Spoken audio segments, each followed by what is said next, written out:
by Arthur B. Reeve. The Dream Doctor. Jameson, I want you to get the real story about that friend of yours, Professor Kennedy, announced the managing editor of the Star early one afternoon when I had been summoned into the sanctum. From a batch of letters that had accumulated in the litter on the top of his desk, he selected one and glanced over it hurriedly. For instance, he went on reflectively, here's a letter from a constant reader who asks, is this Professor Craig Kennedy really all that you say he is? And if so, how can I find out about his new scientific detective method? He paused and tipped back his chair. Now, I don't want to file these letters in the wastebasket. When people write letters to a newspaper, it means something.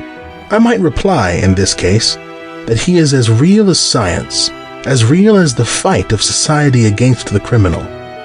But I want to do more than that. The editor had risen, as if shaking himself momentarily loose from the ordinary routine of the office. You get me? He went on, enthusiastically. In other words, your assignment, Jameson, for the next month is to do nothing except follow your friend Kennedy. Start in right now, on the 1st, and cross-section out of his life just 1 month, an average month. Take things just as they come, set them down just as they happen, and when you get through, give me an intimate picture of the man and his work. He picked up the schedule for the day, and I knew that the interview was at an end. I was to get Kennedy. Often I had written snatches of Craig's adventures, but never before anything as ambitious as this assignment for a whole month. At first it staggered me, but the more I thought about it, the better I liked it. I hastened uptown to the apartment on the Heights, which Kennedy and I had occupied for some time. I say we occupied it. We did so during those hours when he was not at his laboratory at the chemistry building on the university campus, or working on one of those cases which fascinated him. Fortunately, he happened to be there as I burst in upon him. Well, he queried absently, looking up from a book, one of the latest untranslated treatises on the new psychology from the pen of the eminent scientist Dr. Freud of Vienna. What brings you uptown so early? Briefly as I could, I explained to him what it was that I proposed to do. He listened without comment, and I rattled on, determined not to allow him to negative it. And, I added, warming up to the subject, I think I owe a debt of gratitude to the managing editor. He has crystallized in my mind an idea that has long been latent.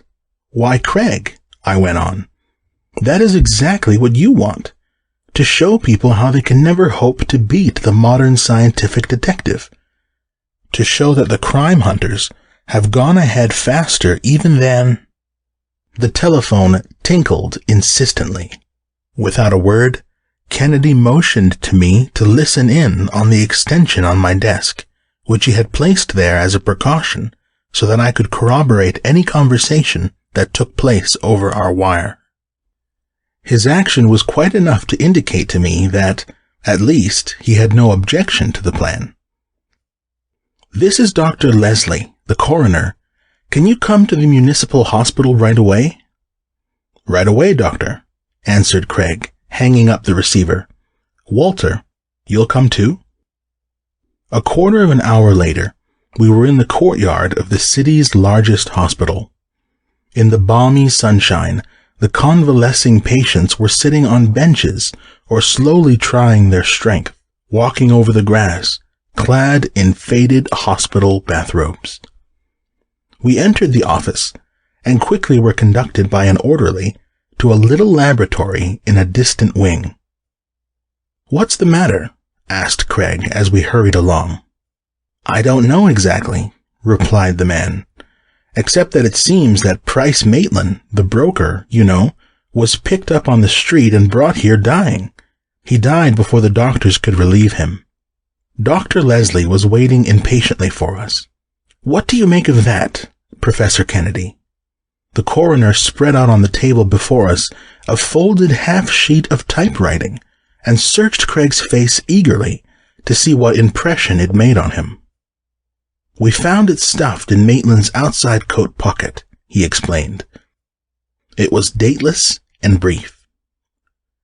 "Dearest Madeline, may God in His mercy forgive me for what I am about to do. I have just seen Dr. Ross.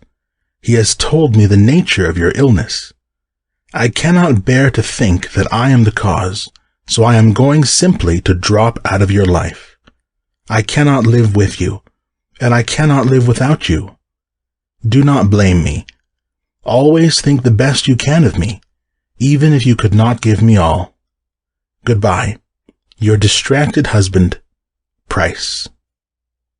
At once the idea flashed over me that Maitland had found himself suffering from some incurable disease and had taken the quickest means of settling his dilemma. Kennedy looked up suddenly from the note. "Do you think it was a suicide?" asked the coroner. "Suicide?" Craig repeated. "Suicides don't usually write on typewriters. A hasty note scrawled on a sheet of paper in trembling pen or pencil, that is what they usually leave. No, someone tried to escape the handwriting experts this way." "Exactly my idea," agreed Dr. Leslie, with evident satisfaction. "Now listen, Maitland was conscious almost up to the last moment, and yet the hospital doctors tell me they could not get a syllable of an ante-mortem statement from him." "You mean he refused to talk?" I asked. "No," he replied. "It was more perplexing than that. Even if the police had not made the usual blunder of arresting him for intoxication instead of sending him immediately to the hospital, it would have made no difference. The doctors simply could not have saved him, apparently. For the truth is, Professor Kennedy, we don't even know what was the matter with him." Dr. Leslie seemed much excited by the case, as well he might be. "Maitland was found reeling and staggering on Broadway this morning," continued the coroner. "Perhaps the policeman was not really at fault at first for arresting him, but before the wagon came, Maitland was speechless and absolutely unable to move a muscle." Dr. Leslie paused as he recited the strange facts, then resumed. "His eyes reacted all right. He seemed to want to speak, to write, but couldn't. A frothy saliva dribbled from his mouth, but he could not frame a word. He was paralyzed, and his breathing was peculiar. They then hurried him to the hospital as soon as they could, but it was of no use." Kennedy was regarding the doctor keenly as he proceeded. Dr. Leslie paused again to emphasize what he was about to say. "Here is another strange thing. It may or may not be of importance, but it is strange, nevertheless. Before Maitland died, they sent for his wife. He was still conscious when she reached the hospital, could recognize her, seemed to want to speak, but could neither talk nor move. It was pathetic. She was grief-stricken, of course, but she did not faint. She is not of the fainting kind. It was what she said that impressed everyone. 'I knew it, I knew it,' she cried. She had dropped on her knees by the side of the bed. 'I felt it. Only the other night I had the horrible dream.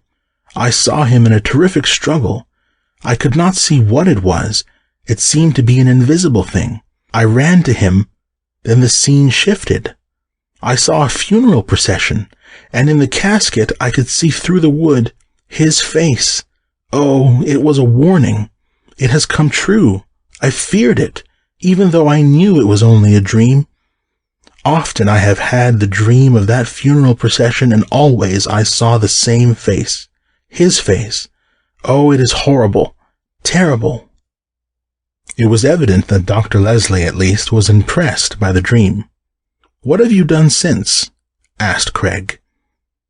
"I have turned loose everyone I could find available," replied Dr. Leslie, handing over a sheaf of reports. Kennedy glanced keenly over them as they lay spread out on the table. "I should like to see the body," he said at length.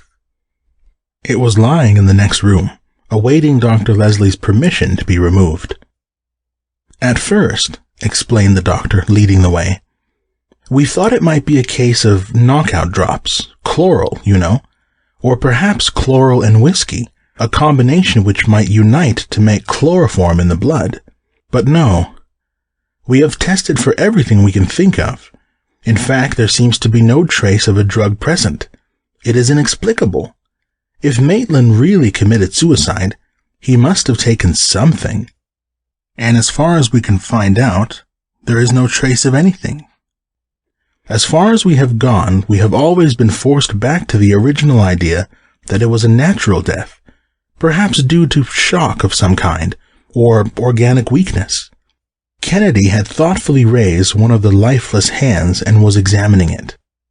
Not that, he corrected. Even if the autopsy shows nothing, it doesn't prove that it was a natural death. Look. On the back of the hand was a tiny, red, swollen mark. Dr. Leslie regarded it with pursed-up lips, as though not knowing whether it was significant or not. The tissues seemed to be thickly infiltrated with a reddish serum, and the blood vessels congested, he remarked slowly. There was a frothy mucus in the bronchial tubes. The blood was liquid, dark, and didn't clot.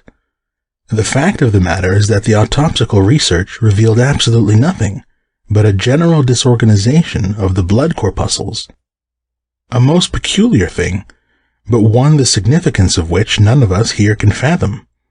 If it was poison that he took, or that had been given to him, it was the most subtle, intangible, elusive that ever came to my knowledge. Why, there is absolutely no trace or clue. Nor any use in looking for one in that way, broke in Kennedy decisively. If we are to make any progress in this case, we must look elsewhere than to an autopsy. There is no clue beyond what you have found, if I am right, and I think I am right. It was the venom of the cobra. Cobra venom? Repeated the coroner, glancing up at a row of technical works. Yes. No, it's no use trying to look it up. There is no way of verifying a case of cobra poisoning except by the symptoms. It is not like any other poisoning in the world.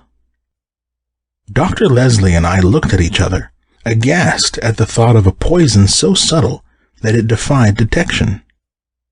You think he was bitten by a snake? I blurted out, half incredulous. Oh, Walter. On Broadway? No, of course not. But cobra venom has a medicinal value. It is sent here in small quantities for various medicinal purposes. Then, too, it would be easy to use it. A scratch on the hand in a passing crowd, a quick shoving of the letter into the pocket of the victim, and the murderer would probably think to go undetected.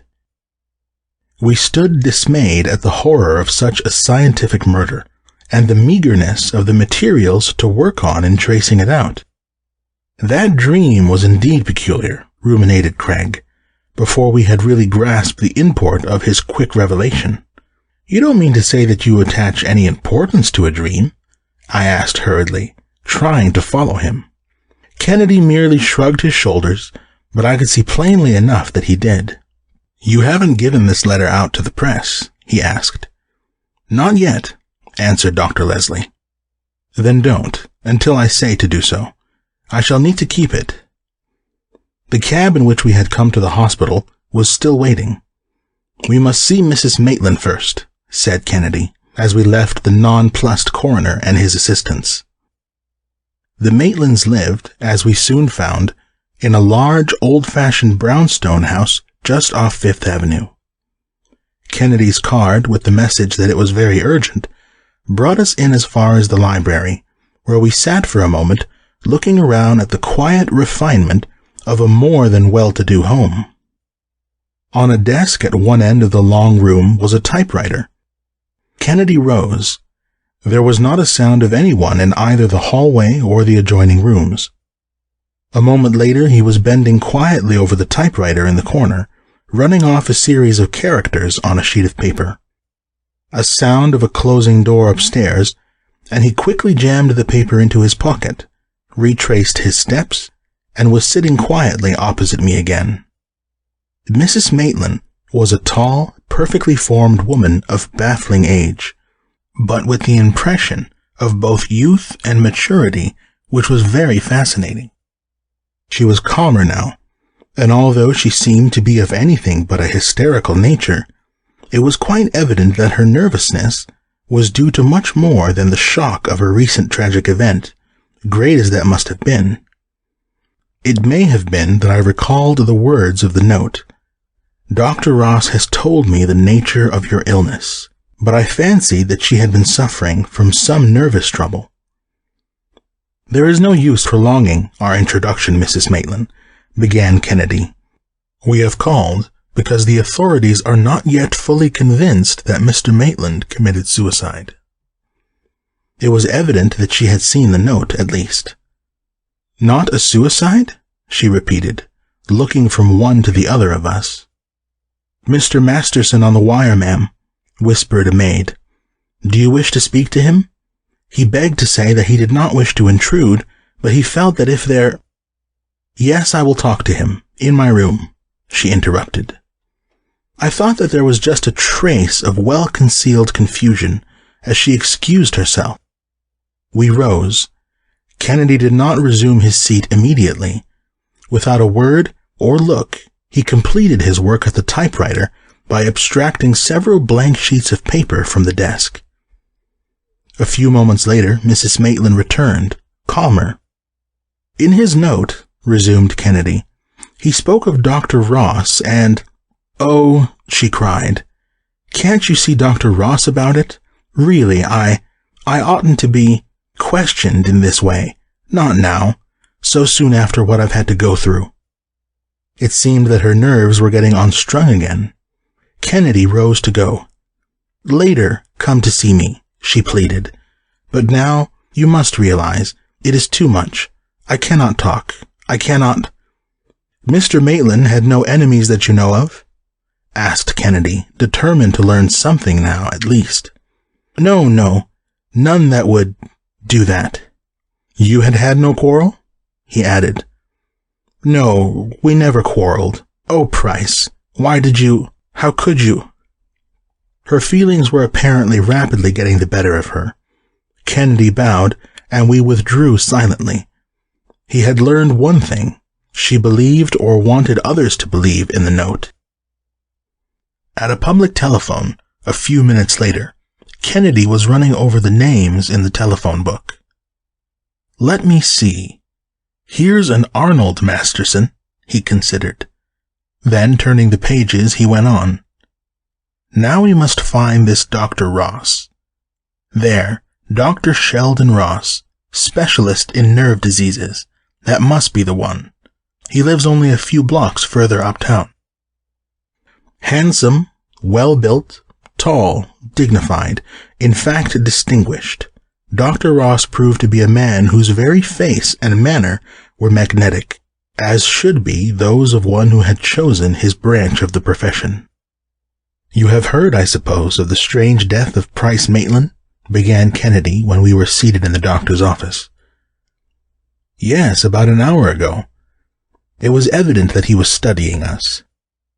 "Mrs. Maitland, I believe, is a patient of yours." "Yes, Mrs. Maitland is one of my patients," he admitted interrogatively. Then, as if considering that Kennedy's manner was not to be mollified by anything short of a show of confidence, he added, "She came to me several months ago. I have had her under treatment for nervous trouble since then, without a marked improvement." "And Mr. Maitland," asked Kennedy, "was he a patient too?" "Mr. Maitland," admitted the doctor with some reticence, "had called on me this morning, but no, he was not a patient."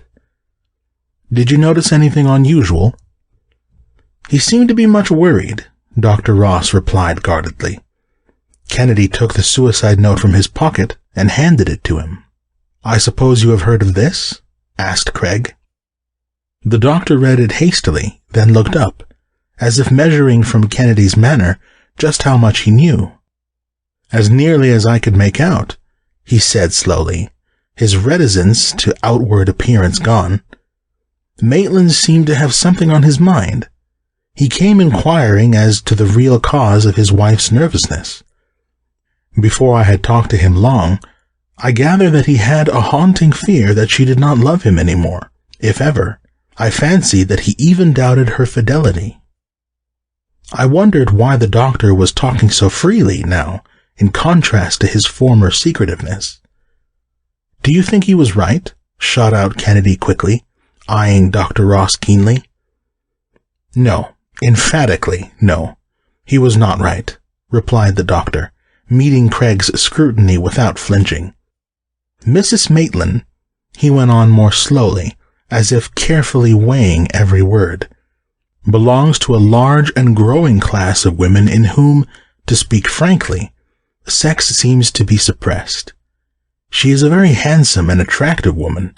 You have seen her, yes? You must have noticed, though, that she is really frigid, cold, intellectual." The doctor was so sharp and positive about his first statement, and so careful in phrasing the second, that I, at least, jumped to the conclusion that Maitland might have been right, after all. I imagine that Kennedy, too, had his suspicions of the doctor. "Have you ever heard or used cobra venom in any of your medical work?" he asked casually. Dr. Ross wheeled in his chair, surprised. "Why, yes," he replied quickly. "You know that it is a test for blood diseases, one of the most recently discovered, and used parallel to the old tests. It is known as the well cobra venom test." "Do you use it often?" No, he replied. "My practice ordinarily does not lie in that direction. I used it not long ago, once, though. I have a patient under my care, a well-known clubman. He came to me originally—" "Arnold Masterson?" asked Craig. "Yes. How did you know his name?" "Guessed it," replied Craig laconically, as if he knew much more than he cared to tell. "He was a friend of Mrs. Maitland's, was he not?" "I should say not," replied Dr. Ross, without hesitation. He was quite ready to talk without being urged. "Ordinarily," he explained confidently, "professional ethics seals my lips. But in this instance, since you seem to know so much, I may as well tell more." I hardly knew whether to take him at his face value or not. Still he went on. "Mrs. Maitland is, as I have hinted at, what we specialists would call a consciously frigid but unconsciously passionate woman. As an intellectual woman, she suppresses nature, but nature does and will assert herself, we believe. Often you will find an intellectual woman attracted unreasonably to a purely physical man. I mean, speaking generally, not in particular cases. You have read Ellen Key, I presume? Well, she expresses it well in some of the things she has written about affinities. Now, don't misunderstand me," he cautioned. "I am speaking generally, not of this individual case." I was following Dr. Ross closely. When he talked so, he was a most fascinating man. "Mrs. Maitland," he resumed, "has been much troubled by her dreams, as you have heard doubtless. The other day she told me of another dream. In it she seemed to be attacked by a bull, which suddenly changed into a serpent. I may say that I had asked her to make a record of her dreams, as well as other data, which I thought might be of use in the study and treatment of her nervous troubles. I readily surmised that not the dream, but something else, perhaps some recollection, which it recalled, worried her. By careful questioning, I discovered that it was a broken engagement." "Yes?" prompted Kennedy. "The bull serpent," she admitted, "had a half-human face, the face of Arnold Masterson." Was Dr. Ross desperately shifting suspicion from himself? I asked. "Very strange, very," ruminated Kennedy. "That reminds me again. I wonder if you could let me have a sample of this cobra venom." "Surely. Excuse me, I'll get you some." The doctor had scarcely shut the door when Kennedy began prowling around quietly. In the waiting room, which was now deserted, stood a typewriter. Quickly, Craig ran over the keys of the machine until he had a sample of every character. Then he reached into the drawer of the desk and hastily stuffed several blank sheets of paper into his pocket.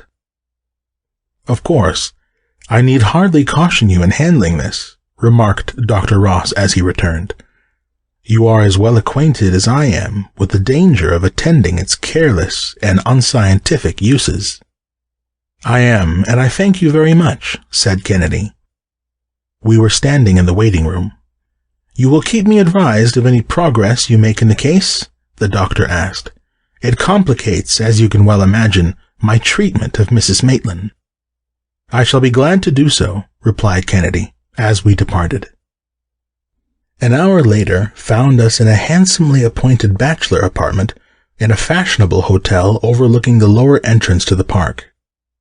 "Mr. Masterson, I believe?" inquired Kennedy, as a slim, debonair, youngish old man entered the room in which we had been waiting. "I am that same," he smiled. "To what am I indebted for this pleasure?" We had been gazing at the various curios with which he had made the room a veritable den of the connoisseur. "You have evidently traveled considerably," remarked Kennedy, avoiding the question for the time. "Yes, I have been back in this country only a few weeks," Masterson replied, awaiting the answer to the first question. "I called," proceeded Kennedy, "in the hope that you, Mr. Masterson, might be able to shed some light on the rather peculiar case of Mr. Maitland, of whose death I suppose you have already heard?" "I?" "You have known Mrs. Maitland a long time?" ignored Kennedy. "We went to school together." "And were engaged, were you not?" Masterson looked at Kennedy in ill-concealed surprise. "Yes, but how did you know that? It was a secret, only between us two, I thought.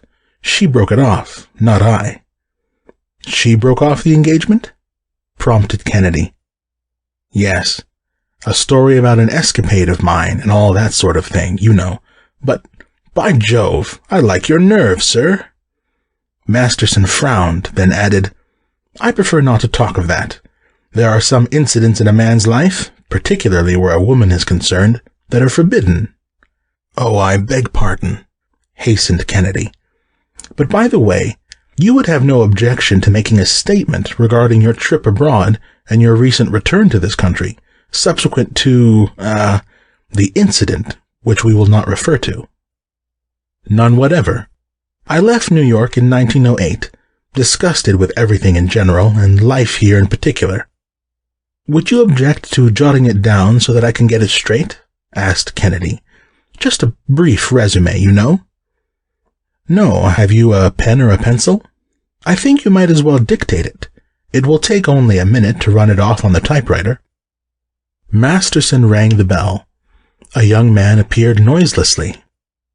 "Wicks," he said, "take this." "I left New York in 1908, traveling on the continent, mostly in Paris, Vienna, and Rome. Latterly I have lived in London, until 6 weeks ago, when I returned to New York. Will that serve?" "Yes, perfectly," said Kennedy, as he folded up the sheet of paper which the young secretary handed to him. "Thank you. I trust you won't consider it an impertinence if I ask you whether you were aware that Dr. Ross was Mrs. Maitland's physician?" "Of course I knew it," Masterson replied frankly. "I have given him up for that reason, although he does not know it yet. I most strenuously object to being the subject of, what shall I call it, his mental vivisection." "Do you think he oversteps his position in trying to learn of the mental life of his patients?" queried Craig. "I would rather say nothing further on that either," replied Masterson. "I was talking over the wire to Mrs. Maitland a few moments ago, giving her my condolences and asking if there was anything I could do for her immediately, just as I would have done in the old days, only then, of course, I should have gone to her directly. The reason I did not go, but telephoned, was because this Ross seems to have put some ridiculous notions into her head about me. Now, look here, I don't want to discuss this. I've told you more than I intended anyway." Masterson had risen. His suavity masked a final determination to say no more. The Soul Analysis. The day was far advanced after this series of very unsatisfactory interviews. I looked at Kennedy blankly. We seemed to have uncovered so little that was tangible that I was much surprised to find that apparently he was well contented with what had happened in the case so far. "I shall be busy for a few hours in the laboratory, Walter," he remarked as we parted at the subway. "I think, if you have nothing better to do, that you might employ the time in looking up some of the gossip about Mrs. Maitland and Masterson, to say nothing of Dr. Ross," he emphasized. "Drop in after dinner." There was not much that I could find. Of Mrs. Maitland there was practically nothing that I already did not know from having seen her name in the papers. She was a leader in a certain set which was devoting its activities to various social and moral propaganda. Masterson's early escapades were notorious even in the younger smart set in which he had moved, but his years abroad had mellowed the recollection of them. He had not distinguished himself in any way since his return to set gossip afloat, nor had any tales of his doings abroad filtered through to New York clubland. Dr. Ross, I found to my surprise, was rather better known than I had supposed, both as a specialist and as a man about town. He seemed to have risen rapidly in his profession as physician to the ills of society's nerves. I was amazed after dinner to find Kennedy doing nothing at all. "What's the matter?" I asked. "Have you struck a snag?" "No," he replied slowly. "I was only waiting. I told them to be here between 8:30 and 9. "Who?" I queried. "Dr. Leslie," he answered. "He has the authority to compel the attendance of Mrs. Maitland, Dr. Ross, and Masterson." The quickness with which he had worked out a case which was to me one of the most inexplicable he had had for a long time left me standing speechless. One by one they dropped in during the next half hour, and as usual, it fell to me to receive them and smooth over the rough edges which always obtruded at these little enforced parties in the laboratory. Dr. Leslie and Dr. Ross were the first to arrive. They had not come together, but had met at the door. I fancied I saw a touch of professional jealousy in their manner, at least on the part of Dr. Ross. Masterson came as usual, ignoring the seriousness of the matter and accusing us all of conspiring to keep him from the first night of a light opera which was opening. Mrs. Maitland followed, the unaccustomed pallor of her face heightened by the plain black dress. I felt most uncomfortable, as indeed I think the rest did. She merely inclined her head to Masterson, seemed almost to avoid the eye of Dr. Ross, glared at Dr. Leslie, and absolutely ignored me. Craig had been standing aloof at his laboratory table, beyond a nod of recognition, paying little attention to anything. He seemed to be in no hurry to begin. "Great as science is," he commenced at length, "it is yet far removed from perfection. There are, for instance, substances so mysterious, subtle, and dangerous as to set the most delicate tests and powerful lenses at naught, while they carry death most horrible in their train." He could scarcely have chosen his opening words with more effect. "Chief among them," he proceeded, "are those from nature's own laboratory. There are some 60 species of serpents, for example, with deadly venom. Among these, as you doubtless have all heard, none has brought greater terror to mankind than the cobra de capello, the Naja tripudians of India. It is unnecessary for me to describe the cobra, or to say anything about the countless thousands who have yielded up their lives to it. I have here a small quantity of the venom." He indicated it in a glass beaker. "It was obtained in New York, and I have tested it on guinea pigs. It has lost none of its potency." I fancied that there was a feeling of relief when Kennedy by his actions indicated that he was not going to repeat the test. "This venom," he continued, "dries in the air into a substance like small scales, soluble in water but not in alcohol. It has only a slightly acrid taste and odor, and, strange to say, is inoffensive on the tongue or mucous surfaces, even in considerable quantities. All we know about it is that in an open wound it is deadly swift in action." It was difficult to sit unmoved at the thought that before us, in only a few grains of the stuff, was enough to kill us all if it were introduced into a scratch of our skin. Until recently, chemistry was powerless to solve the enigma, the microscope to detect its presence, or pathology to explain the reason for its deadly effect. And even now, About all we know is that autopsical research reveals absolutely nothing but the general disorganization of the blood corpuscles.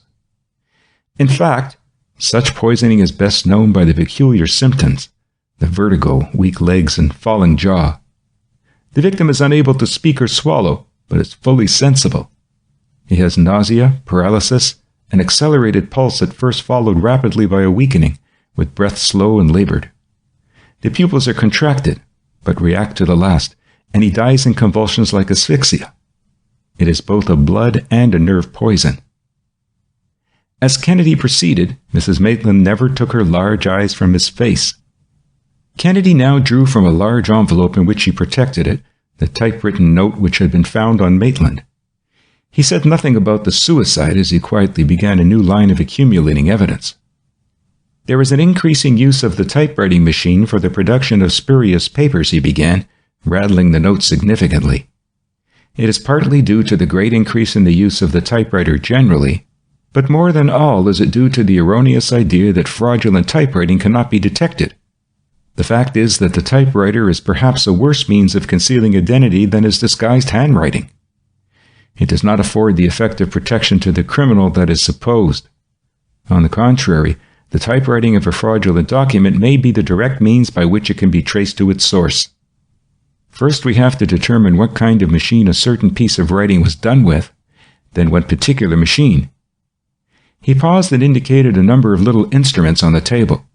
For example, he resumed, the Lovibond tintometer tells me its story of the color of the ink used in the ribbon of the machine that wrote this note, as well as several standard specimens which I have been able to obtain from 3 machines on which it might have been written. That leads me to speak of the quality of the paper in this half-sheet that was found on Mr. Maitland. Sometimes such a half-sheet may be mated with the other half from which it was torn as accurately as if the act were performed before your eyes. There was no such good fortune in this case, but by measurements made by the vernier micrometer caliper, I have found the precise thickness of several samples of paper as compared to that of the suicide note. I need hardly add that in thickness and quality, as well as in the tint of the ribbon, the note points to person as the author. No one moved. And there are other proofs, unescapable, Kennedy hurried on. For instance, I have counted the number of threads to the inch in the ribbon, as shown by the letters of this note. That also corresponds to the number in one of the 3 ribbons. Kennedy laid down a glass plate peculiarly ruled in little squares. This, he explained, is an alignment test plate, to which can be studied accurately the spacing and alignment of typewritten characters. There are in this pica typed 10 to the inch horizontally and 6 to the inch vertically. That is usual. Perhaps you are not acquainted with the fact that typewritten characters are in line both ways, horizontally and vertically. There are 9 possible positions for each character which may be assumed with reference to one of these little standard squares of the test plate. You cannot fail to appreciate what an immense impossibility there is that one machine should duplicate the variations out of the true which the microscope detects for several characters on another. Not only that, but the faces of many letters inevitably become broken, worn, battered, as well as out of alignment, or slightly shifted in their position on the type bar. The typefaces are not flat, but a little concave to conform to the roller. There are thousands of possible divergences, scars, and deformities in each machine. Such being the case, he concluded, typewriting has an individuality like that of the Bertillon system, fingerprints, or the portrait parle. He paused, then added quickly, "What machine was it in this case? I have samples here from that of Dr. Boss, from a machine used by Mr. Masterson's secretary, and from a machine which was accessible to both Mr. and Mrs. Maitland."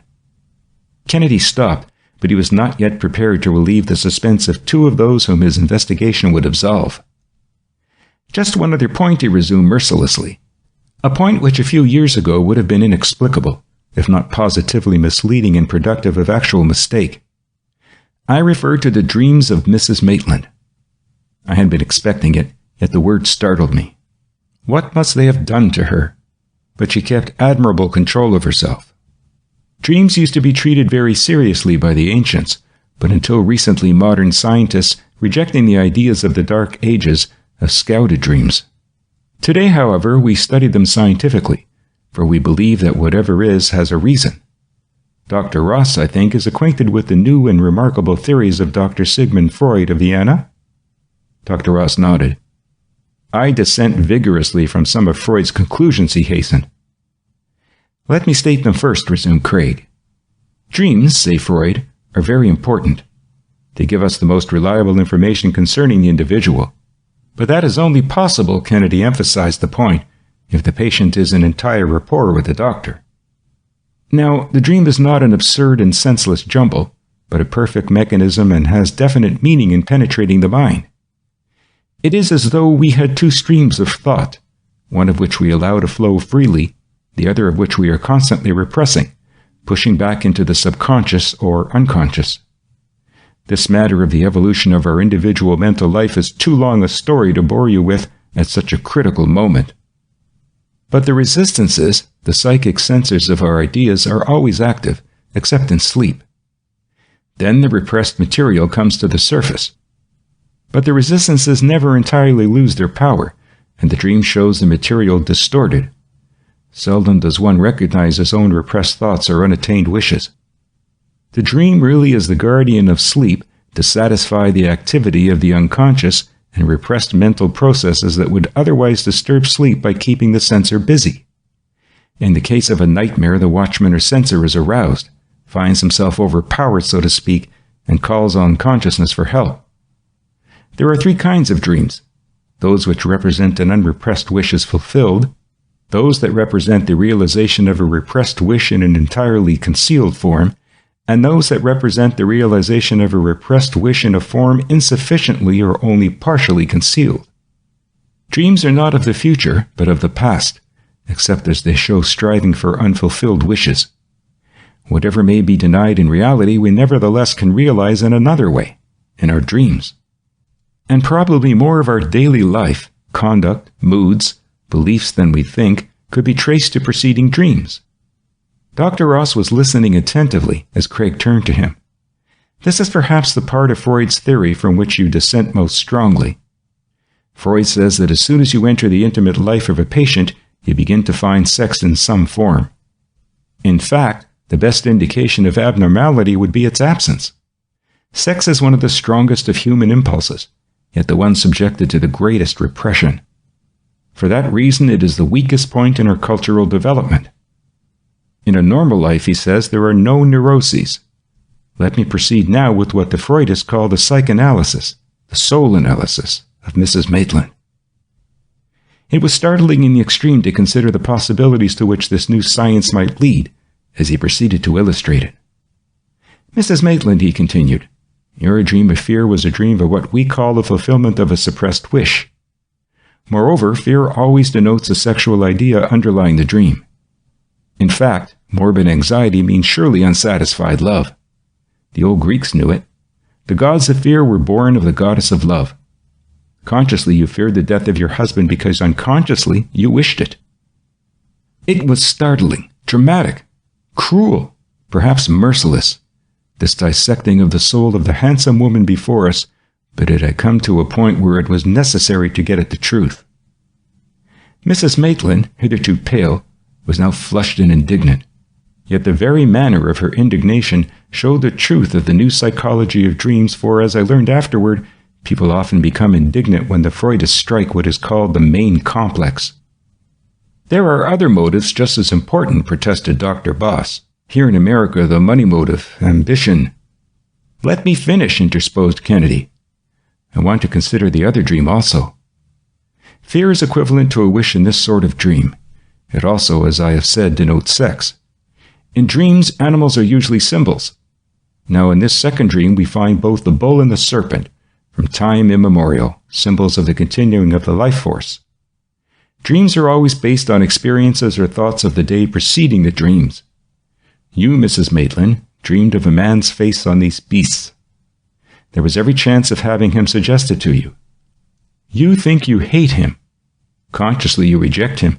Unconsciously you accept him. Any of the new psychologists who know the intimate connection between love and hate would understand how that is possible. Love does not extinguish hate, or hate love. They repress each other. The opposite sentiment may very easily grow. The situation was growing more tense as he proceeded. Was not Kennedy actually taxing her with loving another? The dreamer, he proceeded remorselessly, is always the principal actor in a dream, or the dream centers about the dreamer most intimately. Dreams are personal. We never dream about matters that really concern others but ourselves. Years ago, he continued, you suffered what the new psychologists call a psychic trauma, a soul wound. You were engaged, but your censored consciousness rejected the manner of life of your fiancé. In pique, you married Price Maitland, but you never lost your real subconscious love for another. He stopped, then added in a low tone that was almost inaudible, yet which did not call for an answer. Could you be honest with yourself? For you need say not a word aloud. Could you always be sure of yourself in the face of any situation? She looked startled.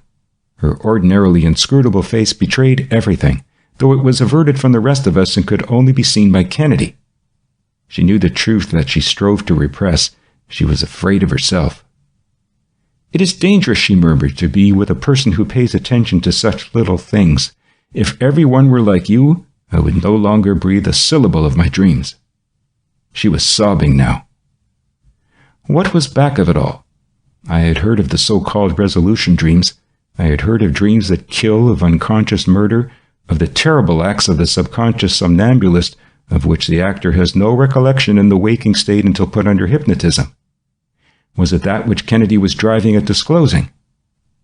Dr. Ross moved nearer to Mrs. Maitland as if to reassure her. Craig was studying attentively the effect of his revelation both on her and the other faces before him. Mrs. Maitland, her shoulders bent with the outpouring of the long-suppressed emotion of the evening and of the tragic day, called for sympathy which, I could see, Craig would readily give when he had reached the climax he had planned. Kennedy, exclaimed Masterson, pushing aside Dr. Ross as he bounded to the side of Mrs. Maitland, unable to restrain himself longer. Kennedy, you are a faker. Nothing but a damned dream doctor, in scientific disguise. Perhaps, replied Craig, with a quiet curl of the lip. But the threads of the typewriter ribbon, the alignment of the letters, the paper, all the fingerprints of that typewritten note of suicide were those of the machine belonging to the man who caused the soul wound, who knew Madeline Maitland's inmost heart better than herself, because he had heard of Freud undoubtedly when he was in Vienna, who knew that he held her real love still, who posed as a patient of Dr. Ross to learn her secrets as well as to secure the subtle poison of the cobra. That man perhaps merely brushed against Price Maitland in the crowd enough to scratch his hand with a needle, shove the false note into his pocket, anything to win the woman who he knew loved him and whom he could win. Masterson, you were that man. The next half hour was crowded kaleidoscopically with events. The call by Dr. Leslie for the police, the departure of the coroner with Masterson in custody, and the efforts of Dr. Ross to calm his now almost hysterical patient Mrs. Maitland. Then a calm seemed to settle down over the old laboratory which had so often been the scene of such events, tense with human interest. I could scarcely conceal my amazement as I watched Kennedy quietly restoring to their places the pieces of apparatus he had used. "What's the matter?" he asked, catching my eye as he paused with the tintometer in his hand. "Why," I exclaimed, "that's a fine way to start a month. Here's just one day gone and you've caught your man. Are you going to keep that up? If you are, I'll quit and skip to February. I'll choose the shortest month, if that's the pace." "Any month you please," he smiled grimly, as he reluctantly placed the tintometer in its cabinet. There was no use. I knew that any other month would have been just the same. "Well," I replied weakly, "all I can hope is that every day won't be as strenuous as this has been. I hope at least you will give me time to make some notes before you start off again." "Can't say," he answered, still busy returning paraphernalia to its accustomed place. "I have no control over the cases as they come to me, except that I turn down those that don't interest me." "Then," I sighed wearily, "turn down the next one. I must have rest. I'm going home to sleep."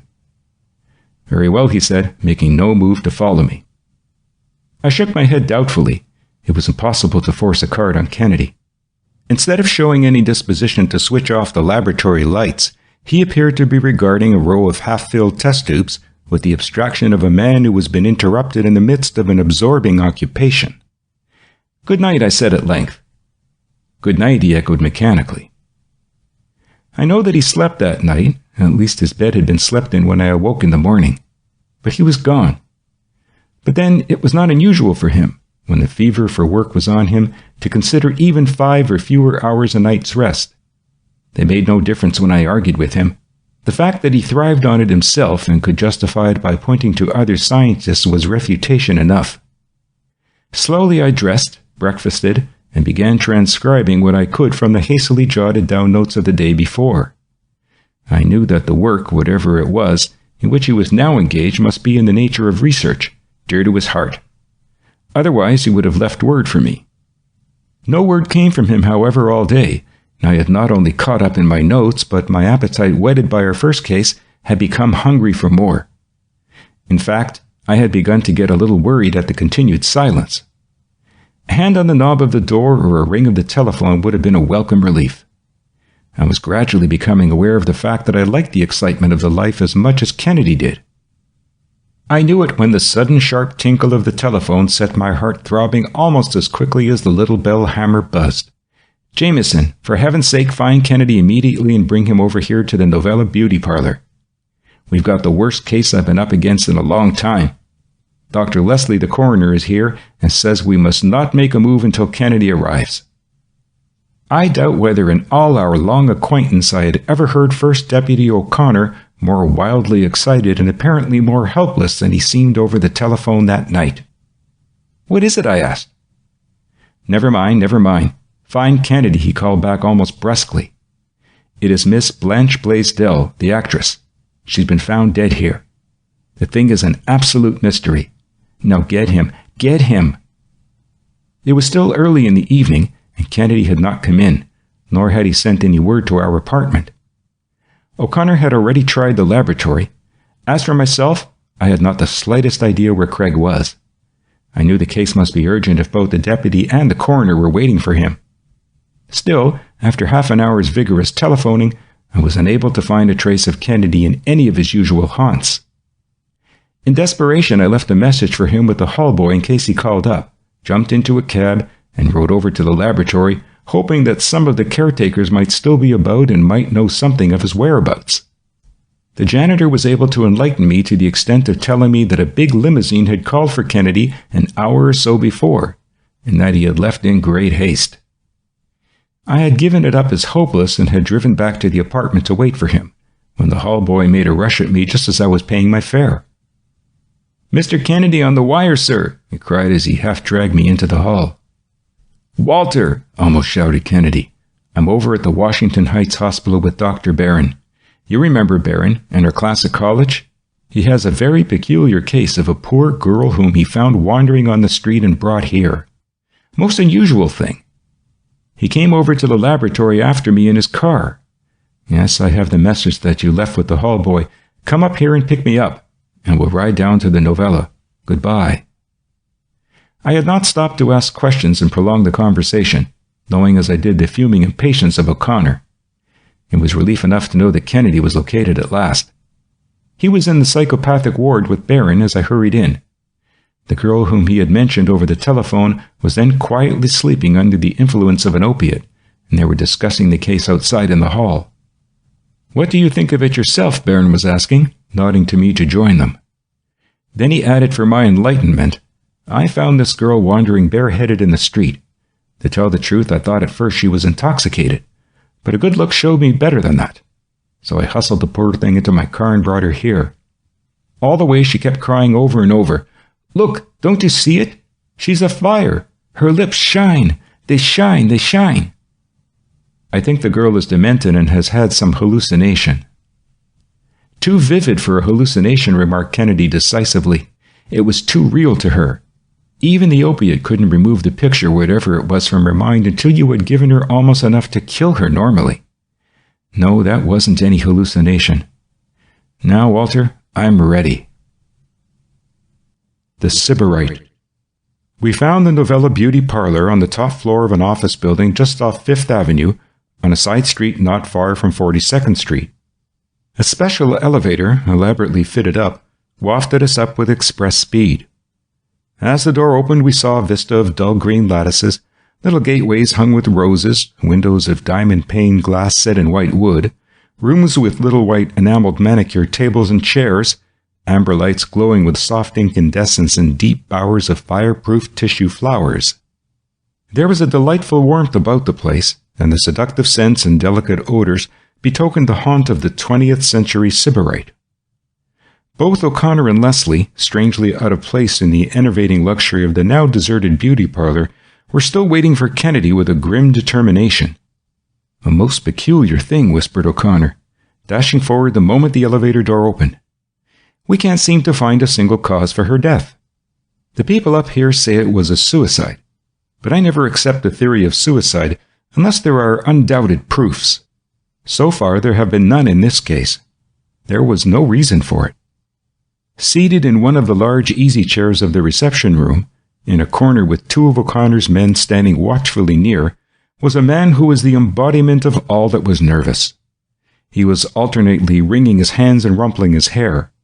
Beside him was a middle-sized, middle-aged lady in a most amazing state of preservation, who evidently presided over the cosmetic mysteries beyond the male ken.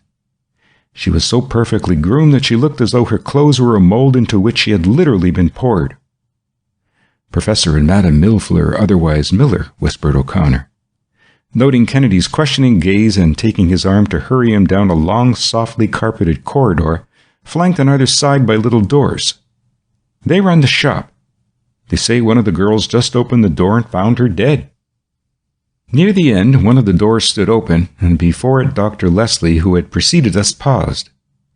He motioned to us to look in. It was a little dressing room, containing a single white enameled bed, a dresser, and a mirror. But it was not the scant though elegant furniture that caused us to start back. There under the dull half-light of the corridor lay a woman, most superbly formed. She was dark, and the thick masses of her hair, ready for the hairdresser, fell in a tangle over her beautifully chiseled features and full rounded shoulders and neck. A scarlet bathrobe, loosened at the throat, actually accentuated rather than covered the voluptuous lines of her figure, down to the slender ankle which had been the beginning of her fortune as a danseuse. Except for the marble pallor of her face, it was difficult to believe that she was not sleeping.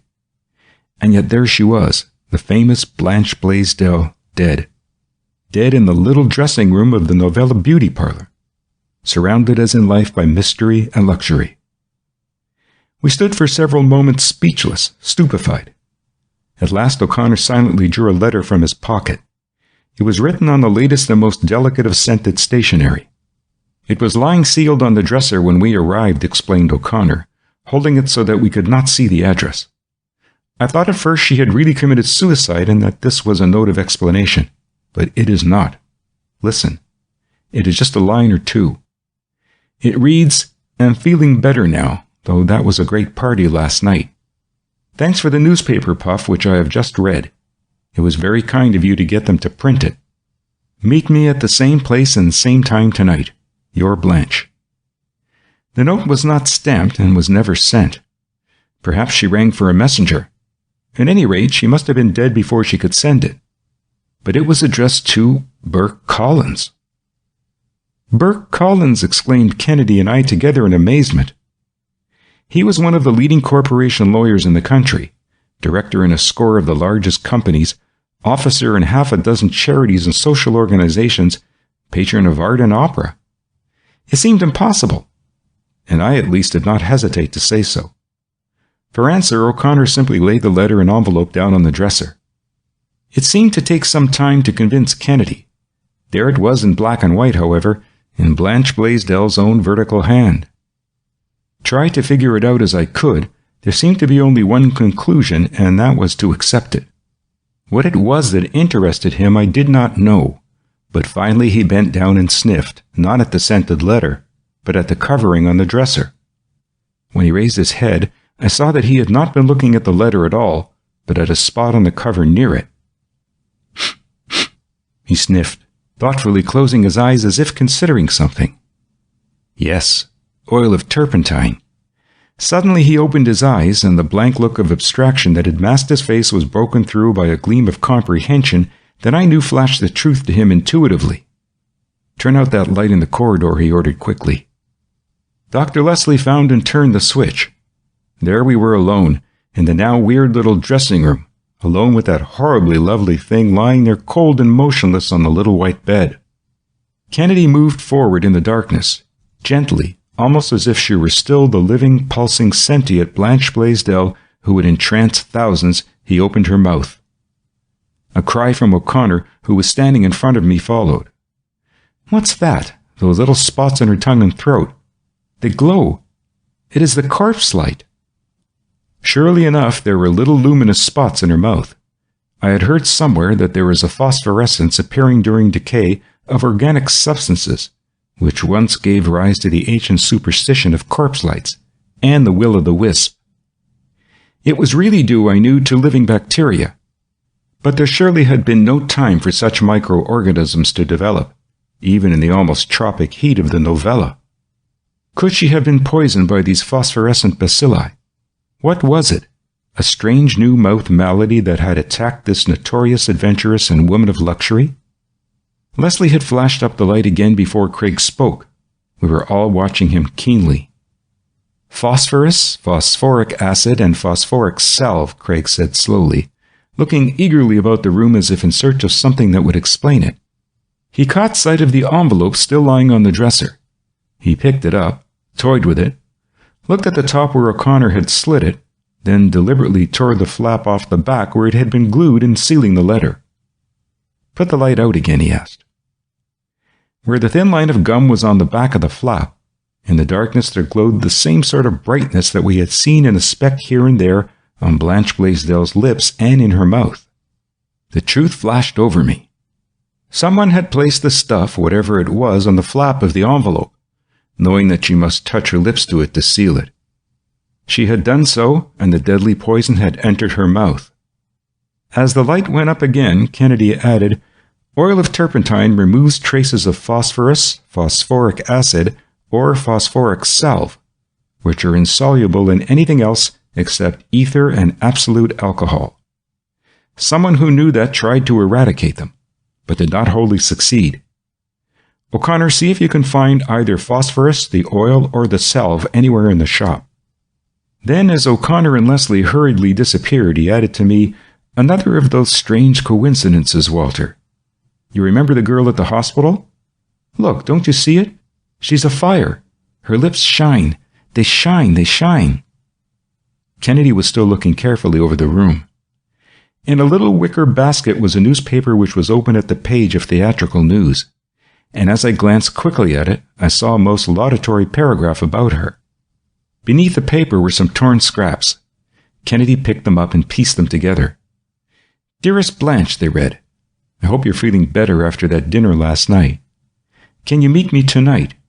Write me immediately. Collie." He placed the scraps carefully in his wallet. There was nothing more to be done here, apparently. As we passed down the corridor, we could hear a man apparently raving in good English and bad French. It proved to be Millefleur, or Miller, and his raving was as overdone as that of a third-rate actor. Madame was trying to calm him. Henri, don't go on so," she was saying. "A suicide? In the novella? It will be in all the papers. We shall be ruined. Oh, oh." "Here, can that sob stuff," broke in one of O'Connor's officers. "You can tell it all when the chief takes you to headquarters, see?" Certainly the man made no favorable impression by his actions. There seemed to be much that was forced about them, that was more incriminating than a stolid silence would have been. Between them, Monsieur and Madame made out, however, to repeat to Kennedy their version of what had happened. It seemed that a note addressed to Miss Blaisdell had been left by someone on the desk in the reception room. No one knew who left it, but one of the girls had picked it up and delivered it to her in her dressing room. A moment later she rang her bell and called for one of the girls named Agnes, who was to dress her hair. Agnes was busy, and the actress asked her to get paper, a pen, and ink. At least it seemed that way, for Agnes got them for her. A few minutes later her bell rang again, and Agnes went down, apparently to tell her that she was now ready to dress her hair. The next thing anyone knew was a piercing shriek from the girl. She ran down the corridor, still shrieking, out into the reception room and rushed into the elevator, which happened to be up at the time. That was the last they had seen of her. The other girls saw Miss Blaisdell lying dead, and a panic followed. The customers dressed quickly and fled, almost in panic. All was confusion. By that time a policeman had arrived, and soon after O'Connor and the coroner had come. There was little use in cross-questioning the couple. They had evidently had time to agree on the story, that is, supposing it were not true. Only a scientific third degree could have shaken them, and such a thing was impossible just at that time. From the line of Kennedy's questions, I could see that he believed there was a hiatus somewhere in their glib story, at least some point where someone had tried to eradicate the marks of the poison. "Here it is, we found it," interrupted O'Connor, holding up in his excitement a bottle covered with black cloth to protect it from the light. It was in the back of a cabinet in the operating room, and it is marked ether phosphor. Another of oil of turpentine was on a shelf in another cabinet. Both seemed to have been used lately, judging by the wetness of the bottoms of the glass stoppers. "Ether phosphor, phosphorated ether," commented Kennedy, reading the label to himself. "A remedy from the French Codex, composed, if I remember rightly, of 1 part phosphorus and 50 parts sulfuric ether. Phosphorus is often given as a remedy for loss of nerve power, neuralgia, hysteria, and melancholia. In quantities from a 50th to a 10th or so of a grain, free phosphorus is a renovator of nerve tissue and nerve force, a drug for intense and long-sustained anxiety of mind and protracted emotional excitement. In short, for fast living." He uncorked the bottle, and we tasted the stuff. It was unpleasant and nauseous. "I don't see why it wasn't used in the form of pills. The liquid form of a few drops on gum arabic is hopelessly antiquated." The elevator door opened with a clang, and a well-built, athletic-looking man of middle age with an acquired youngish look about his clothes and clean-shaven face stepped out. His face was pale, and his hand shook with a motion that showed that something had unstrung his usually cast-iron nerves. I recognized Burke Collins at once. In spite of his nervousness, he strode forward with an air of a man accustomed to being obeyed, to having everything done for him merely because he, Burke Collins, could afford to pay for it, and it was his right. He seemed to know whom he was seeking, for he immediately singled out O'Connor. "This is terrible, terrible," he whispered hoarsely. No, I don't want to see her. I can't, not yet. You know, I thought the world of that poor little girl. Only," and here the innate selfishness of the man cropped out, "only I call to ask you that nothing of my connection with her be given out. You understand? Spare nothing to get at the truth. Employ the best men you have. Get outside help if necessary. I'll pay for anything, anything.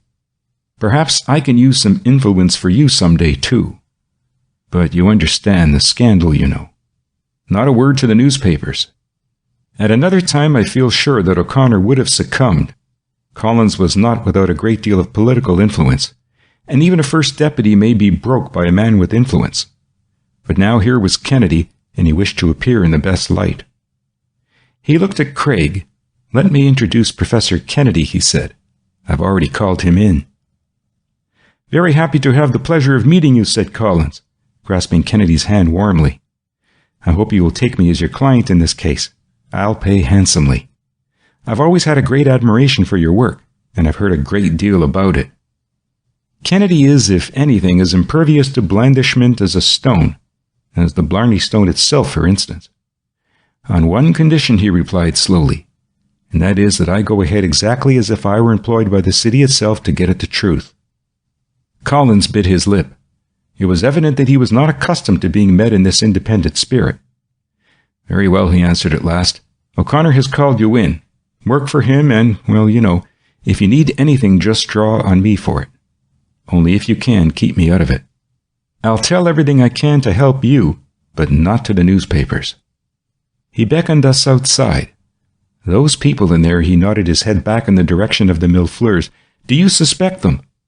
By George, it does look badly for them, doesn't it, when you come to think of it?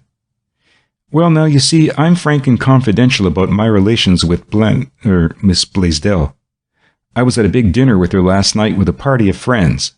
I suppose she came here to get straightened out. I hadn't been able to get her on the wire today, but at the theater when I called up they told me what had happened, and I came right over here. Now please remember, do everything, anything but create a scandal. You realize what that would mean for me." Kennedy said nothing. He simply laid down on the desk, piece by piece, the torn letter which he had picked up from the basket, and beside it he spread out the reply which Blanche had written. "What?" gasped Collins as he read the torn letter. "I sent that? Why, man alive, you're crazy. Didn't I just tell you I hadn't heard from her until I called up the theater just now?" I could not make out whether he was lying or not when he said that he had not sent the note. Kennedy picked up a pen. "Please write the same thing as you read in the note on this sheet of the novella paper. It will be all right. You have plenty of witnesses to that." It must have irked Collins even to have his word doubted, but Kennedy was no respecter of persons. He took the pen and wrote. "I'll keep your name out of it as much as possible," remarked Kennedy, glancing intently at the writing and blotting it. "Thank you," said Collins simply, for once in his life at a loss for words. Once more he whispered to O'Connor, then he excused himself.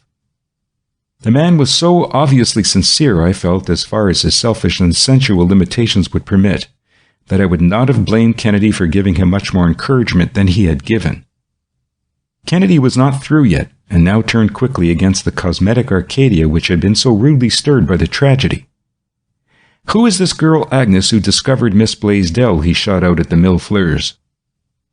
The beauty doctor was now really painful in his excitement. Like his establishment, even his feelings were artificial. "Agnes?" he repeated. "Why, she was one of Madame's best hairdressers. See, my dear, show the gentleman the book of engagements." It was a large book full of girls' names, each an expert in curls, puffs, reinforcements, hygienic rolls, transformators, and the numberless other things that made the fearful and wonderful hairdressers of the day. Agnes' dates were full, for a day ahead. Kennedy ran his eye over the list of patrons. Mrs. Burke Collins, 3:30, he read. Was she a patron too? "Oh, yes," answered Madame. "She used to come here 3 times a week. It was not vanity. We all knew her, and we all liked her." Instantly I could read between the lines, and I felt that I had been too charitable to Burke Collins. Here was the wife slaving to secure that beauty which would win back the man with whom she had worked and toiled in the years before they came to New York in success. The other woman came here too, but for a very different reason. Nothing but business seemed to impress Millefleur, however. "Oh, yes," he volunteered, "we have a fine class. Among my own patients I have Hugh Dayton, the actor, leading man in Blanche Blaisdell's company. He is having his hair restored. Why, I gave him a treatment this afternoon. If ever there is a crazy man, it is he. I believe he would kill Mr. Collins for the way Blanche Blaisdell treats him." They were engaged, but, oh well, he gave a very good imitation of a French shrug. It is all over now. Neither of them will get her, and I am ruined. Who will come to the novella now? Adjoining Millefleur's own room was the writing room from which the poisoned envelope had been taken to Miss Blaisdell. Over the little secretary was the sign, "No woman need be plain who will visit the novella," evidently the motto of the place. The hairdressing room was next to the little writing room. There were manicure rooms, steam rooms, massage rooms, rooms of all descriptions, all bearing mute testimony to the fundamental instinct, the feminine longing for personal beauty. Though it was late when Kennedy had finished his investigation, he insisted on going directly to his laboratory. There he pulled out from a corner a sort of little square table in which was fixed a powerful light such as might be used for a stereopticon. "This is a simple little machine," he explained, as he pasted together the torn bits of the letter which he had fished out of the scrap basket, which detectives use in studying forgeries. I don't know that it has a name, although it might be called a rheograph. You see, all you have to do is to lay the thing you wish to study flat here, and the system of mirrors and lenses reflects it and enlarges it on a sheet.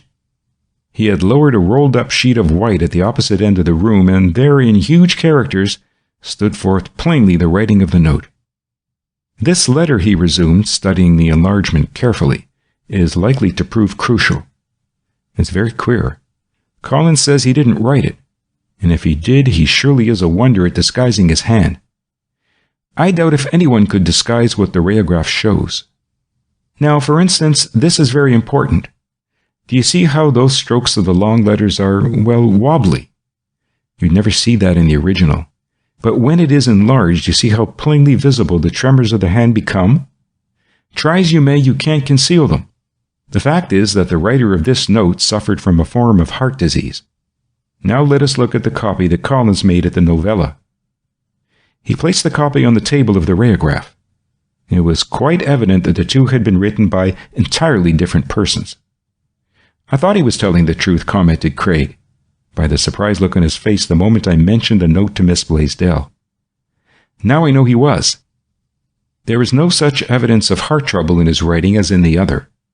Of course, that's all aside from what a study of the handwriting itself might disclose. They are not similar at all.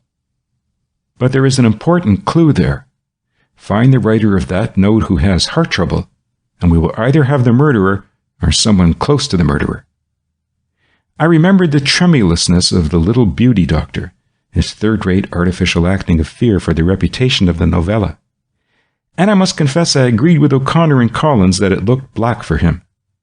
At one time I had suspected Collins himself, but now I could see perfectly why he had not concealed his anxiety to hush up his connection with the case, while at the same time his instinct as a lawyer, and I had almost added lover, told him that justice must be done.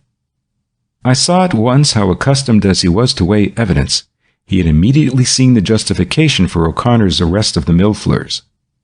More than that, added Kennedy, after examining the fibers of the paper under a microscope, all these notes are written on the same kind of paper. That first torn note to Miss Blaisdell was written right in the novella and left so as to seem to have been sent in from the outside. It was early the following morning when Kennedy roused me with the remark, "I think I'll go up to the hospital. Do you want to come along? We'll stop for Barron on the way. There is a little experiment I want to try in that girl up there." When we arrived, the nurse in charge of the ward told us that her patient had passed a fairly good night, but that now that the influence of the drug had worn off, she was again restless and still repeating the words that she had said over and over before. Nor had she been able to give any clearer account of herself.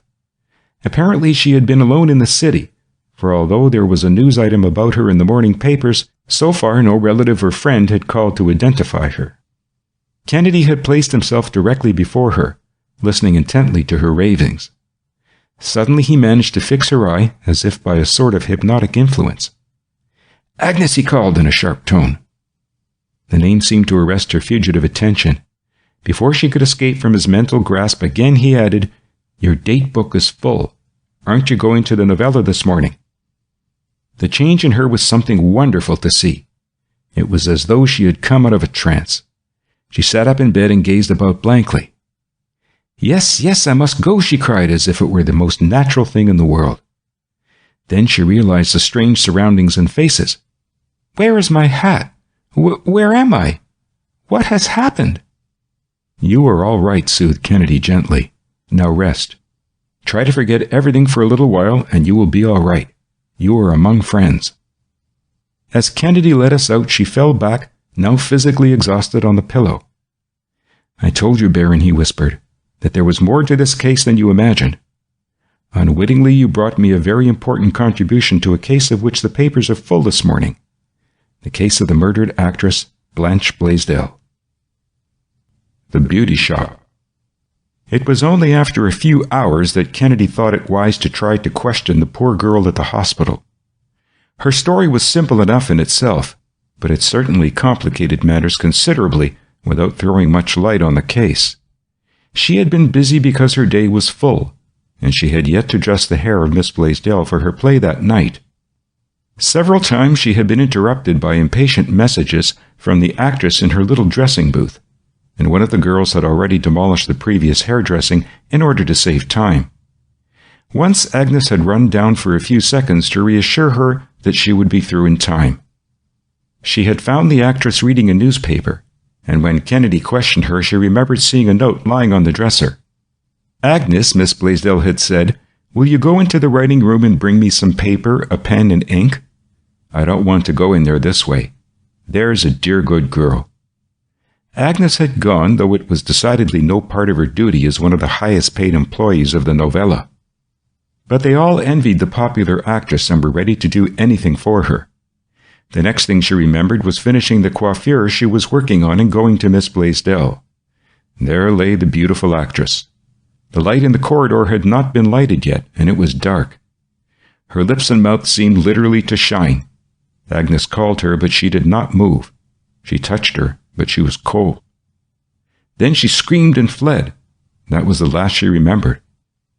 The little writing room, reasoned Kennedy as we left the poor little hairdresser quite exhausted by her narrative, was next to the sanctum of Millefleur, where they found that bottle of ether phosphor and the oil of turpentine. Someone who knew of that note or perhaps wrote it must have reasoned that an answer would be written immediately. That person figured that the note would be the next thing written and that the top envelope of the pile would be used. That person knew of the deadly qualities of too much phosphorized ether and painted the gummed flap of the envelope with several grains of it. The reasoning held good, for Agnes took the top envelope, with its poison flap, to Miss Blaisdell. No, there was no chance about that. It was all clever, quick reasoning. But I objected. How about the oil of turpentine? Simply to remove the traces of poison. I think you will see why that was attempted before we get through. Kennedy would say no more, but I was content because I could see that he was now ready to put his theories, whatever they were, to the final test. He spent the rest of the day working at the hospital with Dr. Barron, adjusting a very delicate piece of apparatus down in a special room in the basement. I saw it, but I had no idea what it was or what its use might be. Close to the wall was a stereopticon which shot a beam of light through a tube to which I heard them refer as a galvanometer, about 3 feet distant. In front of this beam whirled a 5-spindled wheel, governed by a chronometer which aired only a second a day. Between the poles of the galvanometer was stretched a slender thread of fused quartz plated with silver, only 1/1000th of a millimeter in diameter, so tenuous that it could not be seen except in a bright light. It was a thread so slender that it might have been spun by a microscopic spider. 3 feet farther away was a camera with a moving film of sensitized material, the turning of which was regulated by a little flywheel. The beam of light focused on the thread in the galvanometer passed to the photographic film, intercepted only by the 5 spindles of the wheel, which turned once a second, thus marking the picture off into exact fifths of a second. The vibrations of the microscopic quartz thread were enormously magnified on the sensitive film by a lens and resulted in producing a long zigzag wavy line. The whole was shielded by a wooden hood which permitted no light, except the slender ray, to strike it. The film revolved slowly across the field, its speed regulated by the flywheel, and all moved by an electric motor. I was quite surprised then when Kennedy told me that the final tests which he was arranging were not to be held at the hospital at all, but in his laboratory, the scene of so many of his scientific triumphs over the cleverest of criminals. While he and Dr. Barron were still fussing with the machine, he dispatched me on the rather ticklish errand of gathering together all those who had been at the novella at the time and might possibly prove important in the case. My first visit was to Hugh Dayton, whom I found in his bachelor apartment on Madison Avenue, apparently waiting for me. One of O'Connor's men had already warned him that any attempt to evade putting in an appearance when he was wanted would be of no avail. He had been shadowed from the moment that it was learned that he was a patient of Millefleur's and had been at the novella that fatal afternoon. He seemed to realize that escape was impossible. Dayton was one of those typical young fellows, tall, with sloping shoulders and a carefully acquired English manner, whom one sees in scores on Fifth Avenue late in the afternoon. His face, which on the stage was forceful and attractive, was not prepossessing at close range. Indeed, it showed too evident marks of excesses, both physical and moral, and his hand was none too steady. Still, he was an interesting personality, if not engaging. I was also charged with delivering a note to Burke Collins at his office. The purport of it was, I knew, a request couched in language that veiled the summons that Mrs. Collins was of great importance in getting at the truth, and that if he needed an excuse himself for being present, it was suggested that he appear as protecting his wife's interests as a lawyer. Kennedy had added that I might tell him orally that he would pass over the scandal as lightly as possible and spare the feelings of both as much as he could. I was rather relieved when this mission was accomplished, for I had expected Collins to demur violently. Those who gathered that night, sitting expectantly in the little armchairs which Kennedy's students used during his lectures, included nearly everyone who could cast any light on what had happened at the novella. Professor and Madame Millefleur were brought up from the house of detention, to which both O'Connor and Dr. Leslie had insisted that they be sent. Millefleur was still bewailing the fate of the novella, and Madame had begun to show evidences of lack of the constant beautification which she was always preaching as of the utmost importance to her patrons. Agnes was so far recovered as to be able to be present, though I noticed that she avoided the Millefleurs and sat as far from them as possible. Burke Collins and Mrs. Collins arrived together. I had expected that there would be an icy coolness, if not positive enmity, between them. They were not exactly cordial, though somehow I seemed to feel that now that the cause of estrangement was removed, a tactful mutual friend might have brought about a reconciliation. Hugh Dayton swaggered in, his nervousness gone or at least controlled. I passed behind him once, and the odor that smote my olfactory sense told me too plainly that he had fortified himself with a stimulant on his way from the apartment to the laboratory. Of course, O'Connor and Dr. Leslie were there, though in the background. It was a silent gathering, and Kennedy did not attempt to relieve the tension, even by small talk, as he wrapped the forearms of each of us with cloths steeped in a solution of salt. Upon these cloths he placed little plates of German silver, to which were attached wires which led back of a screen. At last he was ready to begin. The long history of science, he began as he emerged from behind the screen, is filled with instances of phenomena, noted at first only for their beauty or mystery, which have been later proved to be of great practical value to mankind. A new example is the striking phenomena of luminescence. Phosphorus, discovered centuries ago, was first merely a curiosity. Now it is used for many practical things, and one of the latest uses is as a medicine. It is a constituent of the body, and many doctors believe that the lack of it causes, and that its presence will cure, many ills. But it is a virulent and toxic drug, and no physician except one who knows his business thoroughly should presume to handle it. Whoever made a practice of using it at the novella did not know his business, or he would have used it in pills instead of in the nauseous liquid. It is not with phosphorized ether as a medicine that we have to deal in this case. It is with the stuff as a poison administered by a demon. Craig shot the word out so that it had its full effect on his little audience. Then he paused, lowered his voice, and resumed on a new subject. Up in the Washington Heights Hospital, he went on, is an apparatus which records the secrets of the human heart. That is no figure of speech, but a cold scientific fact.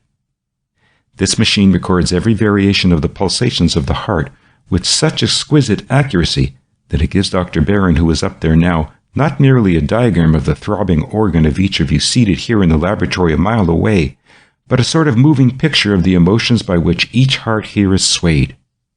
Not only can Dr. Barron diagnose disease, but he can detect love, hate, fear, joy, anger, and remorse. This machine is known as the Einthoven string galvanometer, invented by that famous Dutch physiologist of Leyden. There was a perceptible movement in our little audience at the thought that the little wires that ran back of the screen from the arms of each were connected with this uncanny instrument so far away. It is all done by the electric current that the heart itself generates, pursued Kennedy, hammering home the new and startling idea. That current is one of the feeblest known to science, for the dynamo that generates it is no ponderous thing of copper wire and steel castings. It is just the heart itself. The heart sends over the wire its own telltale record to the machine which registers it. The thing takes us all the way back to Galvani, who was the first to observe and study animal electricity. The heart makes only 1/3000th of a volt of electricity at each beat. It would take over 200,000 men to light one of these incandescent lamps, 2 million or more to run a trolley car. Yet just that slight little current is enough to sway the gossamer strand of quartz fiber up there at what we call the heart station. So fine is this machine that the pulse tracing produced by the sphygmograph, which I have used in other cases up to this time, are clumsy and inexact. Again he paused as if to let the fear of discovery sink deep into the minds of all of us. This current, as I have said, passes from each one of you in turn over a wire and vibrates a fine quartz fiber up there in unison with each heart here. It is one of the most delicate bits of mechanism ever made, beside which the hairspring of a watch is coarse. Each of you in turn is being subjected to this test. More than that, the record up there shows not only the beats of the heart, but the successive waves of emotion that vary the form of those beats. Every normal individual gives what we call an electrocardiogram, which follows a certain type. The photographic film on which this is being recorded is ruled so that at the heart station Dr. Barron can read it. There are 5 waves to each heartbeat, which he letters P, Q, R, S, and T, 2 below and 3 above a baseline on the film. They have all been found to represent a contraction of a certain portion of the heart. Any change of the height, width, or time of any one of those lines shows that there is some defect or change in the contraction of that part of the heart. Thus, Dr. Barron, who has studied this thing carefully, can tell infallibly not only disease but emotion. It seemed as if no one dared to look at his neighbor, as if all were trying vainly to control the beating of their own hearts. Now, concluded Kennedy solemnly, as if to force the last secret from the wildly beating heart of someone in the room, it is my belief that the person who had access to the operating room of the novella was a person whose nerves were run down, and in addition to any other treatment, that person was familiar with the ether phosphor. This person knew Miss Blaisdell well, saw her there, knew she was there for the purpose of frustrating that person's own dearest hopes. That person wrote her the note, and knowing that she would ask for paper and an envelope in order to answer it, poisoned the flap of the envelope. Phosphorus is a remedy for hysteria, vexatious emotions, want of sympathy, disappointed and concealed affections, but not in the quantities that this person lavished on that flap. Whoever it was, not life but death, and a ghastly death, was uppermost in that person's thoughts. Agnes screamed. I saw him take something and rub it on her lips, and the brightness went away. I didn't mean to tell, but God help me, I must. Saw whom? Demanded Kennedy, fixing her eye as he had when he called her back from aphasia. Him, Miller, she sobbed, shrinking back as if the very confession appalled her. Yes, added Kennedy coolly. Miller did try to remove the traces of the poison after he discovered it, in order to protect himself and the reputation of the novella. The telephone bell tinkled.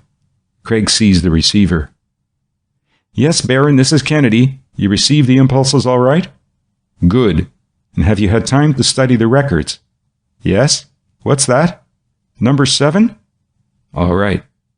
I'll see you very soon and go over the records again with you. Goodbye. One word more, he continued, now facing us. The normal heart traces its throbs in regular rhythm. The diseased or overwrought heart throbs in degrees of irregularity that vary according to the trouble that affects it, both organic and emotional. The expert like Barron can tell what each wave means, just as he can tell what the lines in a spectrum mean. He can see the invisible, hear the inaudible, feel the intangible with mathematical precision. Barron has now read the electrocardiograms. Each is a picture of the beating of the heart that made it, and each smallest variation has a meaning to him. Every passion, every emotion, every disease is recorded with inexorable truth. The person with murder in his heart cannot hide it from the string galvanometer, nor can that person who wrote the false note in which the very lines of the letters betray a diseased heart hide that disease. The doctor tells me that that person was number... Mrs. Collins had risen wildly and was standing before us with blazing eyes. Yes, she cried, pressing her hands on her breast as if it were about to burst and tell the secret before her lips could frame the words. Yes, I killed her, and I would follow her to the end of the earth if I had not succeeded.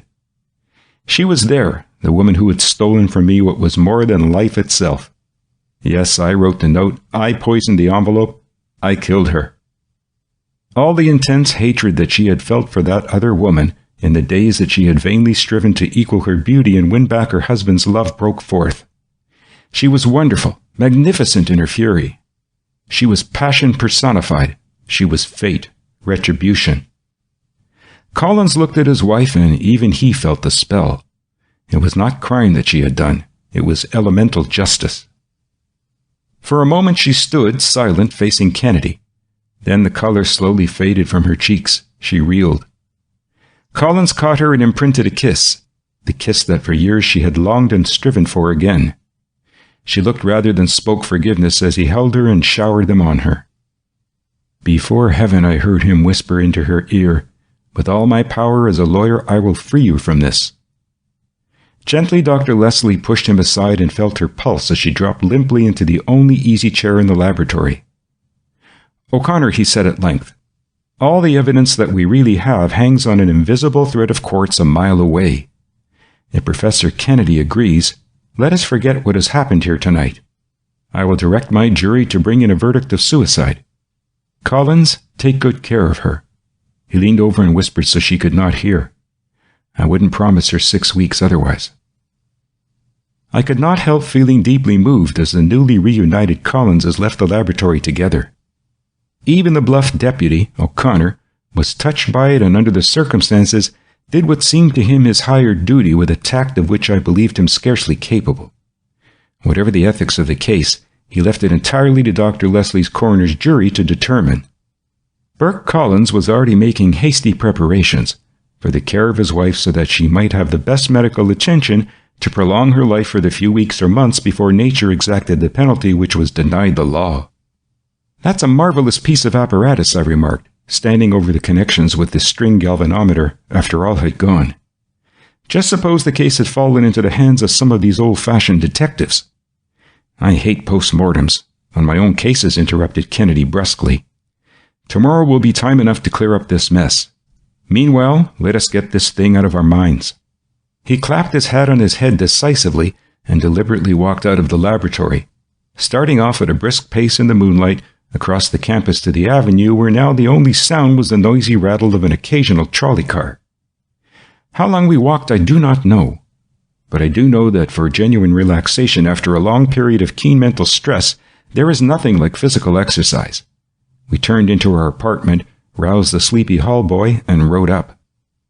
I suppose people think I never rest, remarked Kennedy, carefully avoiding any reference to the exciting events of the past 2 days. But I do. Like everyone else, I have to. When I am working hard on a case, well, I have my own violent reaction against it. More work of a different kind. Others choose white lights, red wines, and blue feelings afterwards.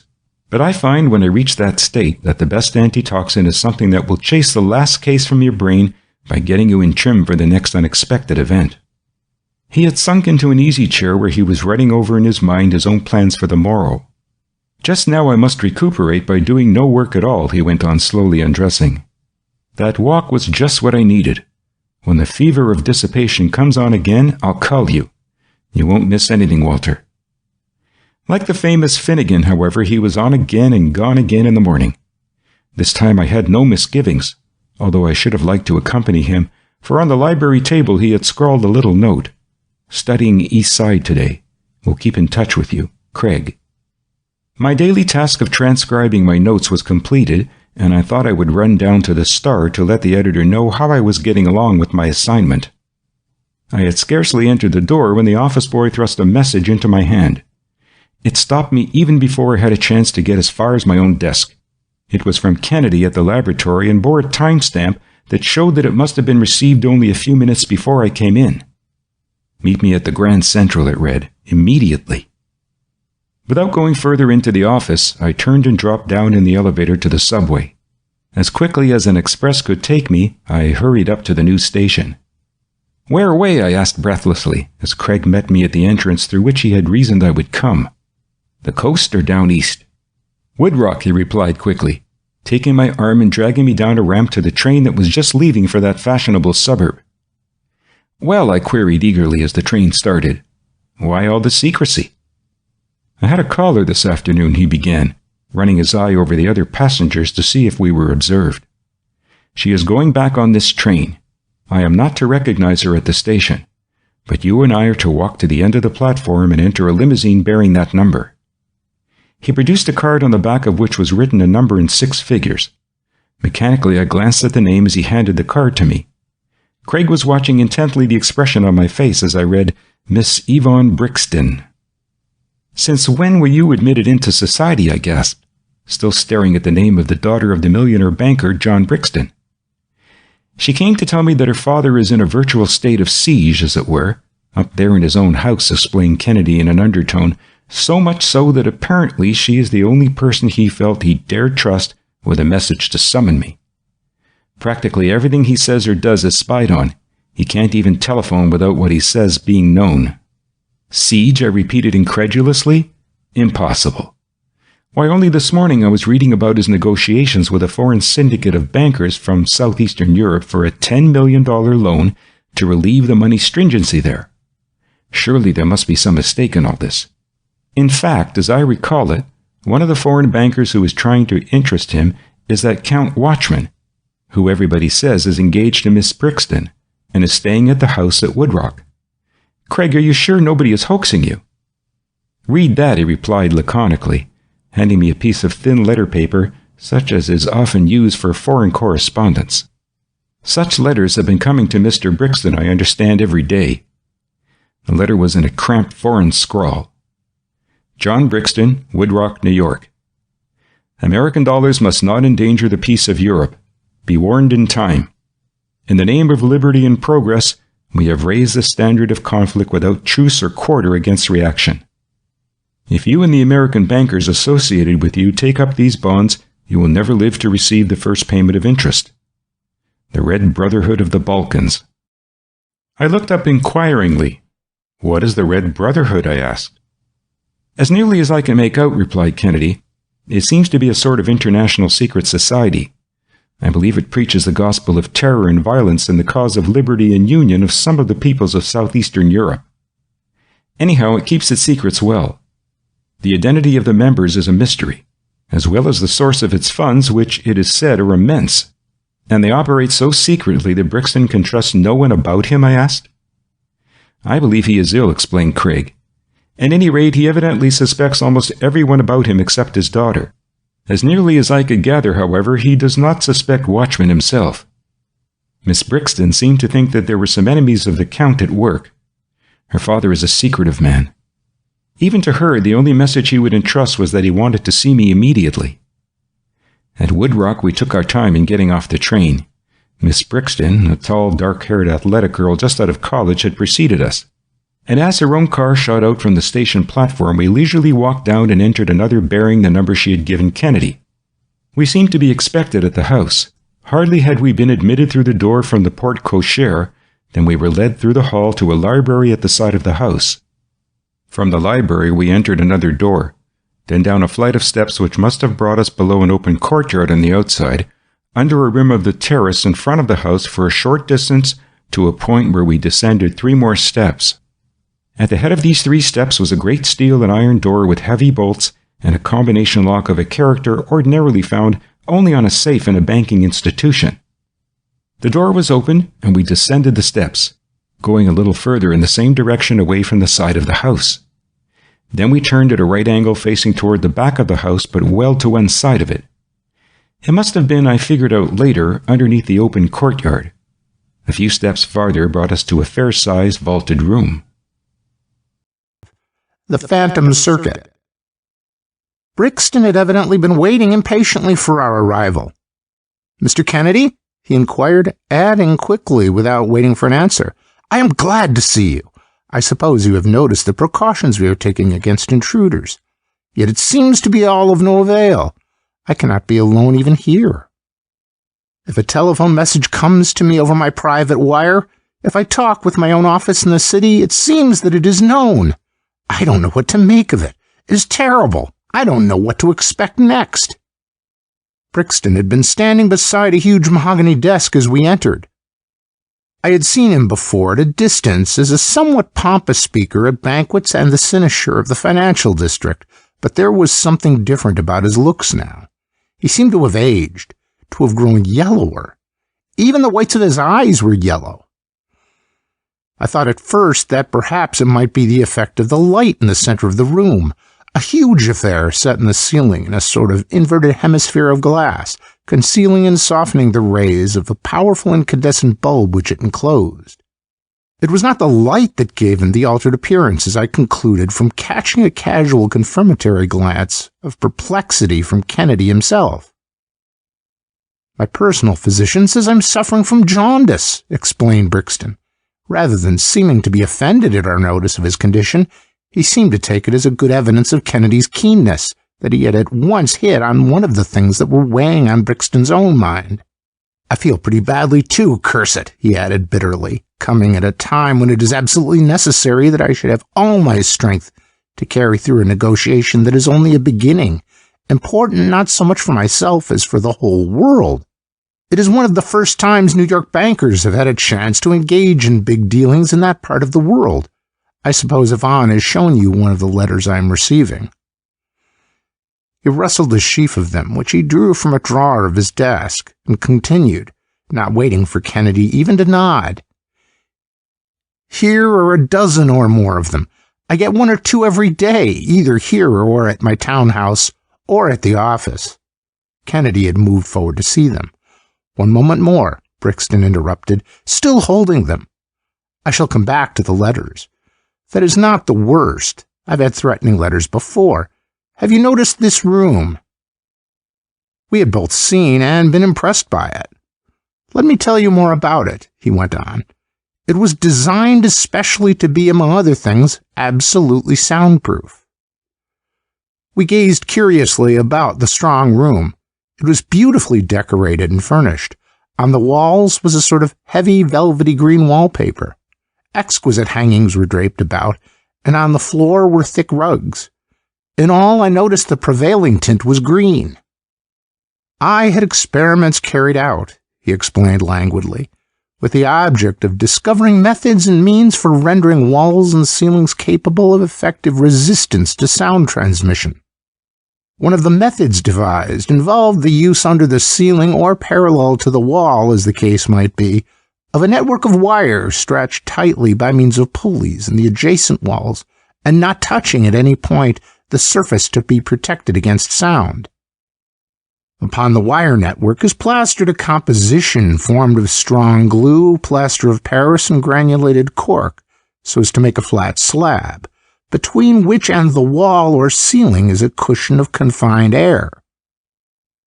The method is good in two respects: the absence of contact between the protective and protected surfaces, and the colloid nature of the composition used. I have gone into the thing at length because it will make all the more remarkable what I'm about to tell you." Kennedy had been listening attentively. As Brixton proceeded, I had noticed Kennedy's nostrils dilating almost as if he were a hound and had scented his quarry. I sniffed too. Yes, there was a faint odor, almost as if of garlic in the room. It was unmistakable. Craig was looking about curiously, as if to discover a window by which the odor might have entered. Brixton, with his eyes following keenly every move, noticed him.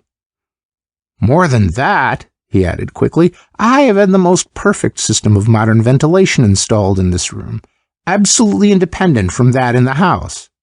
Kennedy said nothing. "A moment ago, Mr. Kennedy, I saw you and Mr. Jameson glancing up at the ceiling. Soundproof as this room is, or as I believe it to be, I hear voices from, not through, you understand, but from that very ceiling. I do not hear them now. It is only at certain times when I am alone. They repeat the words in some of these letters.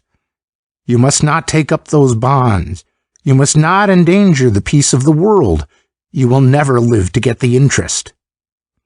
Over and over I have heard such sentences spoken in this very room. I've rushed out and up the corridor. There has been no one there. I have locked the steel door.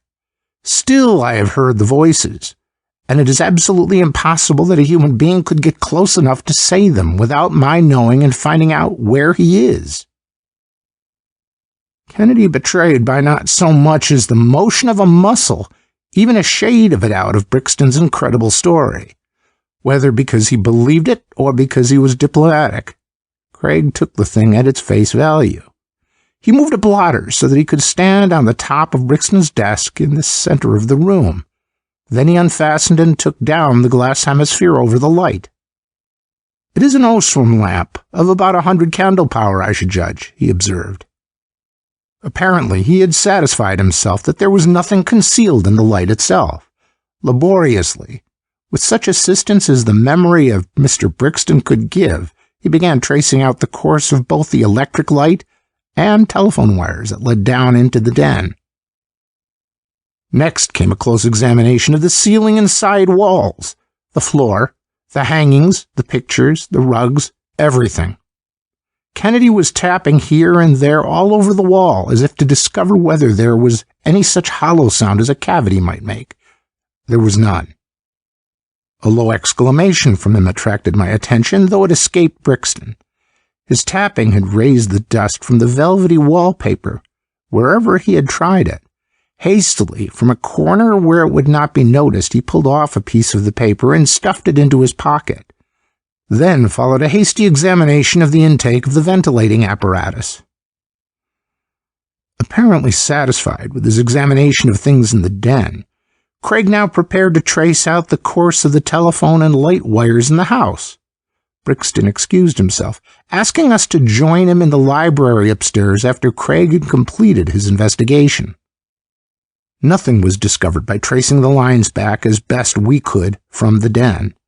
Kennedy therefore began at the other end, and having found the points in the huge cellar of the house where the main trunk and feed wires entered, he began a systematic search in that direction. A separate line led apparently to the den, and where this line feeding the Ostrom lamp passed near a dark storeroom in a corner, Craig examined more closely than ever. Seemingly, his search was rewarded, for he dived into the dark storeroom and commenced lighting matches furiously to discover what was there. "Look, Walter!" he exclaimed, holding a match so that I could see what he had unearthed.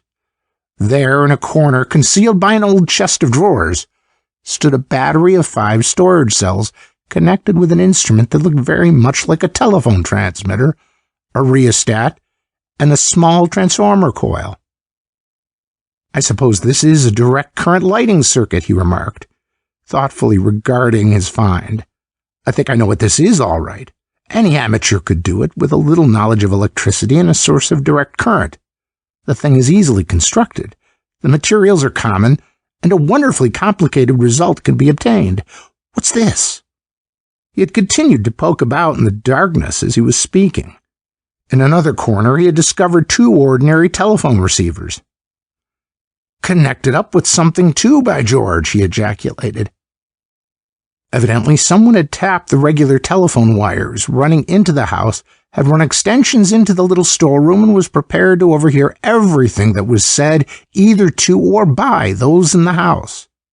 Further examination disclosed that there were 2 separate telephone systems running into Brixton's house. One, with its many extensions, was used by the household and by the housekeeper. The other was the private wire, which led ultimately down into Brixton's den.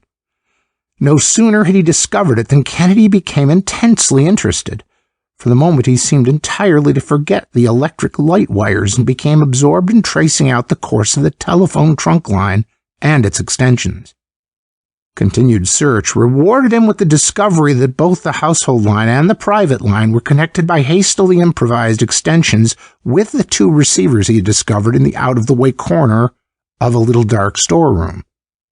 "Don't disturb a thing," remarked Kennedy, cautiously picking up even the burnt matches he had dropped in his hasty search. "We must devise some means of catching the eavesdropper red-handed. It has all the marks of being an inside job." We had completed our investigation of the basement without attracting any attention, and Craig was careful to make it seem that in entering the library we came from the den, not from the cellar. As we waited in the big leather chairs, Kennedy was sketching roughly on a sheet of paper the plan of the house, drawing in the location of the various wires. The door opened. We had expected John Brixton. Instead, a tall, spare foreigner with a close-cropped mustache entered. I knew at once that it must be Count Wachtman, although I had never seen him. "Ah, I beg your pardon," he exclaimed, in English which betrayed that he had been under good teachers in London. "I thought Miss Brixton was here." "Count Wachtman?" interrogated Kennedy, rising. "The same," he replied easily, with a glance of inquiry at us. "My friend and I are from the Star," said Kennedy. "Ah, gentlemen of the press!" He elevated his eyebrows the fraction of an inch. It was so politely contemptuous that I could almost have throttled him. "We are waiting to see Mr. Brixton," explained Kennedy. "What is the latest from the Near East?" Wachtman asked, with the air of a man expecting to hear what he could have told you yesterday if he had chosen. There was a movement of the portieres, and a woman entered. She stopped a moment. I knew it was Miss Brixton. She had recognized Kennedy, but her part was evidently to treat him as a total stranger. "Who are these men, Conrad?" she asked, turning to Wachtman. "Gentlemen of the press, I believe, to see your father, Ivan," replied the Count. It was evident that it had not been mere newspaper talk about this latest rumored international engagement. "How did you enjoy it?" he asked, noticing the title of a history which she had come to replace in the library. "Very well, all but the assassinations and the intrigues," she replied with a little shudder. He shot a quick, searching look at her face. "They are a violent people, some of them," he commented quickly. "You are going into town tomorrow?" I heard him ask Miss Brixton, as they walked slowly down the wide hall to the conservatory a few moments later. "What do you think of him?" I whispered to Kennedy. I suppose my native distrust of his kind showed, though, for Craig merely shrugged his shoulders. Before he could reply, Mr. Brixton joined us. "There's another one, just came," he ejaculated, throwing a letter down on the library table. It was only a few lines this time. "The bonds will not be subject to attacks by the government, they say. No, because if there is a war, there won't be any government to tax them." The note did not appear to interest Kennedy as much as what he had discovered. "One thing is self-evident, Mr. Brixton," he remarked. "Someone inside this house is spying, is in constant communication with a person or persons outside. All the watchmen and Great Danes on the estate are of no avail against the subtle, underground connection that I believe exists. It is still early in the afternoon. I shall make a hasty trip to New York and return after dinner. I should like to watch with you in the den this evening." "Very well," agreed Brixton. "I shall arrange to have you met at the station and brought here as secretly as I can." He sighed as if admitting he was no longer master of even his own house. Kennedy was silent during most of our return trip to New York. As far as myself, I was deeply mired in an attempt to fathom Wachtman. He baffled me. However I felt, if there was indeed some subtle underground connection between someone inside and someone outside Brixton's house, Craig would prepare an equally subtle method of meeting it on his own account. Very little was said by either of us on the journey up to the laboratory or on the return to Woodrock. I realized that there was very little excuse for a commuter not to be well informed. I, at least, had plenty of time to exhaust the newspapers I had bought. Whether or not we returned without being observed, I did not know, but at least we did find that the basement and dark storeroom were deserted. As we cautiously made our way again to the corner where Craig had made his enigmatical discoveries of the afternoon. While I held a pocket flashlight, Craig was busy concealing another instrument of his own in the little storeroom. It seemed to be a little black disc about as big as a watch, with a number of perforated holes in one face. Carelessly, he tossed it into the top drawer of the chest under some old rubbish, shut the drawer tight, and ran a flexible wire out of the back of the chest. It was a simple matter to lay the wire through some bins next to the storeroom and then around to the passageway down the subterranean den of Brixton. There, Craig deposited a little black box about the size of an ordinary Kodak. For an hour or so, we sat with Brixton. Neither of us said anything, and Brixton was uncommunicatively engaged in reading a railroad report. Suddenly, a sort of muttering, singing noise seemed to fill the room. "There it is!" cried Brixton, clapping the book shut and looking eagerly at Kennedy. Gradually, the sound increased in pitch. It seemed to come from the ceiling, not from any particular part of the room, but merely from somewhere overhead. There was no hallucination about it. We all heard. As the vibrations increased, it was evident that they were shaping themselves into words. Kennedy had grasped the black box the moment the sound began and was holding two black rubber discs to his ears. At last, the sound from overhead became articulate. It was weird, uncanny. Suddenly a voice said distinctly, "Let American dollars beware. They will not protect American daughters." Craig had dropped the 2 earpieces and was gazing intently at the Osram lamp in the ceiling. Was he too crazy? "Here, Mr. Brixton, take these 2 receivers of the detectaphone," said Kennedy. "Tell me whether you can recognize the voice." "Why, it's familiar," he remarked slowly. "I can't place it, but I've heard it before. Where is it? What is this thing, anyhow?" "It is someone hidden in the storeroom in the basement," answered Craig. "He is talking into a very sensitive telephone transmitter and—" "But the voice! Here!" interrupted Brixton impatiently. Kennedy pointed to the incandescent lamp in the ceiling. "The incandescent lamp," he said, "is not always the mute electrical apparatus it is supposed to be. Under the right conditions, it can be made to speak exactly as the famous speaking arc, as it was called by Professor Doodle, who investigated it. Both the arc light and the metal filament lamp can be made to act as telephone receivers." It seemed unbelievable, but Kennedy was positive. "In the case of the speaking arc, or arcophone, as it might be called," he continued, "the fact that the electric arc is sensitive to such small variations in the current over a wide range of frequency has suggested that a direct current arc might be used as a telephone receiver. All that is necessary is to superimpose a microphone current on the main arc current, and the arc reproduces sounds and speech distinctly loud enough to be heard several feet.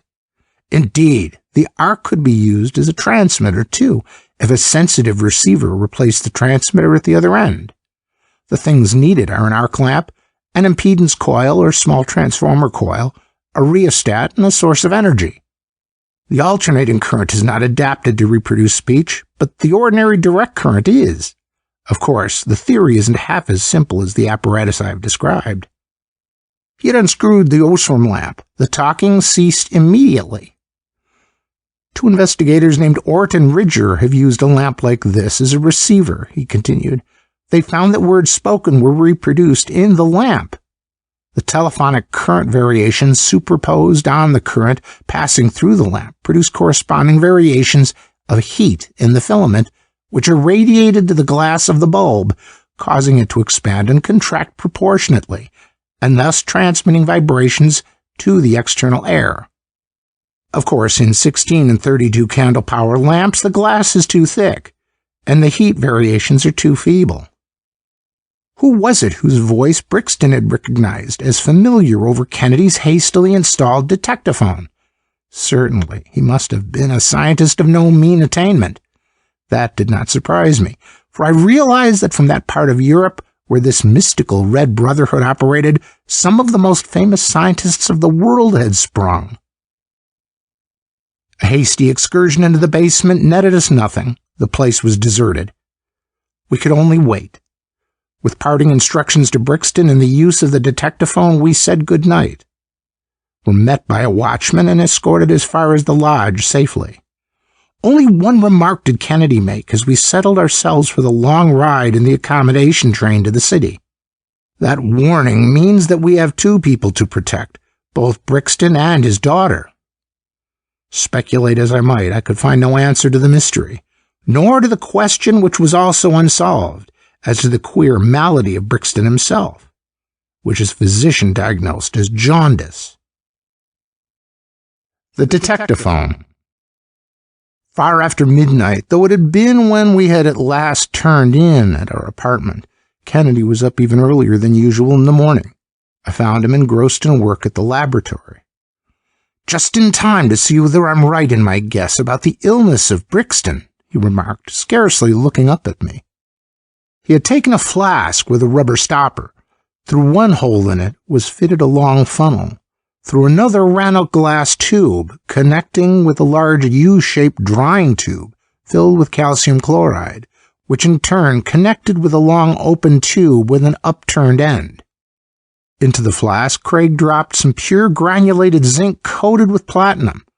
Then he covered it with dilute sulfuric acid through the funnel tube. "That forms hydrogen gas," he explained, "which passes through the drying tube and the ignition tube. Wait a moment until all the air is expelled from the tubes." He lighted a match and touched it to the open upturned end. The hydrogen, now escaping freely, was ignited with a pale blue flame. Next he took the little piece of wallpaper I had seen him tear off in the den, scraped off some powder from it, dissolved it, and poured it into the funnel tube. Almost immediately the pale bluish flame turned to bluish white, and white fumes were formed. In the ignition tube, a sort of metallic deposit appeared. Quickly he made one test after another. I sniffed. There was an unmistakable smell of garlic in the air. "Arsenurated hydrogen," commented Craig. "This is the Marsh test for arsenic. That wallpaper in Brixton's den has been loaded down with arsenic, probably Paris green or Schweinfurth green, which is acetoarsenate of copper. Every minute he is there, he is breathing arsenurated hydrogen. Someone has contrived to introduce free hydrogen into the intake of his ventilator. That acts on the arsenic compounds in the wallpaper and hangings and sets free the gas. I thought I knew the smell the moment I got a whiff of it. Besides, I could tell by the jaundiced look of his face that he was being poisoned. His liver was out of order, and arsenic seems to accumulate in the liver. Slowly poisoned by minute quantities of gas, I repeated in amazement. Someone in that Red Brotherhood is a diabolical genius. Think of it. Poisoned wallpaper.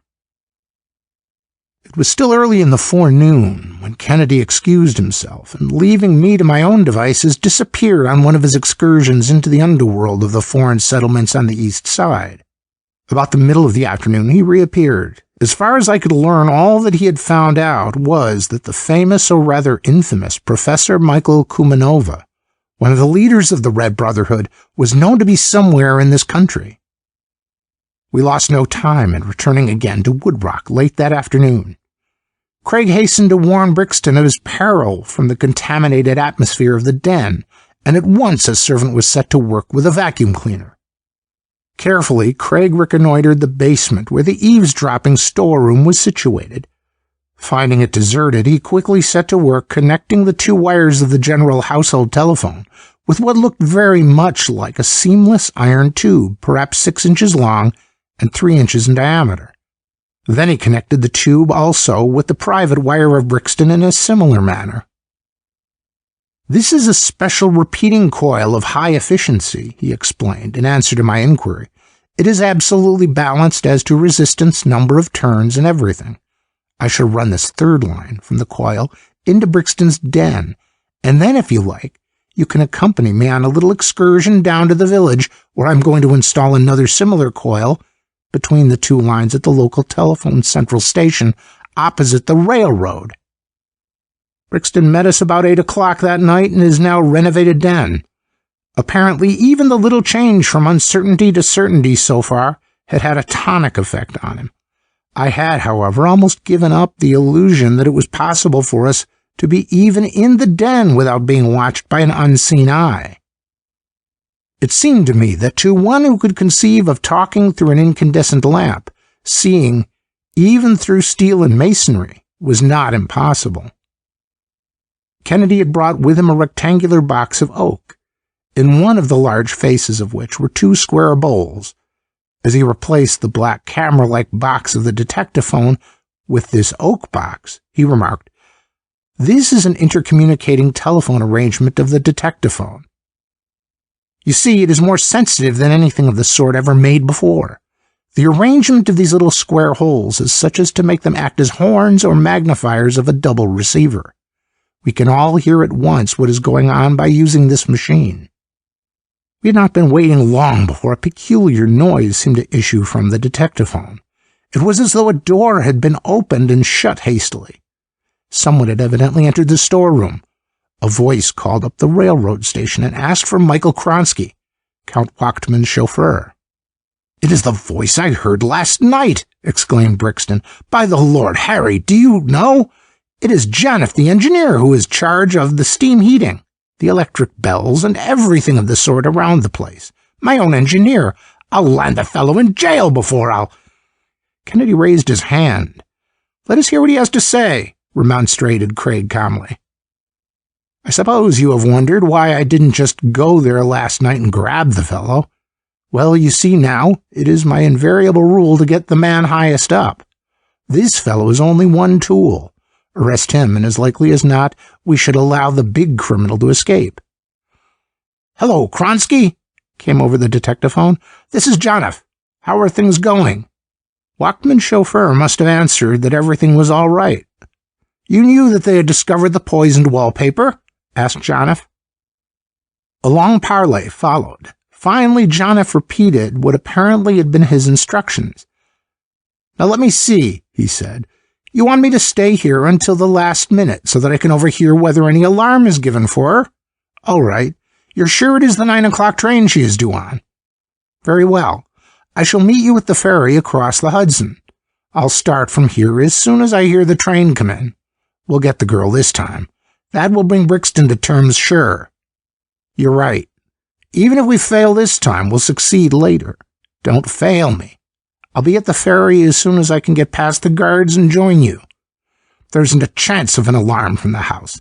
I'll cut all the wires the last thing before I leave. Goodbye. All at once it dawned on me what they were planning. The kidnapping of Brixton's only daughter, to hold her, perhaps, as a hostage until he did the bidding of the gang. Wachman's chauffeur was doing it, and using Wachman's car, too. Was Wachman a party to it? What was to be done? I looked at my watch. It was already only a couple of minutes of 9 when the train would be due.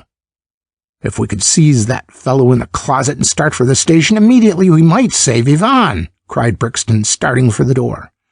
And if they escape, you make them more eager than ever to strike a blow at you and yours, put in Craig coolly. No, let us get this thing straight. I didn't think it was as serious as this, but I'm prepared to meet any emergency. But man, shouted Brixton, you don't suppose anything in the world counts beside her, do you? Exactly the point, urged Craig. Save her and capture them both at once. How can you? Fumed Brixton. If you attempt to telephone from here, that fellow Jonoff will overhear and give a warning. Regardless of whether Jonoff was listening or not, Kennedy was eagerly telephoning to the Woodrock Central down in the village. He was using the transmitter and receiver that were connected with the iron tube, which he had connected to the 2 regular house lines. Have the ferry held at any cost, he was ordering. Don't let the next boat go out until Mr. Brixton gets there, under any circumstances. Now put that to them straight, Central. You know Mr. Brixton has just a little bit of influence around here, and somebody's head will drop if they let that boat go out before he gets there. Humph, ejaculated Brixton. Much good that will do. Why, I suppose our friend Jonoff down in the storeroom knows it all now. Come on, let's grab him. Nevertheless, there was no sound from the detectaphone which would indicate that he had overheard and was spreading the alarm. He was there yet, for we could hear him clear his throat once or twice. No, replied Kennedy calmly, he knows nothing about it. I didn't use any ordinary means to prepare against the experts who have brought this situation about. That message you heard me send went out over what we call the phantom circuit. The phantom circuit? Repeated Brixton, chafing at the delay. Yes, it seems fantastic at first, I suppose, pursued Kennedy calmly, but after all, it is in accordance with the laws of electricity. It is no use fretting and fuming, Mr. Brixton. If Jonoff can wait, we'll have to do so too. Suppose we should start and this Kronsky should change his plans at the last minute. How would we find out? By telepathy? Believe me, sir, it is better to wait here a minute and trust to the phantom circuit than to mere chance. But suppose he should cut the line, I put in. Kennedy smiled. I have provided for that, Walter, in the way I installed the thing. I took good care that we could not be cut off that way. We can hear everything ourselves, but we cannot be overheard. He knows nothing. You see, I took advantage of the fact that additional telephones, or so-called phantom lines, can be superposed on existing physical lines. It is possible to obtain a third circuit from 2 similar metallic circuits by using for each side of this third circuit the 2 wires of each of the other circuits in multiple. All 3 circuits are independent, too. The third telephone current enters the wires of the first circuit, as it were, and returns along the wires of the second circuit. There are several ways of doing it. One is to use retardation or choke coils bridged across the two metallic circuits at both ends, with taps taken from the middle points of each. But the more desirable method is the one you saw me install this afternoon. I introduced repeating coils into the circuits at both ends. Technically, the third circuit is then taken off from the midpoints of the secondaries or line windings of these repeating coils. The current on a long-distance line is alternating in character, and it passes readily through a repeating coil. The only effect it has on the transmission is slightly reducing the volume. The current passes into the repeating coil, then divides and passes through the two line wires. At the other end, the halves balance, so to speak. Thus, currents passing over a phantom circuit don't set up currents in the terminal apparatus of the side circuits. Consequently, a conversation carried on over the phantom circuit will not be heard in either side circuit, nor does a conversation on the one side circuit affect the phantom. We could all talk at once without interfering with each other. At any other time I should be more than interested, remarked Brixton grimly, curbing his impatience to be doing something. I appreciate that, sir, rejoined Kennedy. Here it is. I have the central down in the village. Yes? They will hold the boat for us. Good. Thank you. The 9 o'clock train is 5 minutes late? Yes. What? Count Wachman's car is there? Oh, yes, the train is just pulling in. I see. Miss Brixton has entered his car alone. What's that? His chauffeur has started the car without waiting for the Count, who is coming down the platform? Instantly, Kennedy was on his feet. He was dashing up the corridor and the stairs from the den and down into the basement to the little storeroom. We burst into the place. It was empty. John F. had cut the wires and fled. There was not a moment to lose.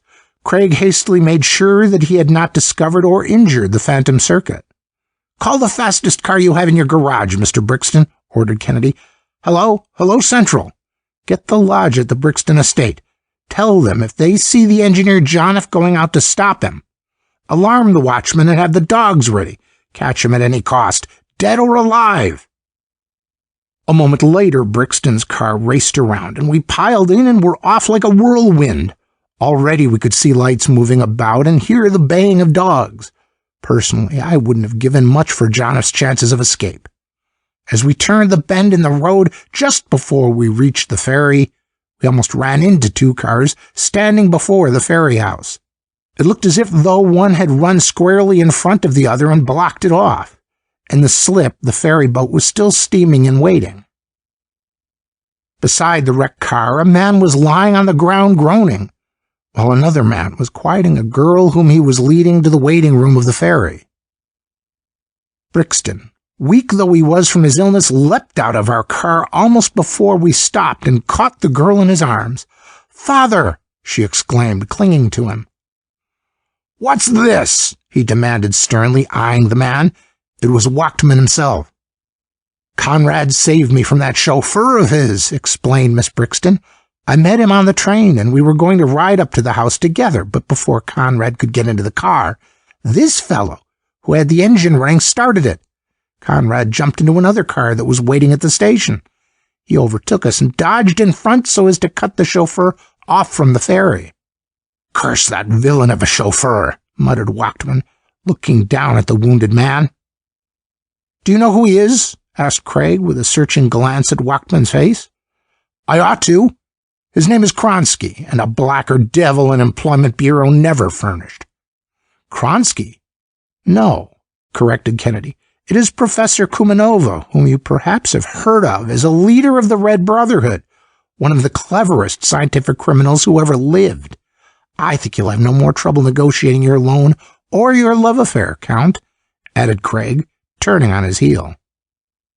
He was in no mood to receive the congratulations of the supercilious Wachman. As far as Craig was concerned, the case was finished, although I fancied from a flicker of his eyes he made some passing reference to the outcome, that when he came to send in a bill to Brixton for his services, he would not forget the high-eyebrowed Count. I followed in silence as Craig climbed into the Brixton car and explained to the banker that it was imperative that he should get back to the city immediately. Nothing would do but that the car must take us all the way back, while Brixton summoned another from the house for himself. The ride was accomplished swiftly in record time. Kennedy said little. Apparently, the exhilaration of the onrush of cool air was quite in keeping with his mood, though for my part, I should have preferred something a little more relaxing of the nervous tension. "We've been at it 5 days now," I remarked wearily as I dropped into an easy chair in our own quarters. "Are you going to keep up this debauch?" Kennedy laughed. "No," he said with a twinkle of scientific mischief. "No, I'm going to sleep it off." "Thank heaven," I muttered. "Because," he went on seriously, "that case interrupted a long series of tests I am making on the sensitiveness of selenium to light, and I want to finish them up soon. There's no telling when I shall be called on to use the information." I swallowed hard. He really meant it. He was laying out more work for himself. Next morning, I fully expected to find that he had gone. Instead, he was preparing for what he called a quiet day in the laboratory. "Now for some real work," he smiled. "Sometimes, Walter, I feel that I ought to give up this outside activity and devote myself entirely to research. It is so much more important." I could only stare at him and reflect on how often men wanted to do something other than the very thing that nature had evidently intended them to do, and on how fortunate it was that we were not always free agents. He set out for the laboratory, and I determined that as long as he would not stop working, neither would I. I tried to write. Somehow I was not in the mood. I wrote at my story, but succeeded only in making it more unintelligible. I was in no fit condition for it. It was late in the afternoon. I had made up my mind to use force, if necessary, to separate Kennedy from his study of selenium. My idea was that anything from the Metropolitan to the movies would do him good. And I had almost carried my point when a big, severely plain black foreign limousine pulled up with a rush at the laboratory door. A large man in a huge fur coat jumped out, and the next moment strode into the room. He needed no introduction, for we recognized at once J. Perry Spencer, one of the foremost of American financiers and a trustee of the university. With that characteristic directness which I have always thought accounted in large measure for his success, he wasted scarcely a word in coming straight to the object of his visit. "Professor Kennedy," he began, chewing a cigar and gazing about with evident interest at the apparatus Craig had collected in his warfare of science with crime. "I have dropped in here as a matter of patriotism. I want you to preserve to America those masterpieces of art and literature which I've collected all over the world during many years. They are the objects of one of the most curious pieces of vandalism of which I have ever heard. Professor Kennedy," he concluded earnestly, "could I ask you to call on Dr. Hugo Lith, the curator of my private museum, as soon as you can possibly find it convenient?" "Most assuredly, Mr. Spencer," replied Craig, with a whimsical side glance at me that told without words that this was better relaxation to him than either the Metropolitan or the movies. "I should be glad to see Dr. Lith at any time. Right now, if it is convenient to him."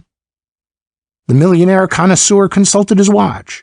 "Lith will be at the museum until 6 at least. Yes, we can catch him there. I have a dinner engagement at 7 myself. I can give you half an hour of the time before then. If you're ready, just jump into the car, both of you." The museum to which he referred was a handsome white marble building in Renaissance, fronting on a side street just off Fifth Avenue, and in the rear of the famous Spencer House, itself one of the showpieces of that wonderful thoroughfare. Spencer had built the museum at great cost simply to house those treasures which were too dear to him to entrust to a public institution. It was in the shape of a rectangle and planned with special care as to the lighting. Dr. Lith, a rather stout, mild-eyed German savant, plunged directly into the middle of things as soon as we had been introduced. "It is a most remarkable affair, gentlemen," he began, placing for us chairs that must have been hundreds of years old. "At first it was only those objects in the museum that were green that were touched, like the collection of famous and historic French emeralds. But soon we found it was other things, too, that were missing. Old Roman coins of gold, a collection of watches, and I know not what else until we have gone over the—" "Where is Miss White?" interrupted Spencer, who had been listening somewhat impatiently. "In the library, sir. Shall I call her?" "No. I will go myself. I want her to tell her experience to Professor Kennedy exactly as she told it to me. Explain while I am gone how impossible it would be for a visitor to do one, to say nothing of all of the acts of vandalism we have discovered. The Green Curse. The American Medici disappeared into his main library, where Miss White was making a minute examination to determine what damage had been done in the realm over which she presided. Apparently, every book with a green binding has been mutilated in some way, resumed Dr. Liff, but that was only the beginning. Others have suffered too, and some are even gone. It is impossible that any visitor could have done it. Only a few personal friends of Mr. Spencer are ever admitted here, and they are never alone. No, it is weird, mysterious. Just then Spencer returned with Miss White. She was an extremely attractive girl, slight of figure, but with an air about her that all the imported gowns in New York could not have conferred. They were engaged in animated conversation, so much in contrast with the bored air with which Spencer had listened to Dr. Liff that even I noticed that the connoisseur was completely obliterated in the man, whose love of beauty was by no means confined to the inanimate. I wondered if it was merely his interest in her story that impelled Spencer. The more I watched the girl, the more I was convinced that she knew that she was interesting to the millionaire. For example, Dr. Liff was saying, the famous collection of emeralds which has disappeared has always been what you Americans call hoodooed. They have always brought ill luck, and like many things of the sort to which superstition attaches, they have been banked, so to speak, by the successive owners in museums. Are they saleable? That is, could anyone dispose of the emeralds or the other curios with reasonable safety and at a good price? Oh, yes, hastened Dr. Liff. Not as collections, but separately. The emeralds alone cost $50,000. I believe Mr. Spencer bought them for Mrs. Spencer some years before she died. She did not care to wear them, however, and had them placed here. I thought I noticed a shade of annoyance cross the face of the magnate. Never mind that, he interrupted. Let me introduce Miss White. I think you will find her story one of the most uncanny you have ever heard. He had placed a chair for her, and still addressing us but looking at her, went on, It seems that the morning the vandalism was first discovered, she and Dr. Liff at once began a thorough search of the building to ascertain the extent of the depredations. The search lasted all day and well into the night. I believe it was midnight before you finished? It was almost 12, began the girl, in a musical voice that was too Parisian to harmonize with her plain Anglo-Saxon name, when Dr. Liff was down here in his office checking off the objects in the catalogue which were either injured or missing. I had been working in the library. The noise of something like a shade flapping in the wind attracted my attention. I listened. It seemed to come from the art gallery, a large room upstairs where some of the greatest masterpieces in this country are hung. I hurried up there. Just as I reached the door, a strange feeling seemed to come over me that I was not alone in that room. I fumbled for the electric light switch, but in my nervousness could not find it. There was just enough light in the room to make out objects indistinctly. Thought I heard a low moaning sound from an old Flemish copper ewer near me. I had heard that it was supposed to groan at night. She paused and shuddered at her recollection, and looked about as if grateful for the flood of electric light that now illuminated everything. Spencer reached over and touched her arm to encourage her to go on. She did not seem to resent the touch. Opposite me, in the middle of the open floor, she resumed, her eyes dilated and her breath coming and going rapidly, stood the mummy case of Ka, an Egyptian priestess of Thebes, I think. The case was empty, but on the lid was painted a picture of the priestess. Such wonderful eyes. They seemed to pierce right through your very soul. Often in the daytime I have stolen off to look at them. But at night, remember the hour of night too, oh, it was awful, terrible. The lid of the mummy case moved, yes, really moved, and seemed to float to one side. I could see it. And back of that carved and painted face with the piercing eyes was another face, real eyes. And they looked out at me with such hatred from the place that I knew was empty. She had risen and was facing us with wild terror written on her face, as if in appeal for protection against something she was powerless to name. Spencer, who had not taken his hand off her arm, gently pressed her back into the easy chair and finished the story. She screamed and fainted. Dr. Lith heard it and rushed upstairs. There she lay on the floor. The lid of the sarcophagus had really been moved. He saw it. Not a thing else had been disturbed.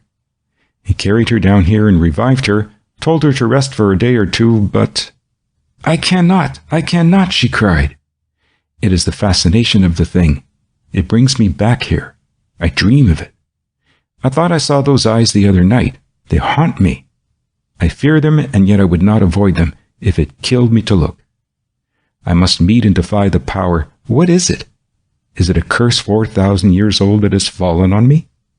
I had heard stories of mummies that rose from their sleep of centuries to tell the fate of someone when it is hanging in the balance, of mummies that groaned and gurgled and fought for breath, frantically beating with their swathed hands in the witching hours of the night.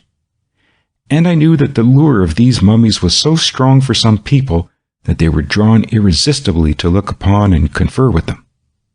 Was this a case for the oculists, the spiritualists, the Egyptologists, or for a detective? I should like to examine the art gallery, in fact, go over the whole museum, putting Kennedy in his most matter-of-fact tone. Spencer, with a glance at his watch, excused himself, nodding to Dr. Lith to show us about, and with a good night to Miss White, which was noticeable for its sympathy with her fears, said, I shall be at the house for another half-hour at least, in case anything really important develops. A few minutes later, Miss White left for the night, with apparent reluctance, and yet I thought with just a little shudder as she looked back up the staircase that led to the art gallery. Dr. Lith led us into a large vaulted marble hall and up a broad flight of steps, past beautiful carvings and frescoes that I should have liked to stop and admire. The art gallery was a long room in the interior at the top of the building, windowless but lighted by a huge double skylight, each half of which must have been some 8 or 10 feet across. The light falling through this skylight passed through plate glass of marvelous transparency. One looked up at the sky as though through the air itself. Kennedy ignored the gallery's profusion of priceless art for the time and went directly to the mummy case of the priestess Ka. It has a weird history, remarked Dr. Lith. No less than 7 deaths, as well as many accidents, have been attributed to the malign influence of that greenish-yellow coffin. You know, the ancient Egyptians used to chant as they buried their sacred dead. Woe to him who injures the tomb. The dead shall point out the evildoer to the devourer of the underworld. Soul and body shall be destroyed.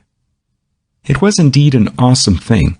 It represented a woman in the robes of an Egyptian priestess, a woman of medium height with an inscrutable face. The slanting Egyptian eyes did, as Miss White had said, almost literally stare through you. I am sure that anyone possessing a nature at all affected by such things might, after a few minutes gazing at them in self-hypnotism, really convince himself that the eyes moved and were real.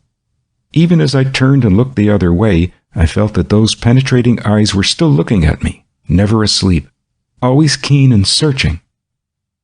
There was no awe about Kennedy. He carefully pushed aside the lid and peered inside. I almost expected to see someone in there. A moment later, he pulled out his magnifying glass and carefully examined the interior. At last he was apparently satisfied with his search. He had narrowed his attention down to a few marks on the stone, partly in the thin layer of dust that had collected on the bottom. This was a very modern and material reincarnation, he remarked as he rose. If I am not mistaken, the apparition wore shoes with nails in the heels, and nails that are not like those in American shoes. I shall have to compare the marks I have found with marks I have copied from shoe nails in the wonderful collection of M. Bertillon. Offhand, I should say that the shoes were a French make. The library having gone over next without anything attracting Kennedy's attention particularly, he asked about the basement or cellar.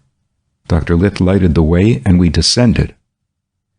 Down there were innumerable huge packing cases, which had just arrived from abroad, full of the latest consignment of art treasures which Spencer had purchased. Apparently Dr. Lith and Miss White had been so engrossed in discovering what damage had been done to the art treasures above that they had not had time to examine the new ones in the basement. Kennedy's first move was to make a thorough search of all the little grated windows and a door which led out into a sort of little areaway for the removal of ashes and refuse. The door showed no evidence of having been tampered with, nor did any of the windows at first sight. A low exclamation from Kennedy brought us to his side. He had opened one of the windows and thrust his hand out against the grating, which had fallen on the outside pavement with a clang. The bars had been completely and laboriously sawed through, and the whole thing had been wedged back into place so that nothing would be detected at a cursory glance. He was regarding the lock on the window. Apparently it was all right. Actually, it had been sprung so that it was useless. Most persons, he remarked, don't know enough about jimmies. Against them an ordinary door lock or window catch is no protection. With a jimmy 18 inches long, even an anemic burglar can exert a pressure sufficient to lift 2 tons. Not one window in 1,000 can stand that strain. The only use of locks is to keep out sneak thieves and compel the modern scientific educated burglar to make a noise. But making a noise isn't enough here at night. This place with all its fabulous treasures must be guarded constantly, now every hour, as if the front door were wide open. The bars replaced and the window apparently locked as before, Craig devoted his efforts to examining the packing cases in the basement. As yet apparently nothing down there had been disturbed. But while rummaging about, from an angle formed behind one of the cases, he drew forth a cane, to all appearances an ordinary Malacca walking stick. He balanced it in his hand a moment, then shook his head. Too heavy for a Malacca, he ruminated. Then an idea seemed to occur to him. He gave the handle a twist. Sure enough, it came off, and as it did so, a bright little light flashed up. "Well, what do you think of that?" he exclaimed. "For a scientific dark lantern, that is the neatest thing I have ever seen. An electric light cane, with a little incandescent lamp and a battery hidden in it. This grows interesting. We must at last have found the cache of a real gentleman burglar, such as Bertillon says exists only in books. I wonder if he has anything else hidden back here." He reached down and pulled out a peculiar little instrument, a single blue steel cylinder. He fitted a hard rubber cap snugly into the palm of his hand, and with the first and middle fingers encircled the cylinder over a steel ring near the other end. A loud report followed, and a vase, just unpacked, at the opposite end of the basement was shattered as if by an explosion. "Phew!" exclaimed Kennedy. "I didn't mean to do that. I knew the thing was loaded, but I had no idea the hairspring ring at the end was so delicate as to shoot it off at a touch. It's one of those aristocratic little Apache pistols that one can carry in his vest pocket and hide in his hand. Say, but that stung. And back here is a little box of cartridges, too." We looked at each other in amazement at the chance find. Apparently the vandal had planned a series of visits. "Now let me see," resumed Kennedy. "I suppose our very human but nonetheless mysterious intruder expected to use these again. Well, let him try. I'll put them back here for the present. I want to watch in the art gallery tonight." I could not help wondering whether, after all, it might not be an inside job and the fixing of the window merely a blind. Or was the vandal fascinated by the subtle influence of mysticism that so often seems to emanate from objects that have come down from the remote ages of the world? I could not help asking myself whether the story that Miss White had told was absolutely true. Had there been anything more than superstition in the girl's evident fright? She had seen something, I felt sure, for it was certain she was very much disturbed. But what was it she had really seen? So far, all that Kennedy had found had proved that the reincarnation of the priestess Ka had been very material. Perhaps the reincarnation had got in the daytime and had spent the hours until night in the mummy case. It might well have been chosen as the safest and least suspicious hiding place. Kennedy evidently had some ideas and plans, for no sooner had he completed arrangements with Dr. Litz so that we could get into the museum that night to watch, than he excused himself. Scarcely around the corner on the next business street, he hurried into a telephone booth. "I called up First Deputy O'Connor," he explained as he left the booth a quarter of an hour later. "You know it is the duty of 2 of O'Connor's men to visit all the pawnshops of the city at least once a week, looking over recent pledges and comparing them with descriptions of stolen articles. I gave him a list from that catalogue of Dr. Litz, and I think that if any of the emeralds, for instance, have been pawned, his men will be on the alert and will find it out." We had a leisurely dinner at a nearby hotel, during most of which time Kennedy gazed vacantly at his food. Only once did he mention the case, and that was almost as if he were thinking aloud. Nowadays, he remarked, criminals are exceptionally well informed. They used to steal only money and jewels. Today it is famous pictures and antiques also. They know something about the value of antique bronze and marble. In fact, the spread of a taste for art has taught the enterprising burglar that such things are worth money, and he in turn has educated up the receivers of stolen goods to pay a reasonable percentage of the value of his artistic plunder. The success of the European art thief is enlightening the American thief. That's why I think we'll find some of this stuff in the hands of the professional fences. It was still early in the evening when we returned to the museum and let ourselves in with the key that Dr. Lyth had loaned Kennedy. He had been anxious to join us in the watch, but Craig had diplomatically declined, a circumstance that puzzled me and set me thinking that perhaps he suspected the curator himself. We posted ourselves in an angle where we could not possibly be seen, even if the full force of the electrolier were switched on. Hour after hour we waited, but nothing happened. There were strange and weird noises in plenty, not calculated to reassure one, but Craig was always ready with an explanation. It was in the forenoon of the day after our long and unfruitful vigil in the art gallery that Dr. Lyth himself appeared at our apartment in a great state of perturbation. "Miss White has disappeared," he gasped, in answer to Craig's hurried question.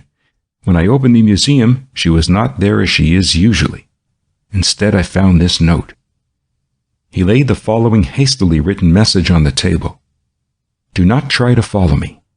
It is the green curse that has pursued me from Paris. I cannot escape it.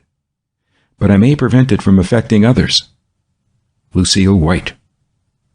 That was all. We looked at each other at a loss to understand the enigmatic wording. The green curse. "I rather expected something of the sort," observed Kennedy. "By the way, the shoe nails were French, as I surmised. They show the marks of French heels. It was Miss White herself who hid in the mummy case." "Impossible!" exclaimed Dr. Lyth incredulously. As for myself, I had learned that it was of no use being incredulous with Kennedy. A moment later the door opened. One of O'Connor's men came in bursting with news. Some of the emeralds had been discovered in a 3rd Avenue pawn shop. O'Connor, mindful of the historic fate of the Mexican Madonna and the stolen statue of the Egyptian goddess Neith, had instituted a thorough search with the result that at least part of the pilfered jewels had been located. There was only one clue to the thief, but it looked promising. The pawnbroker described him as a crazy Frenchman of an artist, tall with a pointed black beard. In pawning the jewels, he had given the name of Edouard Delaverde, and the city detectives were making a canvass of the better-known studios in hope of tracing him. Kennedy, Dr. Lyth, and myself walked around to the boarding house where Miss White lived. There was nothing about it, from the landlady to the gossip, to distinguish it from scores of other places of the better sort. We had no trouble in finding out that Miss White had not returned home at all the night before. The landlady seemed to look on her as a woman of mystery, and confided to us that it was an open secret that she was not an American at all, but a French girl whose name she believed was really Lucille LeBlanc, which after all was White. Kennedy made no comment, but I wavered between the conclusions that she had been the victim of foul play and that she might be the criminal herself, or at least a member of a band of criminals. No trace of her could be found through the usual agencies for locating missing persons. It was the middle of the afternoon, however, when word came to us that one of the city detectives had apparently located the studio of Delaverde. It was coupled with the interesting information that the day before, a woman roughly answering the description of Miss White had been seen there. Delaverde himself was gone. The building to which the detective took us was downtown, in a residence section which had remained as a sort of little eddy to one side of the current of business that had swept everything before it uptown. It was an old building and large, and was entirely given over to studios of artists. Into one of the cheapest of the suites we were directed. It was almost bare of furniture and in a peculiarly shifted state of disorder. A half-finished picture stood in the center of the room, and several completed ones were leaning against the wall. They were of the wildest character imaginable. even the conceptions of the futurists looked tame in comparison. Kennedy at once began rummaging and exploring. In a corner of a cupboard near the door, he disclosed a row of dark-colored bottles. One was filled halfway with an emerald green liquid. He held it up to the light and read the label, Absinthe. "Ah," he exclaimed with evident interest, looking first at the bottle and then at the wild, formless pictures. "Our crazy Frenchman was an absintheur. I thought the pictures were rather the product of a disordered mind than of genius." He replaced the bottle, adding, "It is only recently that our own government placed a ban on the importation of that stuff, as a result of the decision of the Department of Agriculture that it was dangerous to health and conflicted with the pure food law. In France they call it the scourge, the plague, the enemy, the queen of poisons. Compared with other alcoholic beverages, it has the greatest toxicity of all. There are laws against the stuff in France, Switzerland, and Belgium. It isn't the alcohol alone, although there is from 50 to 80% in it, that makes it so deadly. It is the absinthe, the oil of wormwood, whose bitterness has passed into a proverb. The active principle absinthin is a narcotic poison. The stuff creates a habit most insidious and difficult to break, a longing more exacting than hunger. It is almost as fatal as cocaine in its blasting effects on mind and body. Wormwood," he pursued, still rummaging about, "has a special affinity for the brain cells and the nervous system in general. It produces a special affliction of the mind, which might be called absinthism. Loss of will follows its use, brutishness, softening of the brain. It gives rise to the wildest hallucinations. Perhaps that was why our absintheur chose first to destroy or steal all things green, as if there were some merit in the color, when he might have made away with so many more valuable things. Absintheurs have been known to perform some of the most intricate maneuvers, requiring great skill in the use of delicate tools. They are given to disappearing and have no memory of their actions afterward." On an ink-spattered desk lay some books, including Lombroso's Degenerate Man and Criminal Woman. Kennedy glanced at them, and then at a crumpled manuscript that was stuck into a pigeonhole. It was written in a trembling, cramped foreign hand, evidently part of a book or an article. "Oh, the wickedness of wealth," it began. "While millions of poor toilers slave and starve and shiver, the slave drivers of today, like the slave drivers of ancient Egypt, spend the money wrung from the blood of the people in useless and worthless toys of art, while the people have no bread, in old books while the people have no homes, in jewels while the people have no clothes. Thousands are spent on dead artists, but $1 is grudged to a living genius. Down with such art! I dedicate my life to righting the wrongs of the proletariat. Vive l'anarchism." The thing was becoming more serious, but by far the most serious discovery in the now deserted studio was a number of large glass tubes in a corner, some broken, others not yet used and standing in rows as if waiting to be filled. A bottle labeled sulfuric acid stood at one end of a shelf, while at the other was a huge jar full of black grains, next a bottle of chlorate of potash.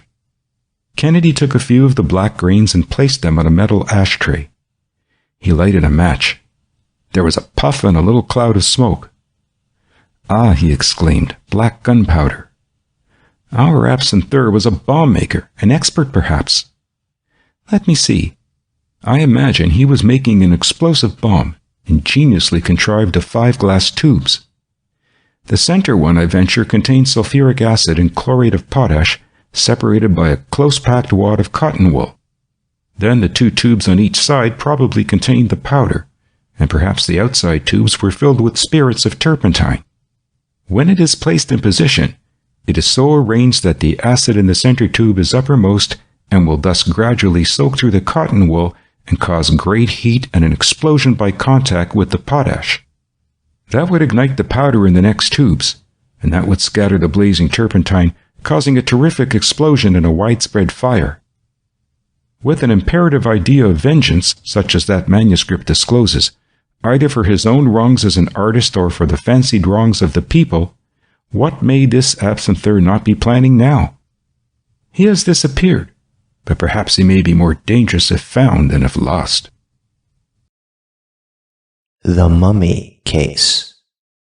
The horrible thought occurred to me that perhaps he was not alone. I had seen Spencer's infatuation with his attractive librarian. The janitor of the studio building was positive that a woman answering her description had been a visitor at the studio. Would she be used to get at the millionaire and his treasures? Was she herself part of the plot to victimize, perhaps kill him? The woman had been much of an enigma to me at first.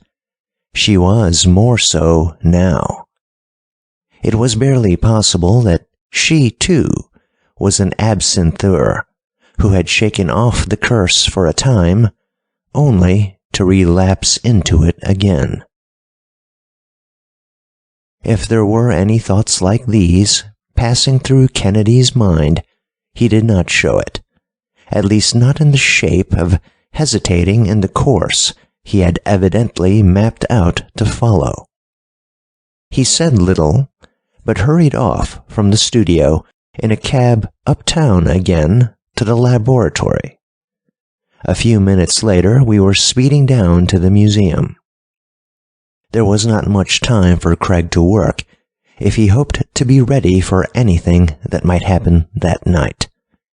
He began by winding coil after coil of copper wire about the storeroom in the basement of the museum. It was not a very difficult matter to conceal it, so crowded was the room, or to lead the ends out through a window at the opposite side from that where the window had been broken open. Upstairs in the art gallery, he next installed several boxes, such as those which I had seen him experimenting with during his tests of selenium on the afternoon when Mr. Spencer had first called on us. They were camera-like boxes, about 10 inches long, 3 inches or so wide, and 4 inches deep. One end was open, or at least looked as though the end had been shoved several inches into the interior of the box. I looked into one of the boxes and saw a slit in the wall that had been shoved in. Kennedy was busy adjusting the apparatus and paused only to remark that the boxes contained 2 sensitive selenium surfaces balanced against 2 carbon resistances. There was also in the box a clockwork mechanism, which Craig wound up and set ticking ever so softly. Then he moved a rod that seemed to cover the slit until the apparatus was adjusted to his satisfaction, a delicate operation judging by the care he took. Several of these boxes were installed, and by that time it was quite late. Wires from the apparatus in the art gallery also led outside, and these, as well as the wires from the coils down in the basement, he led across the bit of garden back of the Spencer house and up to a room on the top floor. In the upper room, he attached the wires from the storeroom to what looked like a piece of crystal and a telephone receiver.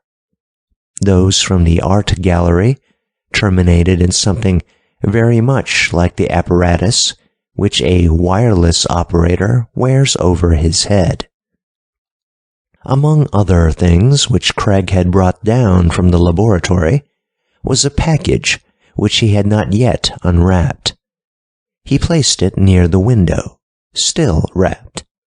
It was quite large, and must have weighed 15 or 20 pounds. That done, he produced a tape measure and began, as if he were a surveyor, to measure various distances, and apparently to calculate the angles and distances from the windowsill of the Spencer house to the skylight, which was the exact center of the museum. The straight distance, if I recall correctly, was in the neighborhood of 400 feet. These preparations completed, there was nothing left to do but to wait for something to happen. Spencer had declined to get alarmed about our fears for his own safety, and only with difficulty had we been able to dissuade him from moving heaven and earth to find Miss White, a proceeding which must certainly have disarranged Kennedy's carefully laid plans. So interested was he that he postponed one of the most important business conferences of the year, growing out of the antitrust suits, in order to be present with Dr. Lith and ourselves in the little upper back room. It was quite late when Kennedy completed his hasty arrangements, yet, as the night advanced, we grew more and more impatient for something to happen. Craig was apparently even more anxious than he had been the night before, when we watched in the art gallery itself.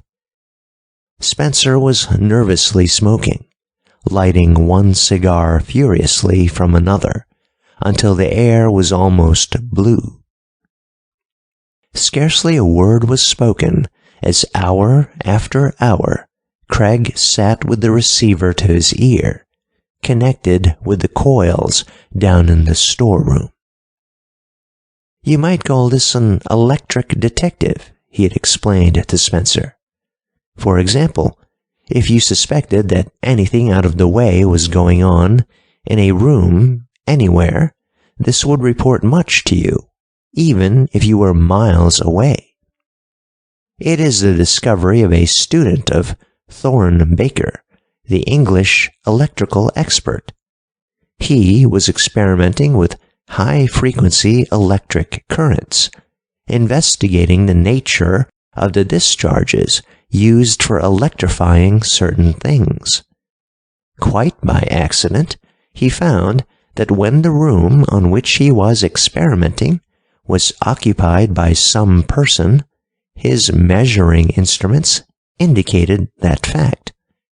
He tested the degree of variation by passing the current first through the room and then through a sensitive crystal to a delicate telephone receiver.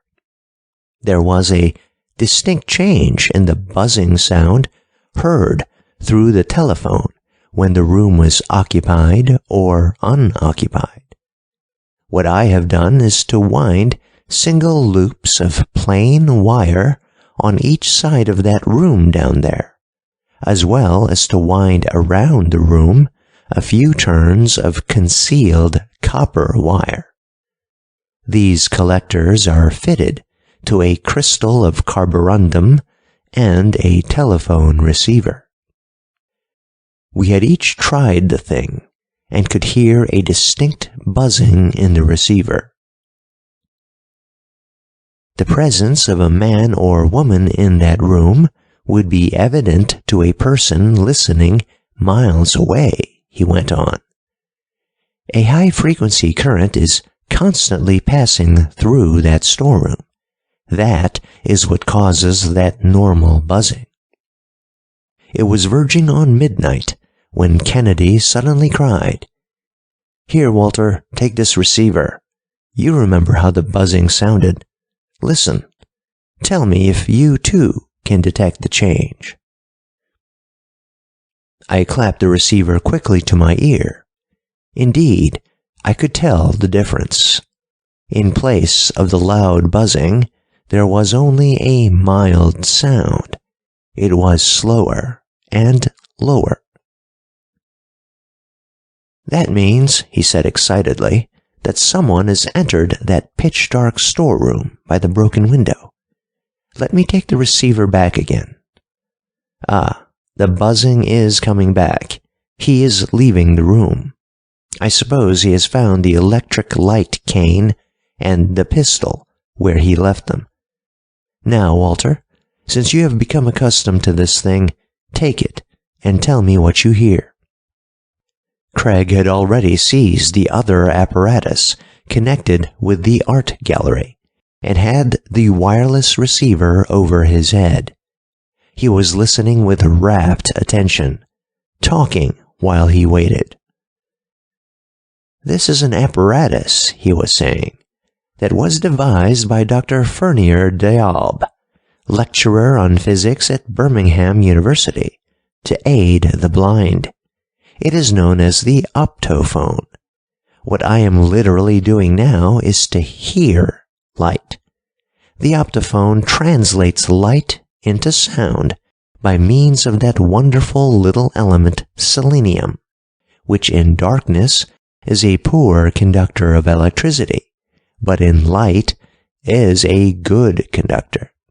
This property is used in the optophone in transmitting an electric current which is interrupted by a special clockwork interrupter.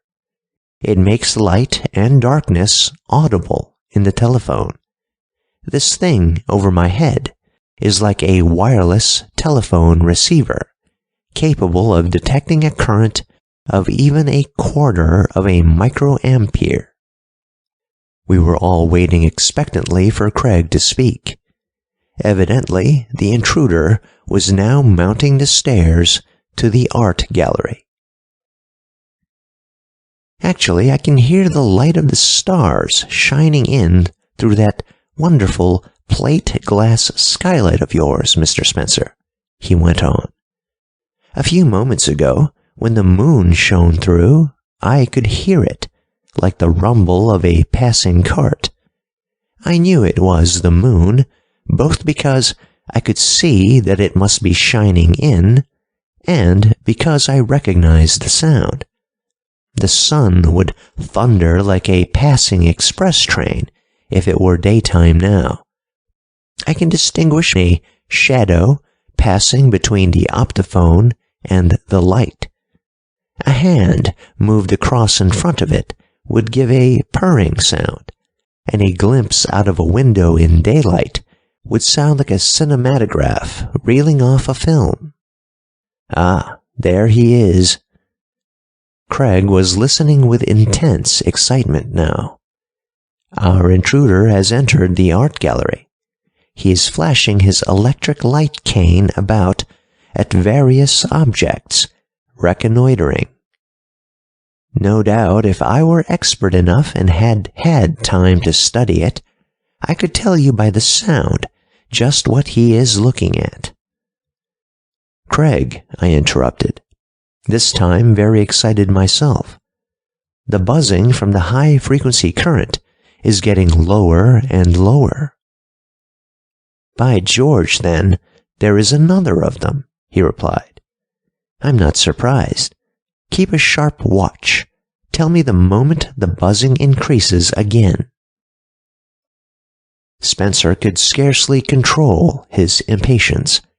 It had been a long time since he had been a mere spectator, and he did not seem to relish being held in check by anybody.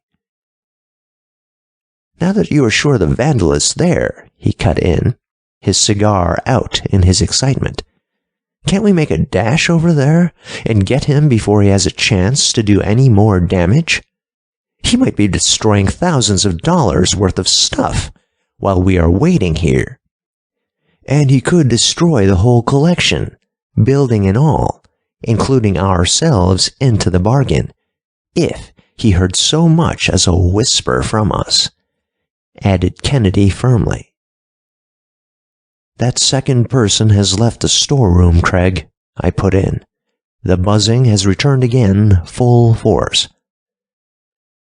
Kennedy tore the wireless receiver from his ear. "Here, Walter, never mind about that electric detective any more then. Take the optophone. Describe minutely to me just exactly what you hear." He had taken from his pocket a small metal ball. I seized the receiver from him and fitted it to my ear. It took me several instants to accustom my ears to the new sounds, but they were plain enough, and I shouted my impressions of their variations. Kennedy was busy at the window over the heavy package, from which he had torn the wrapping. His back was toward us, and we could not see what he was doing.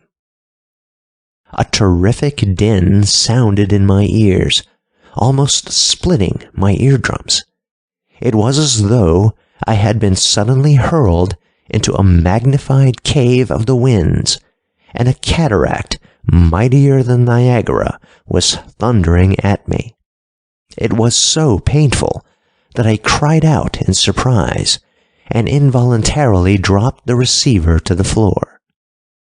It was the switching on of the full glare of the electric lights in the art gallery, Craig shouted. The other person must have got up to the room quicker than I expected. Here goes.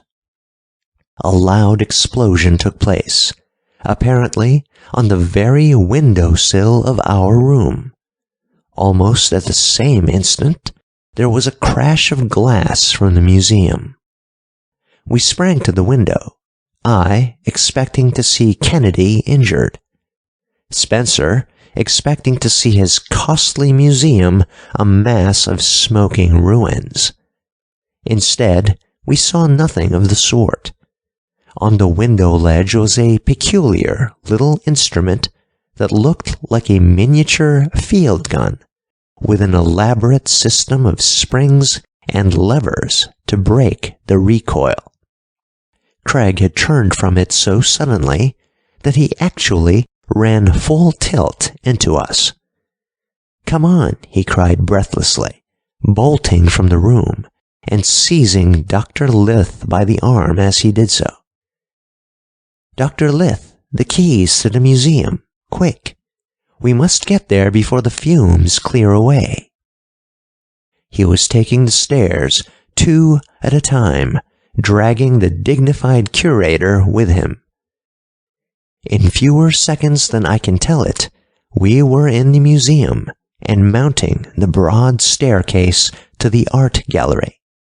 An overpowering gas seemed to permeate everything. "Stand back a moment," cautioned Kennedy as we neared the door.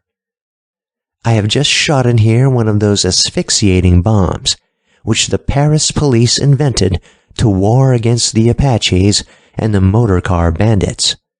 Open all the windows back here and let the air clear. Walter, breathe as little of it as you can. But come here, do you see? Over there, near the other door, a figure lying on the floor. Make a dash in after me and carry it out.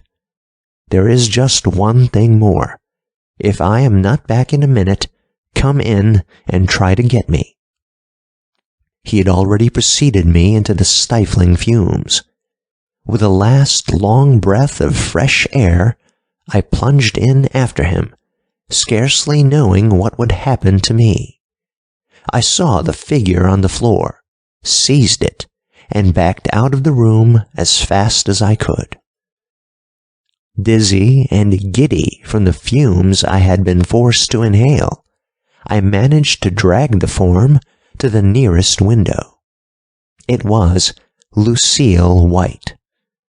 An instant later, I felt myself unceremoniously pushed aside. Spencer had forgotten all about the millions of dollars worth of curios, all about the suspicions that had been entertained against her, and had taken the half-conscious burden from me.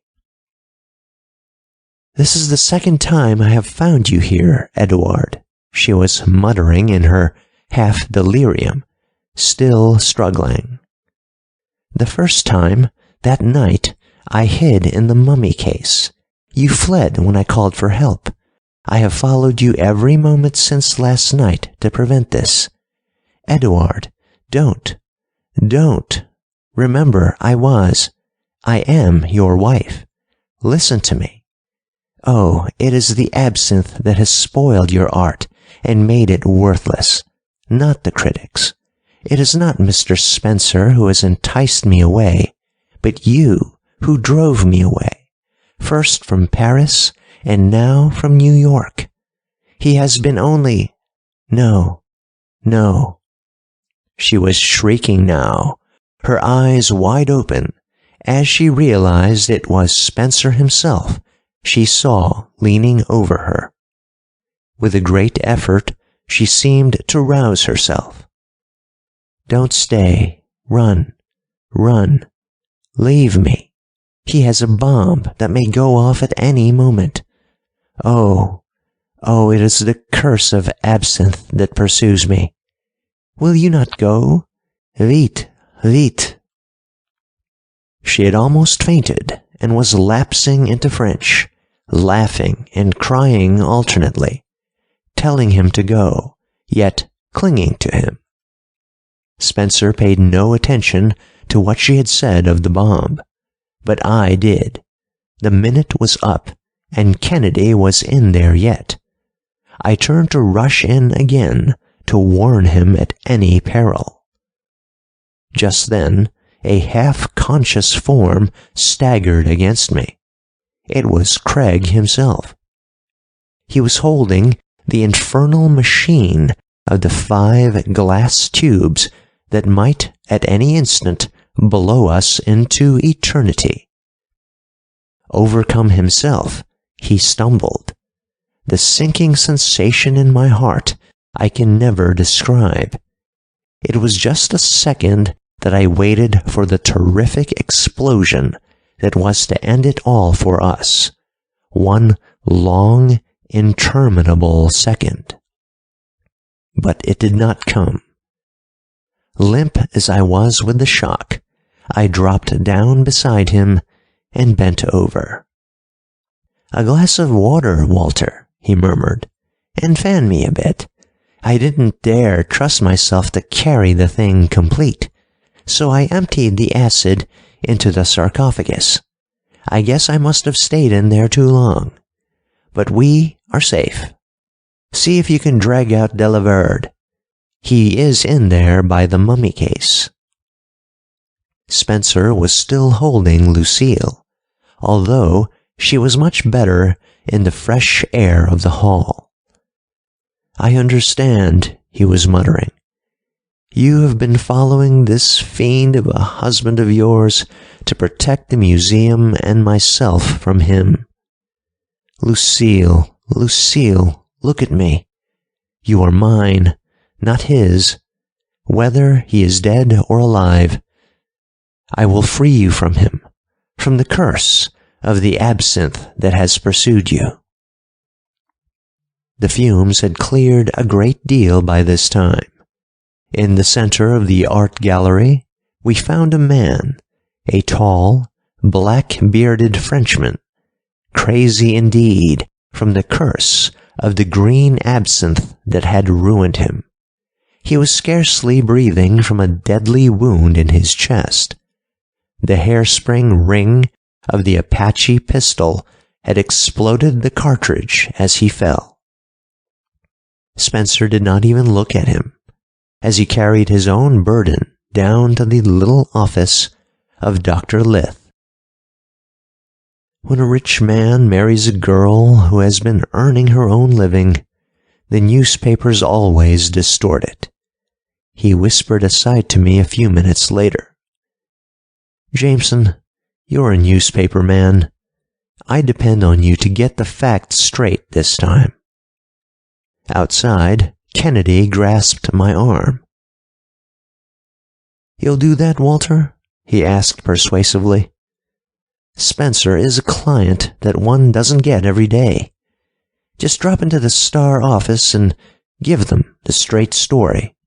I'll promise you I'll not take another case until you are free again to go on with me in it." There was no denying him. As briefly as I could, I rehearsed the main facts to the managing editor late that night. I was too tired to write it at length. Yet, I could not help a feeling of satisfaction as he exclaimed, "Great stuff, Jameson, great." "I know," I replied, "but this six-cylindered existence for a week wears you out." "My dear boy," he persisted, "if I had turned someone else loose on that story, he'd have been dead. Go to it. It's fine." It was a bit of blarney, I knew, but somehow or other I liked it. It was just what I needed to encourage me, and I hurried uptown, promising myself a sound sleep at any rate. "Very good," remarked Kennedy the next morning, poking his head in at my door and holding up a copy of the Star, into which a very accurate, brief account of the affair had been dropped at the last moment. "I'm going over to the laboratory. See you there as soon as you can get over." "Craig," I remarked an hour or so later as I sauntered in on him, hard at work, "I don't see how you stand this feverish activity." "Stand it?" he repeated, holding up a beaker to the light to watch a reaction. "It's my very life. Stand it? Why, man, if you want me to pass away, stop it. As long as it lasts, I shall be all right. Let it quit, and I'll go back to research work," he laughed. Evidently, he had been waiting for me, for as he talked, he laid aside the materials with which he had been working and was preparing to go out. "Then, too," he went on, "I like to be with people like Spencer and Brixton. For example, while I was waiting here for you, there came a call from Emery Pitts." "Emery Pitts," I echoed. "What does he want?" "The best way to find out is to find out," he answered simply. "It's getting late, and I promised to be there directly. I think we'd better take a taxi." A few minutes later, we were ushered into a large Fifth Avenue mansion and were listening to a story which interested even Kennedy. "Not even a blood spot has been disturbed in the kitchen. Nothing has been altered since the discovery of the murdered chef, except that his body has been moved into the next room." Emery Pitts, one of the 1,000 millionaires of steel, overwrought as he was by a murder in his own household, sank back in his easy chair, exhausted. Pitts was not an old man. Indeed, in years he was in the prime of life. Yet by his looks, he might almost have been double his age, the more so in contrast with Minna Pitts, his young and very pretty wife, who stood near him in the quaint breakfast room and solicitously moved a pillow back of his head. Kennedy and I looked on in amazement. We knew that he had recently retired from active business, giving as a reason his failing health. But neither of us had thought, when the hasty summons came early that morning to visit him immediately at his house, that his condition was as serious as it now appeared. "In the kitchen," repeated Kennedy, evidently not prepared for any trouble in that part of the house. Pitts, who had closed his eyes, now reopened them slowly, and I noticed how contracted were the pupils. "Yes," he answered somewhat wearily, "my private kitchen, which I have had fitted up. You know, I am on a diet, have been ever since I offered the $100,000 for the sure restoration of youth. I shall have you taken out there presently." he lapsed again into a half-dreamy state, his head bowed on one hand, resting on the arm of his chair. The morning's mail still lay on the table, some letters open, as they had been when the discovery had been announced. Mrs. Pitts was apparently much excited and unnerved by the gruesome discovery in the house. "You have no idea who the murderer might be?" asked Kennedy, addressing Pitts, but glancing keenly at his wife. "No," replied Pitts. "If I had, I should have called the regular police. I wanted you to take it up before they spoiled any of the clues.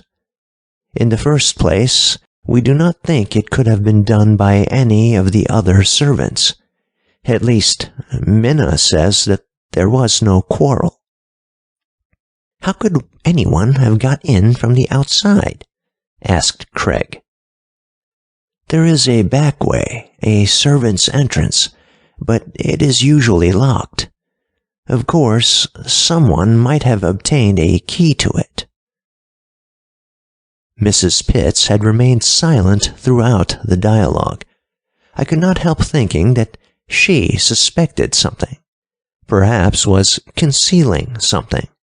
Yet each of them seemed equally anxious to have the marauder apprehended, whoever he might be. "My dear," he said to her at length, "will you call someone and have them taken to the kitchen?" The Elixir of Life. As Mina Pitts led us through the large mansion preparatory to turning us over to a servant, she explained hastily that Mr. Pitts had long been ill and was now taking a new treatment under Dr. Thompson Lord. No one having answered her bell in the present state of excitement of the house, she stopped short at the pivoted door of the kitchen, with a little shudder at the tragedy, and stood only long enough to relate to us the story as she had heard it from the valet, Edward. Mr. Pitts, it seemed, had wanted an early breakfast and had sent Edward to order it. The valet had found the kitchen a veritable slaughterhouse, with the negro chef Sam lying dead on the floor. Sam had been dead, apparently, since the night before. As she hurried away, Kennedy pushed open the door. It was a marvelous place, the antiseptic, or rather aseptic kitchen, with its white tiling and enamel, its huge icebox, and cooking utensils for every purpose, all of the most expensive and modern make. There were marks everywhere of a struggle, and by the side of the chef, whose body now lay in the next room awaiting the coroner, lay a long carving knife, with which he had evidently defended himself. On its blade and half were huge, coagulated spots of blood. The body of Sam bore marks of his having been clutched violently by the throat, and in his head was a single, deep wound that penetrated the skull in a most peculiar manner. It did not seem possible that a blow from a knife could have done it. It was a most unusual wound, and not at all the sort that could have been made by a bullet. As Kennedy examined it, he remarked, shaking his head in confirmation of his own opinion, that must have been done by a bare, bulletless gun. "A bulletless gun?" I repeated. "Yes, a sort of pistol with a spring-operated device that projects a sharp blade with great force. No bullet and no powder are used in it. But when it is placed directly over a vital point of the skull, so that the aim is unerring, a trigger lets a long knife shoot out with tremendous force, and death is instantaneous." Near the door, leading to the courtyard that opened on the side street, were some spots of blood. They were so far from the place where the valet had discovered the body of the chef that there could be no doubt that they were blood from the murderer himself. Kennedy's reasoning in the matter seemed irresistible. He looked under the table near the door, covered with a large light cloth. Beneath the table and beneath the cloth he found another blood spot. "How did that land there?" he mused aloud. "The tablecloth is bloodless." Craig appeared to think a moment. Then he unlocked and opened the door. A current of air was created and blew the cloth aside. "Clearly," he exclaimed, "that drop of blood was wafted under the table as the door was opened. The chances are all that it came from a cut on perhaps the hand or face of the murderer himself." It seemed to be entirely reasonable, for the bloodstains about the room were such as to indicate that he had been badly cut by the carving knife. "Whoever attacked the chef must have been deeply wounded," I remarked, picking up the bloody knife and looking about at the stains, comparatively few of which could have come from the one deep wound in the head of the victim. Kennedy was still engrossed in a study of the stains, evidently considering that their size, shape, and location might throw some light on what had occurred. "Walter," he said finally, "while I'm busy here, I wish you would find that valet, Edward. I want to talk to him." I found him at last, a clean-cut young fellow of much above average intelligence. "There are some things I have not yet got clearly, Edward," began Kennedy. "Now where was the body, exactly, when you opened the door?" Edward pointed out the exact spot near the side of the kitchen toward the door leading out to the breakfast room and opposite the icebox. "And the door to the side street?" asked Kennedy, to all appearances very favorably impressed by the young man. "It was locked, sir," he answered positively. Kennedy was quite apparently considering the honesty and faithfulness of the servant. At last he leaned over and asked quickly, "Can I trust you?" The frank "yes" of the young fellow was convincing enough. "What I want," pursued Kennedy, "is to have someone inside this house who can tell me as much as he can see of the visitors, the messengers that come here this morning. It will be an act of loyalty to your employer, so you will need to have no fear about that." Edward bowed and left us. While I had been seeking him, Kennedy had telephoned hastily to his laboratory and had found one of his students there. He had ordered him to bring down an apparatus which he described and some other material. While we waited, Kennedy sent word to Pitts that he wanted to see him alone for a few minutes. The instrument appeared to be a rubber bulb and cuff with a rubber bag attached to the inside. From it ran a tube which ended in another graduated glass tube with a thin line of mercury in it like a thermometer. Craig adjusted the thing over the brachial artery of Pitts, just above the elbow. "It may be a little uncomfortable, Mr. Pitts," he apologized, "but it will be only for a few minutes." Pressure through the rubber bulb shut off the artery so that Kennedy could no longer feel the pulse at the wrist. As he worked, I began to see what he was after. The reading on the graded scale of the height of the column of mercury indicated, I knew, blood pressure. This time, as he worked, I noted also the flabby skin of Pitts as well as the small and sluggish pupils of his eyes. He completed his test in silence and excused himself, although as we went back to the kitchen I was burning with curiosity. "What was it?" I asked. "What did you discover?" "That," he replied, "was a sphygmomanometer, something like the sphygmograph which we used once in another case. Normal blood pressure is 125 millimeters. Mr. Pitts shows a high pressure, very high. The large life insurance companies are now using this instrument. They would tell you that a high pressure like that indicates apoplexy. Mr. Pitts, young as he really is actually old. For you know, the saying is that a man is as old as his arteries. Pitts has hardening of the arteries, arteriosclerosis, perhaps other heart and kidney troubles. In short, pre-senility." Craig paused, then added sententiously, as if to himself, "You have heard the latest theories about old age, that it is due to microbic poisons secreted in the intestines and penetrating the intestinal wall. Well, in premature senility, the symptoms are the same as in senility, only mental acuteness is not so impaired." We had now reached the kitchen again. The student had also brought down to Kennedy a number of sterilized microscope slides and test tubes, and from here and there in the masses of blood spots Kennedy was taking and preserving samples. He also took samples of the various foods, which he preserved in the sterilized tubes. While he was at work, Edward joined us cautiously. "Has anything happened?" asked Craig. "A message came by a boy for Mrs. Pitts," whispered the valet. "What did she do with it?" "Tore it up." "And the pieces?" "She must have hidden them somewhere. See if you can get them." Edward nodded and left us. "Yes," I remarked after he had gone. "It does seem as if the thing to do was to get on the trail of a person bearing wounds of some kind. I notice, for one thing, Craig, that Edward shows no such marks, nor does anyone else in the house as far as I can see. If it were an inside job, I fancy Edward at least could clear himself. The point is to find the person with a bandaged hand or plastered face." Kennedy assented, but his mind was on another subject. "Before we go, we must see Mrs. Pitts alone if we can," he said simply. In answer to his inquiry through one of the servants, she sent down word that she would see us immediately in her sitting room. The events of the morning had quite naturally upset her, and she was, if anything, even paler than when we saw her before. "Mrs. Pitts," began Kennedy, "I suppose you are aware of the physical condition of your husband." It seemed a little abrupt to me at first, but you intended it to be. "Why?" she asked with real alarm. "Is he so very badly?" "Pretty badly," remarked Kennedy mercilessly, observing the effect of his words. "So badly, I fear, that it would not require much more excitement like today's to bring on an attack of apoplexy. I should advise you to take special care of him, Mrs. Pitts." Following his eyes, I tried to determine whether the agitation of the woman before us was genuine or not. It certainly looked so, but then I knew that she had been an actress before her marriage. Was she acting a part now? "What do you mean?" she asked tremulously. "Mrs. Pitts," replied Kennedy quickly, observing still the play of emotions on her delicate features.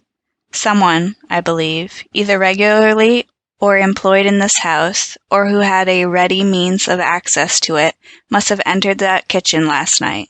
For what purpose, I can leave you to judge. But Sam surprised the intruder there, and was killed for his faithfulness."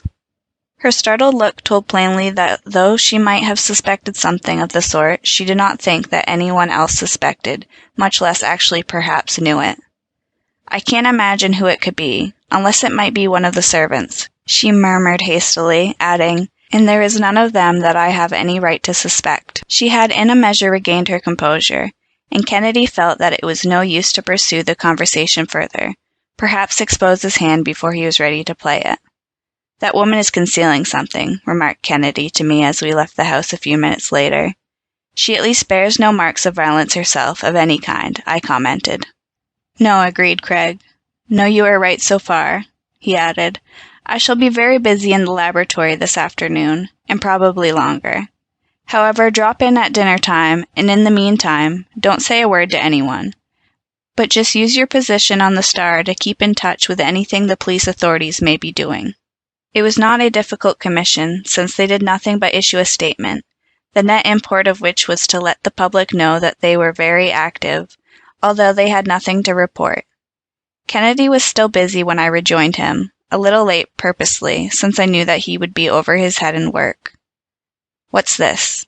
A zoo?" I asked, looking about me as I entered the sanctum that evening. There were dogs and guinea pigs, rats and mice, a menagerie that would have delighted a small boy.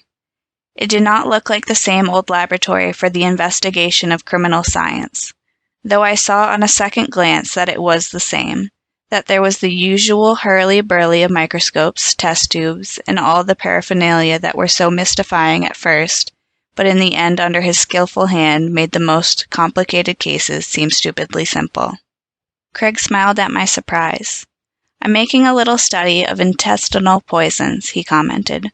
"Poisons produced by microbes which we keep under more or less control in healthy life. In death they are the little fellows that extend all over the body and putrefy it. We nourish within ourselves microbes which secrete very virulent poisons, and when those poisons are too much for us, well, we grow old. At least that is the theory of Metchnikoff, who says that old age is an infectious chronic disease. Somehow," he added thoughtfully, "that beautiful white kitchen in the Pitts home had really become a factory for intestinal poisons." There was an air of suppressed excitement in his manner, which told me that Kennedy was on the trail of something unusual. "Mouth murder," he cried at length. "That was what was being done in that wonderful kitchen. Do you know, the scientific slaying of human beings has far exceeded organized efforts at detection? Of course you expected me to say that. You think I look at such things through colored glasses. But it is a fact, nevertheless. It is a very simple matter for the police to apprehend the common murderer whose weapon is a knife or a gun. But it is a difficult thing when they investigate the death of a person who has been the victim of the modern murderer, who slays, let us say, with some kind of deadly bacilli. Authorities say, and I agree with them, that hundreds of murders are committed in this country every year, and are not detected because the detectives are not scientists, while the slayers have used the knowledge of the scientists both to commit and to cover up the crimes. I tell you, Walter, A murder science bureau not only would clear up nearly every poison mystery, but also it would inspire such a wholesome fear among would-be murderers that they would abandon many attempts to take life. He was as excited over the case as I had ever seen him. Indeed, it was one that evidently taxed his utmost powers. "What have you found?" I asked, startled. "You remember my use of the sphygmomanometer?" he asked. "In the first place, that put me on what seemed to be a clear trail. The most dreaded of all the ills of the cardiac and vascular system nowadays seems to be atherosclerosis, a hardening of the arteries. It is possible for a man of 40-odd, like Mr. Pitts, to have arteries in a condition which would not be encountered normally in persons under 70 years of age. The hard or hardening artery means increased blood pressure, with a consequence increased strain on the heart. This may lead, has led in this case, to a long train of distressing symptoms, and of course, to ultimate death. Heart disease, according to statistics, is carrying off a greater percent of persons than formerly. This fact cannot be denied, and it is attributed largely to worry, the abnormal rush of the life of today, and sometimes to faulty methods of eating and bad nutrition. On the surface, these natural causes might seem to be at work with Mr. Pitts. But Walter, I do not believe it. I do not believe it. There is more than that. Here. Come. I can do nothing more tonight, until I learn more from these animals and the cultures which I have in these tubes. Let us take a turn or two, then dine, and perhaps we may get some word at our apartment from Edward." It was late that night when a gentle tap at the door proved that Kennedy's hope had not been unfounded. I opened it and let Edward, the valet, who produced the fragments of a note, torn and crumpled. "There is nothing new, sir," he explained, "except that Mrs. Pitts seems more nervous than ever, and Mr. Pitts, I think, is feeling a little brighter." Kennedy said nothing, but was hard at work with puckered brows at piecing together the note which Edward had obtained after hunting through the house. It had been thrown into a fireplace in Mrs. Pitt's own room, and only by chance had part of it been unconsumed. The body of the note was gone altogether, but the first part and the last part remained. Apparently it had been written the very morning on which the murder was discovered. It read simply, "I have succeeded in having Thornton declared." Then there was a break. The last words were legible, and were, "confined in a suitable institution where he can cause no future harm." There was no signature, as if the sender had perfectly understood that the receiver would understand. "Not difficult to supply some of the context, at any rate," mused Kennedy. "Whoever Thornton may be, someone has succeeded in having him declared insane. I should supply. If he is in any institution near New York, we must be able to locate him. Edward, this is a very important clue. There is nothing else." Kennedy employed the remainder of the night in obtaining a list of all the institutions, both public and private, within a considerable radius of the city where the insane might be detained. The next morning, after an hour or so spent in the laboratory apparently in confirming some control tests which Kennedy had laid out to make sure that he was not going wrong in the line of inquiry he was pursuing, we started off in a series of flying visits to the various sanitaria about the city in search of an inmate named Thornton. I will not attempt to describe the many curious sights and experiences we saw and had. I could readily believe that anyone who spent even as little time as we did might almost think that the very world was going rapidly insane. There were literally thousands of names in the lists which we examined patiently, going through them all, since Kennedy was not at all sure that Thornton might not be a first name, and we had no time to waste on taking any chances. It was not until long after dusk that, weary with the search and dust covered from our hasty scouring of the country in an automobile which Kennedy had hired after exhausting the city institutions, we came to a small private asylum up in Westchester. I had almost been willing to give it up for the day to start afresh on the morrow, but Kennedy seemed to feel that the case was too urgent to lose even 12 hours over. It was a peculiar place, isolated out of the way, and guarded by a high brick wall that enclosed a pretty good-sized garden. A ring at the bell brought a sharp-eyed maid to the door. "Have you, anyone here named Thornton? Kennedy paused in such a way that if it were the last name he might come to a full stop, and if it were a first name he could go on. "There is a Mr. Thornton who came yesterday," she snapped ungraciously. "But you cannot see him. It's against the rules." "Yes, yesterday," repeated Kennedy, eagerly ignoring her tartness. "Could I—" He slipped a crumpled treasury note into her hand. "Could I speak to Mr. Thornton's nurse?" The note seemed to render the acidity of the girl slightly alkaline. She opened the door a little further. We found ourselves in a plainly furnished reception room, alone. We might have been in the reception room of a prosperous country gentleman, so quiet was it. There was none of the raving, as far as I could make out, that I should have expected even in a 20th century bedlam. No material for a Poe story of Dr. Tar and Professor Feather. At length the hall door opened, and a man entered. Not a prepossessing man, it is true, with his large and powerful hands and arms and slightly bowed, almost bulldog legs. Yet he was not of that aggressive kind which would make a show of physical strength without good and sufficient cause. "You have charge of Mr. Thornton?" inquired Kennedy. "Yes," was the curt response. "I trust he is all right here?" "He wouldn't be here if he was all right," was the quick reply. "And who might you be?" "I knew him in the old days," replied Craig evasively. "My friend here does not know him. But I was in this part of Westchester visiting, and having heard he was here, thought I would drop in, just for old time's sake. That is all." "How do you know he was here?" asked the man suspiciously. "I heard indirectly from a friend of mine, Mrs. Pitts." "Oh." The man seemed to accept the explanation as its face value. "Is he very badly?" asked Craig, with a well-feigned interest. "Well," replied the man, a little mollified by a good cigar which I produced, "don't you go a-tellin' her, but if he says the name Mina once a day, it is 1,000 times. Them drug dopes has some strange delusions." "Strange delusions?" queried Craig. "Why, what do you mean?" "Say," ejaculated the man, "I don't know you. You come here saying you're friends of Mr. Thornton's. How do I know what you are?" "Well," ventured Kennedy, "suppose I should also tell you I'm a friend of the man who committed him." "Of Dr. Thompson Lord?" "Exactly.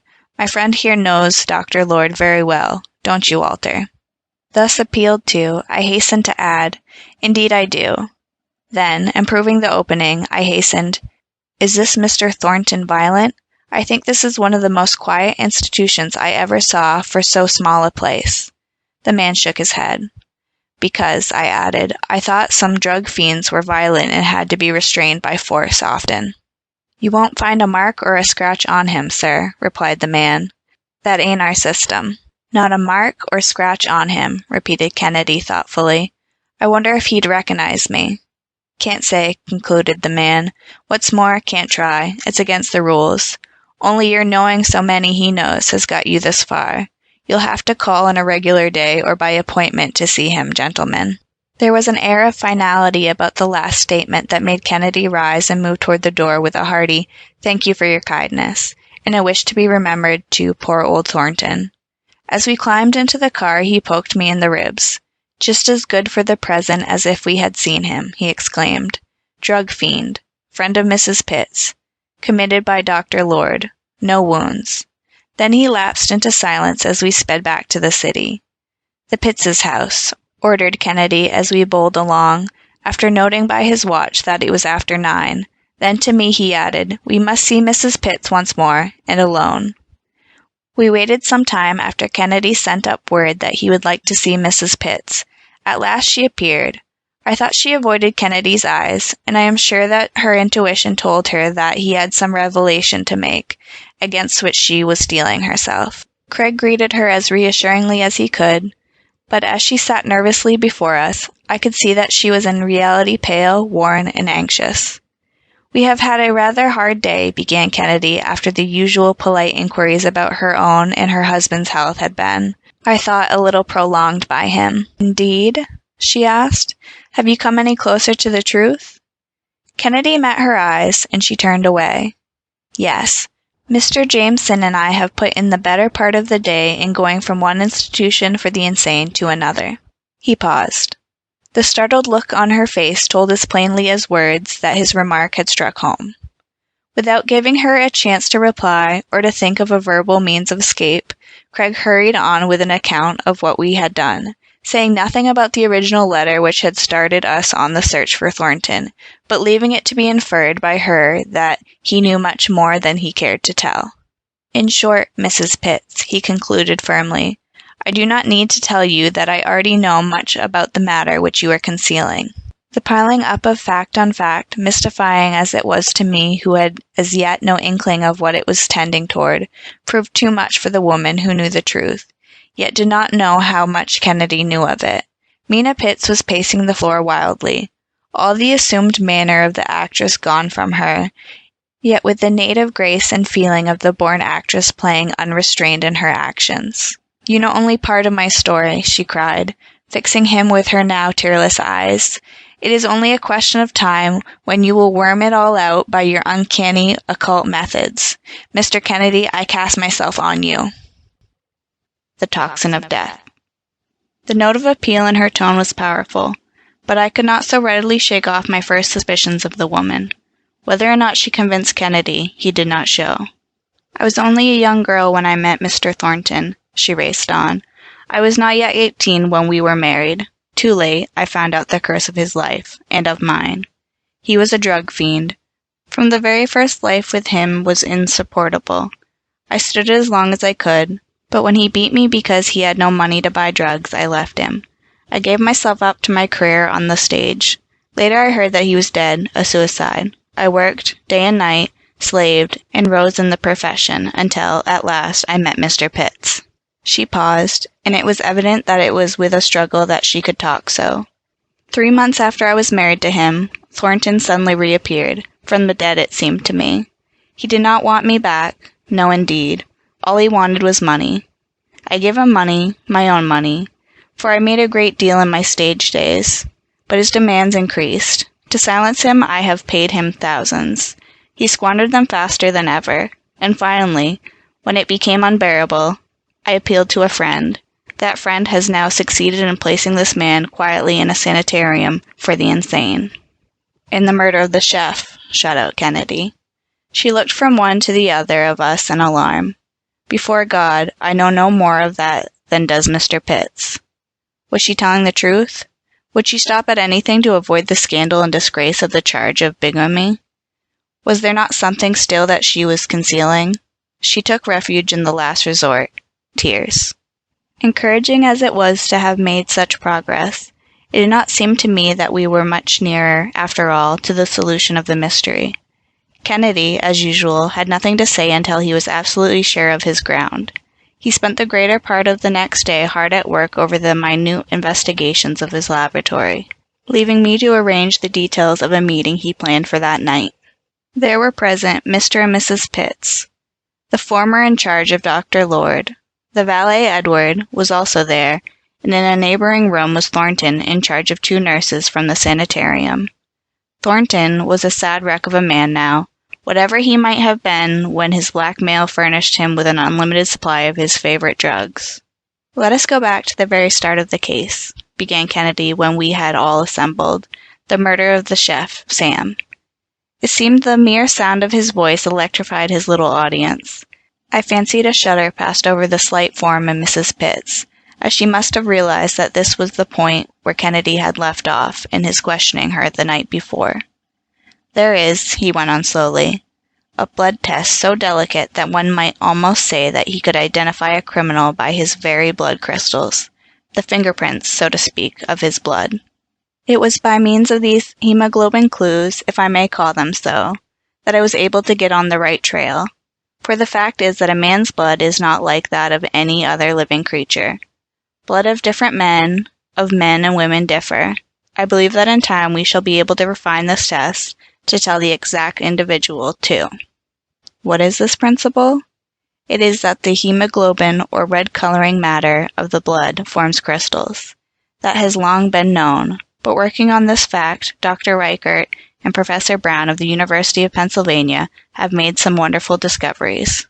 We could distinguish human from animal blood before, it is true, but the discovery of these 2 scientists takes us much further. By means of blood crystals, we can distinguish the blood of man from that of the animals, and in addition that of white men from that of Negroes and other races. It is often the only way of differentiating between various kinds of blood. The variations in crystals in the blood are in part of form and in part of molecular structure, the latter being discovered only by means of the polarizing microscope. A blood crystal is only 1/2250th of an inch in length and 1/9000th of an inch in breadth. And yet, minute as these crystals are, this discovery is of immense medico-legal importance. Crime may now be traced by blood crystals. He displayed on his table a number of enlarged micro-photographs. Some were labeled characteristic crystals of white man's blood, others crystallization of Negro blood, still others blood crystals of the cat. I have here, he resumed, after we had all examined the photographs and had seen that there was indeed a vast amount of difference, 3 characteristic kinds of crystals, all of which I found in the various spots in the kitchen of Mr. Pitts. There were 3 kinds of blood, by the infallible Reichert test. I had been prepared for his discovery of 2 kinds, but 3 heightened the mystery still more. There was only a very little of the blood which was that of the poor, faithful, unfortunate Sam, the Negro chef. Kennedy went on. A little more, found far from his body, is that of a white person. But most of it is not human blood at all. It was the blood of a cat. The revelation was startling. Before any of us could ask, he hastened to explain. It was placed there by someone who wished to exaggerate the struggle in order to divert suspicion. That person had indeed been wounded slightly, but wished it to appear that the wounds were very serious. The fact of the matter is that the carving knife is spotted deeply with blood, but it is not human blood. It is the blood of a cat. A few years ago, even a scientific detective would have concluded that a fierce hand-to-hand struggle had been waged and that the murderer was, perhaps, fatally wounded. Now, another conclusion stands, proved infallibly by this Reichert test. The murderer was wounded, but not badly. That person even went out of the room and returned later, probably with a can of animal blood, sprinkled it about to give the appearance of a struggle, perhaps thought of preparing in this way a plea of self-defense. If that latter was the case, this Reichert test completely destroys it, clever though it was. No one spoke, but the same thought was openly in all our minds. Who was this wounded criminal? I asked myself the usual query of the lawyers and the detectives. Who would benefit most by the death of Pitts? There was but one answer, apparently, to that. It was Mina Pitts. Yet it was difficult for me to believe that a woman of her ordinary gentleness could be here tonight, faced even by so great exposure, yet be so solicitous for him as she had been, and then at the same time be plotting against him. I gave it up, determining to let Kennedy unravel it in his own way. Craig evidently had the same thought in his mind, however, for he continued, Was it a woman who killed the chef? No, for the 3rd specimen of blood, that of the white person, was the blood of a man, not of a woman. Pitts had been following closely, his unnatural eyes now gleaming. You said he was wounded, you remember. He interrupted, as if casting about in his mind to recall someone who bore a recent wound. Perhaps it was not a bad wound, but it was a wound nevertheless, and someone must have seen it, must know about it. It is not 3 days. Kennedy shook his head. It was a point that had bothered him a great deal. As to the wounds, he added in a measured tone, although this occurred scarcely 3 days ago, there is no person even remotely suspected of the crime who can be said to bear on his hands or face others than old scars of wounds. He paused, then he shot out in quick staccato, Did you ever hear of Dr. Carroll's most recent discovery of accelerating the healing of wounds so that those which under ordinary circumstances might take 10 days to heal might be healed in 24 hours? Rapidly now he sketched the theory. If the factors that bring about the multiplication of cells and the growth of tissues were discovered, Dr. Carroll said to himself, it would perhaps become possible to hasten artificially the process of repair of the body. Aseptic wounds could probably be made to cicatrize more rapidly. If the rate of reparation of tissue were hastened only 10 times, a skin wound would heal in less than 24 hours and a fracture of the leg in 4 or 5 days. For 5 years, Dr. Carroll has been studying the subject, applying various extracts to wounded tissues. All of them increased the growth of connective tissue, but the degree of acceleration varied greatly. In some cases it was as high as 40 times the normal. Dr. Carroll's dream of 10 times the normal was exceeded by himself. Astounded as we were by this revelation, Kennedy did not seem to consider it as important as one that he was now hastening to show us. He took a few cubic centimeters of some culture which he had been preparing, placed it in a tube, and poured in 8 or 10 drops of sulfuric acid. He shook it. I have here a culture from some of the food that I found was being or had been prepared for Mr. Pitts. It was in the icebox. Then he took another tube. This, he remarked, is a 1 to 1,000 solution of sodium nitrate. He held it up carefully and poured 3 or 4 cubic centimeters of it into the first tube so that it ran carefully down the side in a manner such as to form a sharp line of contrast between the heavier culture with the acid and the lighter nitrate solution. You see, he said, the reaction is very clear-cut if you do it this way. The ordinary method in the laboratory and the textbooks is crude and uncertain. What is it? Asked Pitts eagerly, leaning forward with unwonted strength and noting the pink color that appeared at the junction of the two liquids, contrasting sharply with the portions above and below. The ring or contact test for indole, Kennedy replied with evident satisfaction. When the acid and the nitrates are mixed, the color reaction is unsatisfactory. The natural yellow tint masks that pink tint, or sometimes causes it to disappear if the tube is shaken. But this is simple, clear, delicate, unescapable. There was indole in that food of yours, Mr. Pitts. Indole? Repeated Pitts. Is, explained Kennedy, a chemical compound, one of the toxins secreted by intestinal bacteria and responsible for many of the symptoms of senility. It used to be thought that large doses of indole might be consumed with little or no effect on normal man. But now we know that headache, insomnia, confusion, irritability, decreased activity of the cells, and intoxication are possible from it. Comparatively small doses over a long time produces changes in the organs that lead to serious results. It is, went on Kennedy, as the full horror of the thing sank into our minds, the indole and phenol-producing bacteria, which are the undesirable citizens of the body, while the lactic acid-producing germs check the production of indole and phenol. In my test here today, I injected 4/100ths of a grain of indole into a guinea pig. The animal had sclerosis, or hardening of the aorta. The liver, kidneys, and suprarenals were affected, and there was a hardening of the brain. In short, there were all the symptoms of old age. We sat aghast. Indole. What black magic was this? Who put it in the food? It is present, continued Craig, in much larger quantities than all the Metchnikoff germs could neutralize. What the chef was ordered to put into the food to benefit you, Mr. Pitts, was rendered valueless, and a deadly poison was added by what another. Mina Pitts had been clutching for support at the arms of her chair as Kennedy proceeded. She now threw herself at the feet of Emery Pitts. "Forgive me," she sobbed. "I can stand it no longer. I had tried to keep this thing about Thornton from you. I have tried to make you happy and well. Oh, tried so hard, so faithfully. Yet that old skeleton on my past, which I thought was buried, would not stay buried. I have bought Thornton off again and again with money, my money, only to find him threatening again. But about this other thing, this poison, I am as innocent, and I believe Thornton is as—" Craig laid a gentle hand on her lips. She rose wildly and faced him in passionate appeal. Who is this Thornton?" demanded Emery Pitts. Quickly, delicately, sparing her as much as he could, Craig hurried over our experiences.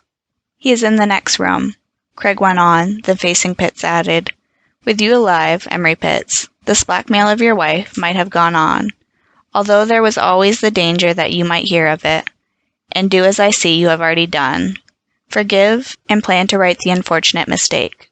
But with you dead, this Thornton, or rather someone using him, might take away from Mina Pitts her whole interest in your estate at a word. The law, or your heir's law, would never forgive as you would." Pitts, long poisoned by the subtle microbic poison, stared at Kennedy as if dazed. "Who was caught in your kitchen, Mr. Pitts, and, to escape detection, killed your faithful chef and covered his own traces so cleverly?" rapped out Kennedy. "Who would have known the new process of healing wounds? Who knew about the fatal properties of indole? Who was willing to forego a $100,000 prize in order to gain a fortune of many hundreds of thousands?" Kennedy paused, then finished his irresistibly dramatic logic. Who else but the man who held the secret of Mina Pitt's past and power over her future so long as he could keep alive the unfortunate Thornton, the up-to-date doctor who substituted an elixir of death at night for the elixir of life prescribed for you by him in the daytime, Dr. Lord. Kennedy had moved quietly toward the door. It was unnecessary. Dr. Lord was cornered and knew it. He made no fight. In fact, instantly his keen mind was busy outlining his battle in court, relying on the conflicting testimony of hired experts. "Mina," murmured Pitts, falling back, exhausted by the excitement on his pillows. "Mina, forgive? What is there to forgive? The only thing to do is to correct. I shall be well, soon now, my dear. Then all will be straightened out. Walter," whispered Kennedy to me, "while we are waiting, you can arrange to have Thornton cared for at Dr. Hodges' sanitarium." He handed me a card with the directions where to take the unfortunate man. When at last I had Thornton placed where no one else could do any harm through him, I hastened back to the laboratory. Craig was still there, waiting alone. "That Dr. Lord will be a tough customer," he remarked. "Of course you're not interested in what happens in a case after we have caught the criminal, but that often is really only the beginning of the fight. We've got him safely lodged in the Tombs now, however." "I wish there was some elixir for fatigue," I remarked as we closed the laboratory that night. "There is," he replied. "A homeopathic remedy. More fatigue." We started on our usual brisk roundabout walk to the apartment. But instead of going to bed, Kennedy drew a book from the bookcase. "I shall read myself to sleep tonight," he explained, settling deeply in his chair. As for me, I went directly to my room, planning that tomorrow I would take several hours off and catch up in my notes. That morning, Kennedy was summoned downtown and had to interrupt more important duties in order to appear before Dr. Leslie in the coroner's inquest over the death of the chef. Dr. Lord was held for the grand jury, but it was not until nearly noon that Craig returned. We were just about to go out to luncheon when the door buzzer sounded. "A note for Mr. Kennedy," announced a man in a police uniform, with a blue anchor edged with white on his coat sleeve. Craig tore open the envelope quickly with his forefinger. Headed, "Harbor Police Station No. 3, Staten Island," was an urgent message from an old friend, Deputy Commissioner O'Connor. "I have taken personal charge of a case here that is sufficiently out of the ordinary to interest you," I read when Kennedy tossed the note over to me and nodded to the man from the harbor squad to wait for us. The Curtis family wished to retain a private detective to work in conjunction with the police in investigating the death of Bertha Curtis, whose body was found this morning in the waters of Kilvan Col. Kennedy and I lost no time in starting downtown with the policeman who had brought the note. The Curtises, as we knew, were among the prominent families of Manhattan, and I recalled having heard that at one time Bertha Curtis had been an actress, in spite of the means and social position of her family, from whom she had become estranged as a result. At the station of the harbor police, O'Connor and another man, who was in a state of extreme excitement, greeted us almost before we had landed. "There have been some queer doings about here," exclaimed the deputy as he grasped Kennedy's hand.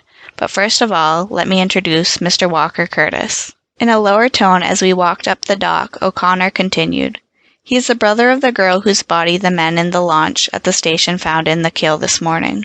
They thought at first that the girl had committed suicide, making it doubly sure by jumping into the water. But he will not believe it, and, well, if you'll just come over with us to the local undertaking establishment, I'd like to have you take a look at the body and see if your opinion coincides with mine."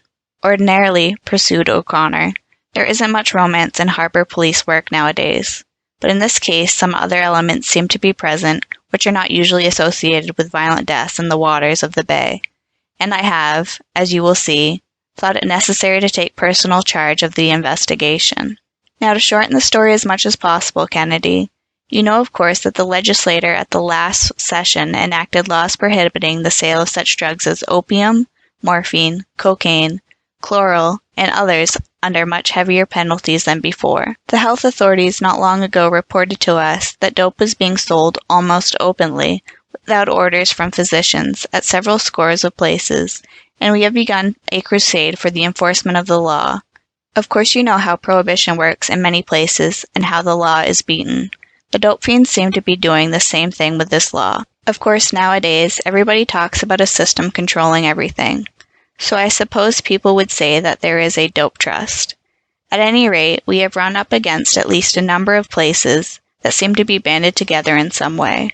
From the lowest down in Chinatown to one very swell joint uptown around what the newspapers are calling Crime Square.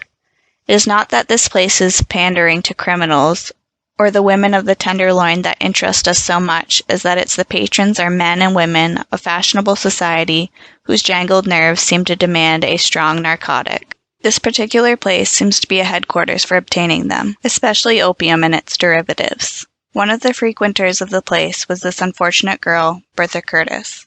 I have watched her go in and out myself, wild-eyed, nervous, mentally and physically wrecked for life. Perhaps 25 or 30 persons visit the place each day.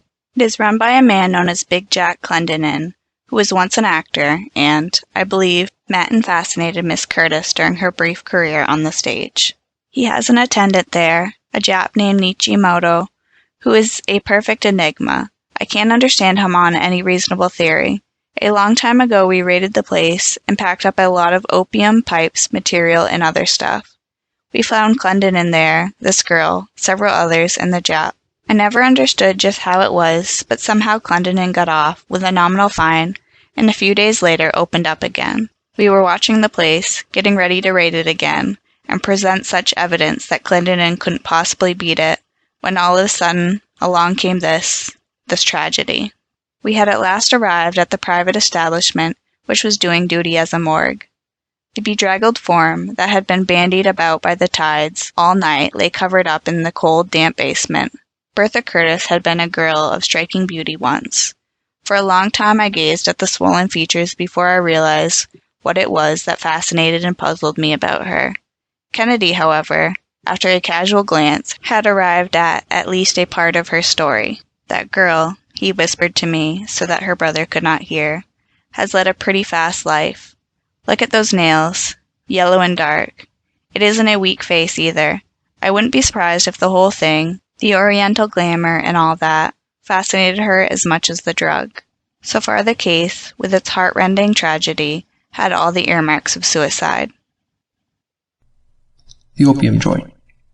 O'Connor drew back the sheet which covered her, and in the calf of the leg disclosed an ugly bullet hole. Ugly as it was, however, it was anything but dangerous, and seemed to indicate nothing as to the real cause of her death. He drew from his pocket a slightly misshapen bullet, which had been probed from the wound, and handed it to Kennedy, who examined both the wound and the bullet carefully. It seemed to be an ordinary bullet, except that in the pointed end were 3 or 4 little round, very shallow wells or depressions, only the minutest fraction of an inch deep. "Very extraordinary," he remarked slowly. "No, I don't think this was a case of suicide. Nor was it a murder for money, else the jewels would have been taken." O'Connor looked approvingly at me. "Exactly what I said," he exclaimed. "She was dead before her body was thrown into the water." "No, I don't agree with you there," corrected Craig, continuing his examination of the body. "And yet, it is not a case of drowning exactly either." "Strangled?" suggested O'Connor. "By some jujitsu trick," I put in, mindful of the queer-acting Jap at Clendenin's. Kennedy shook his head. "Perhaps the shock of the bullet wound rendered her unconscious, and in that state she was thrown in," ventured Walker Curtis, apparently much relieved that Kennedy coincided with O'Connor in disagreeing with the harbor police as to the suicide theory. Kennedy shrugged his shoulders and looked at the bullet again. "It is very extraordinary," was all that he replied. "I think you said a few minutes ago, O'Connor, that there had been some queer doings about here. What did you mean?" "Well, as I said, the work of the harbor squad isn't ordinarily very remarkable. Harbor pirates aren't murderous as a rule anymore. For the most part, they are plain sneak thieves, or bogus junk dealers who work with dishonest pier watchmen and crooked canal boat captains and lighter hands. But in this instance," continued the deputy, his face knitting at the thought that he had to confess another mystery to which he had no solution, "it is something quite different. You know that all along the shore, on this side of the island, are old, dilapidated, and some of them deserted houses. For several days, the residents of the neighborhood have been complaining of strange occurrences about one place in particular, which was the home of a wealthy family in a past generation. It is about a mile from here, facing the road along the shore, and has in front of it and across the road the remains of an old dock, sticking out a few feet into the water at high tide. Now, as nearly as anyone can get the story, there seems to have been a mysterious phantom boat, very swift, without lights, and with an engine carefully muffled down, which has been coming up to the old dock for the past few nights, when the tide was high enough. A light has been seen moving on the dock, then suddenly extinguished only to reappear again. Who carried it and why, no one knows. Anyone who has tried to approach the place has had a scare thrown into him which he will not easily forget. For instance, one man crept up, and though he did not think he was seen, he was suddenly shot at from behind a tree. He felt the bullet pierce his arm, started to run, stumbled, and next morning woke up in the exact spot on which he had fallen. None the worse for his experience, except that he had a slight wound that will prevent his using his arm for some time for heavy work. After each visit of the phantom boat there is heard, according to the story of the few neighbors who have observed it, the tramp of feet up the overgrown stone walk from the dock, and some have said that they heard an automobile, as silent and ghostly as the boat. We have been all through the weird old house, but have found nothing there, except enough loose boards and shutters to account for almost any noise, or combination of noises. However, no one has said that there was anything there except the tramp of feet going back and forth on the old pavements outside. 2 or 3 times shots have been heard, and on the dock, where most of the alleged mysterious doings have taken place, we have found one very new exploded shell of a cartridge. Craig took the shell which O'Connor drew from another pocket, and trying to fit the bullet and the cartridge together, remarked, "Both from a .44, probably one of those old-fashioned, long-barreled makes." "There," concluded O'Connor ruefully, "you know all we know of the thing so far." "I may keep these for the present?" inquired Kennedy, preparing to pocket the shell and the bullet, and from his very manner I could see that, as a matter of fact, he already knew a great deal more about the case than the police. "Take us down to this old house and dock, if you please." Over and over, Craig paced up and down the dilapidated dock, his keen eyes fastened to the ground, seeking some clue, anything that would point to the marauders. Real persons they certainly were, and not any ghostly crew of the bygone days of the harbor pirates, for there was every evidence of someone who had gone up and down the walk recently, not once, but many times. Suddenly, Kennedy stumbled over what looked like a sardine tin can, except that it had no label or trace of one. It was lying in the thick, long, matted grass by the side of the walk, as if it had tumbled there and had been left unnoticed. Yet there was nothing so very remarkable about it in itself. Tin cans were lying all about, those marks of decadent civilization. But to Craig, it had instantly presented an idea. It was a new can. The others were rusted. He had to pry off the lid, and inside was a blackish, viscous mass. "Smoking opium," Craig said at last. We retraced our steps, pondering on the significance of the discovery. O'Connor had had men out, endeavoring all day to get a clue to the motor car that had been mentioned in some of the accounts given by the natives. So far, the best he had been able to find was a report of a large red touring car, which crossed from New York on a late ferry. In it were a man and a girl, as well as a chauffeur who wore goggles and a cap pulled down over his head, so that he was practically unrecognizable. The girl might have been Miss Curtis, and for the man, it might have been Clendenin. No one had bothered much with them, no one had taken their number, no one had paid any attention where they went after the ferry landed. In fact, there would have been no significance to the report, if it had not been learned that early in the morning on the first ferry, from the lower end of the island to New Jersey, a large red touring car, answering about the same description, had crossed, with a single man and a driver, but no woman. "I should like to watch here with you tonight, O'Connor," said Craig as we parted. "Meet us here. In the meantime, I shall call on Jameson with his well-known newspaper connections in the White Light district." Here he gave me a half-facetious wink. "To see what he can do toward getting me admitted to this gilded palace of dope up there on 44th Street. After no little trouble, Kennedy and I discovered our hop joint, and were admitted by Nichimoto, of whom we had heard. Kennedy gave me a final injunction to watch, but to be very careful not to seem to watch. Nichimoto, with an eye to business, and not to our absorbing more than enough to whet our descriptive powers, quickly conducted us into a large room where, on single bamboo couches or bunks, rather tastefully made, perhaps half a dozen habitues lay stretched at full length smoking their pipes in peace, preparing them in great expectation from the implements on the trays before them. Kennedy relieved me of the responsibility of cooking the opium by doing it for both of us and, incidentally, dropping a hint not to inhale it, and to breathe as little of it as possible. Even then it made me feel badly, though he must have contrived in some way to get even less of the stuff than I. A couple of pipes, and Kennedy beckoned to Nietzsche. "Where is Mr. Clendenin?" he asked familiarly. "I haven't seen him yet." The Japanese smiled his engaging smile. "Not now," was all he said, and yet I knew the fellow at least knew better English, if not more facts. Kennedy had about started on our faking a third pipe when a new, unexpected arrival beckoned excitedly to Nietzsche. I could not catch all that was said, but two words that I did catch were "the boss" and "hop toy," the latter the word for opium. No sooner had the man disappeared without joining the smokers than Nietzsche seemed to grow very restless and anxious. Evidently, he had received orders to do something. He seemed anxious to close the place and get away. I thought that someone might have given a tip that the place was to be raided, but Kennedy, who had been closer, had overheard more than I had, and among other things he had caught the word, "Meet him at the same place." It was not long before we were all politely hustled out. "At least we know this," commented Kennedy, as I congratulated myself on our fortunate escape. "Clendenin was not there, and there's something doing tonight, for he sent for Nietzsche." We dropped into our apartment to freshen up a bit against the long vigil that we knew was coming that night. To our surprise, Walker Curtis had left a message that he wished to see Kennedy immediately and alone, and although I was not present, I gave the substance of what he said. It seemed that he had not wished to tell O'Connor for fear that it would get into the papers and cause an even greater scandal, but it had come to his knowledge a few days before the tragedy that his sister was determined to marry a very wealthy Chinese merchant, an importer of tea named Chin Jung. Whether or not this had any bearing on the case, he did not know. He thought it had, because for a long time, both when she was on the stage and later, Clendenin had had a great influence over her, and had watched with a jealous eye the advances of everyone else. Curtis was especially bitter against Clendenin.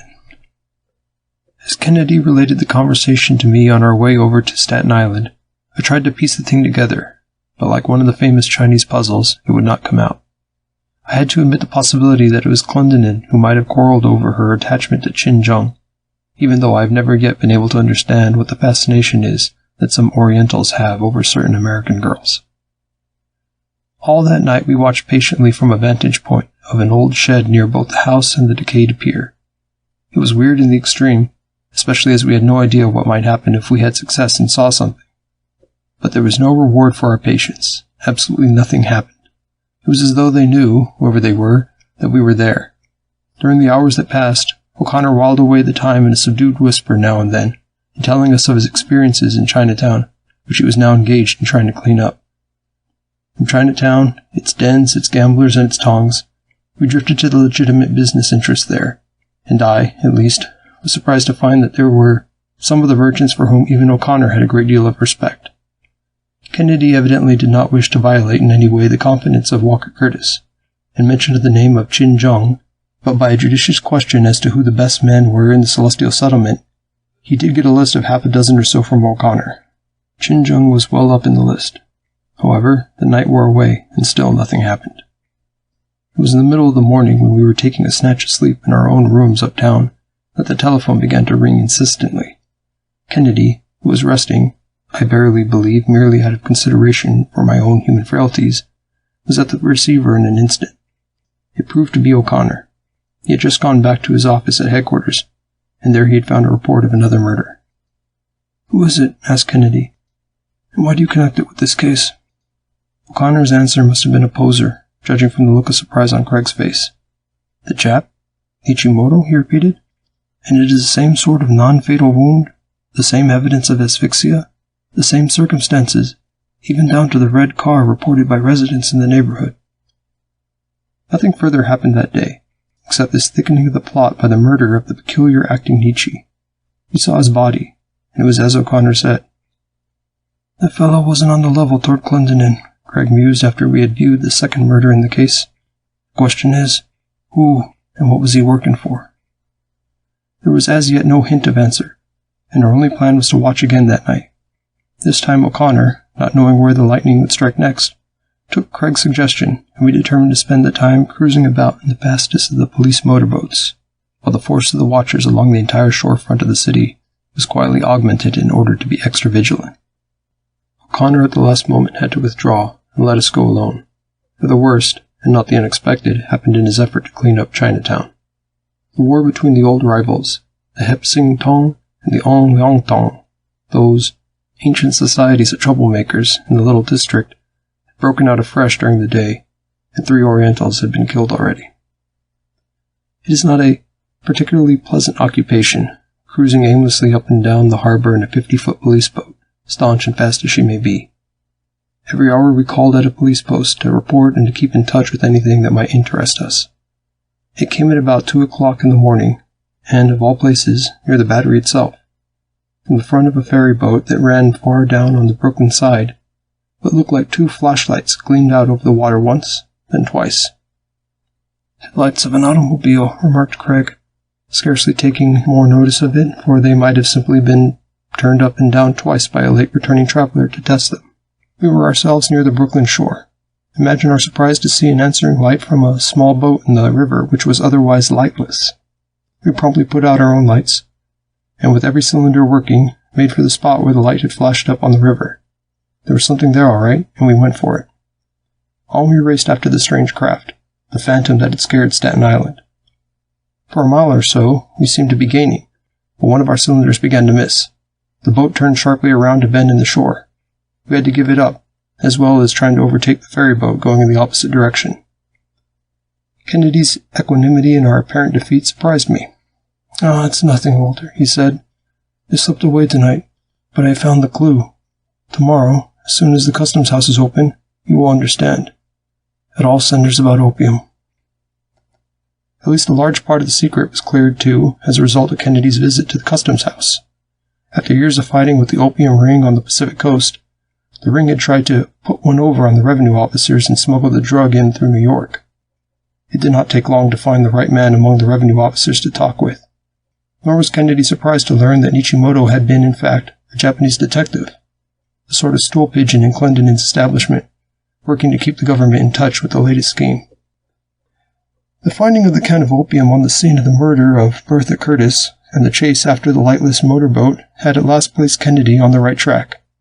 With one of the revenue officers, we made a quick trip to Brooklyn and spent the morning inspecting the ships from the South American ports docked in the neighborhood where the phantom boat had disappeared. From ship to ship we journeyed until at last we came to one on which, down in the chain locker, we found a false door with a locker under that. There was a compartment 6 feet square, and in it lay neatly packed 14 large, hermetically sealed cylinders, each full of the little oblong tins such as Kennedy had picked up the other day. $40,000 worth of the stuff at one haul, to say nothing of the thousands that had already been landed at one place or another. It had been a good day's work, but as yet it had not caught the slayer or cleared up the mystery of Bertha Curtis. Someone or something had had a power over the girl to lure her on. Was it Clendenin? The place in 44th Street, on inquiry, proved to be really closed as tight as a drum. Where was he? All the deaths had been mysterious, were still mysterious. Bertha Curtis had carried her secret with her to the grave, to which she had been borne, willingly it seemed, in the red car with the unknown companion and the goggled chauffeur. I found myself still asking what possible connection she could have with smuggling opium. Kennedy, however, was indulging in no such speculations. It was enough for him that the scene had suddenly shifted, and in a most unexpected manner. I found him voraciously reading practically everything that was being printed in the papers about the revival of the Tong War. "They say much about the war, a little about the cause," was his dry comment. "I wish I could make up my mind whether it was due to the closing of the joints by O'Connor, or the belief that one Tong is informing on the other about opium smuggling." Kennedy passed over all the picturesque features in the newspapers, and from it all picked out the one point that was most important for the case which he was working to clear up. One Tong used revolvers of a certain make, the other of a different make. The bullet which had killed Bertha Curtis and later Nishimoto was from a pistol like that of the Hep Singhs. The difference in the makes of guns seemed at once to suggest something to Kennedy, and instead of mixing actively in the war of the highbinders, he retired to his unfailing laboratory, leaving me to pass the time gathering such information as I could. Once I dropped in on him, but found him unsociably surrounded by microscopes, and a very sensitive arrangement for taking microphotographs. Some of his negatives were nearly a foot in diameter. It might have been, for all I knew, pictures of the surface of the moon.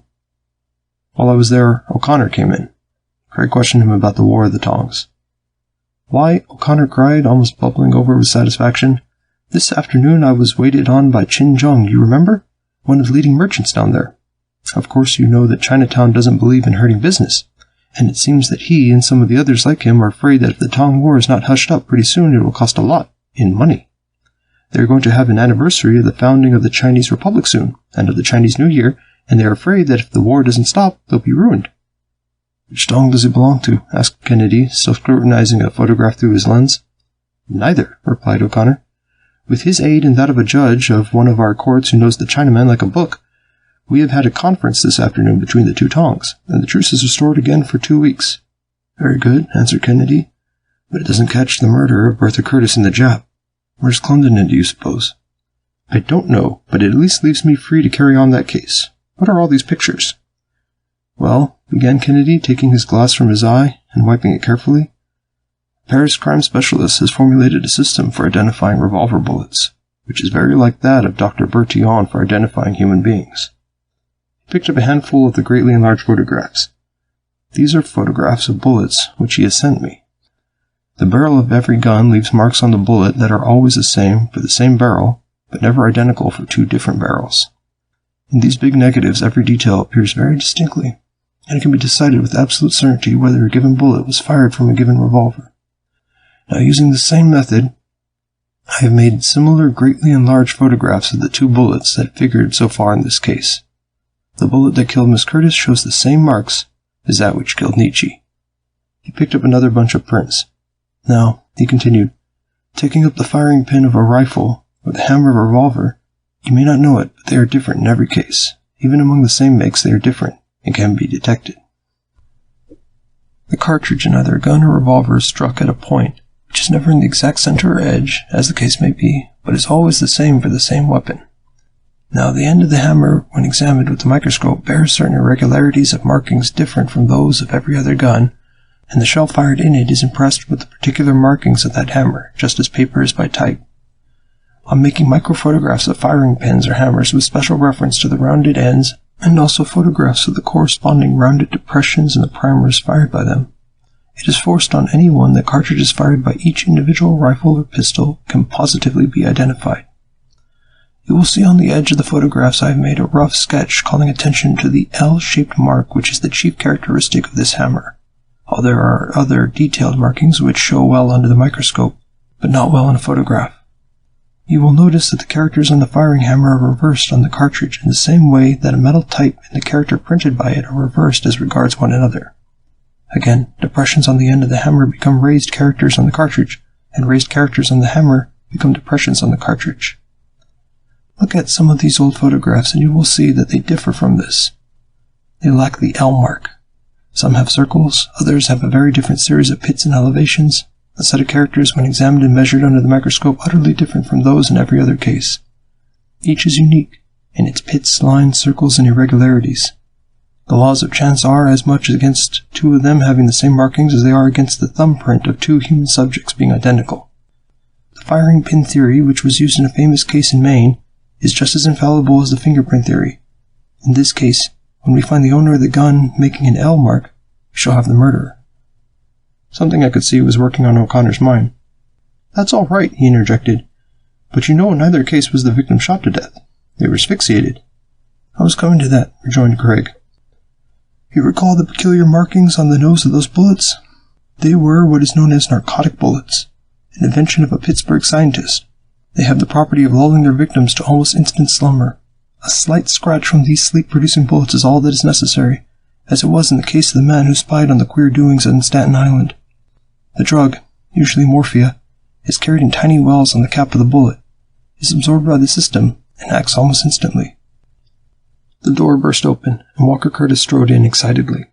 He seemed surprised to see us all there, hesitated, then motioned to Kennedy that he wished to see him.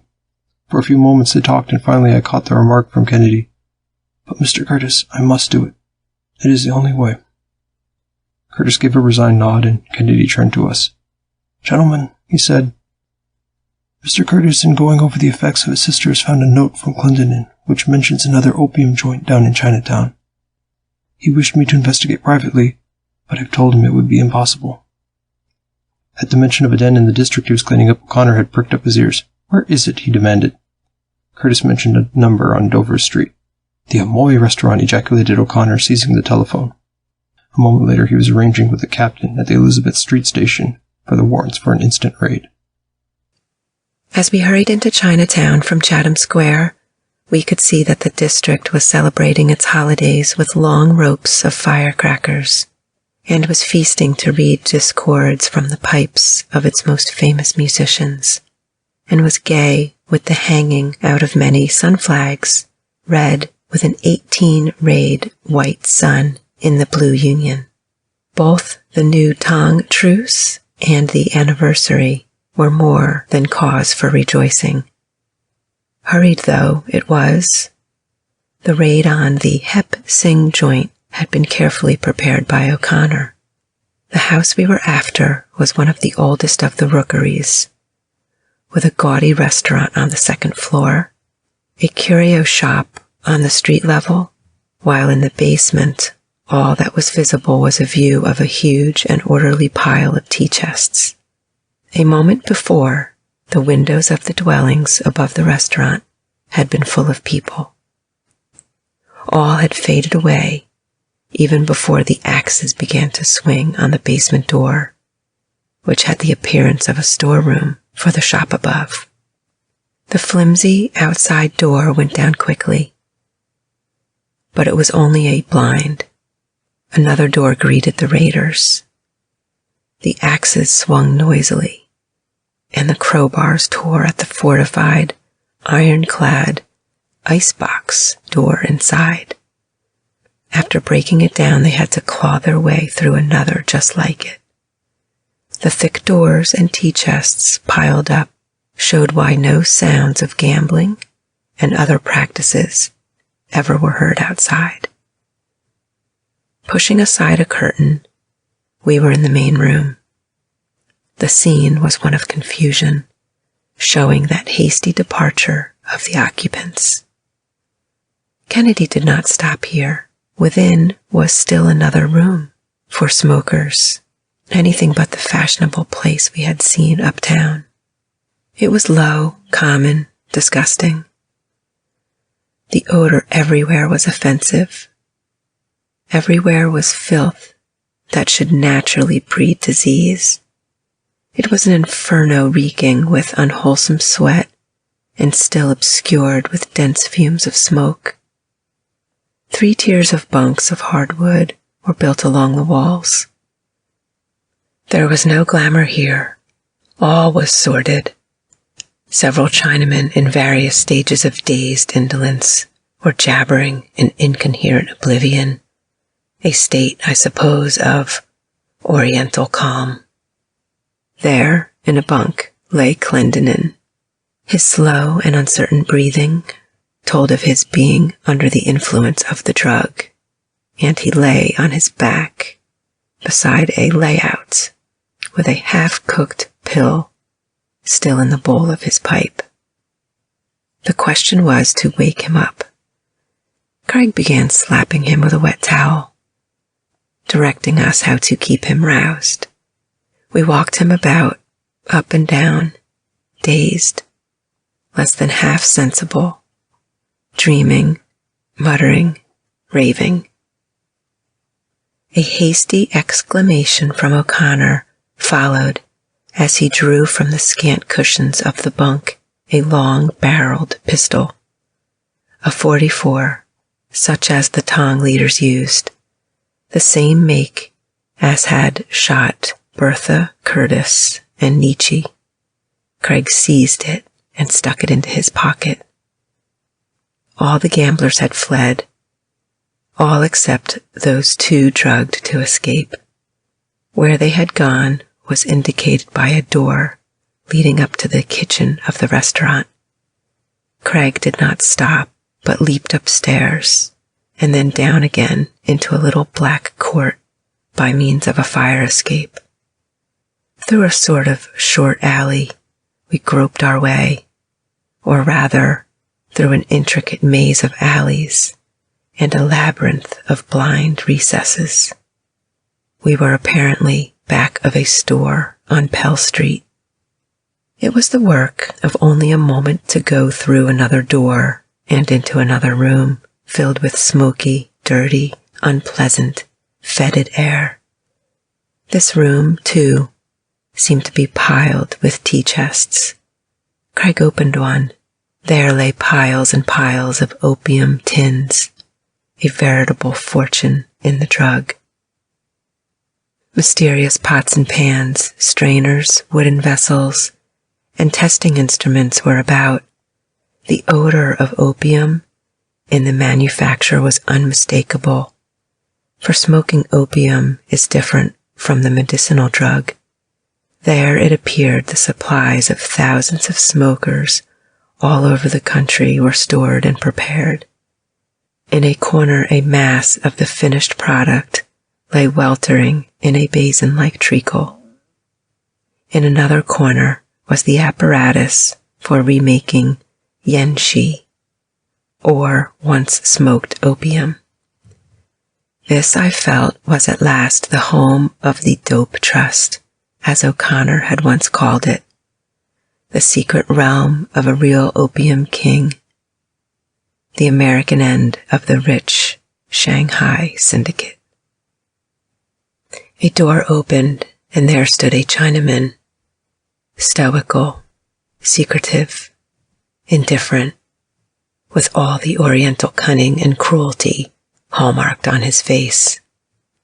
Yet there was a fascination, an air of Eastern culture about him, in spite of that strange and typical Oriental depth of intrigue and cunning that shone through, great characteristics of the East.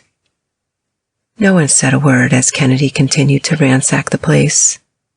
At last, under a rubbish heap, he found a revolver wrapped up loosely in an old sweater. Quickly, under the bright light, Craig drew Clendenin's pistol, fitted a cartridge into it, and fired at the wall. Again, into the second gun, he fitted another, and a second shot rang out. Out of his pocket came the next small magnifying glass and 2 unmounted microphotographs. He bent down over the exploded shells. "There it is," cried Craig, scarcely able to restrain himself with the keenness of his chase. "There it is, the mark like an L. This cartridge bears the one mark, distinct, not possible to have been made by any other pistol in the world. None of the Hepsings, all with the same make of weapons. None of the gunmen in their employ could duplicate that mark." "Some bullets," reported a policeman who had been rummaging further in the rubbish. "Be careful, man," cautioned Craig. "They are doped. Lay them down. Yes, this is the same gun that fired the shot at Bertha Curtis and Nichimoto. Fired narcotic bullets in order to stop anyone who interfered with the opium smuggling, without killing the victim." "What's the matter?" asked O'Connor, arriving breathless from the gambling room after hearing the shots. The Chinaman stood, still silent, impassive. At the sight of him, O'Connor gasped out, "Ching Jung, real Tong leader," added Craig, "and the murderer of the white girl to whom he was engaged. This is the goggled chauffeur of the red car that met the smuggling boat, and in which Bertha Curtis rode, unsuspecting, to her death." "And Clendenin?" asked Walker Curtis, not comprehending. "A tool, poor wretch. So keen had the hunt for him become that he had to hide in the only safe place, with the coolies of his employer. He must have been in such abject terror that he has almost smoked himself to death. But why should the Chinaman shoot my sister?" asked Walker Curtis, amazed at the turn of events. "Your sister," replied Craig, almost reverently, "wrecked though she was by the drug, was at last conscience-stricken when she saw the vast plot to debauch thousands of others. It was from her that the Japanese detective in the Revenue Service got his information. And both of them have paid the price. But they have smashed the new opium ring. We have captured the ringleaders of the gang. Out of the maze of the streets on Chatham Square again, we lost no time in mounting to the safety of the elevated station before some murderous Tong member might seek revenge on us. The celebration in Chinatown was stilled. It was as though the nerves of the place had been paralyzed by our sudden sharp blow. A downtown train took me to the office to write a beat, for the Star always made a special feature of the picturesque in Chinatown news. Kennedy went uptown. Except for a few moments in the morning, I did not see Kennedy again until the following afternoon, for the Tong War proved to be such an interesting feature that I had to help lay out and direct the assignments covering its various details. I managed to get away again as soon as possible, however, for I knew that it would not be long before someone else in trouble would commandeer Kennedy to untangle a mystery, and I wanted to be on the spot when it started. Sure enough, it turned out that I was right. Seated with him in our living room, when I came in from my hasty journey uptown in the subway, was a man, tall, thick-set, with a crop of closely curling dark hair, a sharp pointed nose, ferret eyes, and a reddish mustache, curled at the ends. I had no difficulty in deciding what he was, if not who he was. He was the typical detective who, for the very reason that he looked the part, destroyed much of his own usefulness.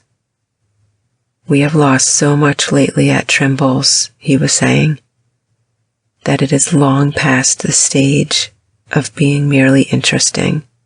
It is downright serious, for me at least. I've got to make good or lose my job, and I'm up against one of the cleverest shoplifters that ever entered in a department store, apparently. Only heaven knows how much she has got away with in various departments so far, but when it comes to lifting valuable things like pieces of jewelry, which run into the thousands, that is too much." At the mention of the name of the big Trimble store, I had recognized at once what the man was. And it did not need Kennedy's rapid-fire introduction of Michael Donnelly to tell me that he was a department store detective. "Have you no clue? No suspicions?" inquired Kennedy. "Well, yes, suspicions," measured Donnelly slowly. "For instance, one day not long ago, a beautifully dressed and refined-looking woman called at the jewelry department and asked to see a diamond necklace, which we had just imported from Paris. She seemed to admire it very much, studied it, tried it on, but finally went away without making up her mind. A couple days later, she returned and asked to see it again. This time, there happened to be another woman beside her, who was looking at some pendants. The two fell to talking about the necklace. According to the best recollection of the clerk, the second woman began to examine it critically. Again, the prospective buyer went away. But this time, after she had gone, and when he was putting things back into the safe, the clerk examined the necklace, thinking that perhaps a flaw had been discovered in it, which had decided the woman against it. It was a replica in paste, probably substituted by one of these clever and smartly dressed women for the real necklace. Before Craig had a chance to put another question, the buzzer on our door sounded, and I admitted a dapper, soft-spoken man of middle size who might have been a traveling salesman or a bookkeeper. He pulled a card from his case and stood facing us, evidently in doubt how to proceed. "Professor Kennedy?" he asked at length, balancing the pasteboard between his fingers. "Yes," answered Craig. "What can I do for you?" "I am from Shoreham, the Fifth Avenue jeweler. You know," he began brusquely as he handed the card to Kennedy. "I thought I'd drop in to consult you about a peculiar thing that happened at the store recently, but if you are engaged, I can wait. You see, we had on exhibition a very handsome pearl dog collar, and a few days ago, 2 women came in to—" "Say," interrupted Kennedy, glancing from the card to the face of Joseph Bentley, and then at Donnelly. "What is this? A gathering of the clans? There seems to be an epidemic of shoplifting. How much were you stung for?" "About 20,000 altogether," replied Bentley with rueful frankness. "Why, has someone else been victimized too?" The Kleptomaniac. Quickly, Kennedy outlined, with Donnelly's permission, the story we had just heard. The 2 store detectives saw the humor of the situation, as well as the seriousness of it, and fell to comparing notes.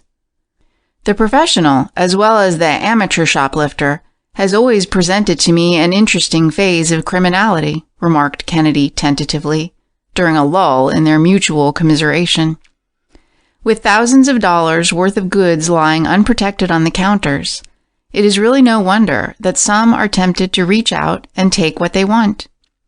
"Yes," explained Donnelly. "The shoplifter is the department store's greatest unsolved problem. Why, sir, she gets more plunder in a year than the burglar. She's costing the stores over $2 million, and she is at her busiest just now, with the season's shopping in full swing. It's the price the stores have to pay for displaying their goods, but we have to do it, and we are at the mercy of the thieves.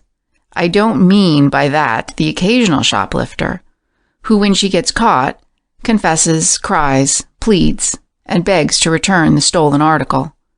They often get off. It is the regulars who get the $2 million, those known to the police, whose pictures are, many of them, in the rogues gallery, whose careers and haunts are known to every probation officer. They are getting away with loot that means for them a sumptuous living. Of course, we are not up against the same sort of swindlers that you are," put in Bentley. "But let me tell you that when the big jewelers do get up against anything of the sort, they are up against it hard." "Have you any idea who it could be?" asked Kennedy, who had been following the discussion keenly. "Well, some idea," spoke up Donnelly. "From what Bentley says, I wouldn't be surprised to find that it was the same person in both cases. Of course, you know how rushed all the stores are just now. It is much easier for these light-fingered individuals to operate during the rush than at any other time. In the summer, for instance, there is almost no shoplifting at all. I thought that perhaps we could discover this particular shoplifter by ordinary means, that perhaps some of the clerks in the jewelry department might be able to identify her. We found one who said that he thought he might recognize one of the women if he saw her again. Perhaps you did not know that we have our own little rogues gallery in most of the big department stores. But there didn't happen to be anything there that he recognized. So I took him down to police headquarters. Through plate after plate of pictures among the shoplifters in the regular rogues gallery, the clerk went. At last he came to one picture that caused him to stop. "That is one of the women I saw in the store that day," he said. "I'm sure of it." Donnelly produced a copy of the Bertillon picture. "What?" exclaimed Bentley, as he glanced at it, and then at the name and history on the back. "Annie Grayson? Why, she is known as the queen of shoplifters. She has operated from Christie's in London to the little curio shops of San Francisco. She has worked under a dozen aliases, and has the art of alibi down to perfection. Oh, I've heard of her many times before. I wonder if she really is the person we're looking for. They say that Annie Grayson has forgotten more about shoplifting than the others will ever know. Yes, continued Donnelly, and here's the queer part of it. The clerk was ready to swear that he had seen the woman in the store at some time or other, but whether she had been near the counter where the necklace was displayed was another matter. He wasn't so sure about that. Then how did she get it? I asked, much interested. I don't say that she did get it, cautioned Donnelly. I don't know anything about it. That is why I am here consulting Professor Kennedy. Then who did get it, do you think? I demanded. We have a great deal of very conflicting testimony from the various clerks, Donnelly continued. Among those who are known to have visited the department and to have seen the necklace is another woman of an entirely different character, well known in the city. He glanced sharply at us, as if to impress us with what he was about to say. Then he leaned over and almost whispered the name. As nearly as I can gather out of the mass of evidence, Mrs. William Willoughby, the wife of the broker down in Wall Street, was the last person who was seen looking at the diamonds. The mere breath of such a suspicion would have been enough, without his stage whisper method of imparting the information.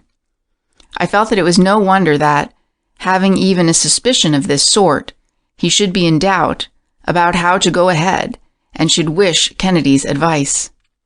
Ella Willoughby, besides being the wife of one of the best-known operators in high-class stocks and bonds, was well known in the society columns of the newspapers.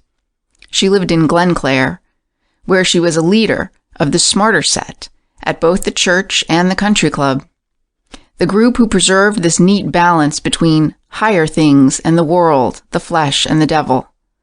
I knew to be a very exclusive group, which, under the calm suburban surface, led a sufficiently rapid life. Mrs. Willoughby, in addition to being a leader, was a very striking woman and a beautiful dresser, who set a fast pace for the semi-millionaires who composed the group. Here indeed was a puzzle at the very start of the case. It was in all probability Mrs. Willoughby who had looked at the jewels in both cases.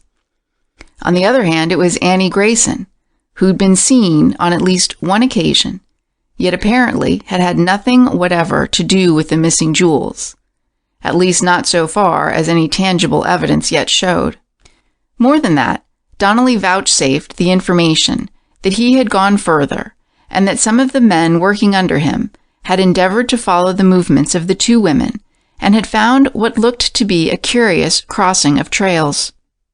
Both of them, he had found, had been in the habit of visiting, while shopping, the same little tea room on 33rd Street, though no one had ever seen them together there, and the coincidence might be accounted for by the fact that many Glenclair ladies on shopping expeditions made this tea room a sort of rendezvous. By inquiring about among his own fraternity, Donnelly had found that other stores also had reported losses recently, mostly of diamonds and pearls, both black and white. Kennedy had been pondering the situation for some time, scarcely uttering a word. Both detectives were now growing restless, waiting for him to say something. As for me, I knew that if anything were said or done, it would be in Kennedy's own good time. I had learned to have implicit faith and confidence in him, for I doubt if Craig could have been placed in a situation where he would not know just what to do after he had looked over the ground. At length he leisurely reached across the table for the suburban telephone book, turned the pages quickly, snapped it shut, and observed wearily, and as it seemed, irrelevantly, the same old trouble again about accurate testimony. I doubt whether if I should suddenly pull a revolver and shoot Jameson, either of you two men could give a strictly accurate account of just what happened. No one said anything, as he raised his hands from his habitual thinking posture, with fingertips together, placed both hands back of his head, and leaned back facing us squarely. The first step, he said slowly, must be to arrange a plant. As nearly as I can make out, the shoplifters or shoplifter, whichever it may prove to be, have no hint that anyone is watching them yet. Now, Donnelly, it is still very early. I want you to telephone around to the newspapers, and either in the Trimble advertisements or in the news columns, have it announced that your jewelry department has on exhibition a new and special importation of South African stones, among which is one. Let me see. Let's call it the Kimberly Queen. That will sound attractive. In the meantime, find the largest and most perfect paste jewel in town, and have it fixed up for exhibition and labeled the Kimberly Queen. Give it a history if you can. Anything to attract attention. I'll see you in the morning. Good night, and thank you for coming to me with this case. It was quite late, but Kennedy, now thoroughly interested in following the chase, had no intention of waiting until the morrow before taking action on his own account. In fact, he was just beginning the evening's work by sending Donnelly off to arrange the plant. No less interested in the case than himself, I needed no second invitation, and in a few minutes we were headed from our rooms towards the laboratory, where Kennedy had apparatus to meet almost any conceivable emergency. From a shelf in the corner, he took down an oblong oak box, perhaps 18 inches in length, in the front of which was set a circular metal disc with a sort of pointer and dial. He lifted the lid of the box, and inside I could see 2 shiny caps, which in turn he lifted, disclosing what looked like 2 good-sized spools of wire.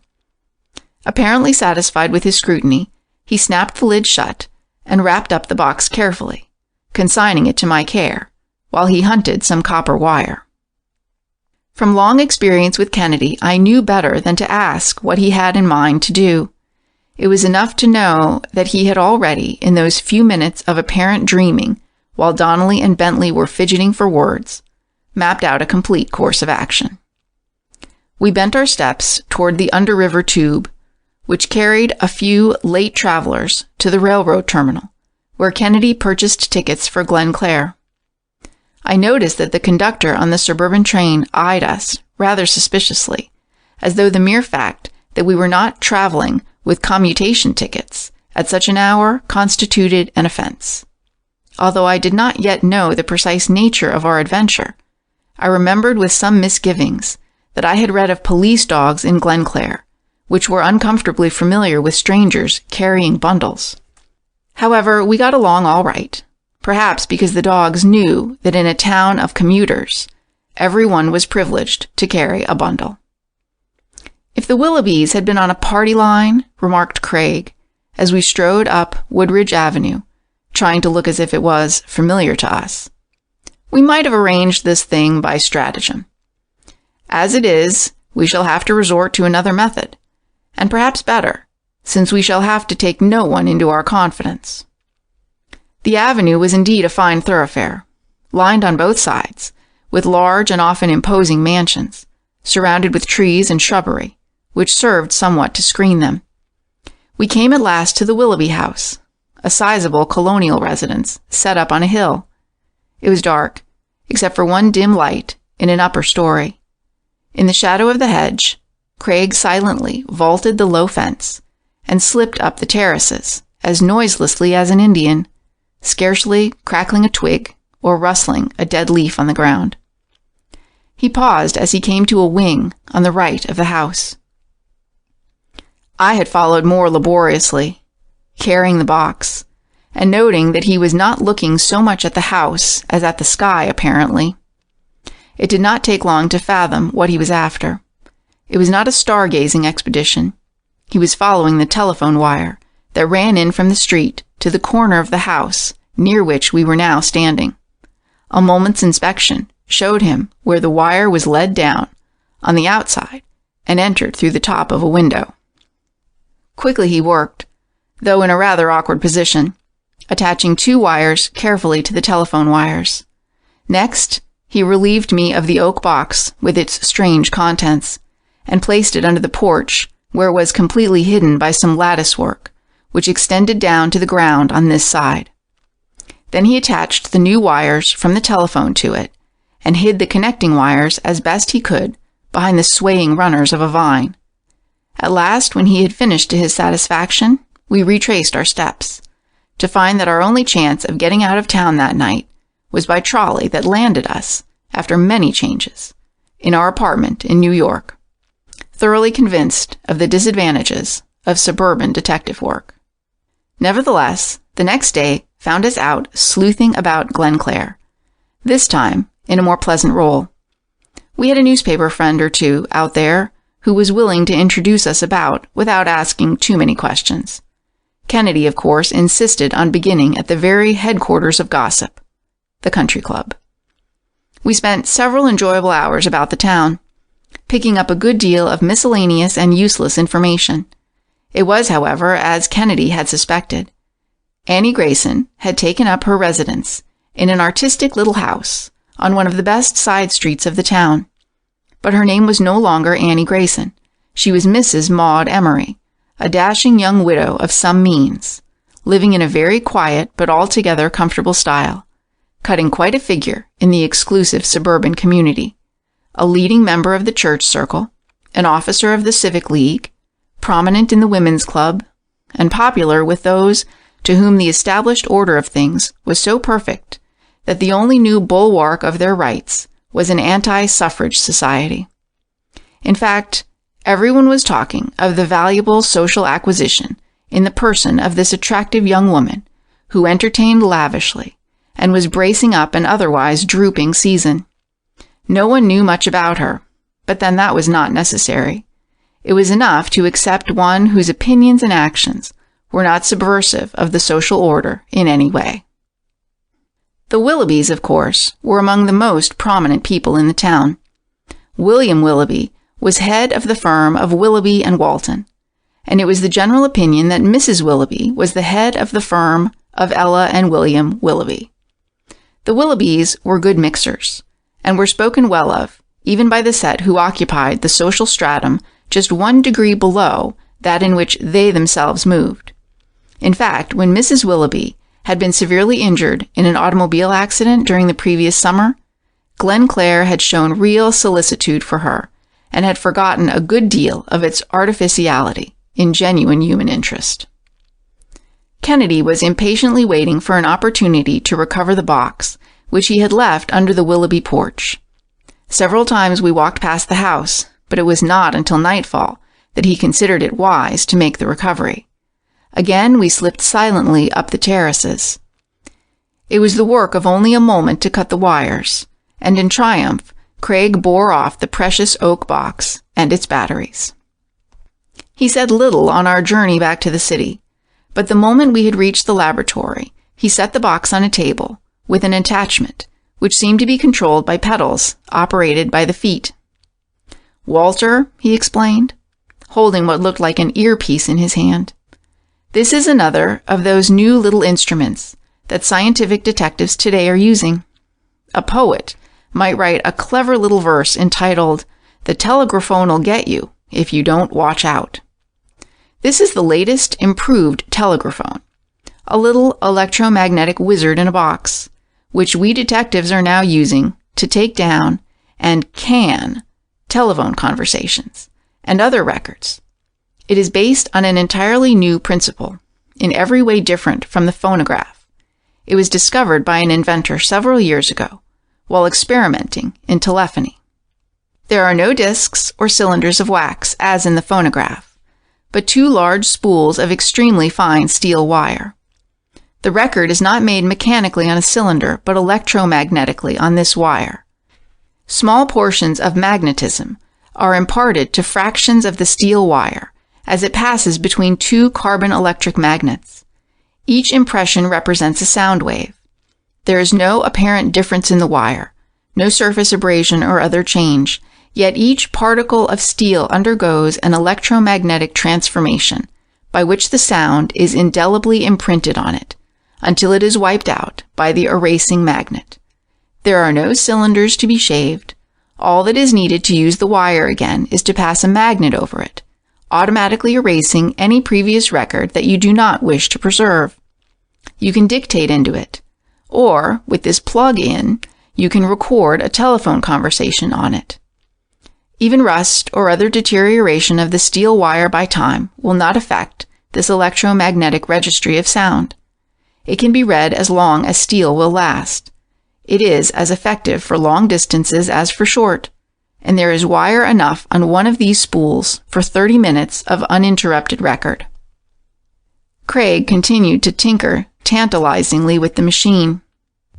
The principle on which it is based, he added, is that a mass of tempered steel may be impressed with and will retain magnetic fluxes varying in density and in sign in adjacent portions of its mass. There are no indentations on the wire or the steel disc.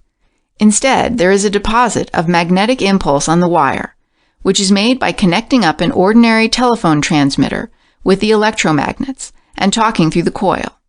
The disturbance set up in the coils by the vibration of the diaphragm of the transmitter causes a deposit of magnetic impulse on the wire, the coils being connected with dry batteries.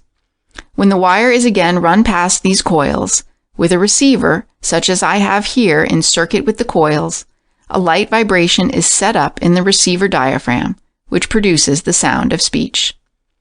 He turned a switch and placed an earpiece over his head, giving me another connected with it. We listened eagerly.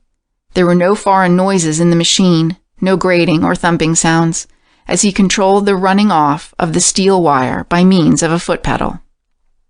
We were listening to everything that had been said over the Willoughby telephone during the day. Several local calls to tradesmen came first, and these we passed over quickly. Finally, we heard the following conversation. "Hello? Is that you, Ella?" "Yes, this is Maud. Good morning. How do you feel today?" "Good morning, Maud. I don't feel very well. I have a splitting headache." "Oh, that's too bad, dear. What are you doing for it?" "Nothing, yet. If it doesn't get better, I shall have Mr. Willoughby call up Dr. Guthrie." "Oh, I hope it gets better soon. You poor creature. Don't you think a little trip into town might make you feel better? Had you thought of going today?" "Why, no. I hadn't thought of going in. Are you going?" "Did you see the Trimble ad in the morning paper?" "No, I didn't see the papers this morning. My head felt too bad." "Well, just glance at it. It will interest you. They have the Kimberley Queen, the great new South African diamond, on exhibition there." "They have? I never heard of it before. But isn't that interesting? I certainly would like to see it. Have you ever seen it?" "No, but I have made up my mind not to miss a sight of it. They say it is wonderful. You'd better come along. I may have something interesting to tell you, too." "Well, I believe I will go. Thank you, Maud, for suggesting it. Perhaps the little change will make me feel better. What train are you going to take? The 10-2? All right, I'll try to meet you at the station. Goodbye, Maud.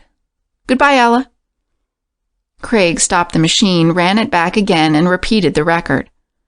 "So," he commented at the conclusion of the repetition, "the plant has taken root. Annie Grayson has bitten at the bait." A few other local calls, and a long-distance call from Mr. Willoughby cut short by his not finding his wife at home, followed. Then there seemed to have been nothing more until after dinner. It was a call by Mr. Willoughby himself that now interested us. "Hello, hello? Is that you, Dr. Guthrie?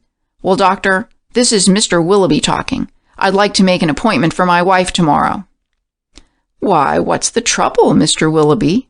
Nothing serious, I hope?" "Oh, no, I guess not. But then I want to be sure, and I guess you can fix her up all right. She complains of not being able to sleep, and has been having pretty bad headaches now and then." "Is that so? Well, that's too bad. These women and their headaches. Even as a doctor, they puzzle me. They often go away as suddenly as they come. However, it will do no harm to see me." "And then she complains of noises in her ears. She seems to hear things, though as far as I can make out, there is nothing. At least nothing that I hear."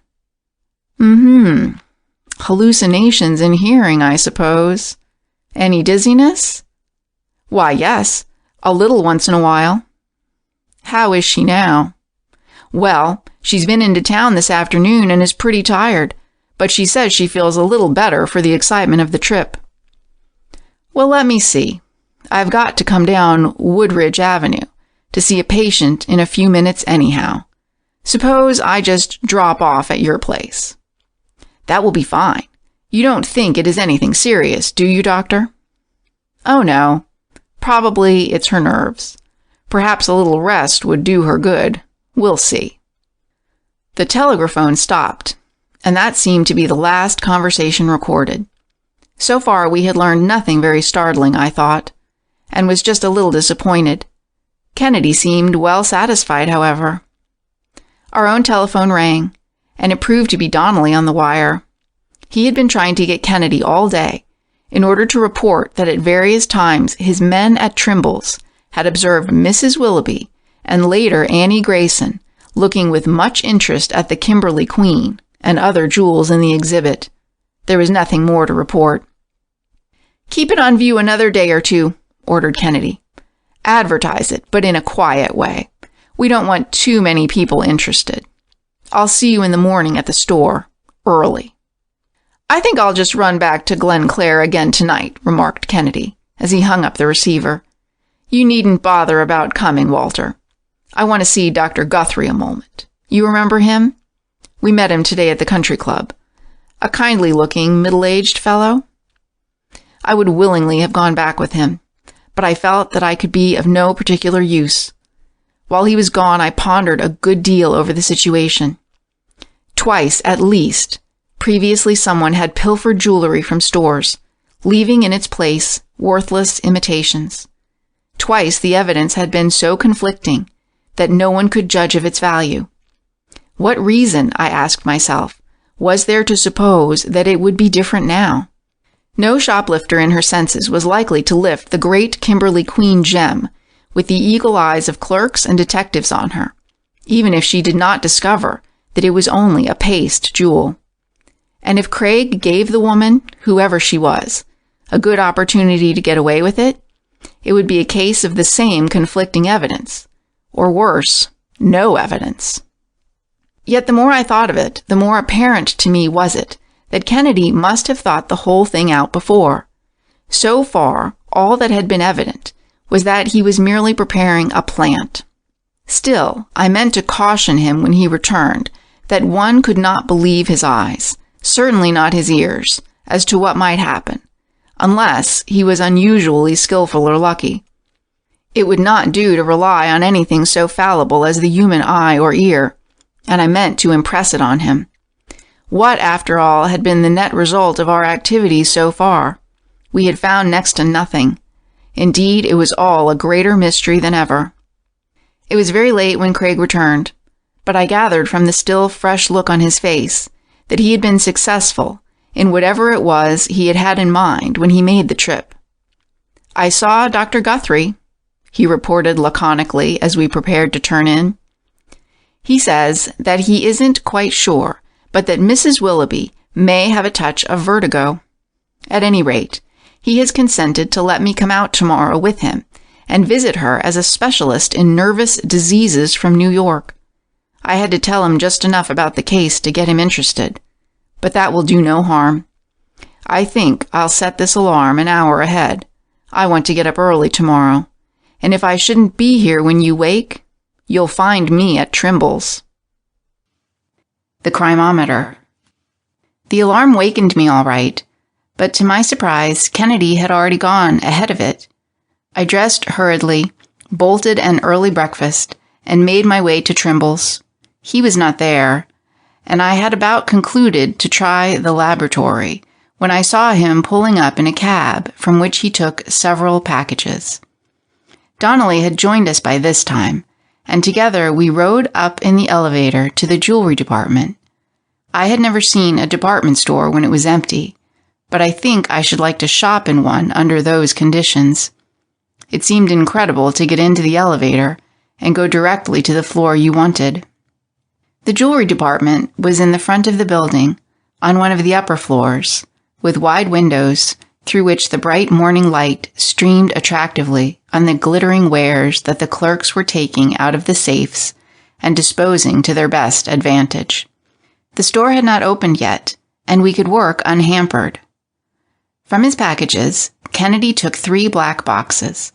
They seemed to have an opening in front, while at one side was a little crank, which, as nearly as I could make out, was operated by clockwork, released by an electric contact. His first problem seemed to be to dispose the boxes to the best advantage at various angles about the counter where the Kimberly Queen was on exhibition. With so much bric-a-brac and other large articles about, it did not appear to be very difficult to conceal the boxes, which were perhaps 4 inches square on the ends and 8 inches deep. From the boxes, with the clockwork attachment at the side, he led wires, centering at a point at the interior end of the aisle where we could see but would hardly be observed by anyone standing at the jewelry counter. Customers had now begun to arrive, and we took a position in the background, prepared for a long wait. Now and then, Donnelly casually sauntered past us. He and Craig had disposed the store detectives in a certain way so as to make their presence less obvious, while the clerks had received instructions how to act under the circumstance that a suspicious person was observed. Once, when Donnelly came up, he was quite excited. He had just received a message from Bentley that some of the stolen property, the pearls probably, from the dog collar that had been taken from Shoreham's, had been offered for sale by a fence, known to the police as a former confederate of Annie Grayson. "You see, that is one great trouble with them all," he remarked, with his eye roving about the store in search of anything irregular. "A shoplifter rarely becomes a habitual criminal until after she passes the age of 25. If they pass that age without quitting, there is little hope of their getting right again, as you see. For by that time, they have long since begun to consort with thieves of the other sex." The hours dragged heavily, though it was a splendid chance to observe at leisure the psychology of the shopper, who looked at much and bought little, the uncomfortableness of the men who had been dragged to the department store slaughter to say yes and foot the bills, a kaleidoscopic throng which might have been interesting if we had not been so intent on only one matter. Kennedy grasped my elbow in vice-like fingers. Involuntarily, I looked down at the counter where the Kimberly Queen reposed in all the trappings of genuineness. Mrs. Willoughby had arrived again. We were too far off to observe distinctly just what was taking place, but evidently Mrs. Willoughby was looking at the gem. A moment later, another woman sauntered casually up to the counter. Even at a distance, I recognized Annie Grayson. As nearly as I could make out, they seemed to exchange remarks. The clerk answered a question or two, then began to search for something, apparently to show them. Everyone about them was busy, and, obedient to instructions from Donnelly, the store detectives were in the background. Kennedy was leaning forward, watching as intently as the distance would permit. He reached over and pressed the button near him. After a minute or two, the second woman left, followed shortly by Mrs. Willoughby herself. We hurried over to the counter, and Kennedy seized the box containing the Kimberly Queen. He examined it carefully. A flaw in the paste jewel caught his eye. "There has been a substitution here," he cried. "See? The paste jewel which we used was flawless. This has a little carbon spot here on the side." "One of my men has been detailed to follow each of them," whispered Donnelly. "Shall I order them to bring Mrs. Willoughby and Annie Grayson to the superintendent's office and have them searched?" "No," Craig almost shouted. "That would spoil everything. Don't make a move until I get at the real truth of this affair." The case was becoming, more than ever, a puzzle to me, but there was nothing left for me to do but wait until Kennedy was ready to accompany Dr. Guthrie to the Willoughby house. Several times he tried to reach the doctor by telephone, but it was not until the middle of the afternoon that he succeeded. "I shall be quite busy the rest of the afternoon, Walter," remarked Craig, after he had made his appointment with Dr. Guthrie. "If you will meet me out at the Willoughbys at about 8 o'clock, I shall be much obliged to you." I promised, and tried to devote myself to catching up with my notes, which were always sadly behind, when Kennedy had an important case. I did not succeed in accomplishing much, however. Dr. Guthrie himself met me at the door of the beautiful house on Woodridge Avenue, and with a hearty handshake ushered me into the large room in the right wing, outside of which we had placed the telegraphone 2 nights before. It was the library. We found Kennedy arranging an instrument in the music room, which adjoined the library. From what little knowledge I have of electricity, I should have said it was, in part at least, a galvanometer, one of those instruments which register the intensity of minute electric currents. As nearly as I could make out, in this case, the galvanometer was so arranged that its action swung to one side or the other, a little concave mirror hung from a framework which rested on the table. Directly in front of it was an electric light, and the reflection of the light was caught in the mirror and focused by its concavity upon a point to one side of the light.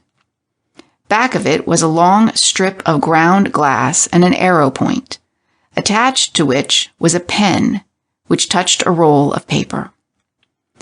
On the large table in the library itself, Kennedy had placed in the center a transverse board partition, high enough so that 2 people seated could see each other's faces and converse over it, but could not see each other's hands.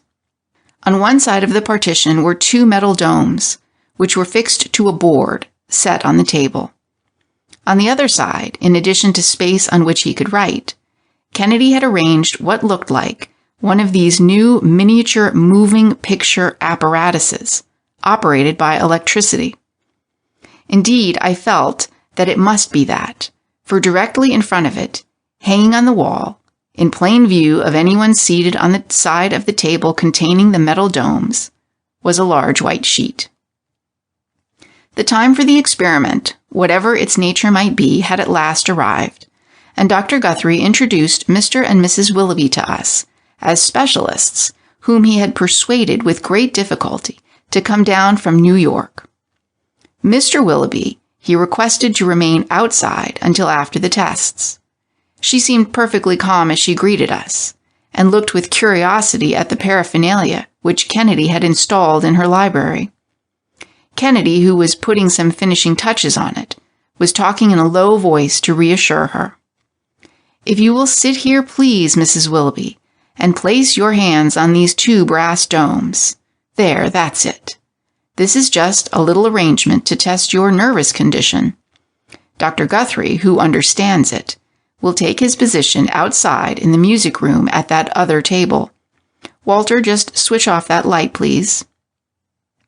Mrs. Willoughby, I may say that in testing, say, the memory, we psychologists have recently developed 2 tests.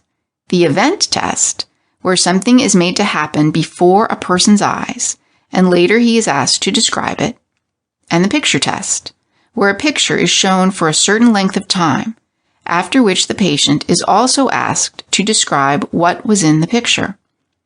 I have endeavored to combine these 2 ideas by using the moving picture machine, which you see here. I am going to show 3 reels of films.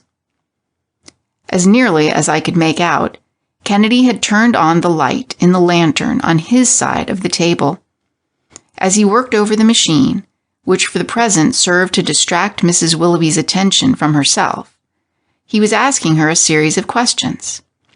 From my position, I could see that by the light of the machine, he was recording both the questions and the answers, as well as the time registered to the 1/5 of a second by a stopwatch. Mrs. Willoughby could not see what he was doing under the pretense of working over his little moving picture machine. He had at last finished the questioning. Suddenly, without any warning, a picture began to play on the sheet. I must say that I was startled myself. It represented the jewelry counter at Trimble's, and in it I could see Mrs. Willoughby herself in animated conversation with one of the clerks, I looked intently, dividing my attention between the picture and the woman. But so far as I could see, there was nothing in this first film that incriminated either of them. Kennedy started on the second without stopping. It was practically the same as the first, only taken from a different angle. He had scarcely run it half through when Dr. Guthrie opened the door. "I think Mrs. Willoughby must have taken her hands off the metal domes," he remarked. "I can get no record out here." I had turned when he opened the door, and now I caught a glimpse of Mrs. Willoughby standing, her hands pressed tightly to her head, as if it were bursting, and swaying as if she would faint. I do not know what the film was showing at this point, for Kennedy, with a quick movement, shut it off and sprang to her side. "There, that will do, Mrs. Willoughby. I see that you are not well," he soothed. "Doctor, a little something to quiet her nerves. I think we can complete our work merely by comparing notes. Call Mr. Willoughby, Walter. There, sir, if you will take charge of your wife, and perhaps take her for a turn or two in the fresh air, I think we can tell you in a few moments whether her condition is in any way serious or not." Mrs. Willoughby was on the verge of hysterics, as her husband supported her out of the room. The door had scarcely shut before Kennedy threw open a window and seemed to beckon into the darkness. As if from nowhere, Donnelly and Bentley sprang no and were admitted. Dr. Guthrie had now returned from the music room, bearing a sheet of paper on which was traced a long, irregular curve at various points on which marginal notes had been written hastily. Kennedy leaped directly into the middle of things with his characteristic ardor. "You recall," he began, "that no one seemed to know just who took the jewels in both the cases you first reported. Seeing is believing is an old saying, but in the face of such reports as you detectives gathered, it is in a fair way to lose its force. And you are not at fault either, for modern psychology is proving by experiments that people do not see even a fraction of the things they confidently believe they see.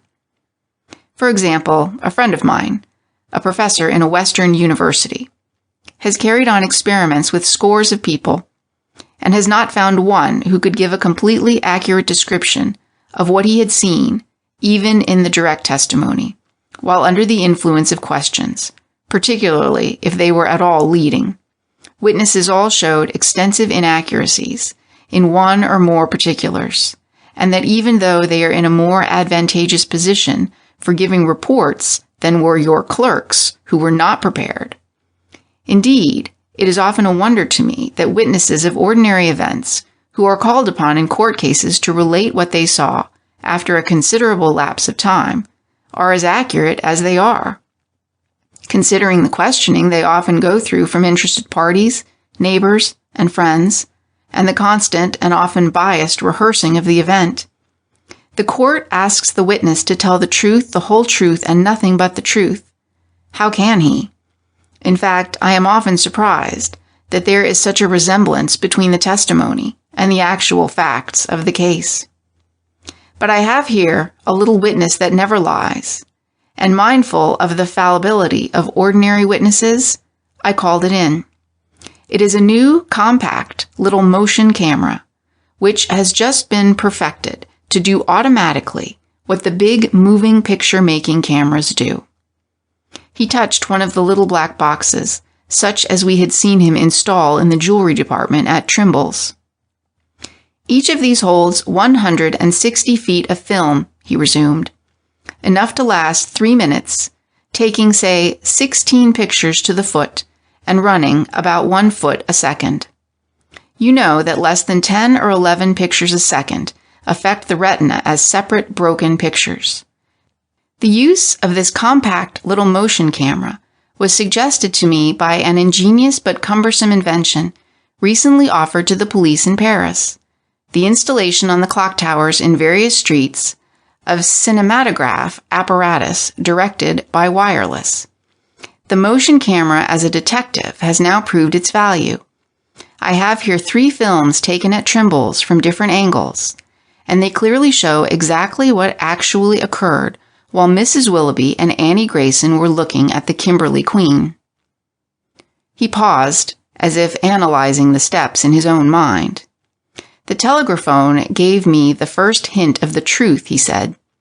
The motion camera brought me a step nearer, but without this third instrument, while I should have been successful, I would not have got at the whole truth. He was fingering the apparatus on the library table, connected with that in the music room. This is the psychometer for testing mental aberrations, he explained. The scientists who are using it today are working not with a view to aiding criminal jurisprudence, but with the hope of making such discoveries that the mental health of the race may be bettered. Still, I believe that in the study of mental diseases, these men are furnishing the knowledge upon which future criminologists will build to make the detection of crime an absolute certainty. Someday there will be no jury, no detectives, no witnesses, no attorneys. The state will merely submit all suspects to tests of scientific instruments like these, and as these instruments cannot make mistakes or tell lies, their evidence will be conclusive of guilt or innocence. Already, the psychometer is an actual working fact. No living man can conceal his emotions from the uncanny instrument. He may bring the most gigantic of willpowers into play to conceal his inner feelings, and the psychometer will record the very work which he makes this willpower do. The machine is based upon the fact that experiments have proved that the human body's resistance to an electrical current is increased with the increase of the emotions. Dr. Jung of Zurich thought that it would be a very simple matter to record these varying emotions, and the psychometer is the result. Simple and crude today, compared with what we have a right to expect in the future. A galvanometer is so arranged that its action swings a mirror from side to side, reflecting a light.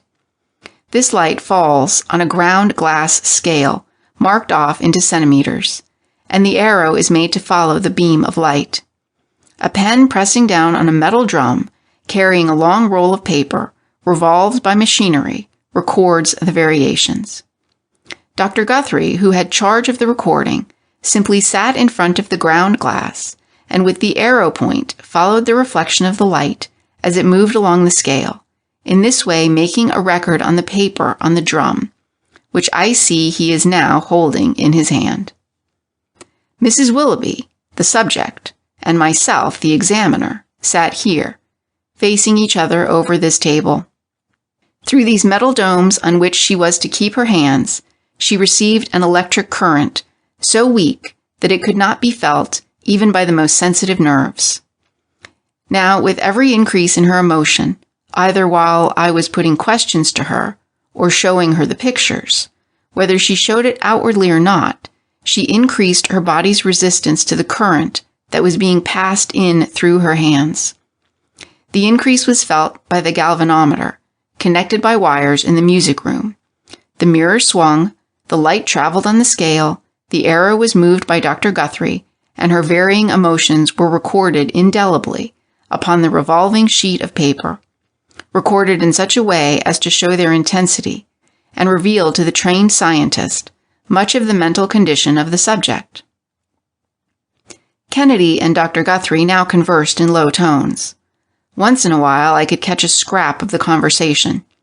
Not an epileptic, no abnormal conformation of the head.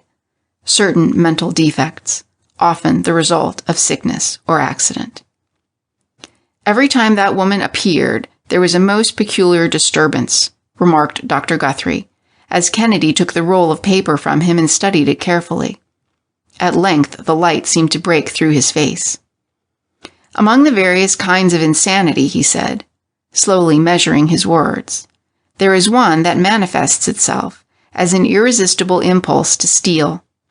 Such terms as neuropath and kleptomaniac are often regarded as rather elegant names for contemptible excuses invented by medical men to cover up stealing.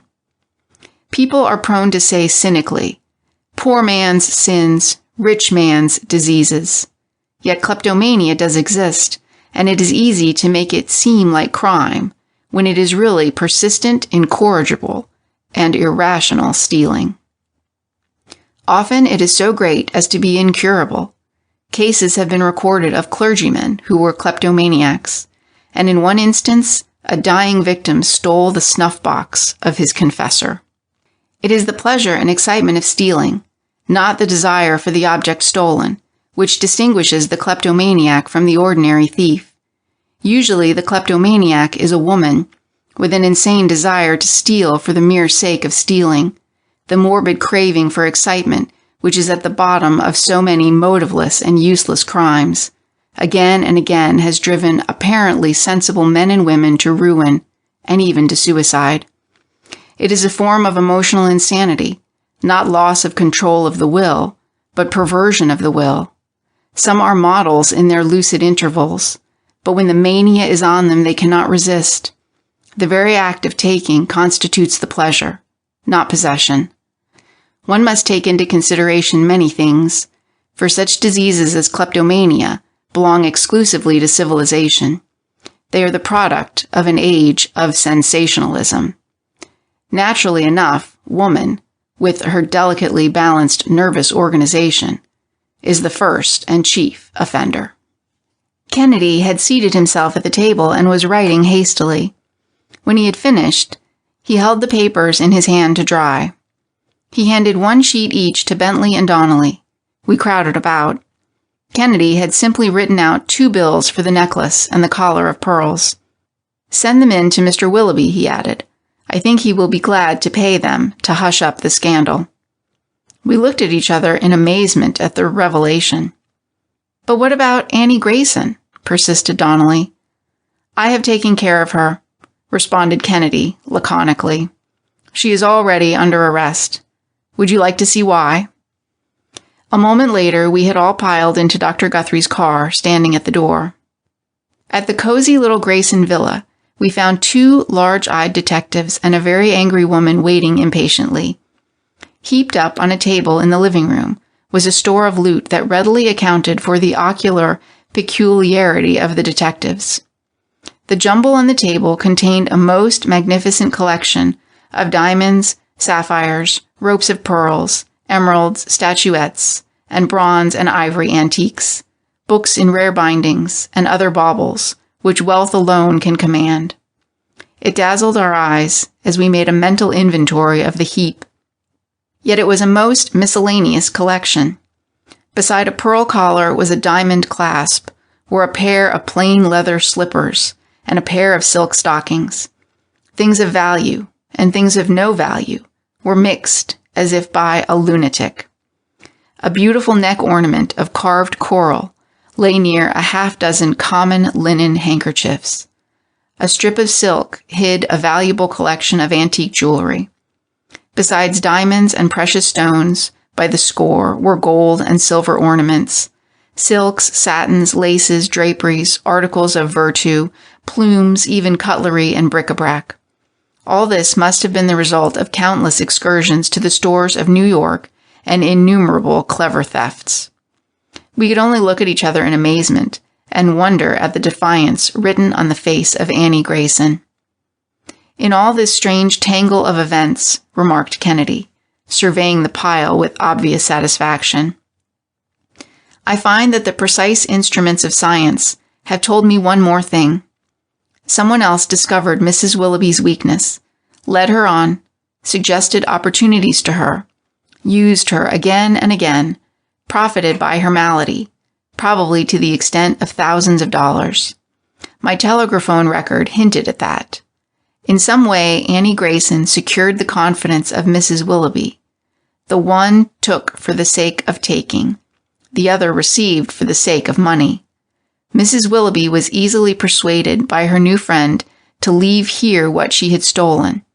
Besides, having taken it, she had no further interest in it. The rule of law is that everyone is responsible who knows the nature and consequences of his act. We have absolute proof that you, Annie Grayson, although you did not actually commit any of the thefts yourself, led Mrs. Willoughby on and profited by her. Dr. Guthrie will take care of the case of Mrs. Willoughby. but the law must deal with you for playing on the insanity of a kleptomaniac, the cleverest scheme yet of the queen of shoplifters.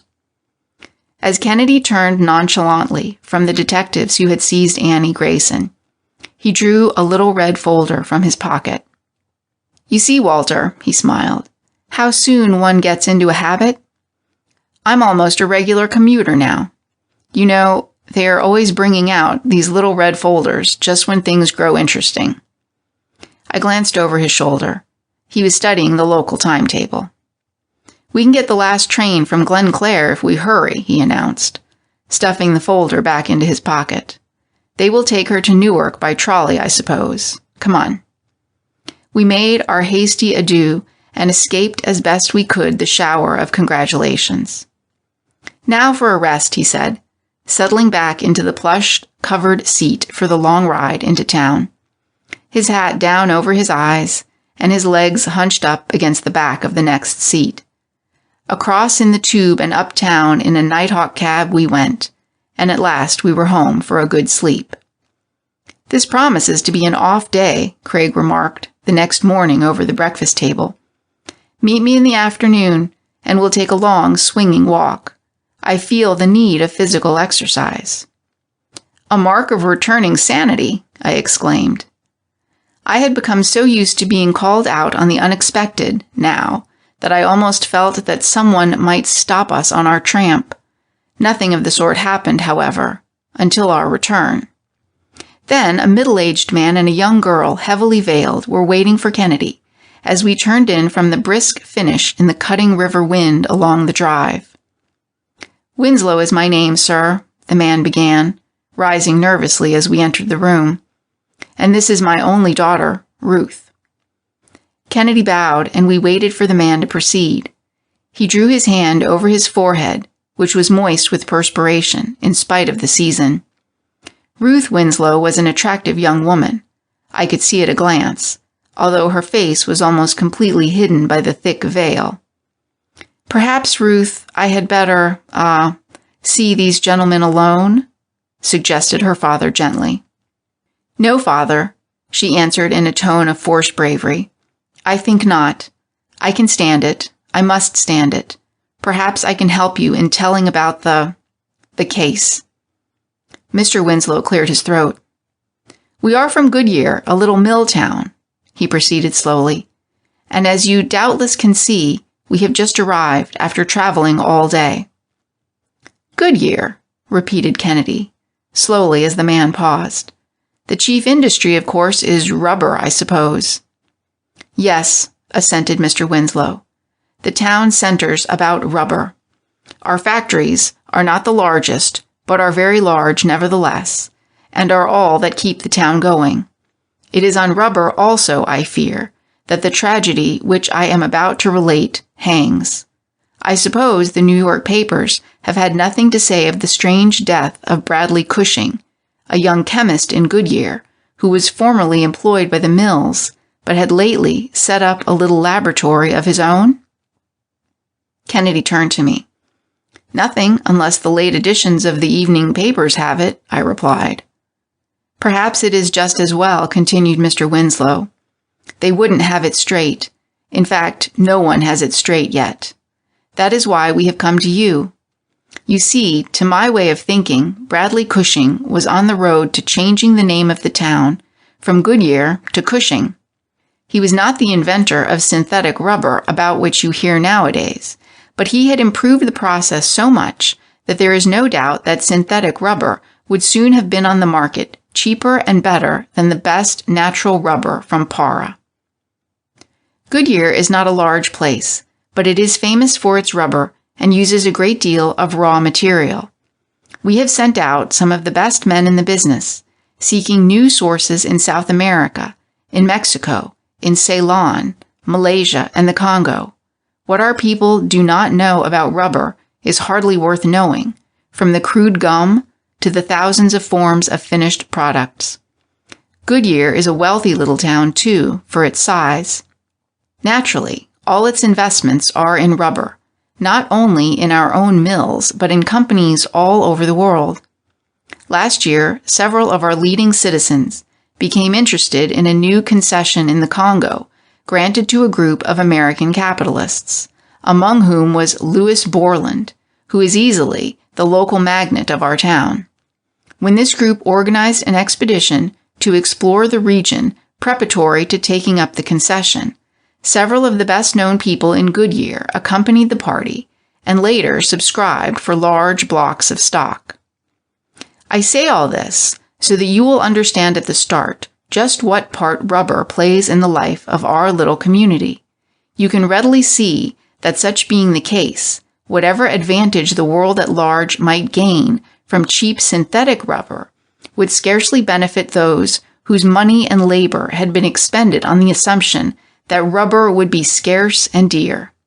Naturally, then, Bradley Cushing was not precisely popular with a certain set in Goodyear.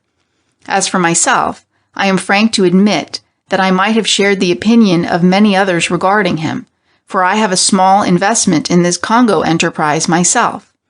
But the fact is that Cushing, when he came to our town fresh from his college fellowship in industrial chemistry, met my daughter.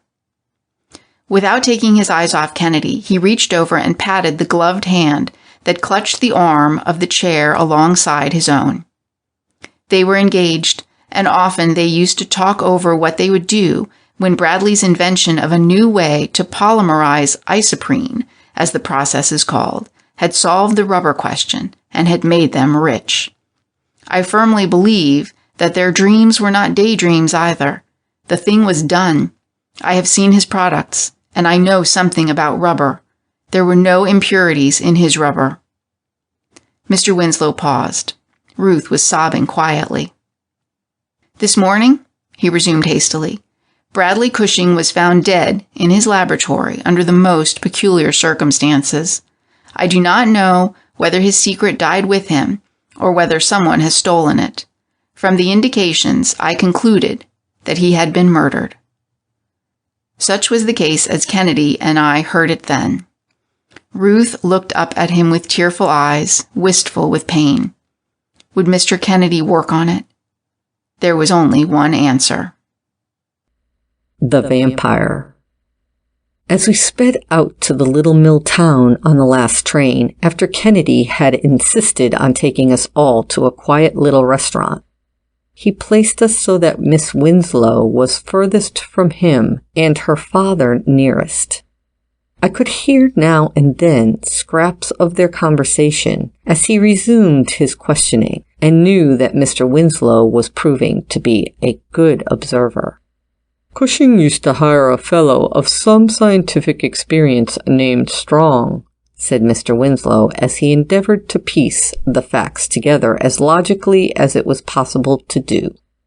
Strong used to open his laboratory for him in the morning, clean up the dirty apparatus, and often assist him in some of his experiments. This morning, when Strong approached the laboratory at the usual time, he was surprised to see that though it was broad daylight, there was a light burning. He was alarmed, and before going in, looked through the window. The sight that he saw froze him. There lay Cushing on a workbench, and beside him and around him pools of coagulating blood. The door was not locked, as we found afterward, but the young man did not stop to enter. He ran to me, and fortunately I met him at our door. I went back. We opened the unlocked door. The first thing, as I recall it, that greeted me was an unmistakable odor of oranges. It was a very penetrating and very peculiar odor. I didn't understand it, for there seemed to be something else in it besides the orange smell. However, I soon found out what it was, or at least Strong did. I don't know whether you know anything about it, but it seems that when you melt real rubber in the effort to reduce it to carbon and hydrogen, you get a liquid substance which is known as isoprene. Well, isoprene, according to Strong, gives out an odor something like ether. Cushing, or someone else, had apparently been heating isoprene. As soon as Strong mentioned the smell of ether, I recognized that that was what made the smell of oranges so peculiar. However, that's not the point. There lay Cushing on his back on the workbench, just as Strong had said. I bent over him, and in his arm, which was bare, I saw a little gash made by some sharp instrument and laying bare an artery, I think, which was cut. Long spurts of blood covered the floor for some distance around, and from the vein in his arm, which had also been severed, a long stream of blood led to a hollow in the cement floor where it had collected. I believe that he bled to death. And the motive for such a terrible crime? Queried Craig. Mr. Winslow shook his head helplessly. I suppose there are plenty of motives, he answered slowly. As many motives as there are big investments in rubber-producing ventures in Goodyear. But have you any idea who would go so far to protect his investment as to kill? Persisted Kennedy. Mr. Winslow made no reply. Who, asked Kennedy, was chiefly interested in the rubber works where Cushing was formerly employed? The president of the company is Mr. Borland, whom I mentioned, replied Mr. Winslow. He is a man of about 40, I should say, and is reputed to own the majority of the— Oh, father, interrupted Miss Winslow, who had caught the drift of the conversation, in spite of the pains that had been taken to keep it away from her. Mr. Borland would never dream of such a thing. It is wrong even to think of it. I didn't say that he would, my dear, corrected Mr. Winslow gently. Professor Kennedy asked me who was chiefly interested in the rubber works, and Mr. Borland owns a majority of the stock. He leaned over and whispered to Kennedy. Borland is a visitor to our home, and between you and me, he thinks a great deal of Ruth. I looked quickly at Kennedy, but he was absorbed in looking out of the car window at the landscape which he did not and could not see.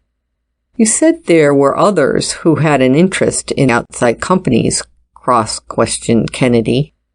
I take it that you mean companies dealing in crude rubber, the raw material, people with investments in plantations and concessions, perhaps. Who are they? Who were the men who went on that expedition to the Congo with Borland, which you mentioned? Of course, there was Borland himself, answered Winslow. Then there was a young chemist named Lathrop, a very clever and ambitious fellow who succeeded Cushing when he resigned from the works. And Dr. Harris, who was persuaded to go because of his friendship for Borland. After they took up the concession, I believe all of them put money into it, though how much I can't say. I was curious to ask whether there were any other visitors at Winslow House who might be rivals for Ruth's affections, but there was no opportunity. Nothing more was said until we arrived at Goodyear. We found the body of Cushing lying in a modest little mortuary chapel of an undertaking establishment on the main street. Kennedy at once began his investigation by discovering what seemed to have escaped others. About the throat were light discolorations that showed that the young inventor had been choked by a man with a powerful grasp, although the fact that the marks had escaped observation led quite obviously to the conclusion that he had not met his death in that way, and that the marks probably played only a minor part in the tragedy. Kennedy passed over the doubtful evidence of strangulation for the more profitable examination of the little gash in the wrist. The radial artery has been cut, he mused. A low exclamation from him brought us all bending over him as he stooped and examined the cold form. He was holding in the palm of his hand a little piece of something that shone like silver. It was in the form of a minute hollow cylinder with 2 grooves in it. a cylinder so tiny that it would scarcely have slipped over the point of a pencil. "Where did you find it?" I asked eagerly. He pointed to the wound. "Sticking in the severed end of a piece of vein," he replied half to himself, "cuffed over the end of the radial artery, which had been severed, and done so neatly as to be practically hidden. It was done so cleverly that the inner linings of the vein and artery, the endothelium as it is called, were in complete contact with each other." As I looked over the little silver thing and at Kennedy's face, which betrayed nothing, I felt that here indeed was a mystery. What new scientific engine of death was that little hollow cylinder? "Next, I should like to visit the laboratory," he remarked simply. Fortunately, the laboratory had been shut and nothing had been disturbed except by the undertaker and his men who had carried the body away. Strong had left word that he had gone to Boston, where in a safe deposit box was a sealed envelope in which Cushing kept a copy of the combination of his safe, which had died with him. There was, therefore, no hope of seeing the assistant until morning. Kennedy found plenty to occupy his time in his minute investigation of the laboratory. There, for instance, was the pool of blood leading back by a thin dark stream to the workbench and its terrible figure, which I could almost picture to myself lying there through the silent hours of the night before, with its lifeblood slowly oozing away, unconscious, powerless to save itself. There were spurts of arterial blood on the floor and on the nearby laboratory furniture, and beside the workbench another smaller and isolated pool of blood. On a table in a corner by the window stood a microscope which Cushing evidently used, and near it a box of fresh sterilized slides. Kennedy, who had been casting his eye carefully about, taking in the whole laboratory, seemed delighted to find the slides. He opened the box and gingerly took out some of the little oblong pieces of glass, on each of which he dropped a couple of minute drops of blood from the arterial spurts and the venous pools on the floor. Near the workbench were circular marks, much as if some jars had been set down there. We were watching him almost in awe at the matter-of-fact manner in which he was proceeding in what to us was nothing but a hopeless enigma, when I saw him stoop and pick up a few little broken pieces of glass. There seemed to be blood spots on the glass, as on other things, but particularly interesting to him. A moment later, I saw that he was holding in his hand what were apparently the remains of a little broken vial, which he had fitted together from the pieces. Evidently, it had been used and dropped in haste. "A vial for a local anesthetic," he remarked. "This is the sort of thing that might be injected into an arm or leg and deaden the pain of a cut, but that is all. It wouldn't affect the consciousness or prevent anyone from resisting a murderer to the last. I doubt if that had anything directly to do with his death, or perhaps even that this is Cushing's blood on it." Unlike Winslow, I had seen Kennedy in action so many times that I knew it was useless to speculate. But I was fascinated, for the deeper we got into the case, the more unusual and inexplicable it seemed. I gave that end of it up, but the fact that Strong had gone to secure the combination of the safe suggested to me to examine that article. There was certainly no evidence of robbery or even of an attempt at robbery there. "Was any doctor called?" asked Kennedy. "Yes," he replied, "though I knew it was of no use. I called in Dr. Howe, who lives up the street from the laboratory.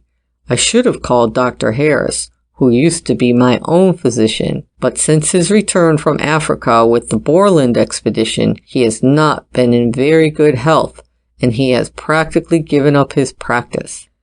Dr. Howe is the best practicing physician in town, I think." We shall call on him tomorrow, said Craig, snapping his watch, which already marked far after midnight. Dr. Howe proved the next day to be an athletic-looking man, and I could not help noticing and admiring his powerful frame and his hearty handshake as he greeted us when we dropped into his office with a card from Winslow. The doctor's theory was that Cushing had committed suicide. But why should a young man who had invented a new method of polymerizing isoprene, who was going to become wealthy and was engaged to a beautiful young girl, commit suicide? The doctor shrugged his shoulders. It was evident that he, too, belonged to the natural rubber set, which dominated Goodyear. I haven't looked into the case very deeply, but I'm not so sure that he had the secret, are you? Kennedy smiled. That is what I'd like to know. I suppose that an expert like Mr. Borland could tell me, perhaps? I should think so. Where is his office? Asked Craig. Could you point it out to me from the window? Kennedy was standing by one of the windows of the doctor's office, and as he spoke, he turned and drew a little field glass from his pocket. Which end of the rubber works is it?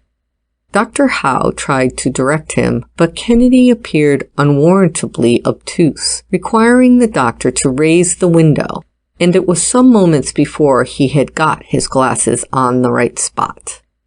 Kennedy and I thanked the doctor for his courtesy and left the office. We went at once to the office of Dr. Harris, to whom Winslow had also given us cards. We found him an anemic man, half asleep. Kennedy tentatively suggested the murder of Cushing. Well, if you ask my opinion, snapped out the doctor, although I wasn't called into the case, from what I hear, I'd say that he was murdered. Some seem to think it was suicide, prompted Kennedy. People who have brilliant prospects and are engaged to pretty girls don't usually die of their own accord, rasped Harris. So you think he really did have the secret of artificial rubber? Asked Craig. Not artificial rubber, synthetic rubber. It was the real thing, I believe. Did Mr. Borland and his new chemist Lathrop believe it too? I can't say, but I should surely advise you to see them. The doctor's face was twitching nervously. Where's Borland's office? Repeated Kennedy, again taking from his pocket the field glass and adjusting it carefully by the window. Over there, directed Harris, indicating the corner of the works to which we had already been directed. Kennedy had stepped closer to the window before him, and I stood beside him, looking out also. The cut was a very peculiar one, remarked Kennedy, still adjusting the glasses. An artery and a vein had been placed together so that the endothelium, or inner lining of each, was in contact with the other, giving a continuous serous surface. Which window did you say was Borland's? I wish you'd step to the other window and raise it so I can be sure. I don't want to go wandering all over the works looking for him. Yes, the doctor said as he went, leaving him standing beside the window from which he had been directing us. Yes, you surely should see Mr. Borland, and don't forget that young chemist of his, Lathrop, either. If I can be of any more help to you, come back again. It was a long walk through the village and factory yards to the office of Louis Borland. But we were amply repaid by finding him in and ready to see us. Borland was a typical Yankee. Tall, thin, evidently predisposed to indigestion. A man of tremendous mental and nervous energy, and with a hidden wiry strength. Mr. Borland, introduced Kennedy, changing his tactics and adopting a new role. I've come down to you as an authority on rubber to ask you what your opinion is regarding the invention of a townsman of yours named Cushing. Cushing? Repeated Borland in some surprise. Why? Yes, interrupted Kennedy. I understand all about it. I had heard of his invention in New York and would have put some money into it if I could have been convinced. I was to see him today, but of course, as you were going to say, his death prevents it. Still, I should like to know what you think about it. Well, Borland added, jerking out his words nervously, as seemed to be his habit, Cushing was a bright young fellow. He used to work for me until he began to know too much about the rubber business. Do you know anything about his scheme? Insinuated Kennedy. Very little, except that it was not patented yet. I believe, though, he told everyone that the patent was applied for and he expected to get a basic patent in some way without any interference. Well, drawled Kennedy, affecting as nearly as possible the air of a promoter, if I could get his assistant or someone who had authority to be present, would you, as a practical rubber man, go over to his laboratory with me? I'd join you in making an offer to his estate for the rights to the process if it seemed any good. You're a cool one, ejaculated Borland, with a peculiar avaricious twinkle in the corner of his eyes. His body is scarcely cold, and yet you come around proposing to buy out his invention, and of all persons you come to me. To you? Inquired Kennedy blandly. Yes, to me. Don't you know that synthetic rubber would ruin the business system that I have built up here? Still Craig persisted and argued.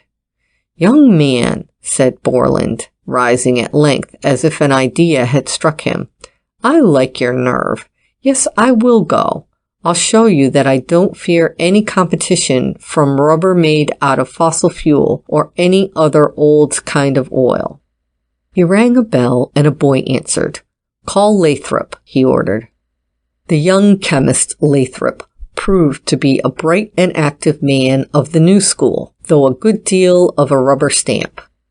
Whenever it was compatible with science and art, he readily assented to every proposition that his employer laid down.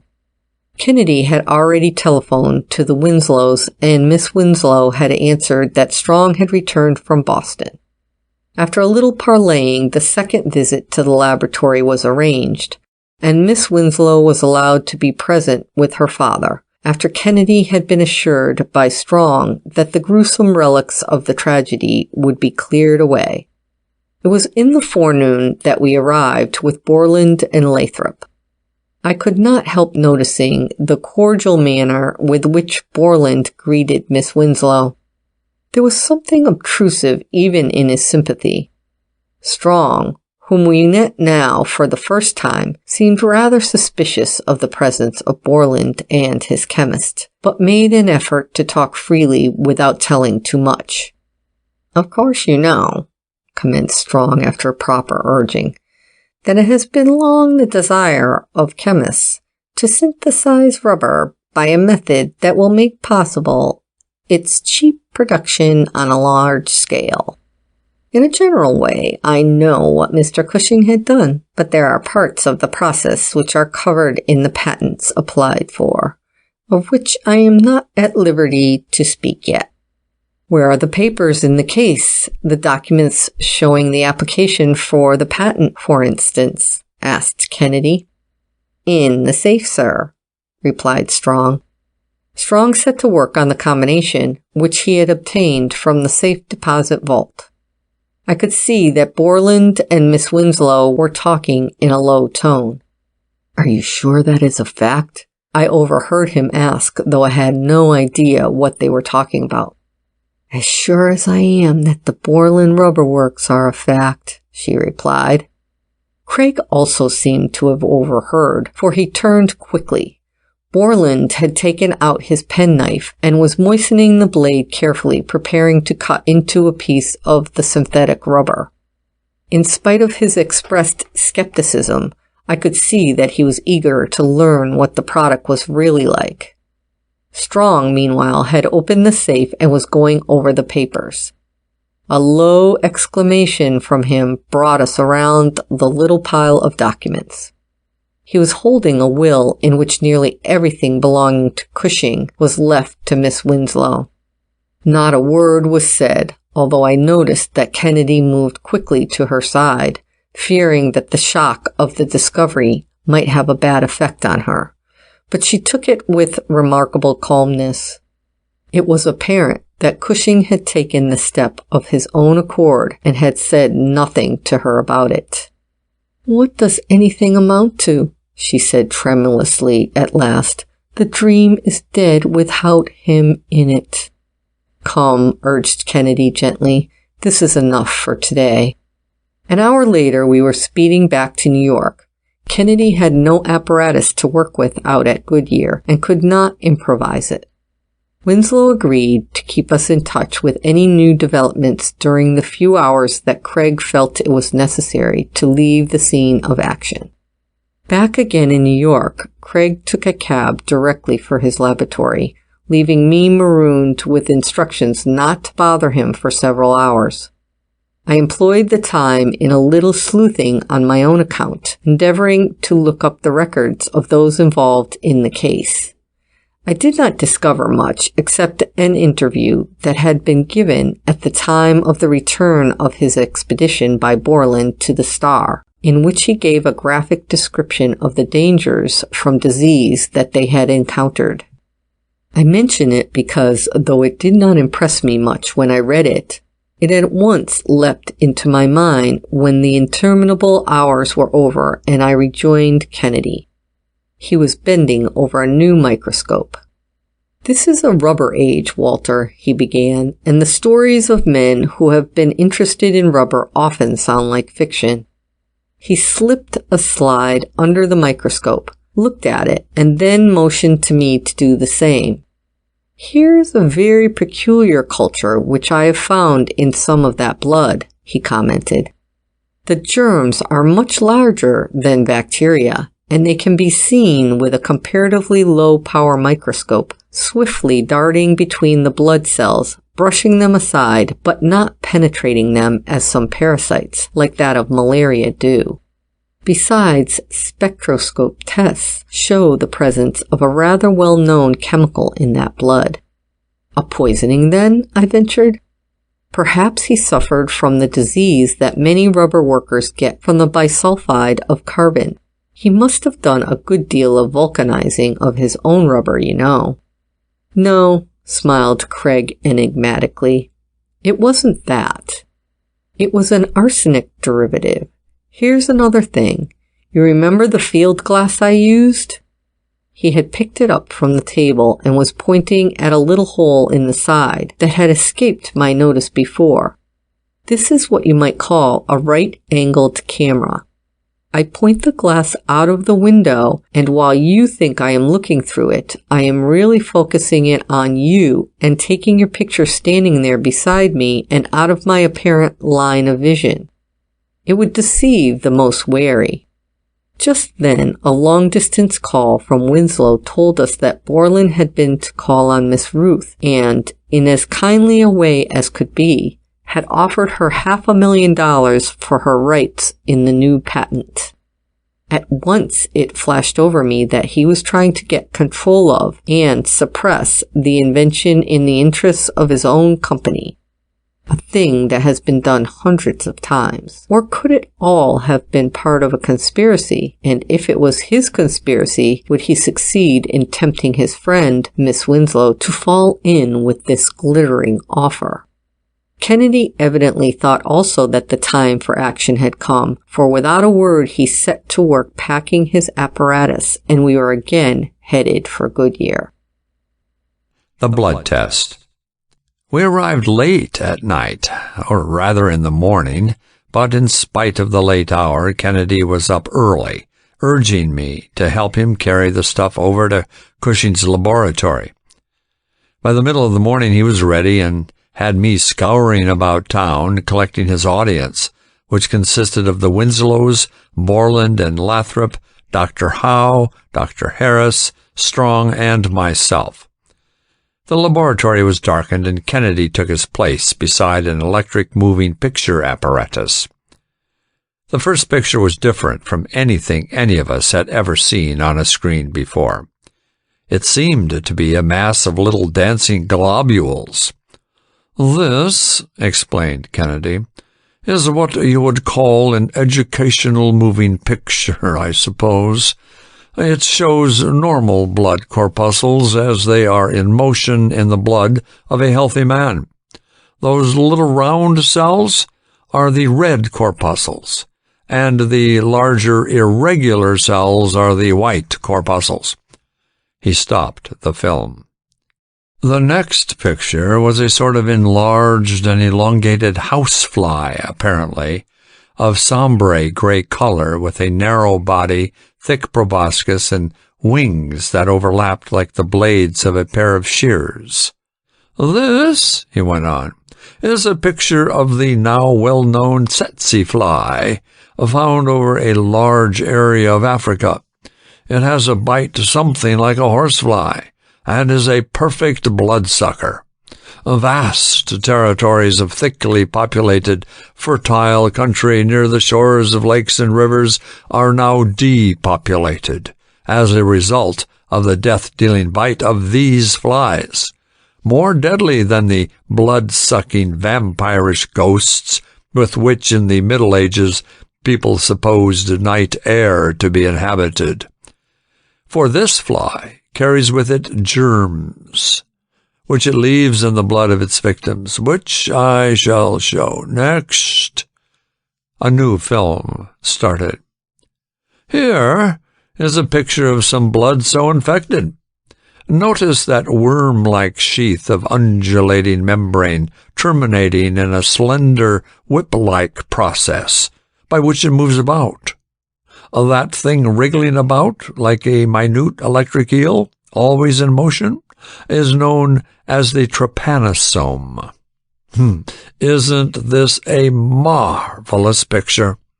To see the microorganism move, evolve and revolve in the midst of normal cells, uncoil and undulate in the fluids which they inhabit, to see them play hide-and-seek with the blood corpuscles and clumps of fibrin, turn, twist, and rotate as if in a cage, to see these deadly little trypanosomes moving back and forth in every direction, displaying their delicate undulating membranes, and shoving aside the blood cells that are in their way, while by their side the leukocytes or white corpuscles lazily extend or retract their pseudopods of protoplasm. To see all this as it is shown before us here is to realize that we are in the presence of an unknown world, a world infinitesimally small, but as real and as complex as that about us. With the cinematograph and the ultramicroscope, we can see what no other forms of photography can reproduce. I have secured these pictures so that I can better mass up the evidence against a certain person in this room. For in the blood of one of you is now going on the fight which you have here seen portrayed by the picture machine. Notice how the blood corpuscles in this infected blood have lost their smooth, glossy appearance, become granular and incapable of nourishing the tissues. The trypanosomes are fighting with the normal blood cells. Here we have the lowest group of animal life, the protozoa, at work killing the highest, man. Kennedy needed nothing more than the breathless stillness to convince him of the effectiveness of his method of presenting his case. "Now," he resumed, "let us leave this blood-sucking, vampirous tsetse fly for the moment. I have another revelation to make." He laid down on the table under the lights, which now flashed up again, the little hollow silver cylinder.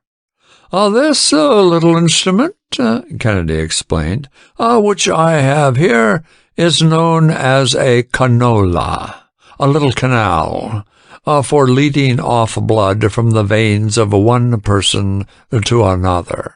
In other words, blood transfusion. Modern doctors are proving themselves quite successful in its use. Of course, like everything, it has its own peculiar dangers. But the one point I wish to make is this.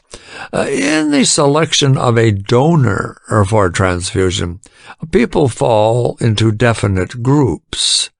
Tests of blood must be made first to see whether it agglutinates. And in this respect, there are 4 classes of persons. In our case, this matter had to be neglected, for, gentlemen, there were 2 kinds of blood on that laboratory floor, and they do not agglutinate. This, in short, was what actually happened. An attempt was made to transfuse Cushing's blood as donor to another person as recipient. A man suffering from the disease caught from the bite of the tsetse fly, the deadly sleeping sickness so well known in Africa, has deliberately tried a form of robbery which I believe to be without parallel. He has stolen the blood of another. He stole it in a desperate attempt to stay an incurable disease. This man had used an arsenic compound called atoxyl till his blood was filled with it and its effects on the trypanosomes nil. There was but one wild experiment more to try, the stolen blood of another. Craig paused to let the horror of the crime sink into our minds. Someone in the party which went to look over the concession in the Congo contracted the sleeping sickness from the bites of those blood-sucking flies. That person has now reached the stage of insanity, and his blood is full of the germs and overloaded with atoxyl. Everything had been tried and had failed. He was doomed. He saw his fortune menaced by the discovery of the way to make synthetic rubber. Life and money were at stake. One night, nerved up by a fit of insane fury with a power far beyond what one would expect in his ordinary weakened condition, he saw a light in Cushing's laboratory. He stole in stealthily. He seized the inventor with his momentarily superhuman strength and choked him. As they struggled, he must have shoved a sponge soaked with ether and orange essence under his nose. Cushing went under.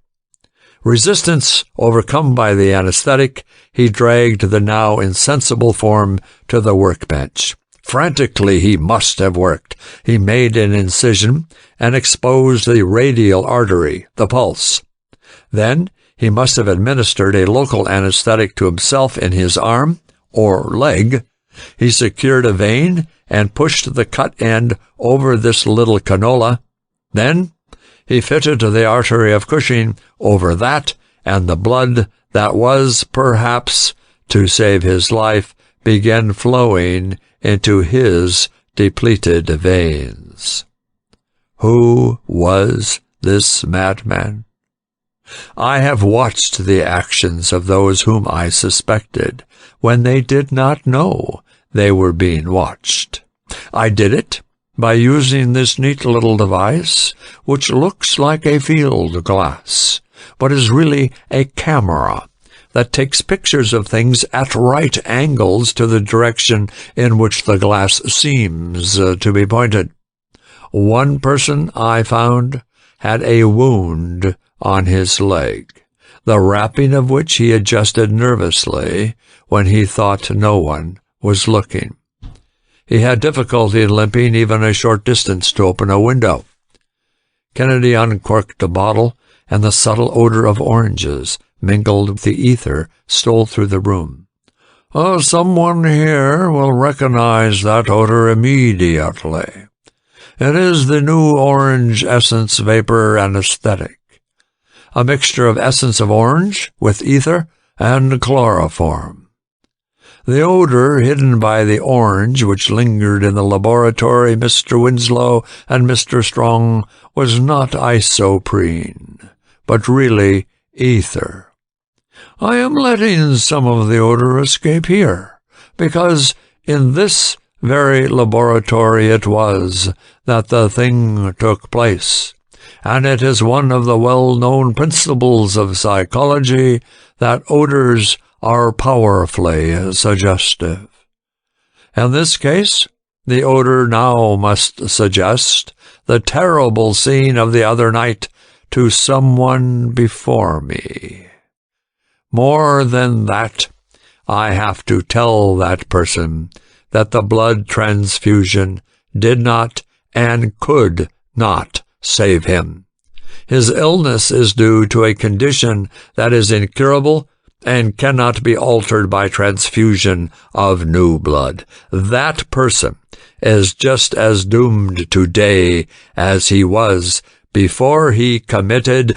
A figure was groping blindly about. The arsenic compounds with which his blood was surcharged had brought on one of the attacks of blindness to which users of the drug are subject. In his insane frenzy, he was evidently reaching desperately for Kennedy himself. As he groped, he limped painfully from the soreness of his wound. "Dr. Harris," accused Kennedy, avoiding the mad rush at himself and speaking in a tone that thrilled us. "You are the man who sucked the blood of Cushing into your own veins and left him to die. But the state will never be able to exact from you the penalty of your crime. Nature will do that too soon for justice. Gentlemen, this is the murderer of Bradley Cushing, a maniac, a modern scientific vampire." I regarded the broken, doomed man with mingled pity and loathing, rather than the usual feelings one has toward a criminal. "Come," said Craig, "the local authorities can take care of this case now." He paused just long enough for a word of comfort to the poor, broken-hearted girl. Both Winslow answered with a mute look of gratitude and despair. In fact, in the confusion, we were only too glad to escape any more such mournful congratulations. "Well," Craig remarked as we walked quickly down the street, "if we had to wait here for a train, I prefer to wait in the railroad station. I've done my part. Now my only interest is to get away, before they either offer me a banquet or lynch me." Actually, I think he would have preferred the novelty of dealing with a lynching party, if he had had to choose between the two. We caught a train soon, however, and fortunately it had a diner attached. Kennedy whiled away the time between courses by reading the graphed exposures in the city. As we rolled into the station late in the afternoon, he tossed aside the paper with an air of relief. "Now, for a quiet evening in the laboratory," he exclaimed almost gleefully. By what stretch of imagination he could call that recreation I could not see. But as for quietness, I needed it too. I had fallen woefully behind in my record of the startling events through which he was conducting me. Consequently, until late that night, I pecked away at my typewriter trying to get order out of the chaos of my hastily scribbled notes. Under ordinary circumstances, I remembered, the morrow would have been my day of rest on the Star. I had gone far enough with Kennedy to realize that on this assignment there was no such thing as rest. "District Attorney Carton wants to see me immediately at the Criminal Courts Building, Walter," announced Kennedy early the following morning.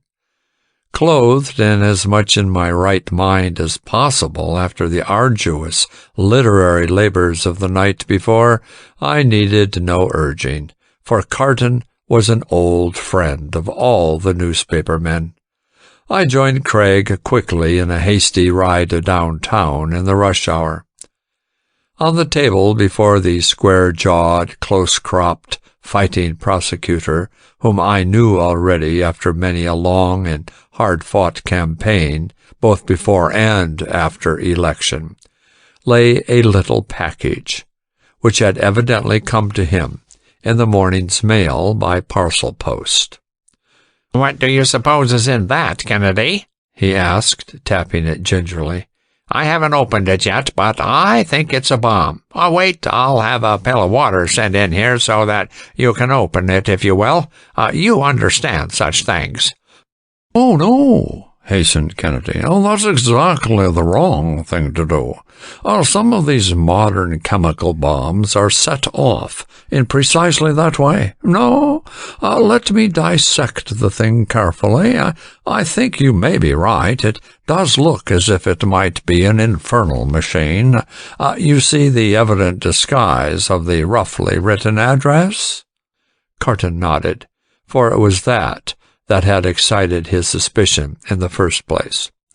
Meanwhile, Kennedy, without further ceremony, began carefully to remove the wrapper of brown manila paper, preserving everything as he did so. Carton and I instinctively backed away. Inside, Craig had disclosed an oblong wooden box. "I realize that opening a bomb is dangerous business," he pursued slowly, engrossed in his work and almost oblivious to us. "But I think I can take a chance safely with this fellow. The dangerous part is what might be called drawing the fangs. No bombs are exactly safe toys to have around until they are wholly destroyed, and before you can say you have destroyed one, it is rather a ticklish business to take out the dangerous element." He had removed the cover in the deftest manner, without friction, and seemingly without disturbing the contents in the least. I do not pretend to know how he did it, but the proof was that we could see him still working from our end of the room. On the inside of the cover was roughly drawn a skull and crossbones, showing that the miscreant who sent the thing had at least a sort of grim humor, for where the teeth should have been in the skull were innumerable match heads. Kennedy picked them out with as much sang-froid as if he were not playing jackstraws with life and death. Then he removed the explosive itself and the various murderous slugs and bits of metal embedded in it, carefully separating each as if to be labeled Exhibit A, B, and so on, for a class in bomb dissection. Finally, he studied the sides and bottom of the box. "Evidence of chlorate of potash mixture," Kennedy muttered to himself, still examining the bomb. "The inside was a veritable arsenal, a very unusual and clever construction." "My heavens," breathed Carton. "I would rather go through a campaign again." The bomb maker. We stared at each other in blank awe. At the various parts, so innocent-looking in the heaps on the table, now safely separated, but together a combination ticket to perdition. "Who do you suppose could have sent it?" I blurted out when I found my voice then, suddenly recollecting the political and legal fight that Carton was engaged in at the time. I added, "The white slavers?" "Not a doubt," he returned laconically. "And," he exclaimed, bringing both hands down vigorously in characteristic emphasis on the arms of his chair. I've got to win this fight against the Vice Trust, as I call it, or the whole work of the district attorney's office in clearing up the city will be discredited. To say nothing of the risk the present incumbent runs at having such grateful friends about the city send marks of their affection and esteem like this. I knew something already of the situation, and Carton continued thoughtfully.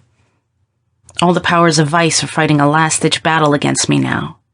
I think I am on the trail of the man or men higher up in this commercialized vice business, and it is a business, big business too. You know, I suppose that they seem to have a string of hotels in the city, of the worst character. There is nothing that they will stop at to protect themselves. Why, they are using gangs of thugs to terrorize anyone who informs on them. The gunmen, of course, hate a snitch worse than poison. There have been bomb outrages, too. Nearly a bomb a day lately, against some of those who look shaky and seem to be likely to do business with my office. But I'm getting closer all the time. How do you mean? Asked Kennedy. Well, one of the best witnesses, if I can break him down by pressure and promises, ought to be a man named Haddon, who is running a place in the 50s known as the Mayfair. Haddon knows all these people. I can get him in half an hour if you think it worthwhile. Not here, but somewhere uptown, say at the Prince Henry. Kennedy nodded. We had heard of Haddon before, a notorious character in the White-like district. A moment later, Carton had telephoned to the Mayfair, and had found Haddon. How did you get him so that he is even considering turning state's evidence? Asked Craig. Well, answered Carton slowly, I suppose it was partly through a cabaret singer and dancer, Lorraine Keith, at the Mayfair. You know, you never get the truth about things in the underworld except in pieces. As much as anyone, I think we have been able to use her to weave a web about him. Besides, she seems to think that Haddon has treated her shamefully. According to her story, he seems to have been lavishing everything on her, but lately for some reason has deserted her. Still, even in her jealousy, she does not accuse any other woman of winning him away. Perhaps it is the opposite, another man winning her, suggested Craig dryly. It's a peculiar situation, shrugged Carton. There is another man. As nearly as I can make out, there is a fellow named Brody who does a dance with her. But he seems to annoy her, yet at the same time exercises a sort of fascination over her. Then she is dancing at the Mayfair yet? Hastily asked Craig. Yes, I told her to stay, not to excite suspicion. And Haddon knows? No. But she's told us enough about him already so that we can worry him, apparently. Just as what he can tell us would worry the others interested in the hotels. To tell the truth, I think she is a drug fiend. When my men tell me that they have seen her take just a sniff of something and change instantly, become a willing tool. That's the way it happens, commented Kennedy. Now, I'll have to go up there and meet Haddon, resumed Carton. After I've been with him long enough to get into his confidence, suppose you two just happen along. Half an hour later, Kennedy and I sauntered into the Prince Henry, where Carton had made the appointment in order to avoid suspicion that might arise if he were seen with Haddon at the Mayfair. The two men were waiting for us. Haddon, by contrast with Carton, a weak-faced, nervous man with bulgy eyes. Mr. Haddon, introduced Carton, let me present a couple of reporters from the Star. Off duty, so that we can talk freely before them, I can assure you. Good fellows, too, Haddon. The hotel and cabaret keeper smiled a sickly smile and greeted us with a covert, questioning glance. This attack on Mr. Carton has unnerved me. He shivered. If anyone dares to do that to him, what will they do to me? Don't get cold feet, Haddon, urged Carton. You'll be all right. I'll swing it for you. Haddon made no reply. At length he remarked, You'll excuse me for a moment. I must telephone to my hotel. He entered a booth in the shadow of the back of the cafe, where there was a slot machine pay station. I think Haddon has his suspicions, remarked Carton, although he is too prudent to say anything yet. A moment later he returned. Something seemed to have happened. He looked less nervous. His face was brighter and his eyes clearer. What was it, I wondered? Could it be that he was playing a game with Carton and had given him a double cross? I was quite surprised at his next remark. Carton, he said confidently. I'll stick. Good, exclaimed the district attorney, and they fell into a conversation in low tones.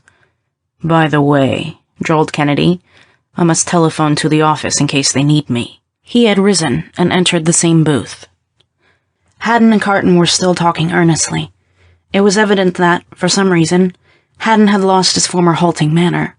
Perhaps, I reasoned, the bomb episode had, after all, thrown a scare into him, and he felt that he needed protection against his own associates, who were quick to discover such dealings as Carton had forced him into. I rose and lounged back to the booth and Kennedy. Whom did he call? I whispered, when Craig emerged perspiring from the booth, for I knew that that was his purpose. Craig glanced at Haddon, who now seemed absorbed in talking to Carton. No one, he answered quickly. Central told me there had not been a call from this pay station for half an hour. No one? I echoed almost incredulously. Then what did he do? Something happened, all right. Kennedy was evidently engrossed in his own thoughts, for he said nothing. Haddon says he wants to do some scouting about, announced Carton when we rejoined them. There are several people whom he says he might suspect. I've arranged to meet him this afternoon to get the first part of this story about the inside working of the Vice Trust, and he will let me know if anything develops then. You'll be at your office? Yes, one or the other of us, returned Craig in a tone which Haddon could not hear. In the meantime, we took occasion to make some inquiries of our own about Haddon and Lorraine Keith. They were evidently well known in the circle in which they traveled. Haddon had many curious characteristics, chief of which to interest Kennedy was his speed mania. Time and again he had been arrested for exceeding the speed limit in taxicabs and in a car of his own, often in the past with Lorraine Keith, but lately, alone. It was toward the close of the afternoon that Carton called up hurriedly. As Kennedy hung up the receiver, I read on his face that something had gone wrong. Haddon has disappeared, he announced, mysteriously and suddenly without leaving so much as a clue. It seems that he found in his office a package exactly like that which was sent to Carton earlier in the day. He didn't wait to say anything about it but left. Carton is bringing it over here. Perhaps a quarter of an hour later, Carton himself deposited the package on the laboratory table with an air of relief. We looked eagerly. It was addressed to Haddon at the Mayfair in the same disguised handwriting and was done up in precisely the same fashion. Lots of bombs are just scare bombs, observed Craig. But you never can tell. Again, Kennedy had started to dissect. Ah, he went on. This is the real thing, though, only a little different from the other. A dry battery gives a spark when the lid is slipped back.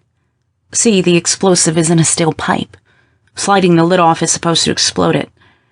Why, there is enough explosive in this to have silenced a dozen Haddons. Do you think he could have been kidnapped or murdered? I asked. What is this anyhow? Gang war? Or perhaps bribe, suggested Carton. I can't say, ruminated Kennedy, but I can say this, that there is at large in this city a man of great mechanical skill and practical knowledge of electricity and explosives. He is trying to make sure of hiding something from exposure. We must find him. And especially Haddon, Carton added quickly. He is the missing link. His testimony is absolutely essential to the case I'm building up. I think I shall want to observe Lorraine Keith without being observed, planned Kennedy, with a hasty glance at his watch. I think I'll drop around at this Mayfair I've heard so much about. Will you come? I'd better not, refused Carton. You know they all know me and everything quits wherever I go. I'll see you soon. As we drove in a cab over to the Mayfair, Kennedy said nothing.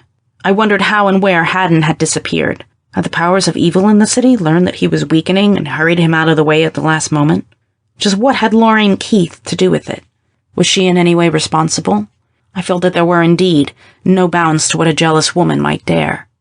Beside the ornate grilled doorway of the carriage entrance of the Mayfair stood a gilt and black easel with the words, Tango Tea at 4. Although it was considerably after that time, there was a line of taxicabs before the place and, inside, a brave array of late afternoon and early evening revelers. The public dancing had ceased, and a cabaret had taken its place.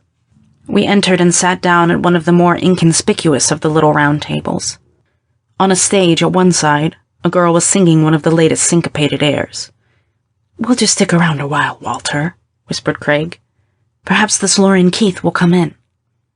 Behind us, protected both by the music and the rustle of people coming and going, a couple talked in low tones. Now and then a word floated over to me in a language which was English, sure enough, but not of a kind that I could understand. Drop by a flatty, I caught once, then something about a mouthpiece and the bowls and making a plant. A dip, pickpocket, and his girl, or gun mole as they call them, translated Kennedy. One of their number has evidently been picked up by a detective, and he looks to them for a good lawyer, or mouthpiece. Besides these two, there were innumerable other interesting glimpses into the life of this meeting place for the half and underworlds. A motion in the audience attracted me, as if some favorite performer were about to appear, and I heard the gun mole whisper, "Lorraine Keith." There she was, a petite, dark-haired, snappy-eyed girl, chic, well-groomed, and gowned so daringly that every woman in the audience envied and every man craned his neck to see her better. Lorraine wore a tight-fitting black dress, slashed to the knee. In fact, everything was calculated to set her off at best advantage, and on the stage at least, there was something recherché about her. Yet, there was also something gross about her too. Accompanying her was a nervous-looking fellow whose washed-out face was particularly unattractive. It seemed as if the bone in his nose was going, due to the shrinkage of the blood vessels. Once, just before the dance began, I saw him rub something on the back of his hand, raise it to his nose, and then sniff. Then he took a sip of a liqueur. The dance began, wild from the first step, and as it developed, Kennedy leaned over and whispered, "The dance de apage." It was acrobatic. The man expressed brutish passion and jealousy. The woman? Affection and fear. It seemed to tell a story. The struggle of love. The love of the woman against the brutal instincts of the thug, her lover. She was terrified as well as fascinated by him and his mad temper and tremendous superhuman strength. I wondered if the dance portrayed the fact. The music was a popular air with many rapid changes, but through all there was a constant rhythm which accorded well with the abandon of the swaying dance. Indeed, I could think of nothing so much as Bill Sikes and Nancy as I watched these two. It was the fight of two frenzied young animals. He would approach stealthily, seize her, and whirl her about, lifting her to his shoulder. She was agile, docile, and fearful. He untied a scarf and passed it about her. She leaned against it, and they whirled giddily about. Suddenly, it seemed that he became jealous. She would run, he follow and catch her.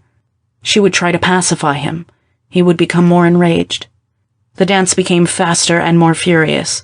His violent effort seemed to throw her to the floor, and her streaming hair now made it seem more like a fight than a dance. The audience hung breathless.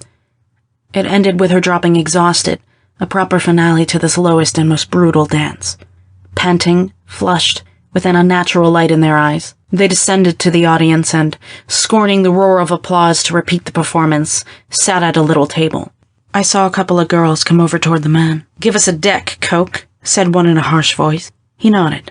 A silver quarter gleamed momentarily from hand to hand, and he passed to one girl stealthily a small white paper packet. Others came to him, both men and women. It seemed to be an established thing. "Who is that?" asked Kennedy in a low tone of the pickpocket back of us. "Coke Brody," was the laconic reply. "The cocaine fiend?" "Yes, and a lobbygow for the grapevine system of selling the dope under this new law." "Where does he get the supply to sell?" asked Kennedy, casually. The pickpocket shrugged his shoulders. "No one knows, I suppose," Kennedy commented to me, "but he gets it in spite of the added restrictions and peddles it in little packets, adulterated, and at a fabulous price for such cheap stuff. The habit is spreading like wildfire. It is a fertile means of recruiting the inmates in the Vice Trust hotels. A veritable epidemic it is, too. Cocaine is one of the most harmful of all habit-forming drugs. It used to be a habit of the underworld, but now it is creeping up, and gradually and surely reaching the higher strata of society. One thing that causes its spread is the ease with which it can be taken. It requires no smoking dens, no syringe, no paraphernalia, only the drug itself." Another singer had taken the place of the dancers. Kennedy leaned over and whispered to the dip. "Say, do you and your gun mole want to pick up a piece of change to get that mouthpiece I heard you talking about?" The pickpocket looked at Craig suspiciously. "Oh, don't worry. I'm all right," laughed Craig. "You see that fellow, Coke Brody? I want to get something on him. If you will frame that sucker to get away with the whole front, there's a 50 in it."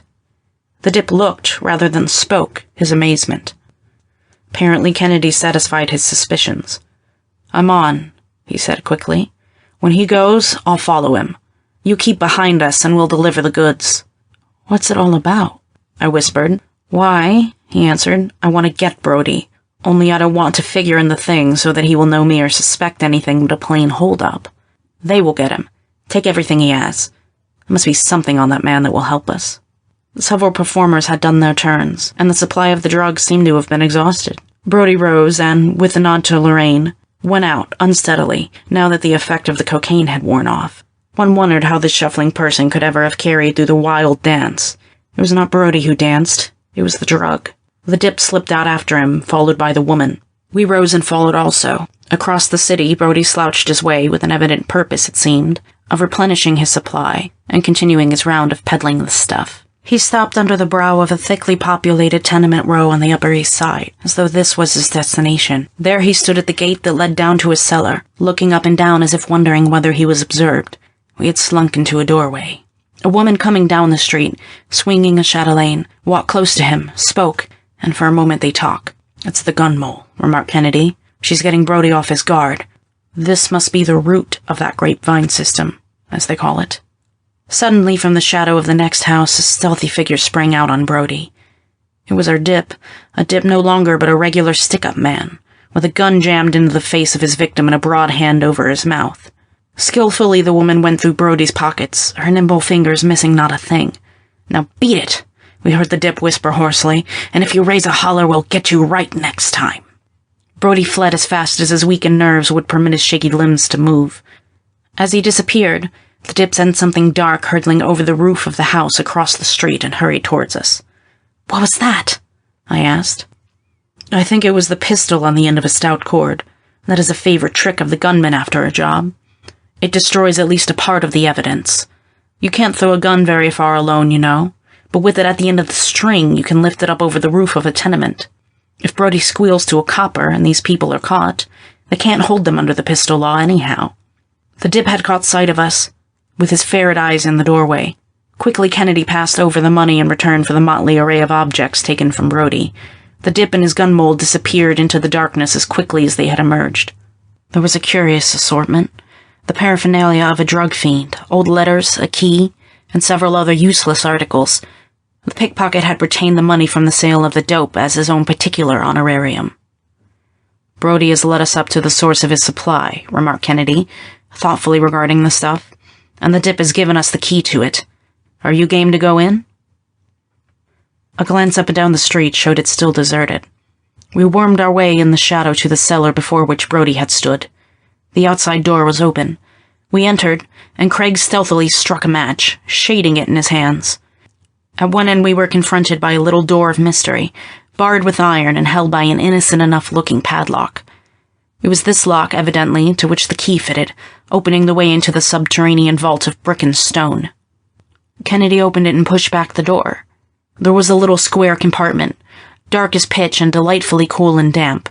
He lighted a match, then hastily blew it out and switched on an electronic bulb which it disclosed. "Can't afford risks like that here," he exclaimed, carefully disposing of the match as our eyes became accustomed to the light. On every side were pieces of gas pipe, boxes, and paper. On shelves were jars of various materials. There was a work table littered with tools, pieces of wire, boxes, and scraps of metal. "My word," exclaimed Kennedy, as he surveyed the curious scene before us. "This is a regular bomb factory. One of the most amazing exhibits that the history of crime has ever produced." I followed him in awe as he made a hasty inventory of what we had discovered. There were as many as a dozen finished and partly finished infernal machines of various sizes and kinds, some of tremendous destructive capacity. Kennedy did not even attempt to study them. All about were high explosives, chemicals, dynamite.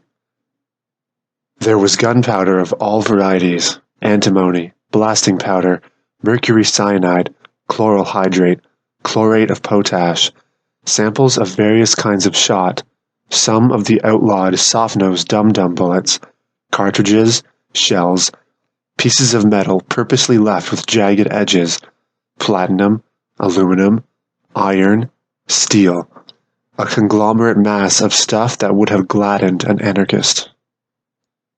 Kennedy was examining a little quartz-lined electric furnace, which was evidently used for heating soldering irons and other tools. Everything had been done, it seemed, to prevent explosions. There were no open lights and practically no chance for heat to be communicated far among the explosives. Indeed, everything had been arranged to protect the operator himself in his diabolical work. Kennedy had switched on the electric furnace, and from the various pieces of metal on the table selected several. These he was placing together in a peculiar manner, and to them he attached some copper wire which lay in a corner in a roll. Under the work table, beneath the furnace, one could feel the warmth of the thing slightly. Quickly he took the curious affair, which he had hastily shaped, and fastened it to under the table at that point, then led the wires out through a little barred window to an air shaft, the only means of ventilation of the place except the door. While he was working, I had been gingerly inspecting the rest of the den. In a corner, just beside the door, I had found a set of shelves and a cabinet. On both were innumerable packets done up in white paper. I opened one and found it contained several pinches of a white, crystalline substance. "Little portions of cocaine," commented Kennedy when I showed him what I had found. In the slang of the fiends, Dex. On the top of the cabinet, he discovered a little enameled box, much like a snuff box, in which there were also some of the white flakes. Quickly, he emptied them out and replaced them with others from jars which had not been made up into packets. "Why, there must be hundreds of ounces of the stuff here, to say nothing of the various things they adulterated with," remarked Kennedy. "No wonder they are so careful when it is a felony, even to have it in your possession in such quantities. See how careful they are about the adulteration, too. You could never tell except from the effect whether it was pure or only few % pure article." Kennedy took a last look at the den to make sure that nothing had been disturbed that would arouse suspicion. "We may as well go," he remarked. "Tomorrow I want to be free to make the connection outside with that wire in the shaft." Imagine our surprise, the next morning, when a tap at our door revealed Lorraine Keith herself. "Is this Professor Kennedy?" she asked, gazing at us with a half-wild expression which she was making a tremendous effort to control. "Because if it is, I have something to tell him that may interest Mr. Carton." We looked at her curiously. Without her makeup, she was pallid and yellow in spots, her hands trembling, cold and sweaty, her eyes sunken and glistening, with pupils dilated, her breathing short and hurried, restless, irresolute, and careless of her personal appearance.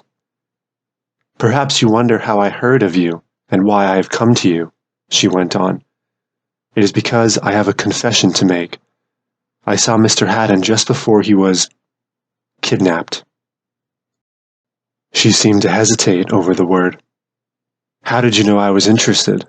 asked Kenny keenly. "I heard him mention your name with Mr. Carton's." "Then he knew that I was more than a reporter for the Star," remarked Kennedy. "Kidnapped, you say? How?" She shot a glance half of suspicion, half of frankness at us. "That's what I must confess. Whoever did it must have used me as a tool. Mr. Haddon and I used to be good friends. I would be yet." There was evident feeling in her tone which she did not have to assume. "All I remember yesterday was that, after lunch, I was in the office of the Mayfair when he came in. On his desk was a package. I don't know what has become of it, but he gave one look at it, seemed to turn pale, then caught sight of me. 'Lorraine,' he whispered. 'We used to be good friends. Forgive me for turning you down, but you don't understand. Get me away from here. Come with me. Call a cab.' Well, I got into the cab with him. We had a chauffeur whom we used to have it in the old days. We drove furiously, avoiding the traffic men. He told the driver to take us to my apartment. And that is the last I remember, except a scuffle in which I was dragged from the cab on one side and he on the other." She had opened her handbag and taken from it a little snuff box, like that which we had seen in the den. I can't go on," she apologized, "without this stuff." "So, you are a cocaine fiend also," remarked Kennedy. "Yes, I can't help it. There is an indescribable excitement to do something great, to make a mark that goes with it.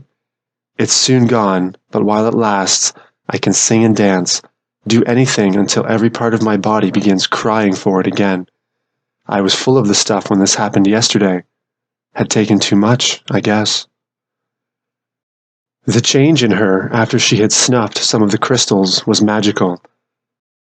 From a quivering wretch, she had become now a self-confident neurasthenic. "You know where that stuff will land you, I presume?" questioned Kennedy. "I don't care," she laughed hollowly. "Yes, I know what you are going to tell me. Soon I'll be hunting for the cocaine bug, as they call it, imagining that in my skin, under the flesh, are worms crawling. Perhaps see them, see the little animals running around and biting me. Oh, you don't know. There are two souls to the cocainist. One is tortured by the suffering which the stuff brings. The other laughs at the fears and pains. But it brings such thoughts. It stimulates my mind, makes it work without, against my will, gives me such visions. Oh, I cannot go on. They would kill me if they knew I had come to you. Why have I? Has not Haddon cast me off? What is he to me now?" It was evident that she was growing hysterical.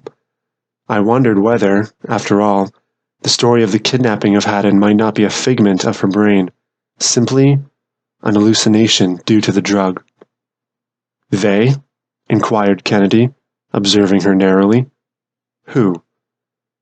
"I can't tell. I don't know. Why did I come? Why did I come?"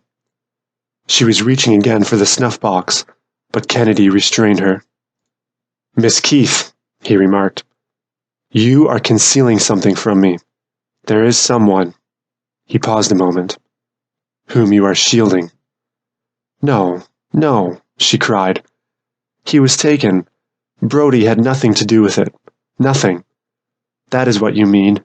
I know. This stuff increases my sensitiveness. Yet I hate Coke Brody.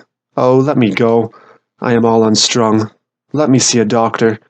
Tonight, when I am better, I will tell all." Lorraine Keith had torn herself from him, had instantly taken a pinch of the fatal crystals, with that same ominous change from fear to self-confidence. What had been her purpose in coming at all? It had seemed at first to implicate Brody, but she had been quick to shield him when she saw that danger. I wondered what the fascination might be which the wretch exercised over her. "Tonight. I will see you tonight," she cried, and a moment later she was gone, as unexpectedly as she had come. I looked at Kennedy blankly. "What was the purpose of that outburst?" I asked. "I can't say," he replied. "It was all so incoherent that, from what I know of drug fiends, I am sure she had a deep-laid purpose in it all. It does not change my plans." 2 hours later we had paid a deposit on an empty flat in the tenement house in which the bomb maker had his headquarters, and had received a key to the apartment from the janitor. After considerable difficulty, owing to the narrowness of the air shaft, Kennedy managed to pick up the loose ends of the wire which had been let out of the little window at the base of the shaft, and had attached it to a couple of curious arrangements which he had brought with him. One looked like a large taximeter from a motor cab, the other was a diminutive gas meter, in looks at least. Attached to them were several bells and lights. He had scarcely completed installing the thing, whatever it was, when a gentle tap at the door startled me. Kennedy nodded, and I opened it. It was Carton. "I have had my men watching the Mayfair," he announced. "There seems to be a general feeling of alarm there now. They can't even find Lorraine Keith. Brody, apparently, has not shown up in his usual haunts since the episode of last night. I wonder if the long arm of this vice trust could have reached out and gathered them in, too," I asked. "Quite likely," replied Carton, absorbed in watching Kennedy. "What's this?" A little bell had tinkled sharply, and a light had flashed up on the attachments to the apparatus. "Nothing. I was just testing to see if it works. It does, although the end which I installed down below was necessarily only a makeshift. It is not this red light with the shrill bell that we are interested in. It is the green light and the low-toned bell. This is a thermopile. And what is a thermopile? Queried Carton. For the sake of one who has forgotten his physics, smiled Kennedy, I may say this is only another illustration of how all science ultimately finds practical application. You probably have forgotten that, when two half-rings of dissimilar metals are joined together, and one is suddenly heated or chilled, there is produced at the opposite connecting point a feeble current which will flow until the junctures are both at the same temperature. You might call this a thermoelectric thermometer, or a telethermometer, or a microthermometer, or any of a dozen names. Yes, I agreed mechanically, only vaguely guessing at what he had in mind. The accurate measurement of temperature is still a problem of considerable difficulty, he resumed, adjusting the thermometer. A heated mass can impart vibratory motion to the ether which fills space, and the wave motions of ether are able to reproduce in other bodies motions similar to those by which they are caused. At this end of the line, I merely measure the electromotive forces developed by the difference in temperature of two similar thermoelectric junctions opposed. We call those junctions in a thermopile couples, and by getting the recording instruments sensitive enough, we can measure 1/1000th of a degree. Becquerel was the first, I believe, to use this property, but the machine which you see here was one recently invented for registering the temperature of seawater, so as to detect the approach of an iceberg. I saw no reason why it should not be used to measure heat as well as cold. You see, down there I place the couples of the thermopile beneath the electric furnace on the table. Here I have the mechanism, operated by the feeble current from the thermopile, opening and closing switches, and actuating bells and lights. Then, too, I have the recording instrument. The thing is fundamentally very simple, and is based on well-known phenomena. It is not uncertain, and can be tested at any time, just as I did then, when I showed a slight fall in temperature. Of course, it is not the slight changes I am after, not the gradual, but the sudden changes in temperature. I see, said Carton. If there is a drop, the current goes one way and we see the red light, a rise and it goes the other and we see a green light. Exactly, agreed Kennedy. No one is going to approach that chamber downstairs as long as he thinks anyone is watching, and we do not know where they are watching. But the moment any sudden great change is registered, such as turning on that electric furnace, we shall know it here. It must have been an hour that we sat there discussing the merits of the case and speculating on the strange actions of Lorraine Keith. Suddenly, the red light flashed out brilliantly. "What's that?" asked Carton quickly. "I can't tell yet," remarked Kennedy. "Perhaps it is nothing at all. Perhaps it is a draught of cold air from opening the door. We shall have to wait and see." We bent over the little machine, straining our eyes and ears to catch the visual and audible signals which it gave. Gradually, the light faded, as the thermopile adjusted itself to the change in temperature. Suddenly, without warning, a low-toned bell rang before us, and a bright green light flashed up. "That can only have one meaning," cried Craig excitedly. "Someone is down there in that inferno, perhaps the bomb maker himself." The bell continued to ring and the light to glow, showing that whoever was there had actually started the electric furnace.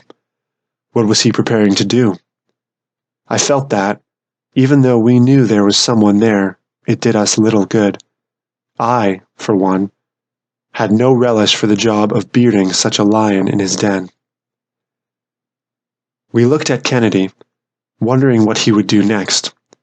From the package in which he had brought the two registering machines, he quietly took another package, wrapped up, about 18 inches long, and apparently very heavy.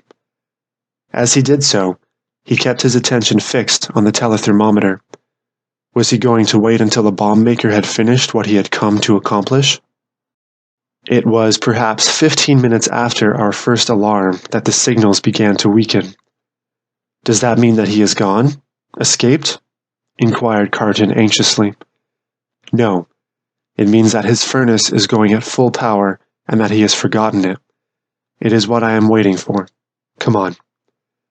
Seizing the package as he hurried from the room, Kennedy dashed out on the street and down the outside cellar stairs, followed by us. He paused at the thick door and listened. Apparently, there was not a sound from the other side, except a whir of a motor and a roar which might have been from the furnace. Softly, he tried the door. It was locked on the inside. Was the bomb maker there still? He must be. Suppose he heard us. Would he hesitate a moment to send us all to perdition along with himself? How were we to get past that door? Really, the death-like stillness on the other side was more mysterious than would have been the detonation of some of the criminal's explosive. Kennedy had evidently satisfied himself on one point. If we were going to get into that chamber, we must do it ourselves, and we must do it quickly. From the package which he carried, pulled out a stubby little cylinder, perhaps 18 inches long, very heavy, with a short stump of a lever projecting from one side. Between the stonework of a chimney and the barred door he laid it horizontally, jamming in some pieces of wood to wedge it tighter. Then he began to pump on the handle vigorously. The almost impregnable door seemed slowly to bulge. Still, there was no sign of life from within. Had the bomb maker left before we arrived? "This is my scientific sledgehammer," panted Kennedy, as he worked the little lever backward and forward more quickly. "A hydraulic ram. There's no swinging of axes or wielding of crowbars necessary in breaking down an obstruction like this nowadays. Such things are obsolete. This little Jimmy, if you want to call it that, has a power of 10 tons. That ought to be enough." It seemed as if the door were slowly being crushed in before the irresistible 10-ton punch of the hydraulic ram. Kennedy stopped. Evidently, he did not dare to crush the door in altogether. Quickly, he released the ram and placed it vertically. Under the now yawning door jamb, he inserted a powerful claw of the ram, and again he began to work the handle. A moment later, the powerful door buckled, and Kennedy deftly swung it outward so that it fell with a crash on the cellar floor. As the noise reverberated, there came a sound of a muttered curse from the cavern. Someone was there. We pressed forward. On the floor, in the weird glare of the little furnace, lay a man and a woman, the light playing over their ghastly, set features. Kennedy knelt over the man, who was nearest the door. "Call a doctor, quick," he ordered, reaching over and feeling the pulse of the woman, who had half fallen out of her chair. "They will be all right soon." They took what they thought was their usual adulterated cocaine. "See, here's the box in which it was. Instead, I filled the box with the pure drug. They'll come around. Besides, Carton needs both of them in his fight." "Don't take any more," muttered the woman, half-conscious. "There's something wrong with it, Haddon." I looked more closely at the face in the half-darkness. It was Haddon himself. "I knew he'd come back when the craving for the drug became intense enough," remarked Kennedy. Carton looked at Kennedy in amazement. Haddon was the last person in the world whom he had evidently expected to discover here. "How? What do you mean?" "The episode of the telephone booth gave me the first hint. That is the favorite stunt of the drug fiend. A few minutes alone, and he thinks no one is the wiser about his habit. Then, too, there was the story about his speed mania. That is a frequent failing of the cocainist. The drug, too, was killing his interest in Lorraine Keith. That is the last stage. Yet, under its influence, just as with the lobbygo and Lieutenant Brody, he found power and inspiration. With him it took the form of bombs to protect himself in his graft. He can't escape this time. Lorraine. We'll leave it. At his house. You know. Carton. We looked quickly at the work table. On it was a gigantic bomb of clockwork over which Haddon had been working. The cocaine which was to have given him inspiration had, thanks to Kennedy, overcome him. Beside Lorraine Keith were a suitcase and a Gladstone. She had evidently been stuffing the corners full of their favorite Nepenthe, for, as Kennedy reached down and turned over the closely packed woman's finery and the few articles belonging to Haddon, innumerable packets from the cabinet dropped out. "Hulloa, what's this?" he exclaimed, as he came to a huge roll of bills and a mass of silver and gold coin. Trying to double-cross us all the time. That was her clever game, to give him the hours he needed to gather what money he could save and make a clean getaway. Even cocaine doesn't destroy the interest of men and women in that, he concluded, turning over to Carton the wealth which Haddon had amassed as one of the meanest grafters of the city of Graft. Here was a case which I could not help letting the Star have immediately. Notes or no notes, it was local news of the first order. Besides, anything that concerned Carton was of the highest political significance. It kept me late at the office and I overslept. Consequently, I did not see much of Craig the next morning, especially as he told me he had nothing special, having turned down a case of a robbery of a safe on the ground that the police were much better fitted to catch ordinary yeggmen than he was. During the day, therefore, I helped in directing the following up of the Haddon case for the Star. Then, suddenly, a new front-page story crowded this one of the main headlines. With a sigh of relief, I glanced at the new thriller, found it had something to do with the Navy Department, and that it came from as far away as Washington. There was no reason now why others could not carry on the graft story, and I left, not unwillingly. My special work, just now, was keeping on the trail of Kennedy, and I was glad to go back to the apartment and wait for him. "I suppose you saw that dispatch from Washington in this afternoon's papers?" he queried, as he came in, tossing a late edition of the Record down on my desk. Across the front page extended a huge black scarehead. "Navy's most vital secret stolen." "Yes," I shrugged. "But you can't get me much excited by what the rewrite men on the Record say." "Why?" he asked, going directly into his own room. "Well," I replied, glancing through the text of the story, "the actual facts are practically the same as in the other papers. Take this, for instance. On the night of the celebration of the anniversary of the Battle of Manila, there were stolen from the Navy Department plans which the Record learned exclusively represent the greatest naval secret in the world. So much for that paragraph, written in the office. Then it goes on. The whole Secret Service machinery of the government has been put in operation. No one has been able to extract from the authorities the exact secret which was stolen, but it is believed to be an invention which will revolutionize the structure and construction of the most modern monster battleships. Such knowledge, it is said, in the hands of experts, might prove fatal in almost any fight in which our newer ships met others of about equal fighting power, as with it marksmen might direct a shot that would disable our ships. It is the opinion of the experts that the theft was executed by a skilled draftsman or other civilian employee. At any rate, the thief knew what to take and its value. There is, at least one nation, it is asserted, which faces the problem of bringing its ships up to the standard of our own, to which the plans would be very valuable. The building had been thrown open to the public for the display of fireworks on the monument grounds before it. The plans are said to have been on one of the drafting tables, drawn upon linen to be made into blueprints. They are known to have been on the tables when the drafting room was locked for the night. The room is on the 3rd floor of the department, and has a balcony looking out on the monument. Many officers and officials had their families and friends on the balcony to witness the celebration, though it is not known that any one was in the drafting room itself. All were admitted to the building on passes.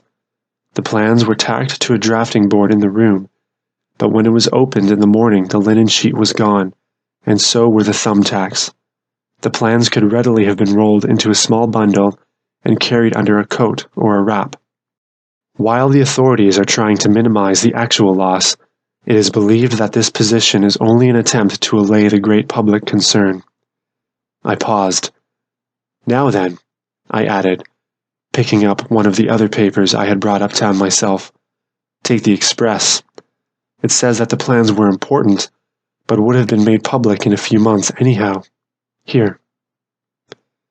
The theft, or mislaying, as the department hopes it will prove to be, took place several days ago.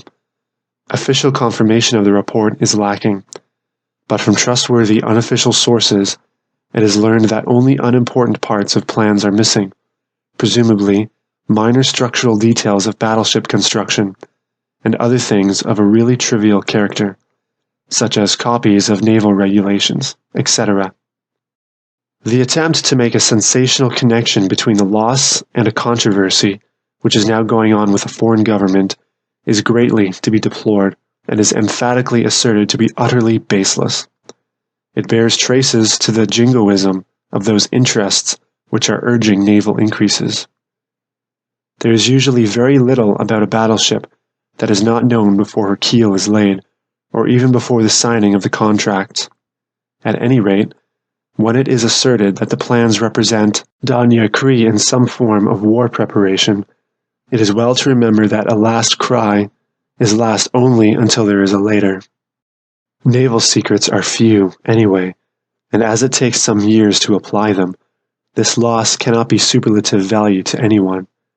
Still, there is, of course, a market for such information in spite of the progress toward disarmament, but the rule in this case will be the rule as in a horse trade, caveat emptor. So there you are, I concluded. You pay your penny for a paper, and you take your choice. And the Star? Inquired Kennedy, coming to the door and adding with an aggravating grin, The infallible?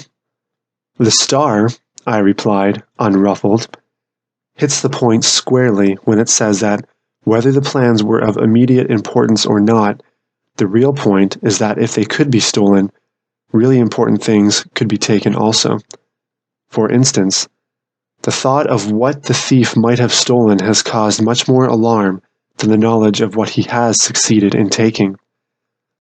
I think it is about time those people in Washington stopped the leak if...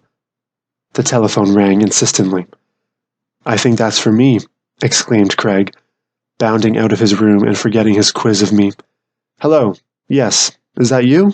Burke, at the Grand Central. Half an hour. All right, I'm bringing Jameson. Goodbye. Kennedy jammed down the receiver on the hook. The Submarine Mystery. The Star was not far from right, Walter, he added seriously. If the battleship plans could be stolen, other things could be. Other things were. You remember Burke of the Secret Service? I'm going up to Lookout Hill on the Connecticut shore of the Sound with him tonight. The rewrite men on the record didn't have the facts, but they had accurate imaginations. The most vital secret that any navy ever had, that would have enabled us in a couple of years to whip the navies of the world combined against us, has been stolen. And that is, I asked. The practical working out of the newest of sciences, the science of tele-automatics. Tele-automatics, I repeated. Yes, there is something weird fascinating about the very idea. I sit up here safely in this room, turning switches, pressing buttons, depressing levers. 10 miles away, a vehicle, a ship, an aeroplane, a submarine obeys me. It may carry enough of the latest and most powerful explosive that modern science can invent, enough, if exploded, to rival the worst of earthquakes. Yet it obeys my will.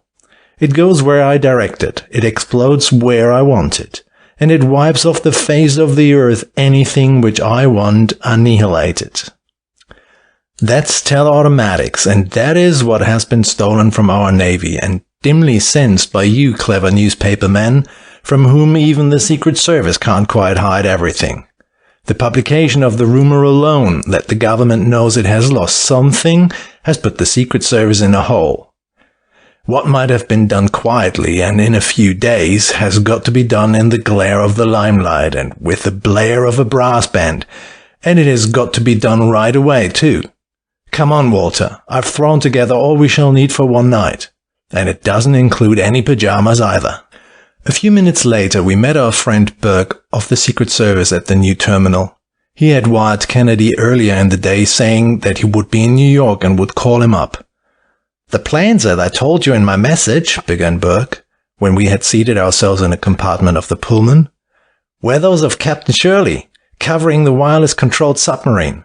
The old captain is a thoroughbred, too. I've known him in Washington. Comes of an old New England family with plenty of money, but more brains.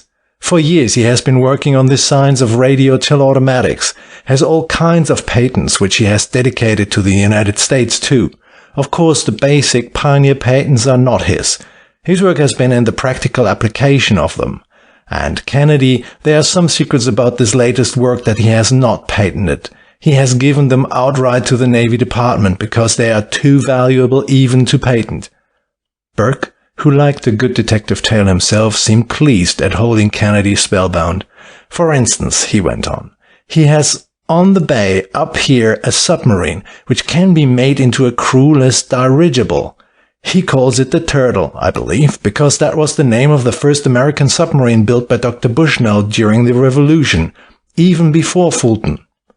"You have theories of your own on the case?" asked Craig. "Well, there are several possibilities. You know, there are submarine companies in this country, bitter rivals. They might like to have those plans. Then, too, there are foreign governments." He paused. Though he said nothing, I felt that there was no doubt what he hinted at. At least one government occurred to me which would like the plans above all others. "Once some plans of a submarine were stolen, I recall," ruminated Kennedy. "But that theft, I'm satisfied, was committed on behalf of a rival company." "But Kennedy," exclaimed Burke, "it was bad enough when the plans were stolen. Now Captain Shirley wires me that someone must have tampered with his model.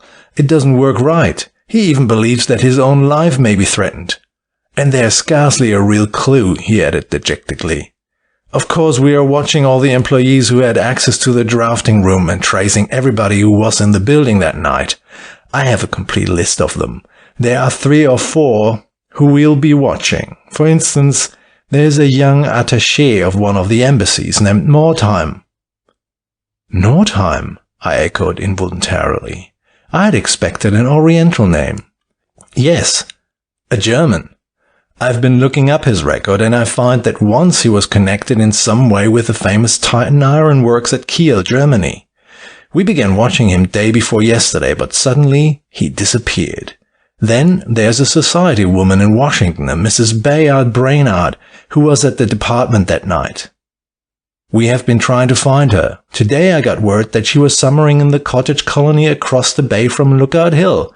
At any rate, I had to go up there to see the captain, and I thought I'd kill a whole flock of birds with one stone. The chief thought, too, that if you take the case with us, you had best start on it up there. Next, you will no doubt want to go back to Washington with me." Lookout Hill was the name of the famous old estate of the Shirleys, on a parent of land jutting out into Long Island Sound, and with a neighboring point enclosing a large, deep, safe harbor. On the highest ground of the estate, with a perfect view of both harbor and sound, stood a large stone house, the home of Captain Shirley, of the United States Navy, a retired. Captain Shirley, a man of 62 or 3, bronzed and wiry, met us eagerly. "So, this is Professor Kennedy. I'm glad to meet you, sir," he welcomed, clasping Craig's hand in both of his, a fine figure as he stood erect in the light of the porte cochere. "What's the news from Washington, Burke? Any clues?" "I can hardly tell," replied the Secret Service man, with assumed cheerfulness. "By the way, you'll have to excuse me for a few minutes while I run back into town on a little errand. Meanwhile, Captain, will you explain to Professor Kennedy just how things are? Perhaps he'd better begin by seeing the turtle herself. Berg had not waited longer than to take leave. "The turtle," repeated the captain, leading the way into the house. "Well, I did call it that at first, but I prefer to call it the Z-99. You know, the first submarines, abroad at least, were sometimes called A1, A2, A3, and so on. They were of the diving, plunging type, that is. They submerged on an inclined keel nose down like the Hollands. Then came the B-type, in which the hydroplane appeared, the C-type, in which it was more prominent, and D-type, where submergent is on a perfectly even keel, somewhat like our lakes. Well, this boat of mine is the last word, the Z-99. Call it the turtle if you like." We were standing for a moment in a wide colonial hall in which a fire was crackling in a huge brick fireplace, taking the chill of the night air. "Let me give you a demonstration first," added the captain. "Perhaps Z-99 will work, perhaps not." There was an air of disappointment about the old veteran as he spoke, uncertainly now of what, a short time ago, he had known to be a certainty, and one of the greatest it had ever been given the inventive mind of man to know. A slip of a girl entered from the library, saw us, paused, and was about to turn back. Silhouetted against the curtained door, there was health, animation, gracefulness in every line of her wavy chestnut hair, her soft sparkling brown eyes, her white dress and hat to match, which contrasted with the healthy glow of tan on her full neck and arms, and her dainty little white shoes, ready for anything from tennis to tango. "My daughter Gladys. Professor Kennedy and Mr. Jameson," introduced the captain. "We're going to try the Z-99 again, Gladys." A moment later, we four were walking to the edge of the cliff, where Captain Shirley had a sort of workshop and signal station. He lighted the gas, for Lookout Hill was only on the edge of the town and boosted gas, electricity and all modern improvements, as well as the atmosphere of old New England. "The Z-99 is moored just below us, at my private dock," began the captain. "I have a shed down there, where we usually keep her, but I expected you, and she's waiting, thoroughly overhauled. I have signaled to my men, fellows I can trust too, who used to be with me in the Navy, to cast her off. There, now we're ready." The captain turned the switch. Instantly, a couple of 100 feet below us, on the dark and rippling water, a light broke forth. Another signal, and the light changed. It was moving. "The principle of the thing," said Captain Shirley, talking to us by watching the moving light intently, briefly, "is that I use the Hertzian waves to actuate relays on the Z-99. That is, I send a child with a message. The grown man, through the relay, so to speak, does the work. So, you see, I can sit up here and send my little David out anywhere to strike down a huge Goliath. I won't bore you yet with explanations of my radio combinator, the telecommutator, the aerial coherer relay, and the rest of the technicalities of wireless control of dirigible, self-propelled vessels. They are well known, beginning with pioneers like Wilson and Gardner in England, Roberts in Australia, Wirt and Leopold in Germany, Gabet in France, and Tesla, Edison, Sims, and the younger Hammond in our own country.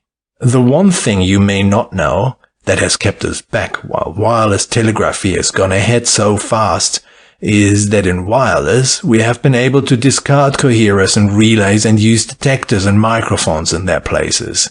But in teleautomatics we have to keep the coherer. That has been the barrier. The coherer only recently has been spasmodic, until we had Hammond's Mercury steel disc coherer, now my own. Why, he cried, we are just on the threshold now of this great science which Tesla has named teleautomatics, the electric arm that we can stretch out through space to do our work and fight our battles. It was not difficult to feel the enthusiasm of the captain over an invention of such momentous possibilities, especially as the Z-99 was well out in the harbor now, and we could see her flashing her red and green signal lights back to us. You see, the captain resumed, I have 12 numbers here on the keys of this radio combinator. Forward, back, stop, propeller motor, rudder right, rudder left, stop steering motor, light signal front, light signals rear, launch torpedoes, and so on. The idea is that of a delayed contact. The machinery is always ready, but it delays a few seconds until the right impulse is given, a purely mechanical problem. I take advantage of the delay to have the message repeated by a signal back to me. I can even change it then. You can see for yourself that it really takes no experience to run the thing when all is going right. Gladys had done it frequently herself. All you have to do is to pay attention and press the right key for the necessary change.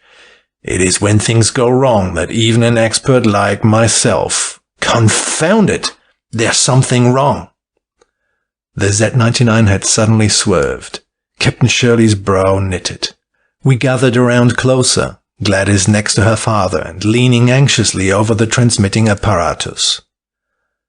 I wanted to turn her to port, yet she goes to starboard, and signals starboard too. There! Now she has stopped altogether. What do you think of that?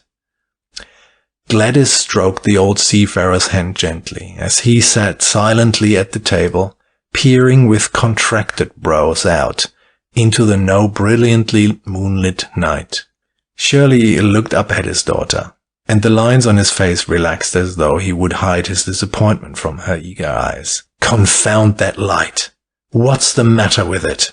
He exclaimed, changing the subject and glancing up at the gas fixture. Kennedy had already been intently looking at the Welsbach burner overhead, which had been flickering incessantly. That gas company, added the captain, shaking his head in disgust and showing annoyance over a trivial thing to hide deep concern over a greater, as some men do. I shall use the electricity altogether after this contract with the company expires. I suppose you literary men, Mr. Jameson, would call that the light that failed. There was a forced air about his attempt to be facetious that did not conceal but rather accentuated the undercurrent of feelings in him. On the contrary, broke in Kennedy, I shouldn't be surprised to find that it is the light that succeeded. How do you mean? I wouldn't have said anything about it if you hadn't noticed it yourself. In fact, I may be wrong.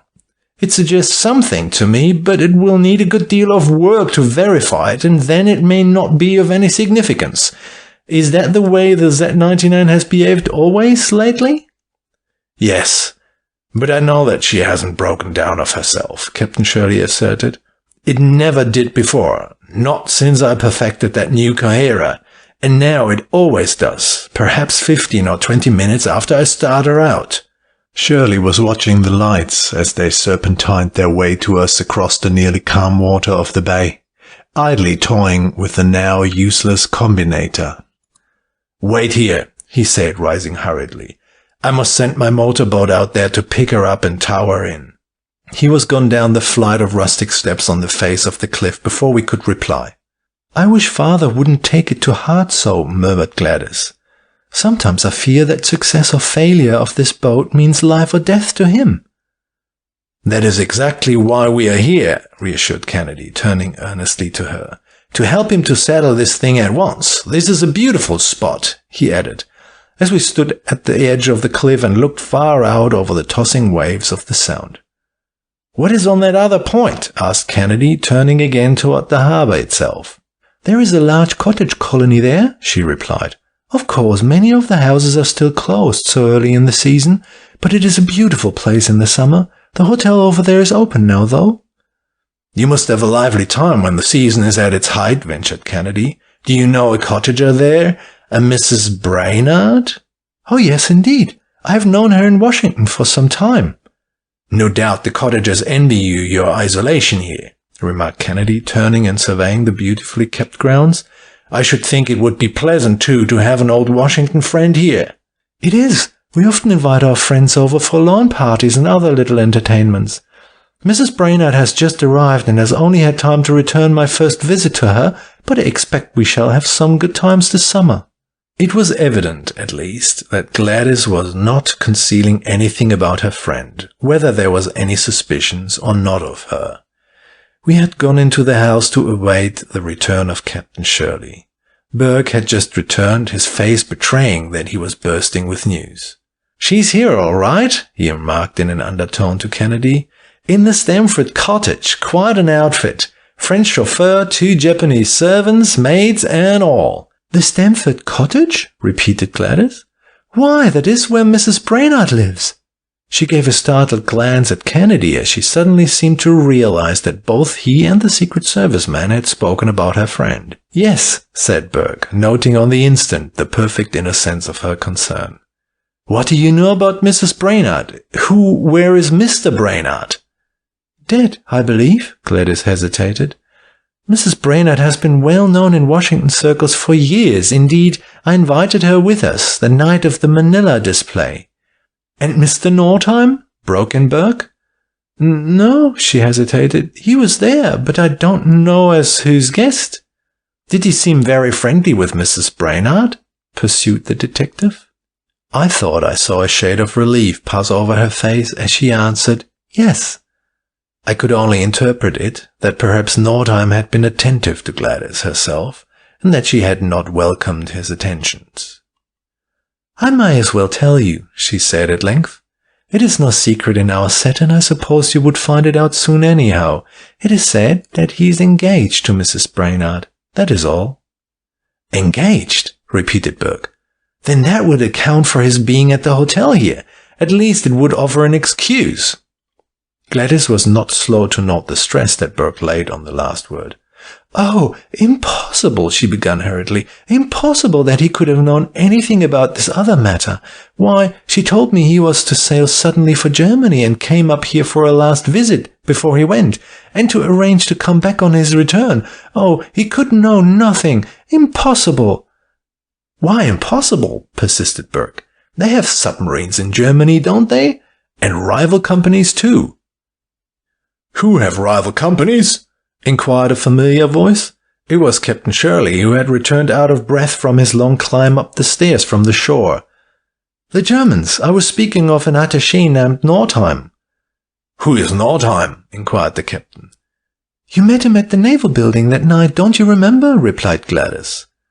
"Oh yes, I believe I do, dimly. He was the man who seemed so devoted to Mrs. Brainard." "I think he is too, father," she replied hastily. "He has been suddenly called to Berlin and planned to spend the last few days here at the hotel so as to be near her. She told me that he has been ordered back to Washington again before he sailed and had had to cut his visit short." "When did you first notice the interference with the turtle?" asked Burke. "I received your message this morning."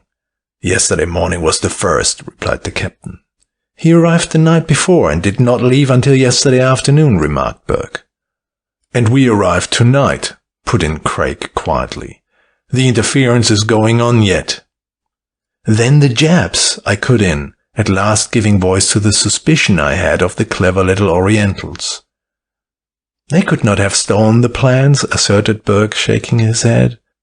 "No, Nordheim and Mrs. Brainard were the only ones who could have got into the drafting room the night of the Manila celebration."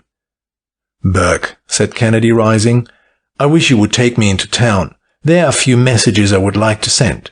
You will excuse us, Captain, for a few hours? Good evening, Mrs. Shirley." As he bowed, I heard Kennedy add to her, "Don't worry about your father. Everything will come out all right soon." Outside in the car which Burke had hired, Craig added, "Not to town. That was an excuse not to alarm Miss Shirley too much over her friend. Take us over past the Stamford cottage first." The Stamford cottage was on the beach, between the shore front and the road. It was not a new place, but was built in the hideous style of some 30 years ago with all sorts of little turned and knobby ornaments. We paused down the road a bit, though not long enough to attract attention. There were lights on every floor of the cottage, although most of the neighboring cottages were dark. "Well protected by lightning rods," remarked Kennedy as he looked the Stamford cottage over narrowly. "We might as well drive on. Keep an eye on the hotel, Burke. It may be that Nordheim intends to return after all." "Assuming that he has left," returned the Secret Service man. But you said he had left, said Kennedy. What do you mean?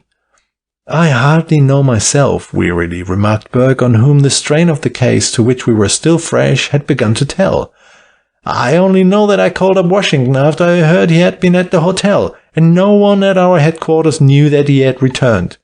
They may have fallen down, but they were to watch both his rooms and the embassy. Mused Kennedy. Why didn't you say that before?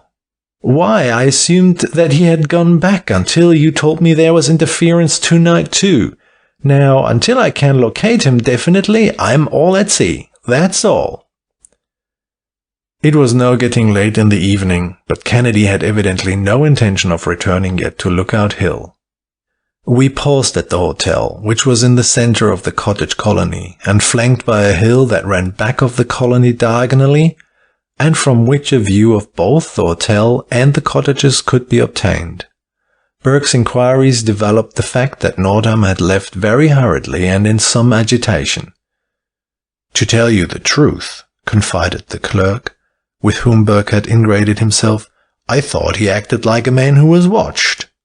Late as it was, Kennedy insisted on motoring to the railroad station and catching the last train to New York. As there seemed to be nothing that I could do at Lookout Hill, I accompanied him on the long and tedious ride, which brought us back to the city in the early hours of the morning. We stopped just long enough to run up to the laboratory and to secure a couple of little instruments which looked very much like small incandescent lamps in a box.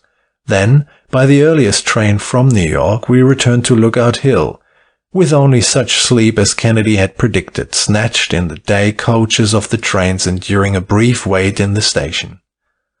A half-hour's freshening up with a dip in the biting cold water of the bay, breakfast with Captain Shirley and Miss Gladys, and a return to the excitement of the case had to serve in place of rest. Burke disappeared, after a hasty conference with Kennedy, presumably to watch Mrs. Brenner at the hotel and the Stamford cottage to see who went in and out. I've had the Z-99 brought out of its shed, remarked the captain as we rose from the breakfast table. There was nothing wrong as far as I could discover last night or by a more careful inspection this morning. I'd like to have you take a look at her now, in the daylight. I was about to suggest, remarked Kennedy as we descended the steps to the shore, that perhaps first it might be well to take a short run in her with the crew, just to make sure that there is nothing wrong with the machinery. A good idea, agreed the captain. We came to the submarine, lying alongside the dock and looking like a huge cigar. The captain preceded us down the narrow hatchway, and I followed Craig. The deck was cleared, the hatch closed, and the vessel sealed. The wireless detector. Remembering Jules Verne's enticing picture of life on the palatial Nautilus, I may as well admit that I was not prepared for a real submarine. My first impression as I entered the hold was that of discomfort and suffocation. I felt, too, that I was too close to too much whirring machinery. I gazed about curiously. On all sides were electrical devices and machines to operate the craft and the torpedoes. I thought also that the water outside was uncomfortably close. One could almost feel it. The Z-99 was low-roofed, damp, with an intricate system of rods, controls, engines, tanks, stopcocks, compasses, gauges, more things than it seemed the human mind, to say nothing of wireless, could possibly attend to at once. The policy of secrecy which governments keep in regard to submarines, remarked the captain, running his eye over everything at once, it seemed, has led them to be looked upon as something mysterious. But whatever you may think of teleautomatics, there is really no mystery about an ordinary submarine. I did not agree with our Captain Nemo as, the examination completed, he threw in a switch. The motor started. The Z-99 hummed and trembled. The fumes of gasoline were almost suffocating at first, in spite of the prompt ventilation to clear them off. There was no escape from the smell. I had heard of gasoline heart, but the odor only made me sick and dizzy. Like most novices, I suppose, I was suffering excruciating torture. Not so Kennedy. He got used to it in no time. Indeed, seemed to enjoy the very discomfort. I felt that there was only one thing necessary to add to it, and that was the odor of cooking. Cooking, by the way, on a submarine is uncertain and disagreeable. There was a little electric heater, I found, which might possibly have heated enough water for 1 cup of coffee at a time.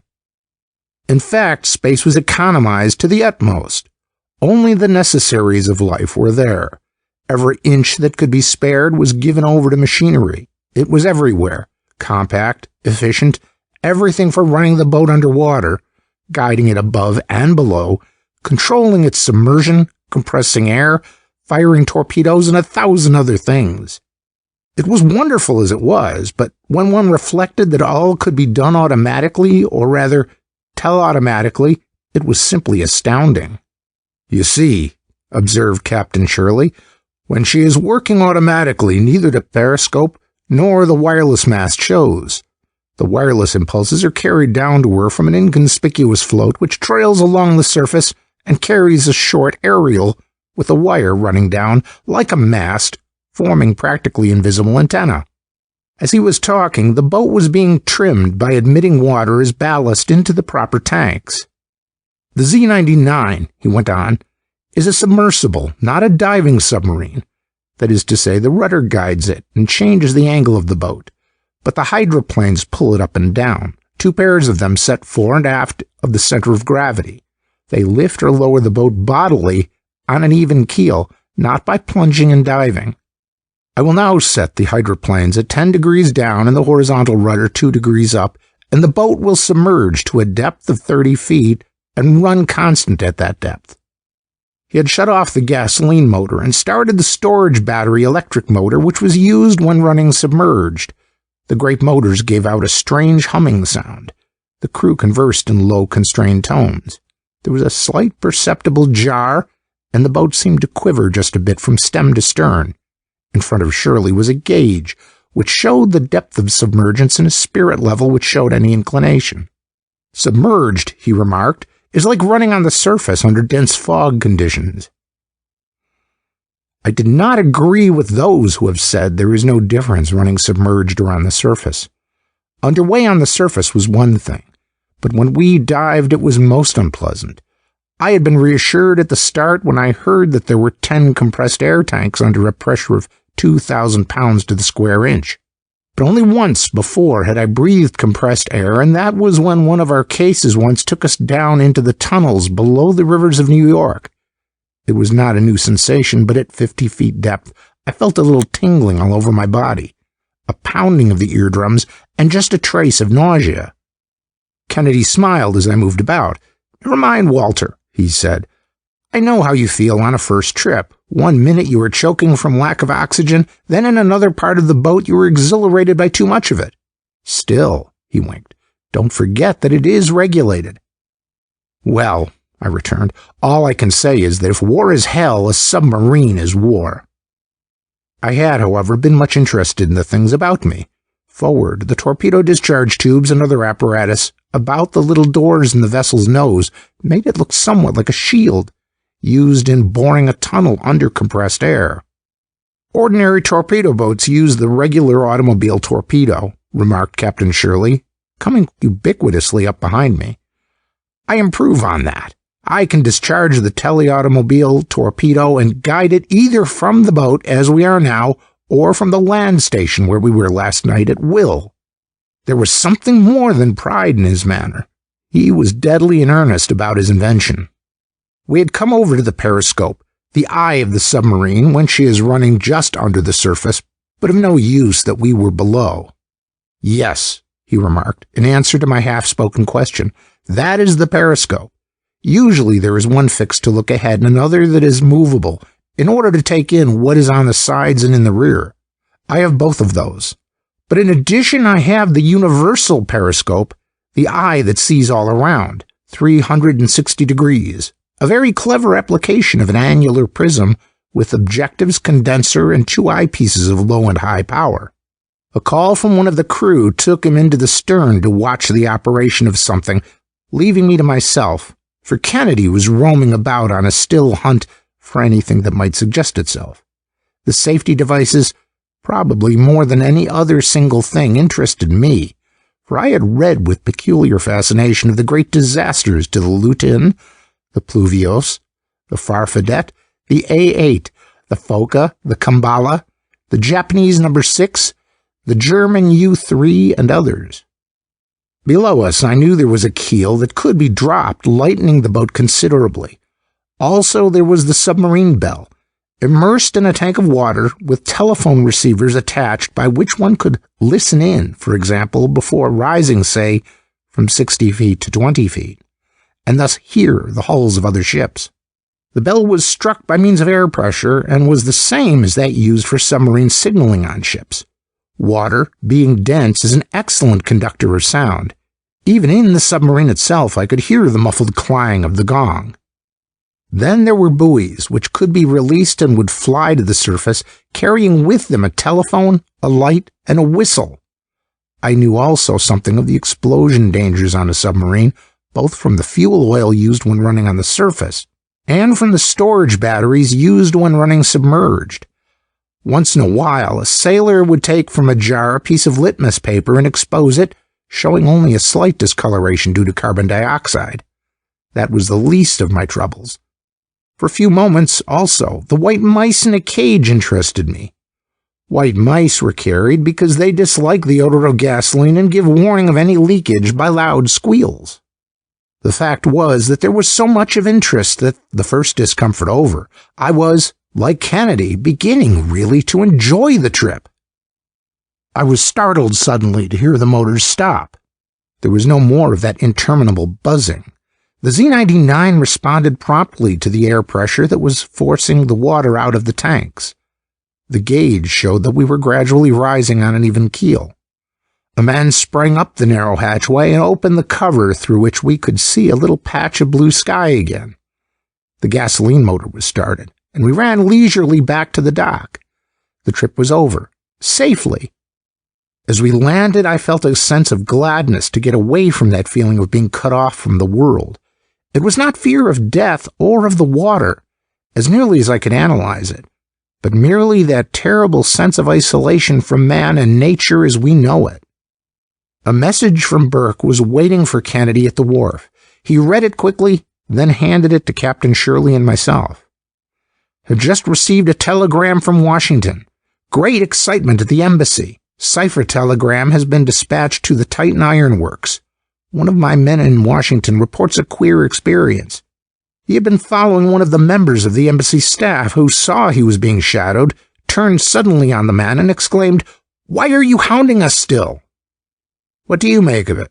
No trace yet of Nordheim. Burke. The lines in Craig's face deepened in thought as he folded the message and remarked abstractedly, "She works all right when you were aboard." Then he recalled himself. "Let us try her again without a crew."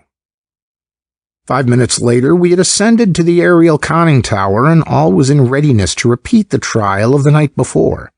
Vicious and sly, the Z-99 looked in the daytime as she slipped off under the unseen guidance of the wireless, with death hidden under her nose. Just as during the first trial we had witnessed, she began by fulfilling the highest expectations. Straight as an arrow, she shot out of the harbor's mouth, half submerged, with her periscope sticking up and bearing the flag proudly flapping, leaving behind a wake of white foam. She turned and re-entered the harbor, obeying Captain Shirley's every whim, twisting in and out of the shipping, much to the amazement of the old salts, who had never become used to the weird sight. She cut a figure 8, stopped, started again. Suddenly, I could see by the look on Captain Shirley's face that something was wrong. Before either of us could speak, there was a spurt of water out in the harbor, a cloud of spray, and the Z-99 sank in a mass of bubbles.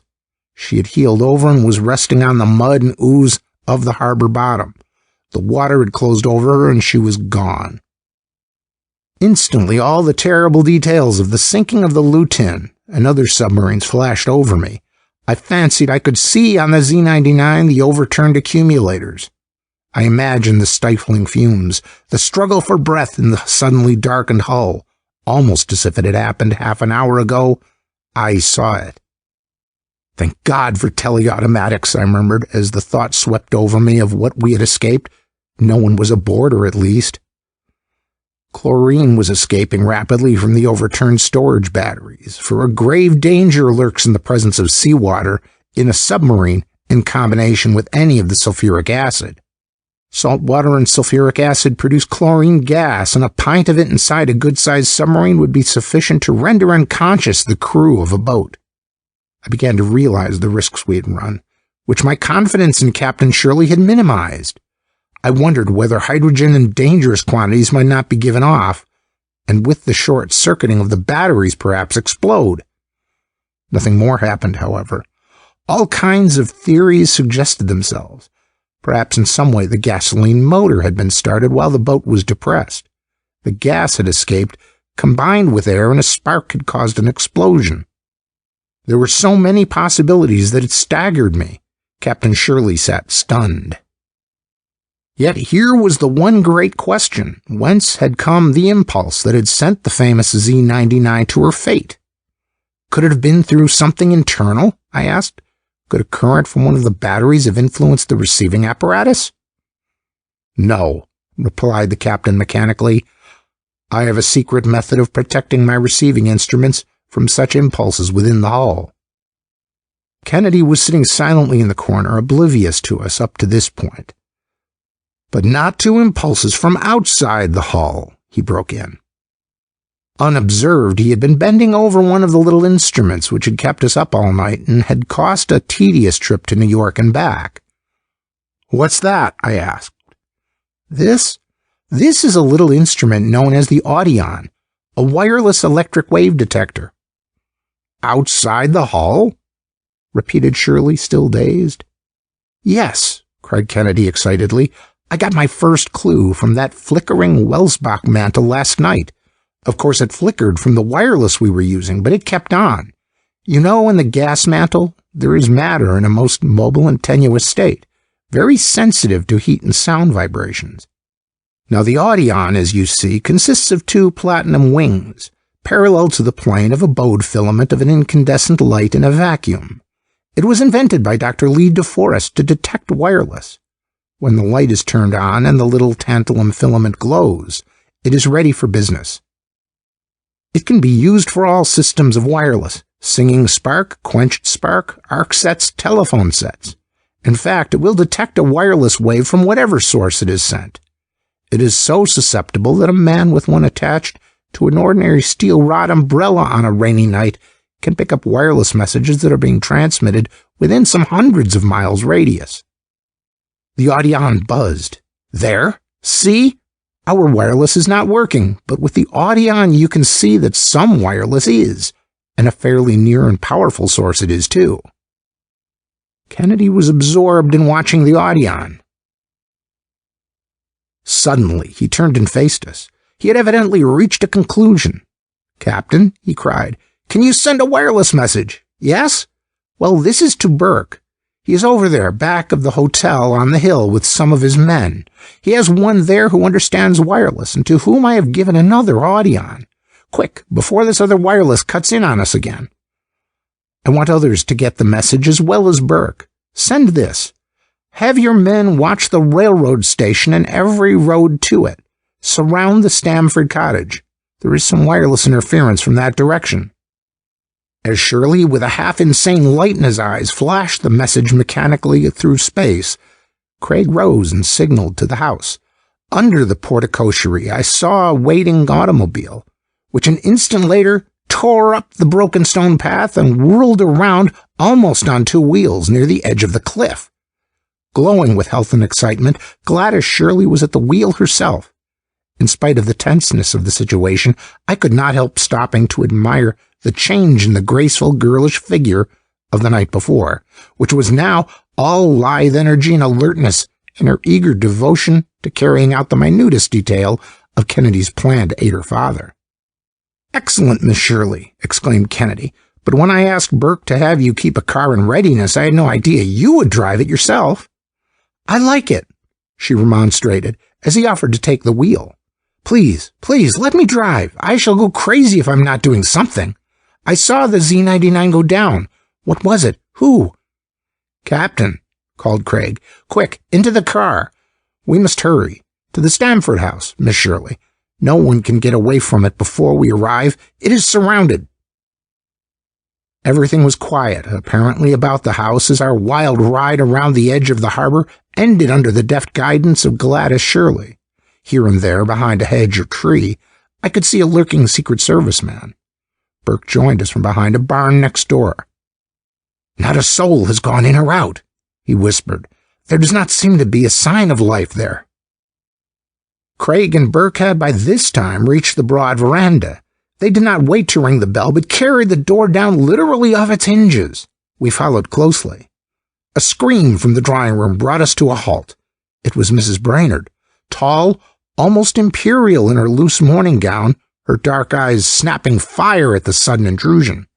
I could not tell whether she had really noticed that the house was watched or was acting a part. "What does this mean?" she demanded. "What, Gladys, you?" "Florence, tell them. It isn't so, is it? You didn't know a thing about those plans of Father's that were stolen that night." "Where is Nordheim?" interjected Burke quickly, a little of his third-degree training getting the upper hand. "Nordheim?" "Yes, you know. Tell me. Is he here?" "Here? Isn't it bad enough to hound him without hounding me too? Will you merciless detectives drive us all from place to place with your brutal suspicions?" "Merciless?" inquired Burke, smiling with sarcasm.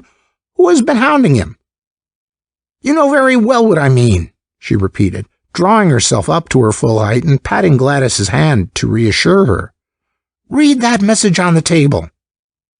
Burke picked up a yellow telegram dated New York 2 days before. "It was as I feared when I left you. The Secret Service must have rummaged my baggage, both here and at the hotel. They have taken some very valuable papers of mine." "Secret Service? Rummage baggage?" repeated Burke, himself now in perplexity. "That is news to me. We have rummaged no trunks or bags, least of all Nordheim's. In fact, we have never been able to find them at all." "Upstairs, Burke. The servants' quarters," interrupted Craig impatiently. "We are wasting time here." Mrs. Brainerd offered no protest. I began to think that the whole thing was indeed a surprise to her, and that she had in fact been reading instead of making a studied effort to appear surprised at our intrusion. Room after room was flung open without finding anyone until we reached the attic, which had been finished off into several rooms. One door was closed. Craig opened it cautiously. It was pitch dark in spite of the broad daylight outside. We entered gingerly. On the floor lay 2 dark piles of something.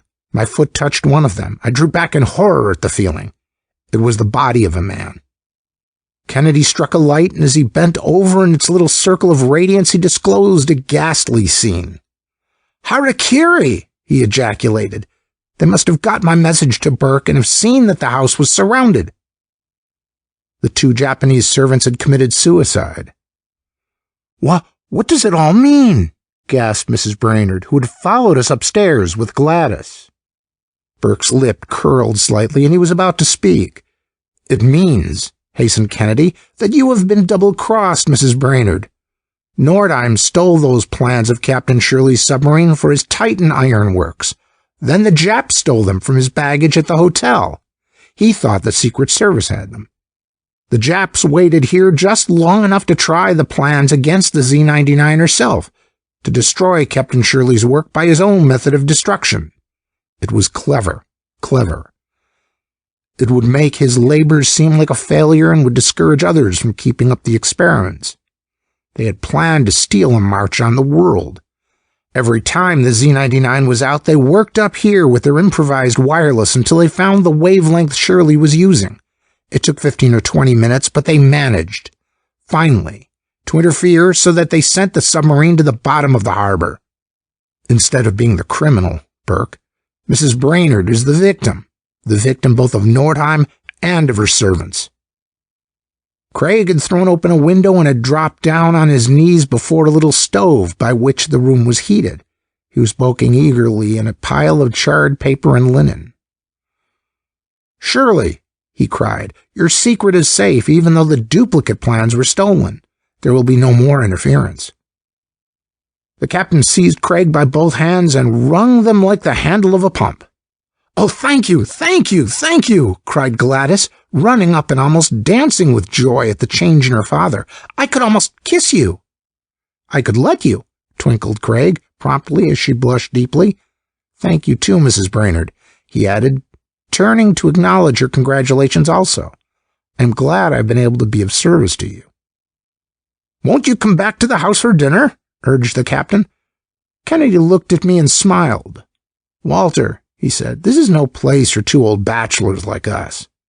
Then turning, he added, "Many thanks, sir, but seriously, last night we slept principally in day coaches. Really, I must turn the case over to Burke now and get back to the city tonight early." They insisted on accompanying us to the station, and there the congratulations were done all over again.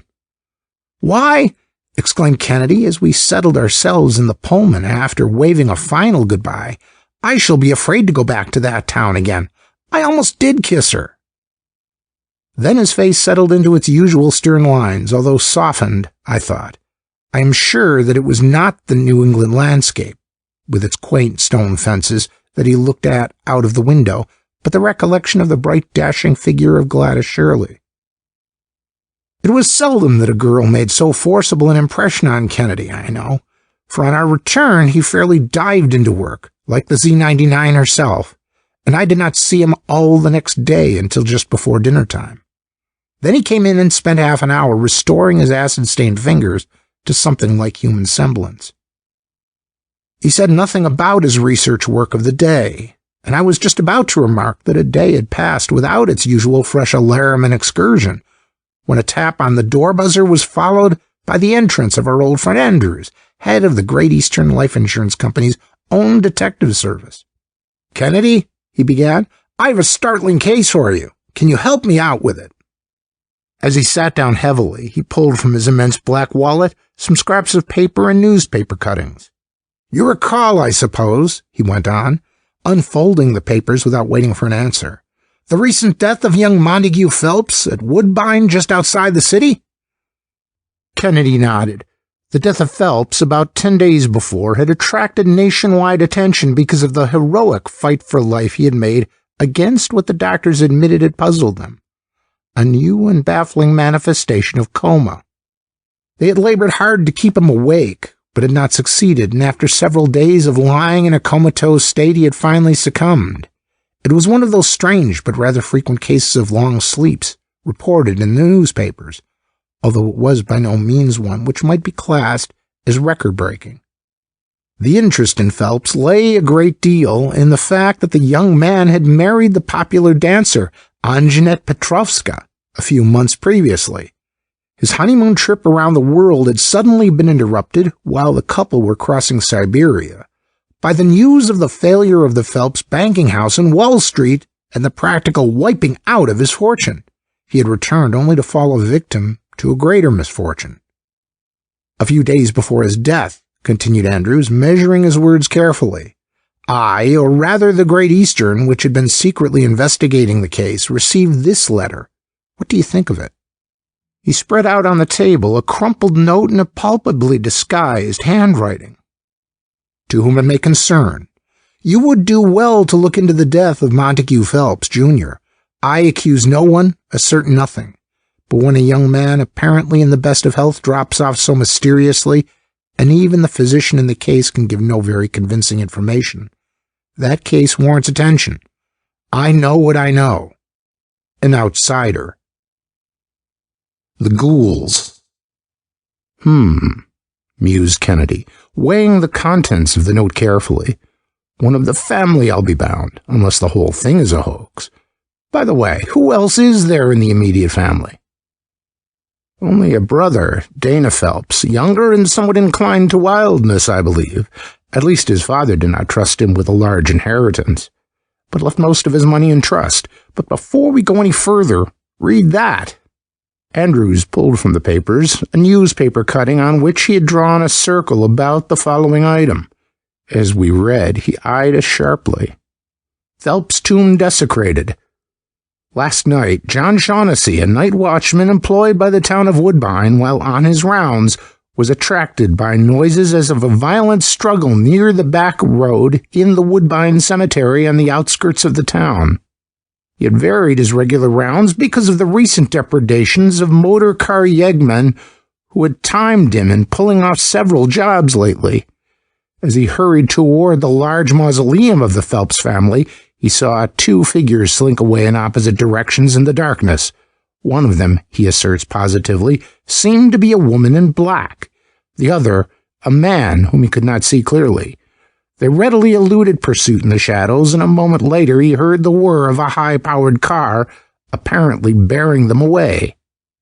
At the tomb, there was every evidence of a struggle. Things had been thrown about. The casket had been broken open, but the body of Montague Phelps, Jr., which had been interred there about 10 days ago, was not touched or mutilated. It was a shocking and extraordinary violation. Shaughnessy believes that some personal jewels may have been buried with Phelps and that the thieves were after them, that they fought over the loot, and in the midst of the fight were scared away. The vault is of peculiar construction, a costly tomb in which repose the bodies of the late Montague Phelps Sr., of his wife, and now of his eldest son. The raid had evidently been carefully planned to coincide with a time when Shaughnessy would ordinarily have been on the other side of the town. The entrance to the tomb had been barred, but during the commotion the ghouls were surprised and managed to escape without accomplishing their object and leaving no trace. Mrs. Phelps, when informed of the vandalism, was shocked and has been in a very nervous state since the tomb was forced open. The local authorities seem extremely anxious that every precaution should be taken to prevent a repetition of the ghoulish visit to the tomb, but as yet the Phelps family has taken no steps. "Are you aware of any scandal, any skeleton in the closet in the family?" asked Craig, looking up. "No, not yet," considered Andrews. "As soon as I heard of the vandalism, I began to wonder what could have happened in the Phelps tomb as far as our company's interests were concerned. You see, that was yesterday. Today this letter came along," he added, laying down a second very dirty and wrinkled note beside the first. It was quite patently written by a different person from the first. Its purport was different, indeed quite the opposite of the other. "It was sent to Mrs. Phelps," explained Andrews, "and she gave it out herself to the police. Do not show this to the police. Unless you leave $5,000 in gold in the old stump in the swamp across from the cemetery, you will have reason to regret it. If you respect the memory of the dead, do this, and do it quietly. Black Hand." "Well," I ejaculated, "that's cool. What threat would be used to back this demand on the Phelpses?" "Here's the situation," resumed Andrews, puffing violently on his inevitable cigar and toying with the letters and clippings. "We have already held up payment of the $500,000 of insurance to the widow as long as we can consistently do so. But we must pay soon, scandal or not, unless we can get something more than mere conjecture." "You are already holding it up?" queried Craig. "Yes. You see, we investigate thoroughly every suspicious death. In most cases, no body is found. This case is different in that respect. There is a body, and it is the body of the insured, apparently. But a death like this, involving the least mystery, receives careful examination, especially if, as in this case, it has recently been covered by heavy policies. My work has often served to reverse the decision of doctors and coroners' juries. An insurance detective, as you can readily appreciate, Kennedy, soon comes to recognize the characteristics in the crimes with which he deals. For example, writing of the insurance plotted for rarely precedes the conspiracy to defraud. That is, I know of few cases in which a policy originally taken out in good faith has subsequently become the means of a swindle. In outright murder cases, the assassin induces the victim to take out insurance in his favor. In suicide cases, the insured does so himself. Just after his return home, young Phelps, who carried $50,000 already, applied for and was granted one of the largest policies we have ever written, $500,000. "Was it incontestable without the suicide clause?" asked Kennedy. "Yes," replied Andrews, "and suicide is the first and easiest theory. Why, You have no idea how common the crime of suicide for the sake of the life insurance is becoming. Nowadays, we insurance men almost believe that everyone who contemplates ending his existence takes out a policy so as to make his life, which is useless to him, a benefit at least to someone, and a nightmare to the insurance detective. I know, I cut in, for I recalled having been rather interested in the Phelps case at the time, but I thought the doctors said finally that death was due to heart failure. Dr. Forden, who signed the papers, said so, corrected Andrews. Heart failure. What does that mean? As well say breath failure or nerve failure. I'll tell you what kind of failure I think it was. It was money failure. Hard times and poor investments struck Phelps before he really knew how to handle his small fortune. It called him home and, poof, he is off to leave to his family a cool $500,000 by his death. But did he do it himself or did someone else do it? That's the question. What is your theory? Inquired Kennedy absently, assuming there is no scandal hidden in the life of Phelps before or after he married the Russian dancer. I don't know, Kennedy, confessed Andrews. I have had so many theories and have changed them so rapidly that all I lay claim to believing outside of the bald facts that I have stated is that there must have been some poison. I rather sense it, feel that there is no doubt of it, in fact. That is why I have come to you. I want you to clear it up, one way or another. The company has no interest except in getting at the truth. The body is really there? Asked Kennedy. You saw it? It was there no later than this afternoon, and in an almost perfect state of preservation, too. Kennedy seemed to be looking at and through Andrews as if he would hypnotize the truth out of him. Let me see, he said quickly. It is not very late now. Can we visit the mausoleum tonight? Easily. My car is downstairs. Woodbine is not far, and you'll find it a very attractive suburb aside from this mystery. Andrews lost no time in getting us out to Woodbine, and on the fringe of the little town, one of the wealthiest around the city, he deposited us at the least likely place of all, the cemetery.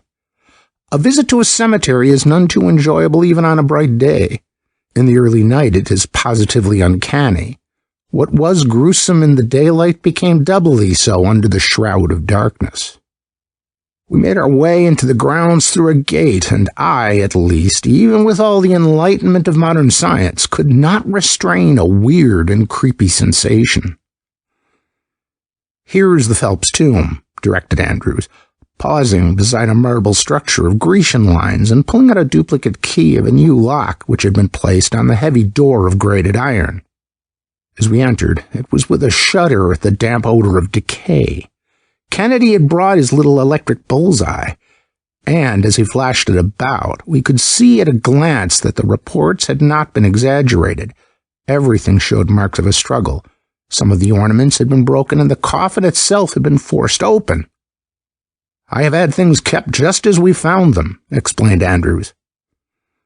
Kennedy peered into the broken coffin long and attentively. With a little effort, I too followed the course of the circle of light. The body was, as Andrews had said, in an excellent, indeed, a perfect state of preservation. There were, strange to say, no marks of decay. Strange, very strange, muttered Kennedy to himself. Could it have been some medical students, body snatchers, I asked musingly, or was it simply a piece of vandalism? I wonder if there could have been any jewels buried with him, as Shaughnessy said. That would make the motive plain robbery. There were no jewels, said Andrews, his mind not on the first part of my question, but watching Kennedy intently. Craig had dropped on his knees on the damp, mildewed floor, and bringing his bullseye close to the stones, was examining some spots here and there. There could not have been any substitution, I whispered, with my mind still on the broken coffin, that would cover up the evidence of a poisoning, you know. No, replied Andrews positively, although bodies can be obtained cheaply enough from a morgue, ostensibly for medical purposes. No, that is Phelps all right. Well then, I persisted, body snatchers? Medical students? Not likely, for the same reason, he rejected. We bent over closer to watch Kennedy. Apparently he had found a number of round, flat spots with little spatters beside them. He was carefully trying to scrape them up with as little of the surrounding mold as possible. Suddenly, without warning, there was a noise outside, as if a person were moving through the underbrush. It was fearsome in its suddenness. Was it human or wraith? Kennedy darted to the door in time to see a shadow glide silently away, lost in the darkness of the fine old willows. Someone had approached the mausoleum for a second time, not knowing we were there, and had escaped. Down the road we could hear the purr of an almost silent motor. "Somebody is trying to get in to conceal something here," muttered Kennedy, stifling his disappointment at not getting a closer view of the intruder. "Then it was not a suicide," I exclaimed. "It was a murder." Craig shook his head sententiously. Evidently he was not prepared yet to talk. With another look at the body and the broken casket, he remarked, "Tomorrow I want to call on Mrs. Phelps and Dr. Forden, and, if it is possible to find him, Dana Phelps. Meanwhile, Andrews, if you and Walter will stand guard here, there is an apparatus which I should like to get from my laboratory and set up here before it is too late." It was far past the witching hour of midnight, when graveyards proverbially yawn, before Craig returned in the car. Nothing had happened in the meantime except those usual eerie noises that one may hear in the country at night anywhere.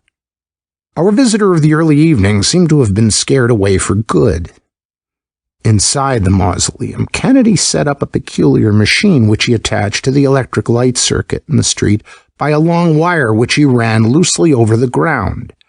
Part of the apparatus consisted of an elongated box lined with lead, to which were several other attachments, the nature of which I did not understand, and a crank handle. "What's that?" asked Andrews, curiously, as Craig set up a screen between the apparatus and the body. "This is a calcium tungsten screen," remarked Kennedy, adjusting now what I knew to be a Crookes tube on the other side of the body itself, so that the order was the tube, the body, the screen, and the oblong box. Without a further word, we continued to watch him. At last the apparatus adjusted, apparently to his satisfaction. He brought out a jar of thick white liquid and a bottle of powder. "Buttermilk and a couple of ounces of bismuth subcarbonate," he remarked, as he mixed some in a glass and with a pump forced it down the throat of the body, now lying so that the abdomen was almost flat against the screen. He turned a switch, and the peculiar bluish effulgence which always appears when a Crookes tube is being used burst forth, accompanied by the droning of his induction coil and the welcome smell of ozone produced by the electrical discharge in the almost fetid air of the tomb. Meanwhile, he was gradually turning the handle of the crank attached to the oblong box. He seemed so engrossed in the delicateness of the operation that we did not question him. In fact, did not move. For Andrews, at least, it was enough to know that he had succeeded in enlisting Kennedy's services. Well along toward morning it was before Kennedy had concluded his tests, whatever they were, and had packed away his paraphernalia. "I'm afraid it will take me 2 or 3 days to get at this evidence even now," he remarked, impatient at even the limitations science put on his activity. We had started back for a quick run to the city and rest. But anyhow, it will give us a chance to do some investigating along other lines. Early the next day, in spite of the late session of the night before, Kennedy started me with him on a second visit to Woodbine. This time he was armed with a letter of introduction from Andrews to Mrs. Phelps. She proved to be a young woman of most extraordinary grace and beauty, with a superb carriage, such as only years of closest training under the best dancers in the world could give. There was a peculiar velvety softness about her flesh and skin, a witching stoop to her shoulders that was decidedly continental, and in her deep soulful eyes a half-wistful look that was most alluring. In fact, she was as attractive a widow as the best Fifth Avenue dealers in mourning goods could have produced. I knew that Jeanette Phelps had been, both as dancer and wife, always the center of a group of actors, artists, and men of letters, as well as of the world and affairs. The Phelpses had lived well, although they were not extremely wealthy as fortunes go. When the blow fell, I could well fancy that the loss of his money had been most serious to young Montague, who had showered everything as lavishly as he was able upon his captivating bride. Mrs. Phelps did not seem to be overjoyed at receiving us, yet made no open effort to refuse. "How long ago did the coma first show itself?" asked Kennedy after our introductions were completed. "Was your husband a man of neurotic tendency as far as you could judge?" "Oh, I couldn't say when it began," she answered, in a voice that was soft and musical and under perfect control. "The doctor would know that better. No, he was not neurotic, I think. Did you ever see Mr. Phelps take any drugs? Not habitually, but just before the sleep came on?" Kennedy was seeking his information in a manner and tone that would cause as little offense as possible. "Oh, no," she hastened. "No, never. Absolutely." "You called in Dr. Forden the last night?" "Yes, he had been Montague's physician many years ago, you know." "I see," remarked Kennedy, who was thrusting about aimlessly to get her off her guard. "By the way, you know there is a great deal of gossip about the almost perfect state of preservation of the body, Mrs. Phelps. I see it was not embalmed." She bit her lip and looked at Kennedy sharply. Why do you and Mr. Andrews worry me? Can't you see Dr. Forden?" In her annoyance, I fancied that there was a surprising lack of sorrow. She seemed preoccupied. I could not escape the feeling that she was putting some obstacle in our way, or that from the day of the discovery of the vandalism, someone had been making an effort to keep the real facts concealed. Was she shielding someone? It flashed over me that perhaps, after all, she had submitted to the blackmail and had buried the money at the appointed place. There seemed to be little use in pursuing the inquiry, so we excused ourselves, much, I thought, to her relief. We found Dr. Forden, who lived on the same street as the Phelpses, several squares away, most fortunately at home. Forden was an extremely interesting man, as is indeed the rule with physicians. I could not but fancy, however, that his hearty assurance that he would be glad to talk freely on the case was somewhat forced. "You were sent for by Mrs. Phelps that last night, I believe, while Phelps was still alive?" asked Kennedy. "Yes. During the day it had been impossible to arouse him, and that night, when Mrs. Phelps and the nurse found him sinking even deeper into the comatose state, I was summoned again. He was beyond hope then. I did everything I could, but he died a few moments after I arrived." "Did you try artificial respiration?" asked Kennedy. "No," replied Forden. "I telephoned here for my respirator, but by the time it arrived at the house it was too late. Nothing had been omitted while he was still struggling with the spark of life. When that went out, what was the use?" "You were his personal physician?" "Yes." "Had you ever noticed that he took any drug?" Dr. Forden shot a quick glance at Kennedy. "Of course not. He was not a drug fiend." "I didn't mean that he was addicted to any drug, but had he taken anything lately, either of his own volition or with the advice or knowledge of anyone else?" "Of course not." "There's another strange thing I wish to ask your opinion about," pursued Kennedy, not to be rebuffed. "I have seen his body. It is in an excellent state of preservation, almost lifelike, and yet I understand, or at least it seems, that it was not embalmed." "You'll have to ask the undertaker about that," answered the doctor brusquely. It was evident that he was getting more and more constrained in his answers. Kennedy did not seem to mind it, but to me it seemed that he must be hiding something. Was there some secret which medical ethics kept locked in his breast? Kennedy had risen and excused himself. The interviews had not resulted in much. I felt yet Kennedy did not seem to care. Back in the city again, he buried himself in his laboratory for the rest of the day, most of the time in his darkroom, where he was developing photographic plates or films. I did not know which. During the afternoon, Andrews dropped in for a few moments to report that he had nothing to add to what had already developed. He was not much impressed by the interviews. "There's just one thing I want to speak about, though," he said at length, unburdening his mind.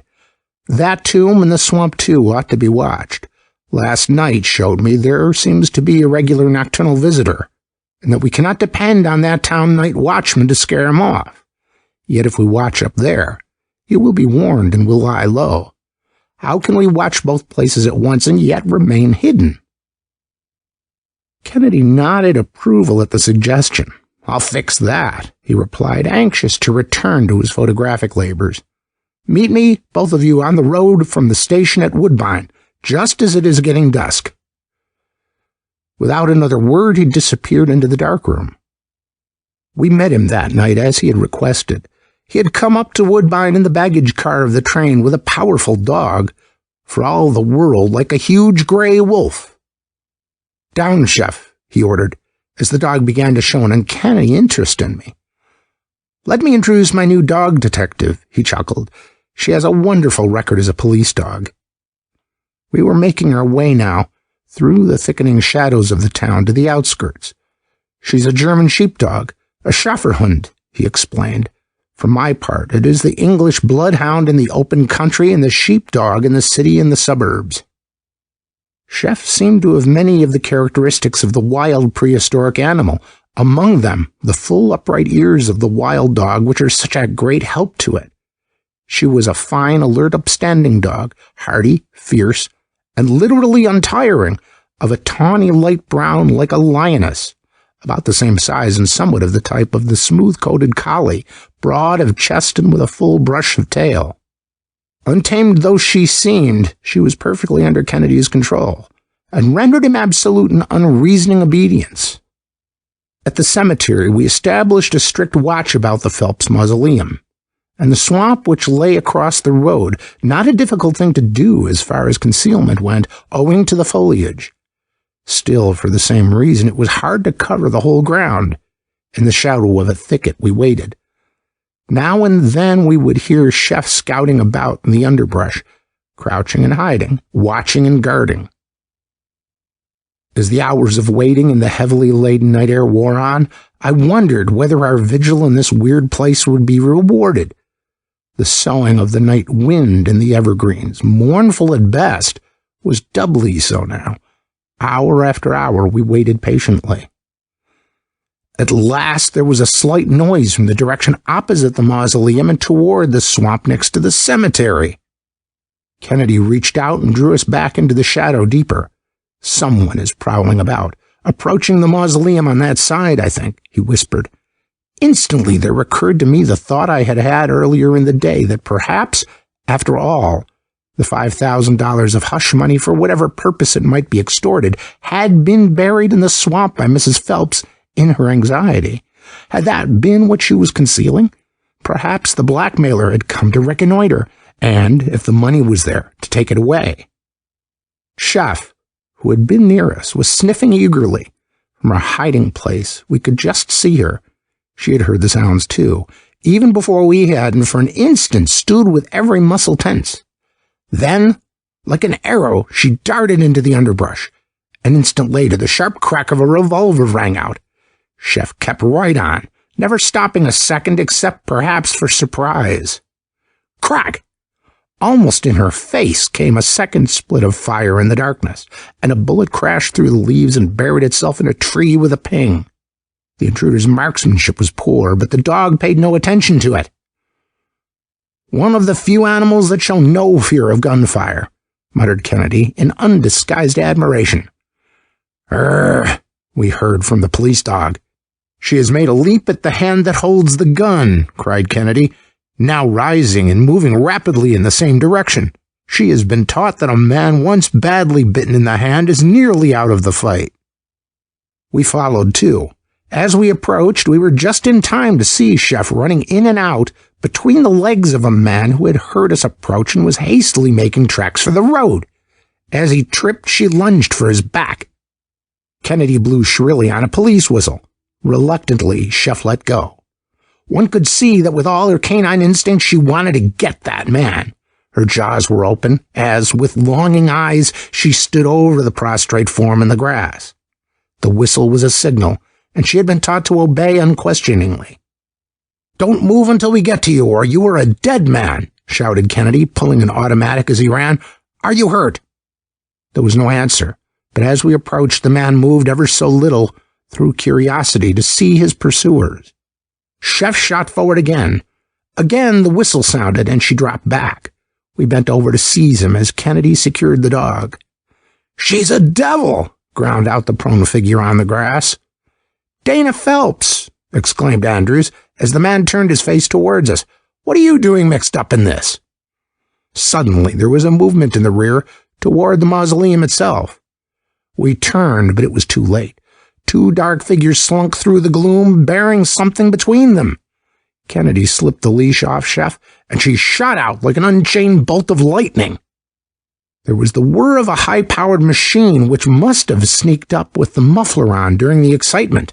They had taken a desperate chance and had succeeded. They were gone. The X-ray movies. Still holding Dana Phelps between us, we hurried toward the tomb and entered. While our attention had been diverted in the direction of the swamp, the body of Montague Phelps had been stolen. Dana Phelps was still deliberately brushing off his clothes. Had he been in league with them, executing a flank movement to divert our attention? Or had it all been pure chance?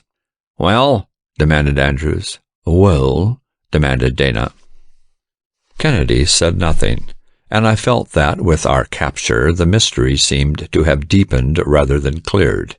As Andrews and Phelps faced each other, I noticed that the latter was now and then endeavoring to cover his wrist, where the dog had torn his coat sleeve. "Are you hurt badly?" inquired Kennedy. Dana said nothing, but backed away. Kennedy advanced, insisting on looking at the wounds. As he looked, he disclosed a semicircle of marks.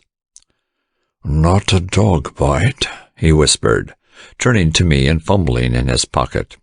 "Besides, those marks are a couple of days old. They have scabs on them." He had pulled out a pencil and a piece of paper, and, unknown to Phelps, was writing in the darkness. I leaned over. Near the point in the tube through which the point for writing was, protruded a small accumulator and tiny electric lamp, which threw a little disk of light, so small that it could be hidden by the hand, yet quite sufficient to guide Craig in moving the point of his pencil for the proper formation of whatever he was recording on the surface of the paper. "An electric light pencil," he remarked laconically in an undertone. "Who were the others?" demanded Andrews of Dana. There was a pause, as though he were debating whether or not to answer at all. "I don't know," he said at length. "I wish I did." "You don't know?" queried Andrews with incredulity. "No, I say I wish I did know. You and your dog interrupted me just as I was about to find out, too." We looked at each other in amazement. Andrews was frankly skeptical of the coolness of the young man. Kennedy said nothing for some moments. "I see you don't want to talk," he put it shortly. "Nothing to talk about," grunted Dana in disgust. "Then why are you here?" "Nothing but conjecture. No facts, only suspicions," said Dana half to himself. "You expect us to believe that?" insinuated Andrews. "I can't help what you believe. That is the fact." "And you were not with them?" "No." "You'll be within call if we let you go now, any time that we want you?" interrupted Kennedy, much to the surprise of Andrews. "I shall stay in Woodbine as long as there is any hope of clearing up this case. If you want me, I suppose I shall have to stay anyhow, even if there is a clue somewhere else." "I'll take your word for it," offered Kennedy. "I'll give it." I must say that I rather liked the young chap, although I could make nothing out of him. As Dana Phelps disappeared down the road, Andrews turned to Kennedy. "What did you do that for?" he asked, half critically. Because we can watch him anyway, answered Craig with a significant glance at the now empty casket. Have him shadowed, Andrews. It may lead to something, and it may not. But in any case, don't let him get out of reach. Here we are in a worse mystery than ever, grumbled Andrews. We have caught a prisoner, but the body is gone, and we can't even show that he was an accomplice. What were you writing? I asked Craig, endeavoring to change the subject to one more promising. Just copying the peculiar shape of those marks on Phelps' arm. Perhaps we can improve on the fingerprint method of identification. Those were the marks of human teeth. He was glancing casually at his sketch as he displayed it to us. I wondered whether he really expected to obtain proof of the identity of at least one of the ghouls by the tooth marks. It shows 8 teeth, one of them decayed, he remarked. By the way, there's no use watching here any longer. I have some more work to do in the laboratory, which will keep me another day. Tomorrow night I shall be ready. Andrews, in the meantime, I leave the shadowing of Dana to you, and with the help of Jameson, I want you to arrange to have all those connected with the case at my laboratory tomorrow night without fail. Andrews and I had to do some clever scheming to bring pressure to bear on the various persons interested to ensure their attendance, now that Craig was ready to act. Of course, there was no difficulty in getting Dana Phelps. Andrews' shadows reported nothing in his actions of the following day that indicated anything. Mrs. Phelps came down to town by train, and Dr. Forden motored in.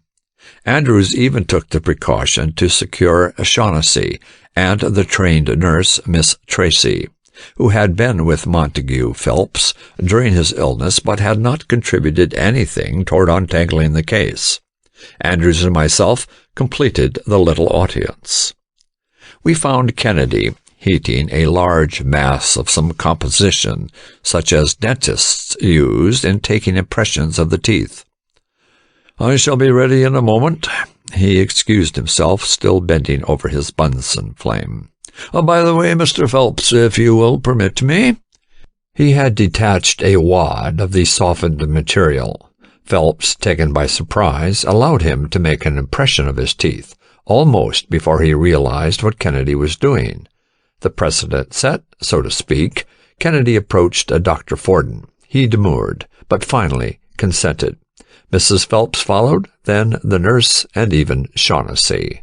With a quick glance at each impression, Kennedy laid them aside to harden. I am ready to begin, he remarked at length, turning to a peculiar-looking instrument, something like 3 telescopes pointing at a center in which was a series of glass prisms. These 5 senses of ours are pretty dull detectives sometimes, Kennedy began. But I find that when we are able to call in outside aid, we usually find that there are no more mysteries. He placed something in a test tube in line before one of the barrels of the telescopes, near a brilliant electric light. What do you see, Walter? He asked, indicating an eyepiece. I looked. A series of lines, I replied. What is it?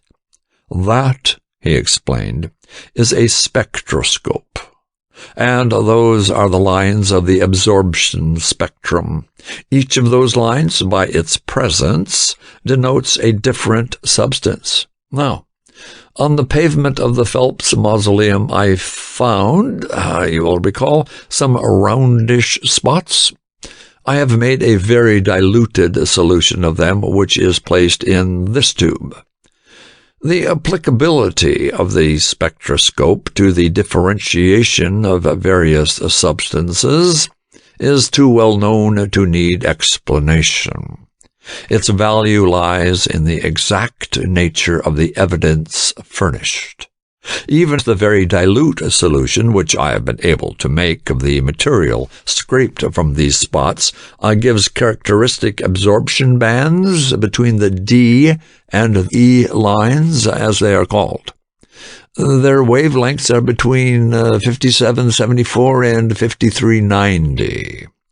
It is such a distinct absorption spectrum that it is possible to determine with certainty that the fluid actually contains a certain substance, even though the microscope might fail to give sure proof.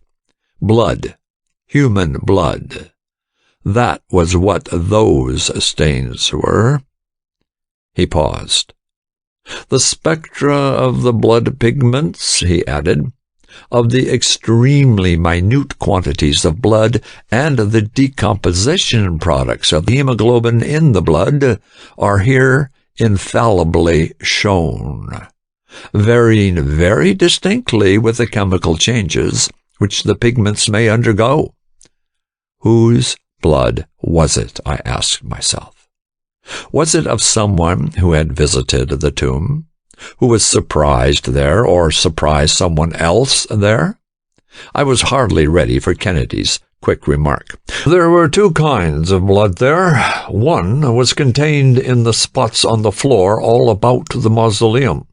There are marks on the arm of Dana Phelps, which he probably might say were made by the teeth of my police dog Chef. They are human tooth marks, however.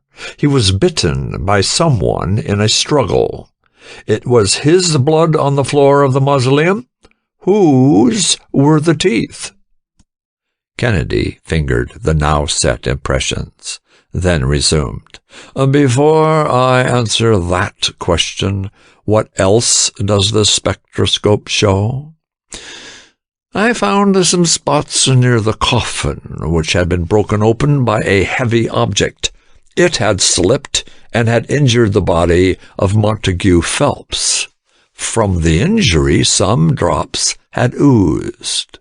My spectroscope tells me that, too, is blood. The blood and other muscular and nervous fluids of the body had remained in an aqueous condition instead of becoming pectus. That is a remarkable circumstance. It flashed over me what Kennedy had been driving at in his inquiry regarding embalming. If the poisons of the embalming fluid had not been injected, he had now clear proof regarding anything his spectroscope discovered. I had expected to find a poison, perhaps an alkaloid, he continued slowly, as he outlined his discoveries by the use of one of the most fascinating branches of modern science, spectroscopy. In cases of poisoning by these substances, the spectroscope often has obvious advantages over chemical methods, for minute amounts will produce a well-defined spectrum. The spectroscope spots the substance, to use a police idiom, the moment the case is turned over to it. There was no poison there. He had raised his voice to emphasize the startling revelation. Instead, I found an extraordinary amount of the substance and products of glycogen. The liver, where this substance is stored, is literally surcharged in the body of Phelps. He had started his moving picture machine. Here I have one of the latest developments in the moving picture art, he resumed. An X-ray moving picture, a feat which was until recently visionary, a science now in its infancy, bearing the formidable names of bioröntgenography or kinematogradiography. Kennedy was holding his little audience breathless as he proceeded. I fancied I could see Anjanette Phelps give a little shudder at the prospect of looking into the very interior of a human body, but she was pale with the fascination of it. Neither Forden nor the nurse looked to the right or to the left. Dana Phelps was open-eyed with wonder. In one X-ray photograph, or even in several, continued Kennedy, it is difficult to discover slight motions. Not so in a moving picture. For instance, here I have a picture which will show you a living body in all its moving details. On the screen before us was projected a huge shadowgraph of a chest and abdomen. We could see the vertebrae of the spinal column, the ribs, and the various organs. It is difficult to get a series of photographs directly from a fluorescent screen, Kennedy went on. I overcome the difficulty by having lenses of sufficient rapidity to photograph even faint images on that screen. It is better than the so-called serial method, by which a number of separate X-ray pictures are taken and then pieced together and rephotographed to make the film. I can focus the X-rays first on the screen by means of a special quartz objective, which I have devised. Then I take the pictures. Here you see are the lungs in slow or rapid respiration. There is the rhythmically beating heart, distinctly pulsating in perfect outline. There is the liver, moving up and down with the diaphragm, the intestines, and the stomach. You can see the bones moving with the limbs, as well as the inner visceral life. All that is hidden to the eye by the flesh is now made visible in striking manner. Never have I seen an audience at the movies so thrilled as we were now, as Kennedy swayed our interest at his will. I had been dividing my attention between Kennedy and the extraordinary beauty of the famous Russian dancer. I forgot Anjanette Phillips entirely. Kennedy placed another film in the holder. You are now looking into the body of Montague Phelps, he announced suddenly. We leaned forward eagerly. Mrs. Phelps gave a half-suppressed gasp. What was the secret hidden in it? There was the stomach, a curved sac, something like a bagpipe or a badly made boot, with a tiny canal at the toe connecting it with the small intestine. There were the heart and lungs. I have rendered the stomach visible, resumed Kennedy, made it metallic, so to speak, by injecting a solution of bismuth in buttermilk, the usual method by which it becomes more impervious to the X-rays and hence darker in the skiograph. I took these pictures not at the rate of 14 or so a second, like the others, but at intervals of a few seconds. I did that so that when I run them off, I get a sort of compressed moving picture. What you see in a short space of time actually took much longer to occur. I could have either kind of picture, but I prefer the latter. For you will take notice that there is movement here, of the heart, of the lungs, of the stomach, faint, imperceptible under ordinary circumstances, but nevertheless movement. He was pointing at the lungs. A single peristaltic contraction takes place normally in a very few seconds. Here, it takes minutes. And the stomach, notice what the bismuth picture shows. There is a very slow series of regular wave contractions from the fundus to the pylorus. Ordinarily, one wave takes 10 seconds to traverse it. Here, it is so slow as almost to be unnoticed. What was the implication of his startling, almost gruesome discovery? I saw it clearly, yet hung on his words, afraid to admit even to myself the logical interpretation of what I saw. "Reconstruct the case," continued Craig excitedly. "Mr. Phillips, always a bon vivant, and now so situated by marriage that he must be so, comes back to America to find his personal fortune gone. What was left. He did as many have done. He took out a new large policy on his life. How was he to profit by it? Others have committed suicide, have died to win.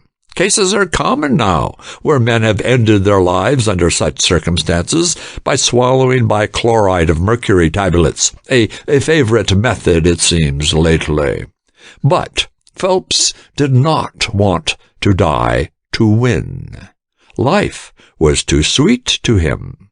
He had another scheme. Kennedy dropped his voice. One of the most fascinating problems in speculation as to the future of the race under the influence of science is that of suspended animation. The usual attitude is one of reserve or skepticism. There is no necessity for it. Records exist of cases where vital functions have been practically suspended, with no food and little air. Every day, science is getting closer to the control of metabolism. In the trance, the body functions are so slowed as to simulate death. Have you heard of the Indian fakirs who bury themselves alive and are dug up days later? You have doubted it, but there is nothing improbable in it. Experiments have been made with toads, which have been imprisoned in porous rock where they could get the necessary air. They have lived for months in a stupor. In impervious rock, they have died. Frozen fish can revive. Bears and other animals hibernate. There are all gradations from ordinary sleep to the torpor of death. Science can slow down almost to a standstill the vital processes so that excretions disappear and respiration and heartbeat are almost nil. What the Indian fakir does in a cataleptic condition may be duplicated. It is not incredible that they may possess some vegetable extract by which they perform their as yet unexplained feats of prolonged living burial.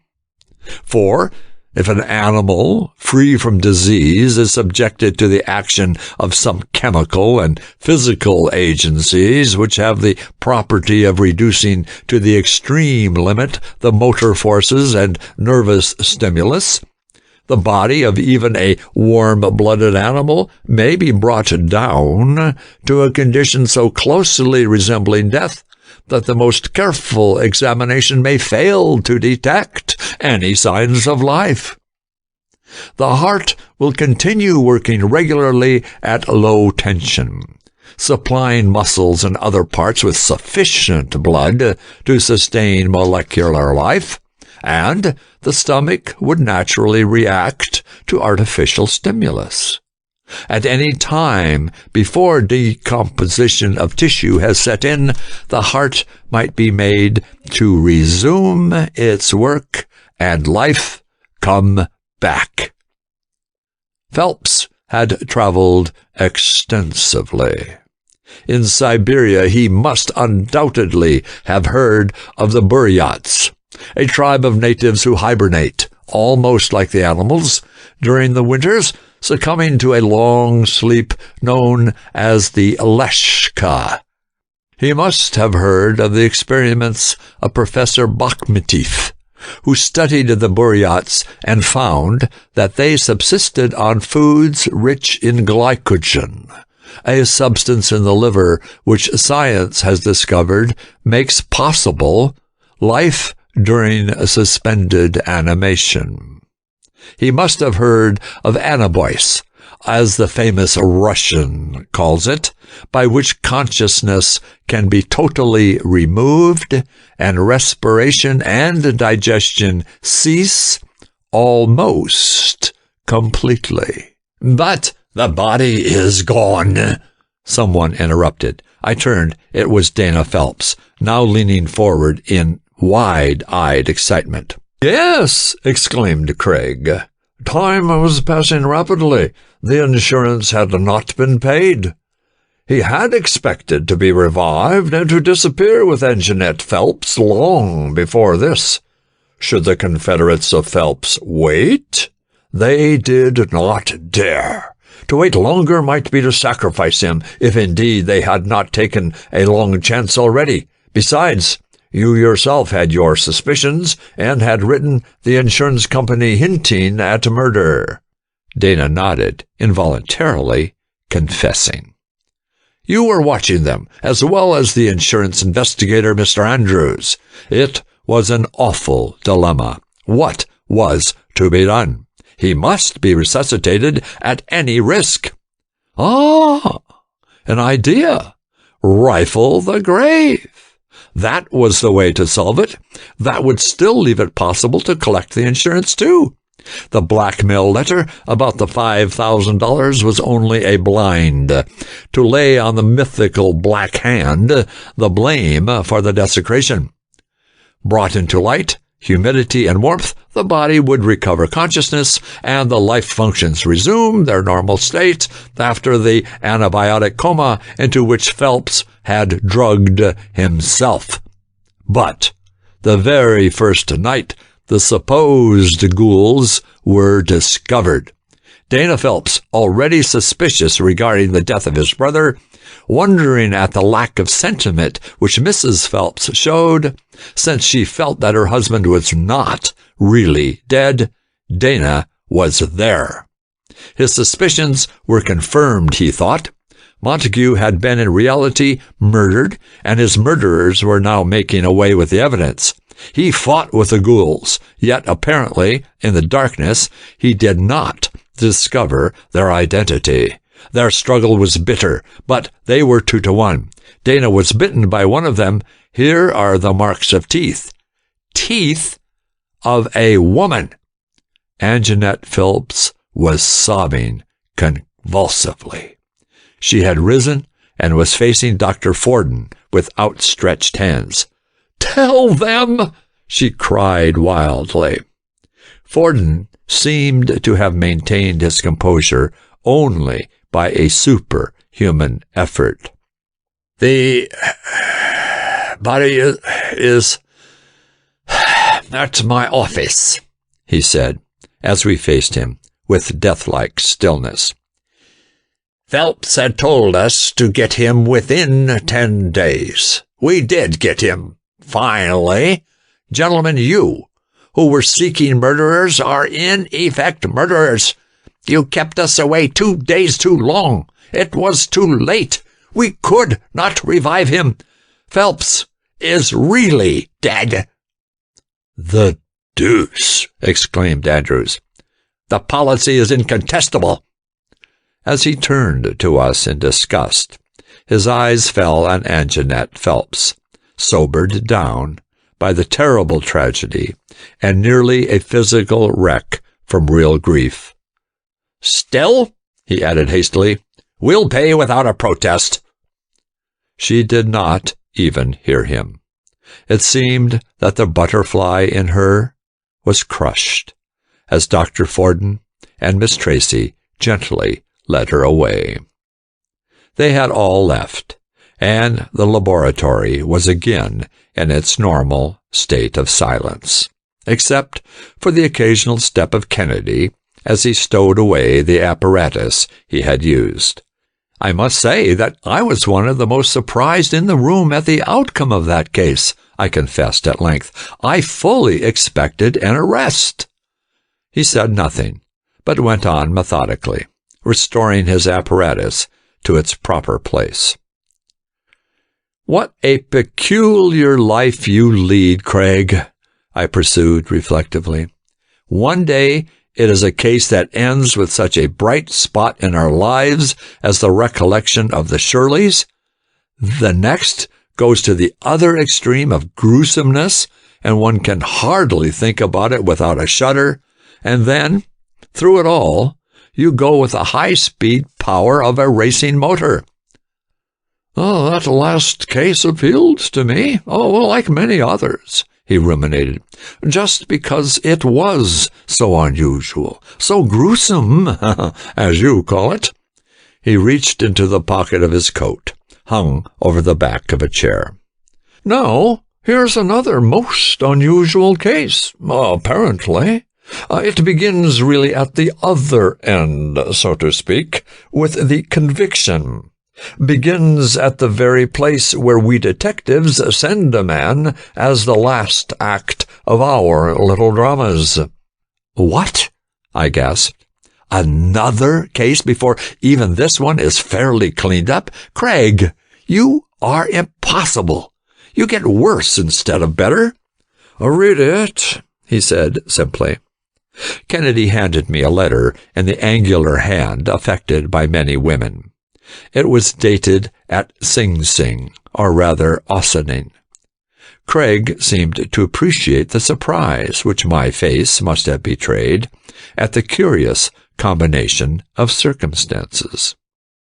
Nearly always there is the wife or mother of a condemned man who lives in the shadow of the prison, he remarked quietly, adding, where she can look down at the grim walls, hoping and fearing. I said nothing, for the letter spoke for itself. I have read of your success as a scientific detective, and hope that you will pardon me for writing to you, but it is a matter of life or death for one who is dearer to me than all the world. Perhaps you recall reading of the trial and conviction of my husband, Sanford Godwin, at East Point. The case did not attract much attention in New York papers, although he was defended by an able lawyer from the city. Since the trial, I have taken up my residence here in Ossining in order to be near him. As I write, I can see the cold gray walls of the state prison that holds all that is dear to me. Day after day, I have watched and waited, hoped against hope. The courts are slow, and lawyers are so technical. There have been executions since I came here, too, and I shudder at them. Will this appeal be denied also? My husband was accused of murdering by poison, hemlock, they alleged, his adoptive parent, the retired merchant Parker Godwin, whose family name he took when he was a boy. After the death of the old man, a later will was discovered in which my husband's inheritance was reduced to a small annuity. The other heirs, the Elmores, asserted, and the state made out its case on the assumption that the new will furnished a motive for killing old Mr. Godwin, and that only by accident had it been discovered. Sanford is innocent. He could not have done it. It is not in him to do such a thing. I am only a woman, but about some things I know more than all the lawyers and scientists, and I know that he is innocent. I cannot write all. My heart is too full. Cannot you come and advise me, even if you cannot take up the case to which I have devoted my life? Tell me what to do. I am enclosing a check for expenses, all I can spare at present. Sincerely yours, Nella Godwin. Are you going? I asked, watching Kennedy as he tapped the check thoughtfully on the desk. I can hardly resist an appeal like that, he replied, absently replacing the check in the envelope with the letter. The Death House. In the early forenoon, we were on our way by train up the river to Sing Sing, where, at the station, a line of old-fashioned cabs and red-faced cabbies greeted us, for the town itself is hilly. The house to which we had been directed was on the hill, and from its windows one could look down on the barracks-like pile of stone with the evil, little black barred slits of windows below and perhaps a quarter of a mile away. There was no need to be told what it was. Its very atmosphere breathed the word prison. Even the ugly clutter of tall chimneyed workshops did not destroy it. Every stone, every grill, every glint of a sentry's rifle spelt prison. Mrs. Godwin was a pale, slight little woman, in whose face shone an indomitable spirit, unconquered even by the slow torture of her lonely vigil. Except for such few hours that she had to engage in her simple household duties, with now and then a short walk in the country, she was always watching that bleak stone house of atonement. Yet, though her spirit was unconquered, it needed no physician to tell one that the dimming of the lights at the prison on the morning set for the execution would fill 2 graves instead of 1. For she had come to know that this sudden dimming of the corridor lights, and then their almost as sudden flaring up, had a terrible meaning, well known to the men inside. Hers was no less an agony than that of the men in the curtained cells, since she had learned that when the lights grow dim at dawn at Sing Sing, it means that the electric power has been borrowed for just that little while to send a body straining against the straps of the electric chair, snuffing out the life of a man. Today she had evidently been watching in both directions, watching eagerly the carriages as they climbed the hill, as well as in the direction of the prison. "How can I ever thank you, Professor Kennedy?" she greeted us at the door, keeping back with difficulty the tears that showed how much it meant to have anyone interest himself in her husband's case. There was that gentleness about Mrs. Godwin that comes only to those who have suffered much. "It has been a long fight," she began as we talked in her modest little sitting room, into which the sun streamed brightly with no thought of the cold shadows in the grim building below. "Oh, and such a hard, heartbreaking fight. Often it seems as if we had exhausted every means at our disposal, and yet we shall never give up. Why cannot we make the world see our case as we see it? Everything seems to have conspired against us, and yet I will not believe that the law and the science that have condemned him are the last words in the law and science." "You said in your letter that the courts were so slow and the lawyers so—" "Yes, so cold, so technical. They do not seem to realize that a human life is at stake. With them, it is almost like a game in which we are the pawns, and sometimes I fear, in spite of what the lawyers say, that without some new evidence, it will go hard with them." "You have not given up hope in the appeal?" asked Kennedy gently. "It is merely on technicalities of the law," she replied with quiet fortitude. "That is, as nearly as I can make out from the language of the papers.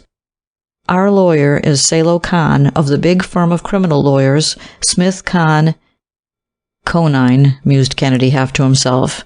I could not tell whether he was thinking of what he repeated or of the little woman. "Yes, the active principle of hemlock," she went on. "That was what the experts discovered. They swore. In the pure state, I believe, it is more poisonous than anything except the cyanides. And it was absolutely scientific evidence. They repeated the tests in court. There was no doubt of it. But, oh, he did not do it. Someone else did it. He did not. He could not." Kennedy said nothing for a few minutes, but from his tone, when he did speak, it was evident that he was deeply touched. "Since our marriage, we lived with old Mr. Godwin in the historic Godwin house at East Point," she resumed as he renewed his questioning. "Sanford, that was my husband's real last name until he came as a boy to work for Mr. Godwin in the office of the factory and was adopted by his employer. Sanford and I kept house for him. About a year ago he began to grow feeble and seldom went to the factory, which Sanford managed for him. One night Mr. Godwin was taken suddenly ill. I don't know how long he had been ill before we heard him groaning, but he died almost before we could summon a doctor. There was really nothing suspicious about it, but there has always been a great deal of jealousy of my husband in the town, and especially among the few distant relatives of Mr. Godwin. What must have started as an idle gossipy rumor developed into a serious charge that my husband had hastened his old guardian's death. The original will, the will, I call it, had been placed in the safe of the factory several years ago. But when the gossip in the town grew bitter, one day when we were out, some private detectives entered the house with a warrant, and they did actually find a will, another will, about which we knew nothing, dated later than the first and hidden with some papers in the back of a closet, or sort of fireproof box, built into the wall of the library. The second will was identical with the first in language, except that its terms were reversed, and instead of being the residuary legatee, Sanford was given a comparatively small annuity, and the Elmores were made residuary legatees instead of annuitants. "And who are these Elmores?" asked Kennedy curiously. "There are 3, 2 grandnephews and a grandniece, Bradford, Lambert, and their sister Miriam." "And they live?" "In East Point also. Old Mr. Godwin was not very friendly with his sister, whose grandchildren they were. They were the only other heirs living, and although Sanford never had anything to do with them, I think they always imagined that he tried to prejudice the old man against them. I shall want to see the Elmores and at least someone who represents them, as well as the district attorney up there who conducted the case. But now that I am here, I wonder if it is possible that I could bring any influence to bear to see your husband." Mrs. Godwin sighed. "Once a month," she replied, "I leave this window, walk to the prison where the warden is very kind to me, and then I can see Sanford. Of course, there are bars between us besides the regular screen, but I can have an hour's talk, and in those talks he has described to me exactly every detail of his life in the prison. We have even agreed on certain hours when we think of each other. In those hours I know almost what he is thinking." She paused to collect herself. "Perhaps there may be some way if I plead with the warden. Perhaps you may be considered his counsel now. You may see him." A half-hour later we went in the big registry room of the prison and talked with the big-hearted, big-handed warden. Every argument that Kennedy could summon was brought to bear. He even talked over long distance with the lawyers in New York. At last the rules were relaxed, and Kennedy was admitted on some technicality as counsel. Counsel can see the condemned as often as necessary. We were conducted down a flight of steps and past huge steel-barred doors, along corridors, and through the regular prison, until at last we were in what the prison officials call the section for the condemned. Everyone else calls this secret heart of the grim place the death house. It is made up of 2 rows of cells, some 18 or 20 in all, a little more modern in construction than the 1,200 archaic caverns that pass for cells in the main prison.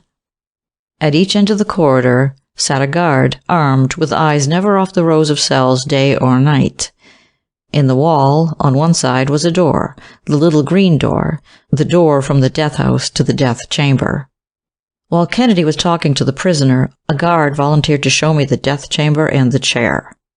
No other furniture was there in the little brick house of one room except this awful chair, of yellow oak with broad leather straps. There it stood, the sole article in the brightly varnished room of about 25 feet square, with walls of clean blue, this grim acolyte of modern scientific death. There were wet electrodes that are fastened to the legs through slits in the trousers at the calves. Above was the pipe-like fixture, like a gruesome helmet of leather that fits over the head, carrying the other electrode. Back of the condemned was the switch, which lets loose the lethal store of energy, and back of that the prison morgue, where the bodies are taken. I looked about. In the wall to the left toward the death house was also a door, on this side yellow. Somehow I could not get from my mind the fascination of that door, the threshold of the grave.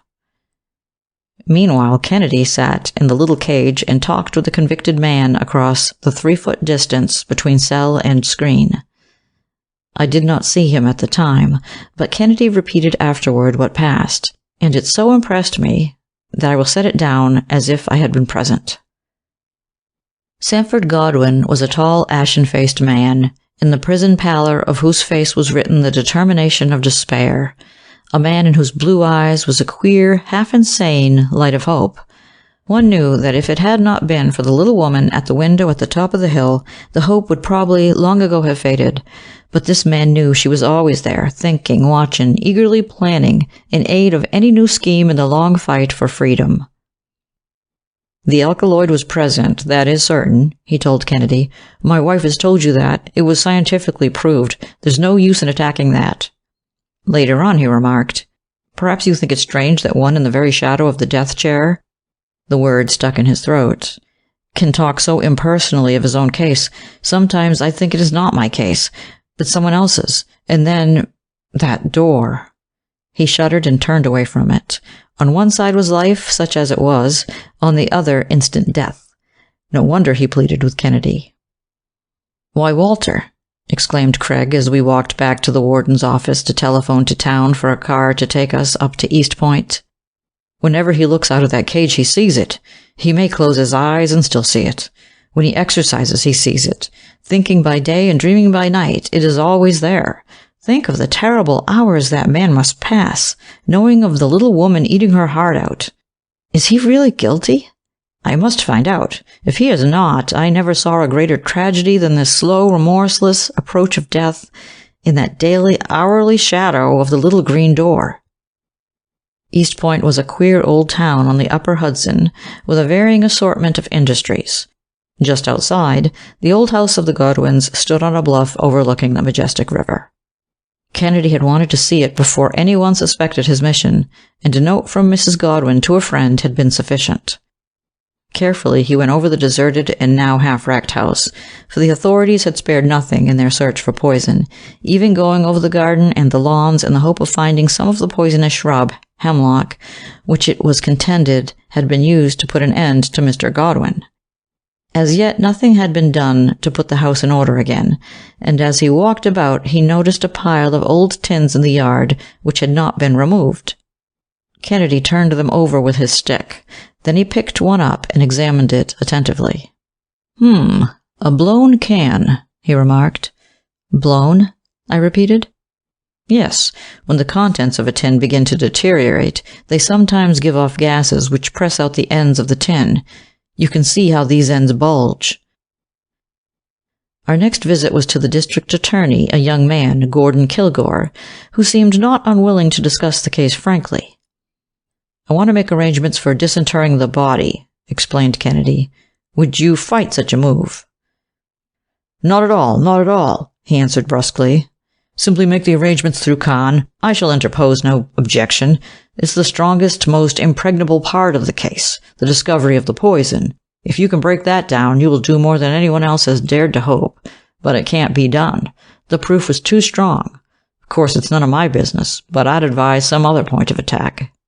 I must confess to a feeling of disappointment when Kennedy announced after leaving Kilgore that, for the present, there was nothing more to be done at East Point until Khan had made the arrangements for reopening the grave. We motored back to Ossining, and Kennedy tried to be reassuring to Mrs. Godwin. "By the way," he remarked just before we left, "you used a good deal of canned goods at the Godwin house, didn't you?" "Yes, but not more than other people, I think," she said. "Do you recall using any that were, well, perhaps not exactly spoiled, but that had anything peculiar about them?" "I remember once we thought we found some cans that seemed to have been attacked by mice. At least they smelt so. Though how mice could get through a tin can we couldn't see." "Mice?" queried Kennedy. "Had a mousy smell? That's interesting. Well, Mrs. Godwin, keep up a good heart. Depend on me. What you have told me today has made me more than interested in your case. I shall waste no time in letting you know when anything encouraging develops." Craig had never had much patience with red tape that barred the way to truth, yet there were times when law and legal procedure had to be respected, no matter how much they hampered, and this was one of them. The next day the order was obtained, permitting the opening again of the grave of old Mr. Godwin. The body was exhumed, and Kennedy set about his examination of what secrets it might hide. Meanwhile, it seemed to me that the suspense was terrible. Kennedy was moving slowly, I thought. Not even the courts themselves could have been more deliberate. Also, he was keeping much to himself. Still, for another whole day, there was the slow, inevitable approach of the thing that now I, too, had come to dread, the handing down of the final decision on the appeal. Yet what could Craig do otherwise, I asked myself. I had become deeply interested in the case by this time, and spent the time reading all the evidence, hundreds of pages of it.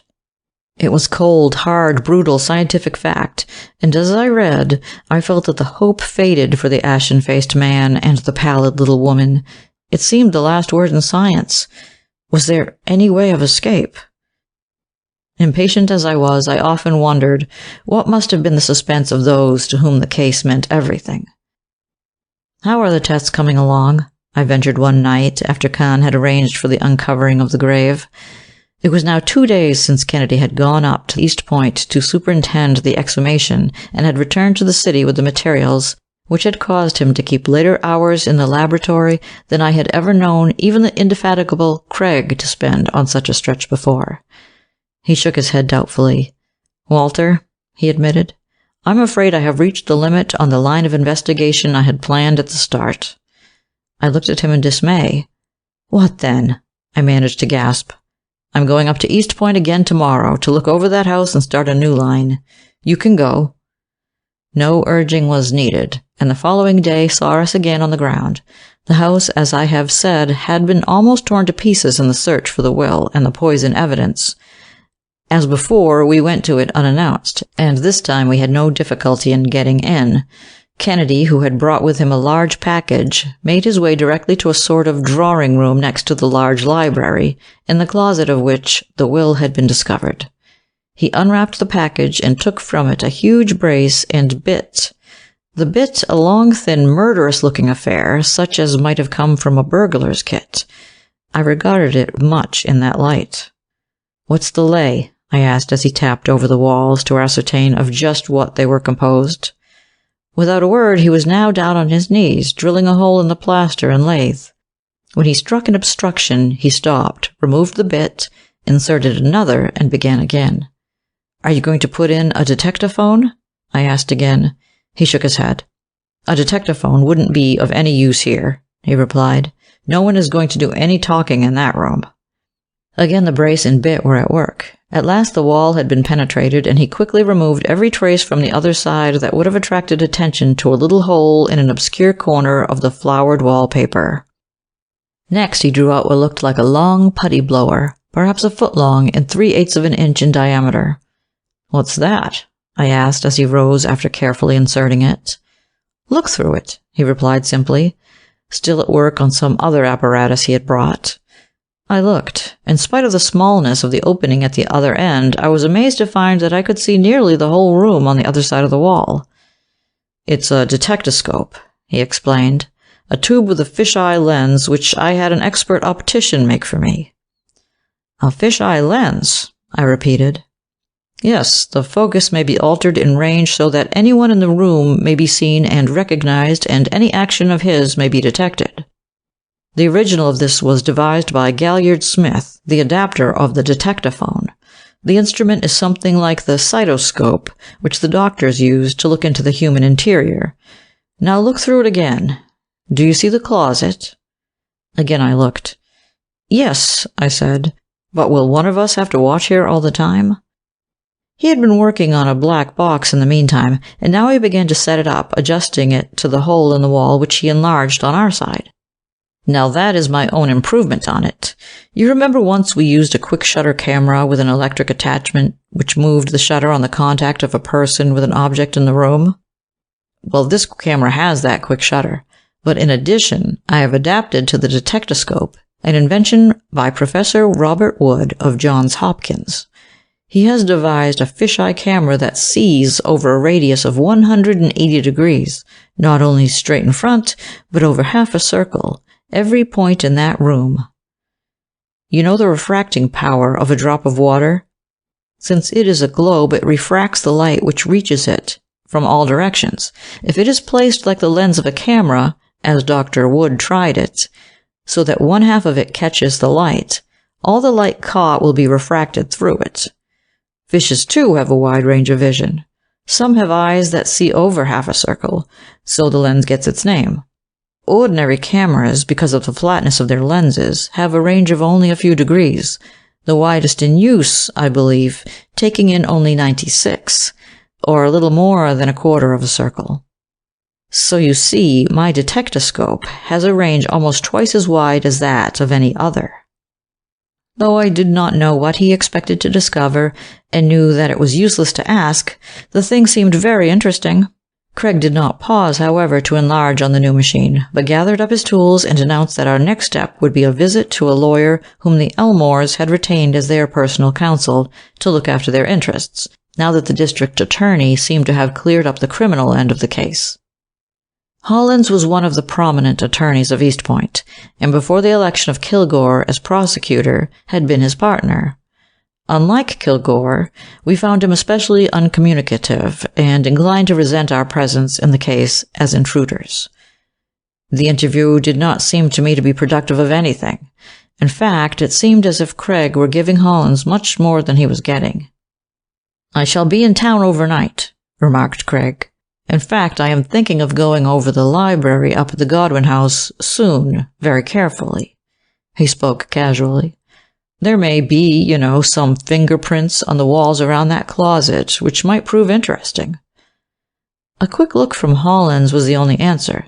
In fact, it was seldom that he uttered more than a monosyllable as we talked over the various aspects of the case.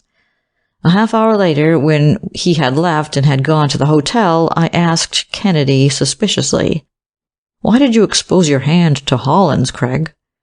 He laughed. "Oh, Walter," he remonstrated.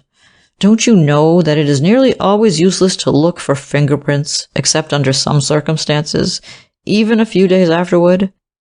This is months, not days. Why, on iron and steel they last with tolerable certainty only a short time, and not much longer on silver, glass, or wood, but they are seldom permanent unless they are made with ink or blood or something that leaves a more or less indelible mark.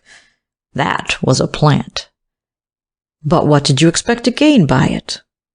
"Well," he replied enigmatically, "no one is necessarily honest."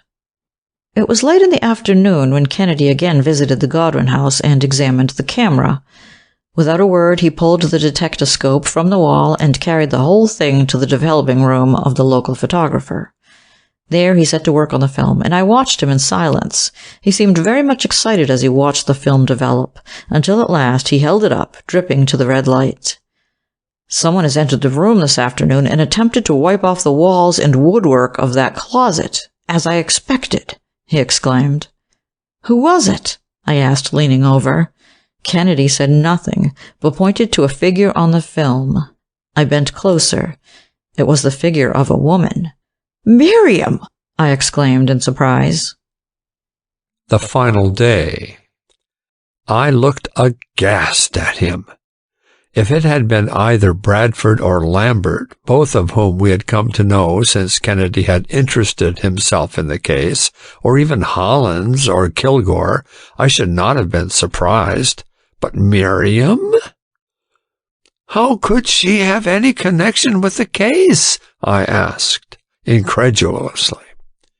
Kennedy did not attempt to explain. "It is a fatal mistake, Walter, for a detective to assume that he knows what anybody would do in any given circumstances. The only safe course for him is to find out what the persons in question did do. People are always doing the unexpected. This is a case of it, as you see. I am merely trying to get back at facts. Come, I think we might as well not stay overnight after all. I should like to drop off on the way back to the city to see Mrs. Godwin." As we rode up the hill, I was surprised to see that there was no one at the window, nor did anyone seem to pay attention to our knocking at the door. Kennedy turned the knob quickly and strode in. Seated in a chair, as white as a wraith from the grave, was Mrs. Godwin, staring straight ahead, seeing nothing, hearing nothing. "What's the matter?" demanded Kennedy, leaping to her side and grasping her icy hand. The stare on her face seemed to change slightly as she recognized him. "Walter, some water, and a little brandy, if there is any. Tell me, what has happened?" From her lap, a yellow telegram had fluttered to the floor. But before he could pick it up, she gasped, "The appeal, it has been denied." Kennedy picked up the paper. It was a message, unsigned, but not from Kahn, as its wording and, in fact, the circumstances plainly showed. "The execution is set for the week beginning the 5th, she continued, in the same hollow, mechanical voice. My God, that's next Monday." She had now risen and was pacing the room. "No, I'm not going to faint. I wish I could. I wish I could cry. I wish I could do something. Oh, those Elmores, they must have sent it. No one would have been so cruel but they." She stopped and gazed wildly out of the window at the prison. Neither of us knew what to say for the moment. "Many times from this window," she cried, "I have seen a man walk out of that prison gate. I always watch to see what he does, though I know it is no use. If he stands in the free air, stops short, and looks up suddenly, taking a long look at every house, I hope. But he always turns for a quick backward look at the prison and goes half running down the hill. They always stop in that fashion when the steel door opens outward.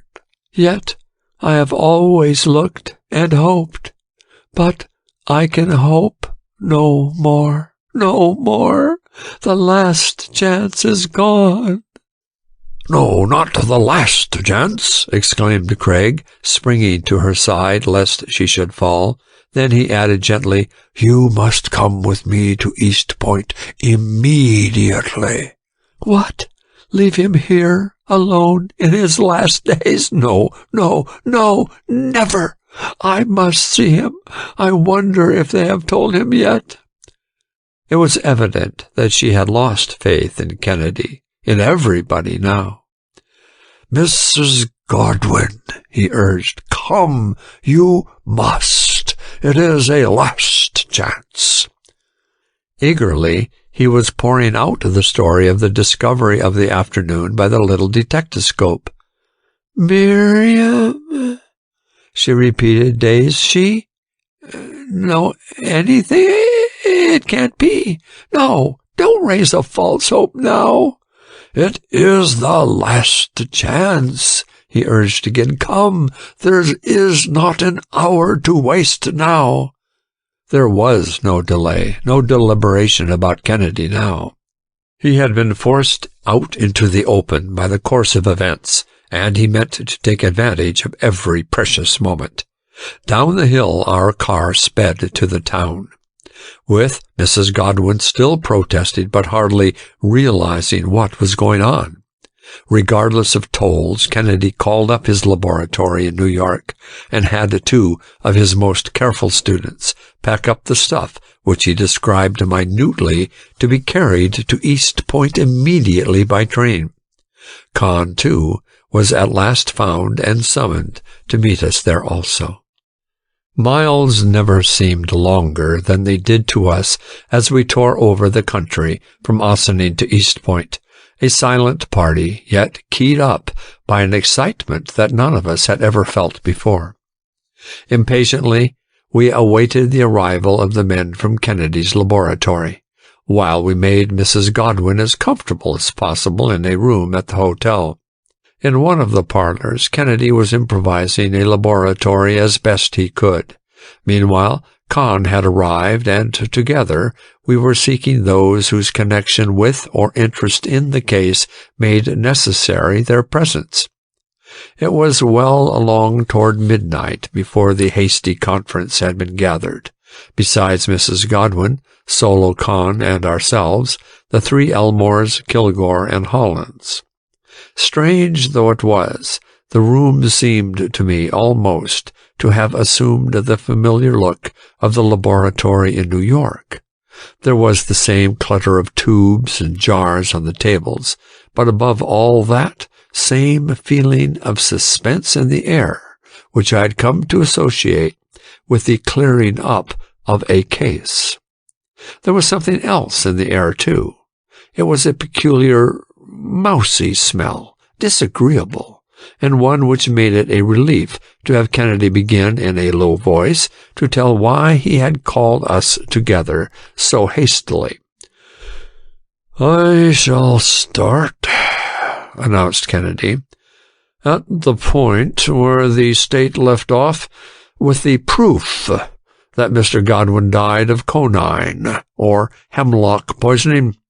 Quinine, as every chemist knows, has a long and well-known history. It was the first alkaloid to be synthesized. Here is a sample, this colorless, oily fluid. No doubt you have noticed the mousy odor in this room?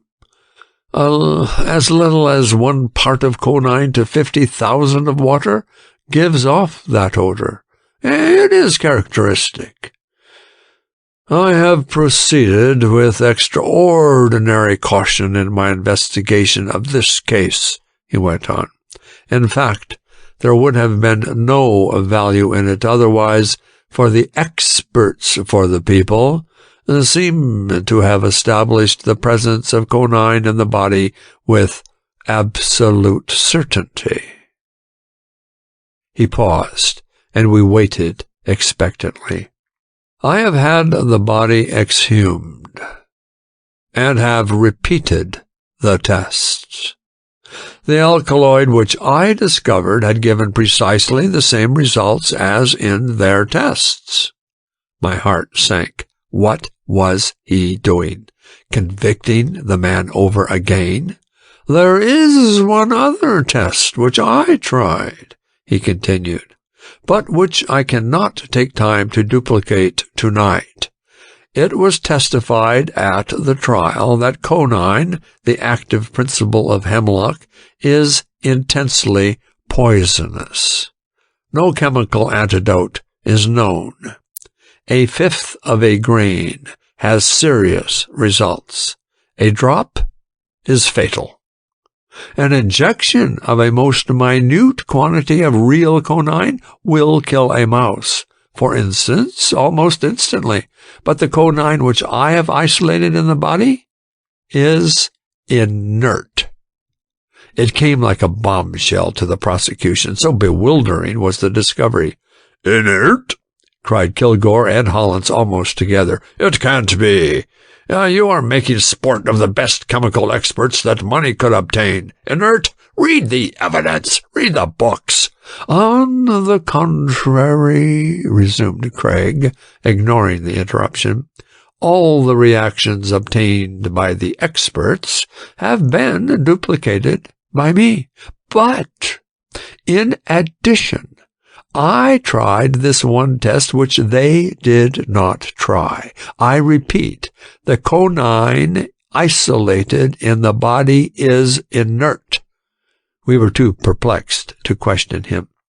Alkaloids, he continued quietly, as you know, have names that end in or ein, morphine, strychnine, and so on.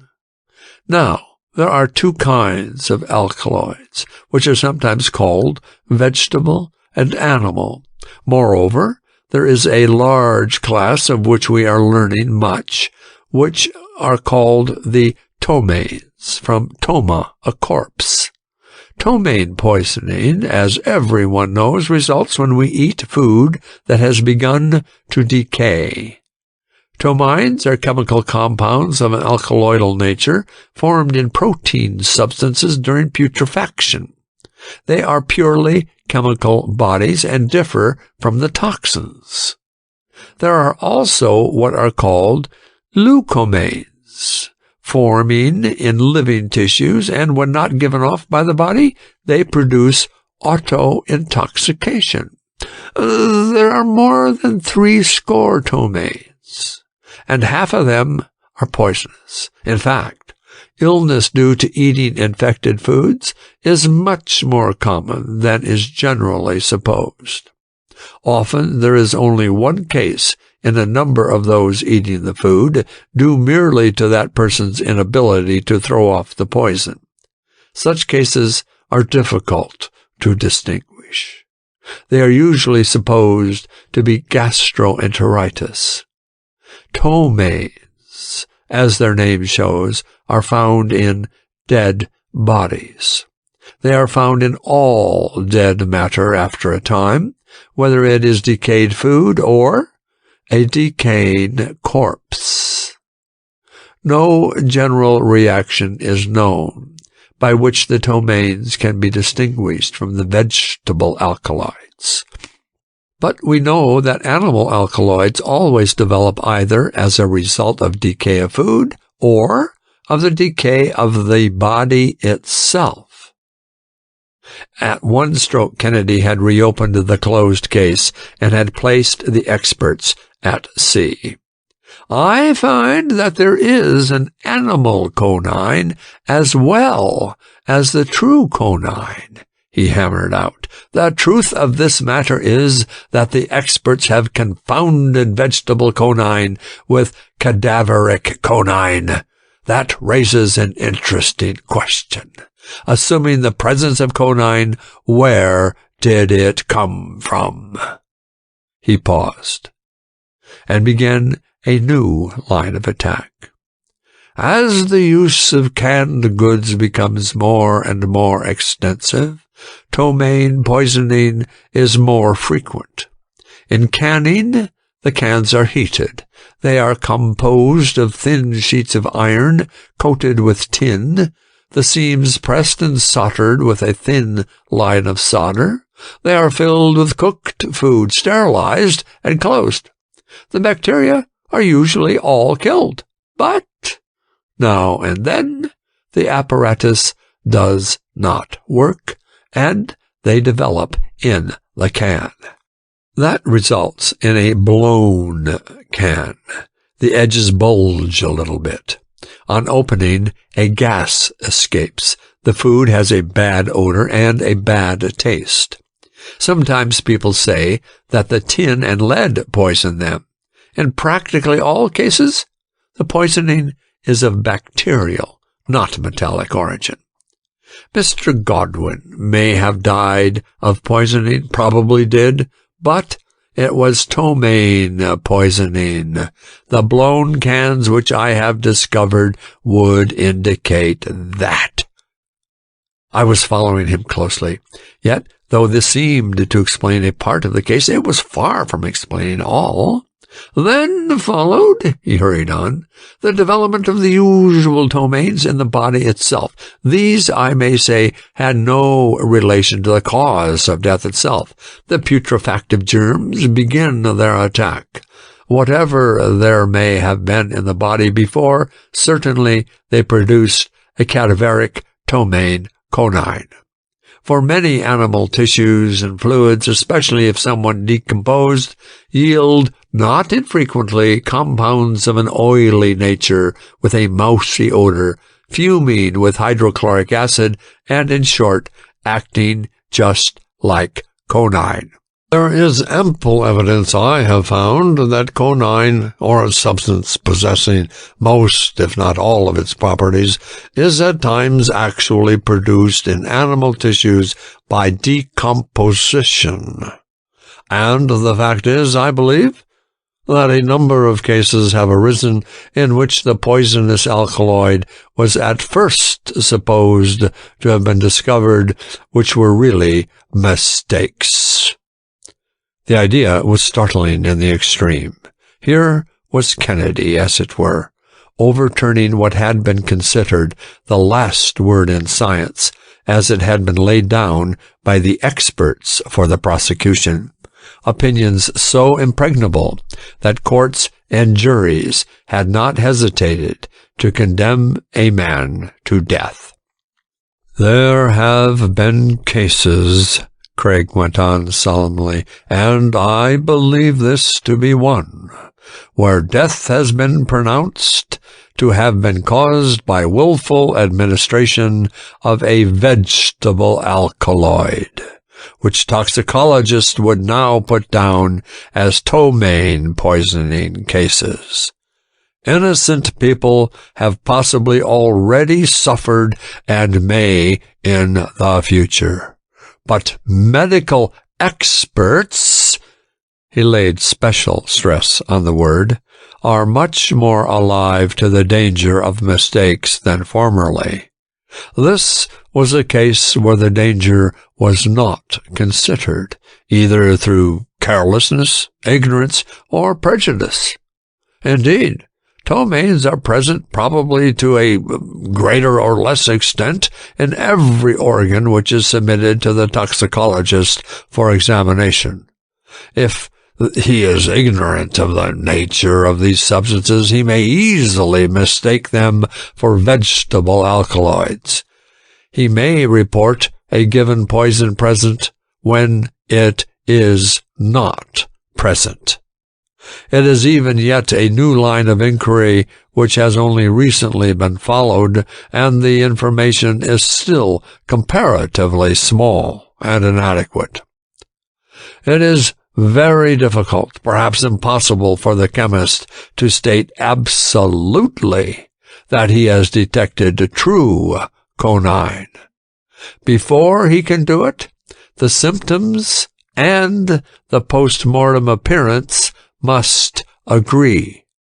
Analysis must be made before, not after decomposition sets in, and the amount of the poison found must be sufficient to experiment with, not merely to react to a few usual tests. What the experts asserted so positively, I would not dare to assert. Was he killed by ordinary ptomaine poisoning? And had quinine, or rather its double, developed first in his food, along with other ptomaines that were not inert? Or did the cadaveric quinine develop only in the body after death? Chemistry alone cannot decide the question so glibly as the experts did. Further proof must be sought. Other sciences must come to our aid. I was sitting next to Mrs. Godwin. As Kennedy's words rang out, her hand, trembling with emotion, pressed my arm. I turned quickly to see if she needed assistance. Her face was radiant. All the fees for big cases in the world could never have compensated Kennedy for the mute, unrestrained gratitude which the little woman shot at him. Kennedy saw it, and in the quick shifting of his eyes to my face, I read that he relied on me to take care of Mrs. Godwin while he plunged again into the clearing up of the mystery. I have here the will, the second one, he snapped out, turning and facing the others in the room.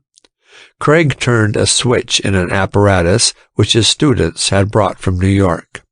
From a tube on the table came a peculiar bluish light. This, he explained, is a source of ultraviolet rays.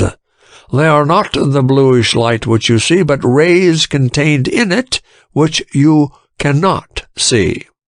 Ultraviolet rays have recently been found very valuable in the examination of questioned documents.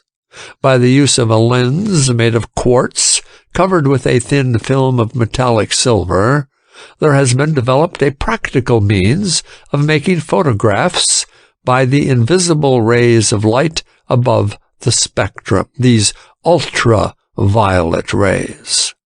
The quartz lens is necessary because these rays will not pass through ordinary glass, while the silver film acts as a screen to cut off the ordinary light rays and those below the spectrum.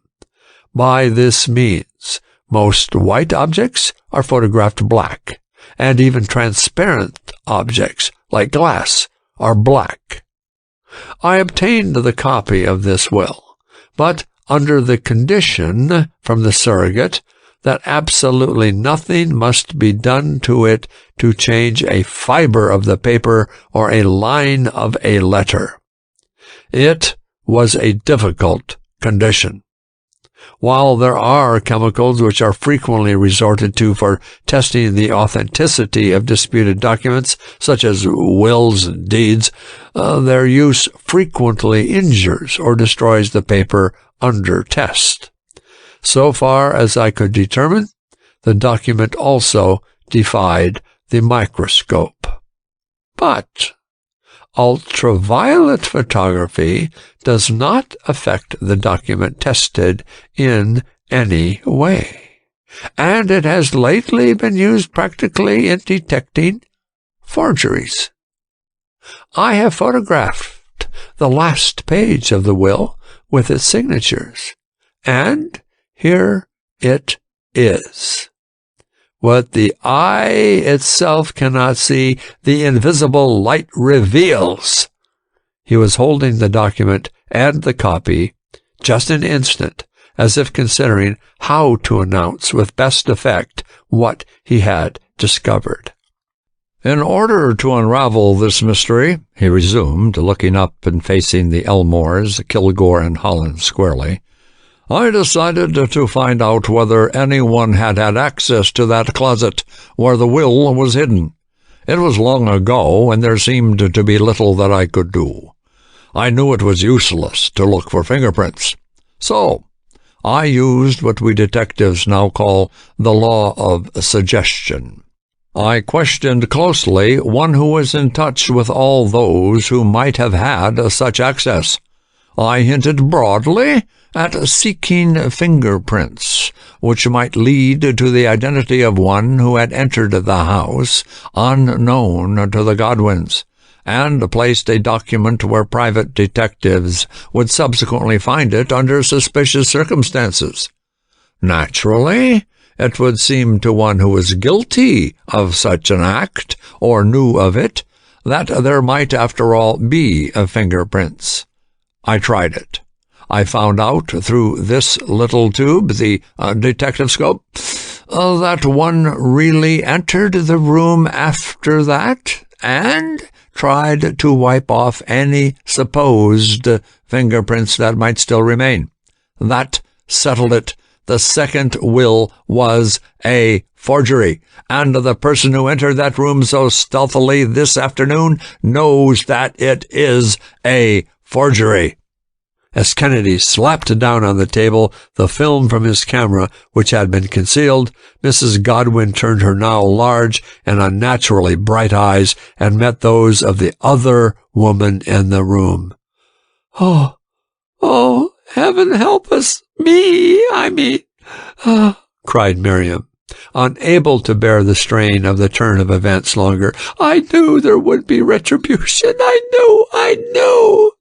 Mrs. Godwin was on her feet in a moment. "Once my intuition was not wrong, though all science and law was against me," she pleaded with Kennedy. There was a gentleness in her tone that fell like a soft rain on the surging passions of those who had wronged her so shamefully. "Professor Kennedy, Miriam could not have forged." Kennedy smiled. "Science was not against you, Mrs. Godwin. Ignorance was against you, and your intuition does not go contrary to science this time either." It was a splendid exhibition of fine feeling which Kennedy waited to have impressed on the Elmores, as though burning it into their minds. Miriam Elmore knew that her brothers had forged a will and hidden it. To expose them was to convict them of a crime. She kept their secret, which was the secret of all three. She even tried to hide the fingerprints which would have branded her brothers. For ptomaine poisoning had unexpectedly hastened the end of old Mr. Godwin. Then gossip and the scientists did the rest. It was accidental, but Bradford and Lambert Elmore were willing to let events take their course and declare genuine the forgery which they had made so skillfully, even though it convicted an innocent man of murder and killed his faithful wife. As soon as the courts can be set in motion to correct an error of science by the truth of later science, Sing Sing will lose one prisoner from the death house and gain 2 forgers in his place. Mrs. Godwin stood before us, radiant. But as Kennedy's last words sank into her mind, her face clouded. Must it be an eye for an eye and a tooth for a tooth? She pleaded eagerly. Must that grim prison take in others, even if my husband goes free? Kennedy looked at her, long and earnestly, as if to let the beauty of her character, trained by its long suffering, impress itself on his mind indelibly. He shook his head, slowly. I'm afraid there is no other way, Mrs. Godwin, he said gently, taking her arm and leaving the others to be dealt with by a constable whom he had dozing in the hotel lobby. Con is going up to Albany to get the pardon. There can be no doubt about it now, he added. Mrs. Godwin, if you care to do so, you may stay here at the hotel, or you may go down with us on the midnight train as far as Ossining. I will wire ahead for a conveyance to meet you at the station. Mr. Jameson and I must go on to New York. The nearer I am to Sanford now, the happier I shall be, she answered, bravely keeping back the tears of happiness. The ride down to New York after our train left Ossining was accomplished in a day coach in which our fellow passengers slept in every conceivable attitude of discomfort. Yet late, or rather early as it was, we found plenty of life still in the great city that never sleeps. Tired, exhausted, I was at least glad to feel that finally we were at home. Craig! I yawned as I began to throw off my clothes. I'm ready to sleep a week. There was no answer. I looked up at him almost resentfully. He had picked up the mail that lay under our letter slot and was going through it as eagerly as if the clock registered p.m. instead of a.m. Let me see, I mumbled sleepily, checking over my notes. How many days have we been at it? I turned the pages slowly after the manner in which my mind was working. It was the 26th when you got that letter from Ossining, I calculated, and today makes the 13th. My heavens, is there still another day of it? Is there no rest for the wicked? Kennedy looked up and laughed. He was pointing at the calendar on the desk before him. There are only 30 days in the month, he remarked slowly. Thank the Lord, I exclaimed. I'm all in. He tipped his desk chair back and bit to the amber of his meerschaum contemplatively. But today is the 1st, he drawled, turning the leaf on the calendar with just a flicker of a smile. The end. End of The Dream Doctor by Arthur B. Reeve.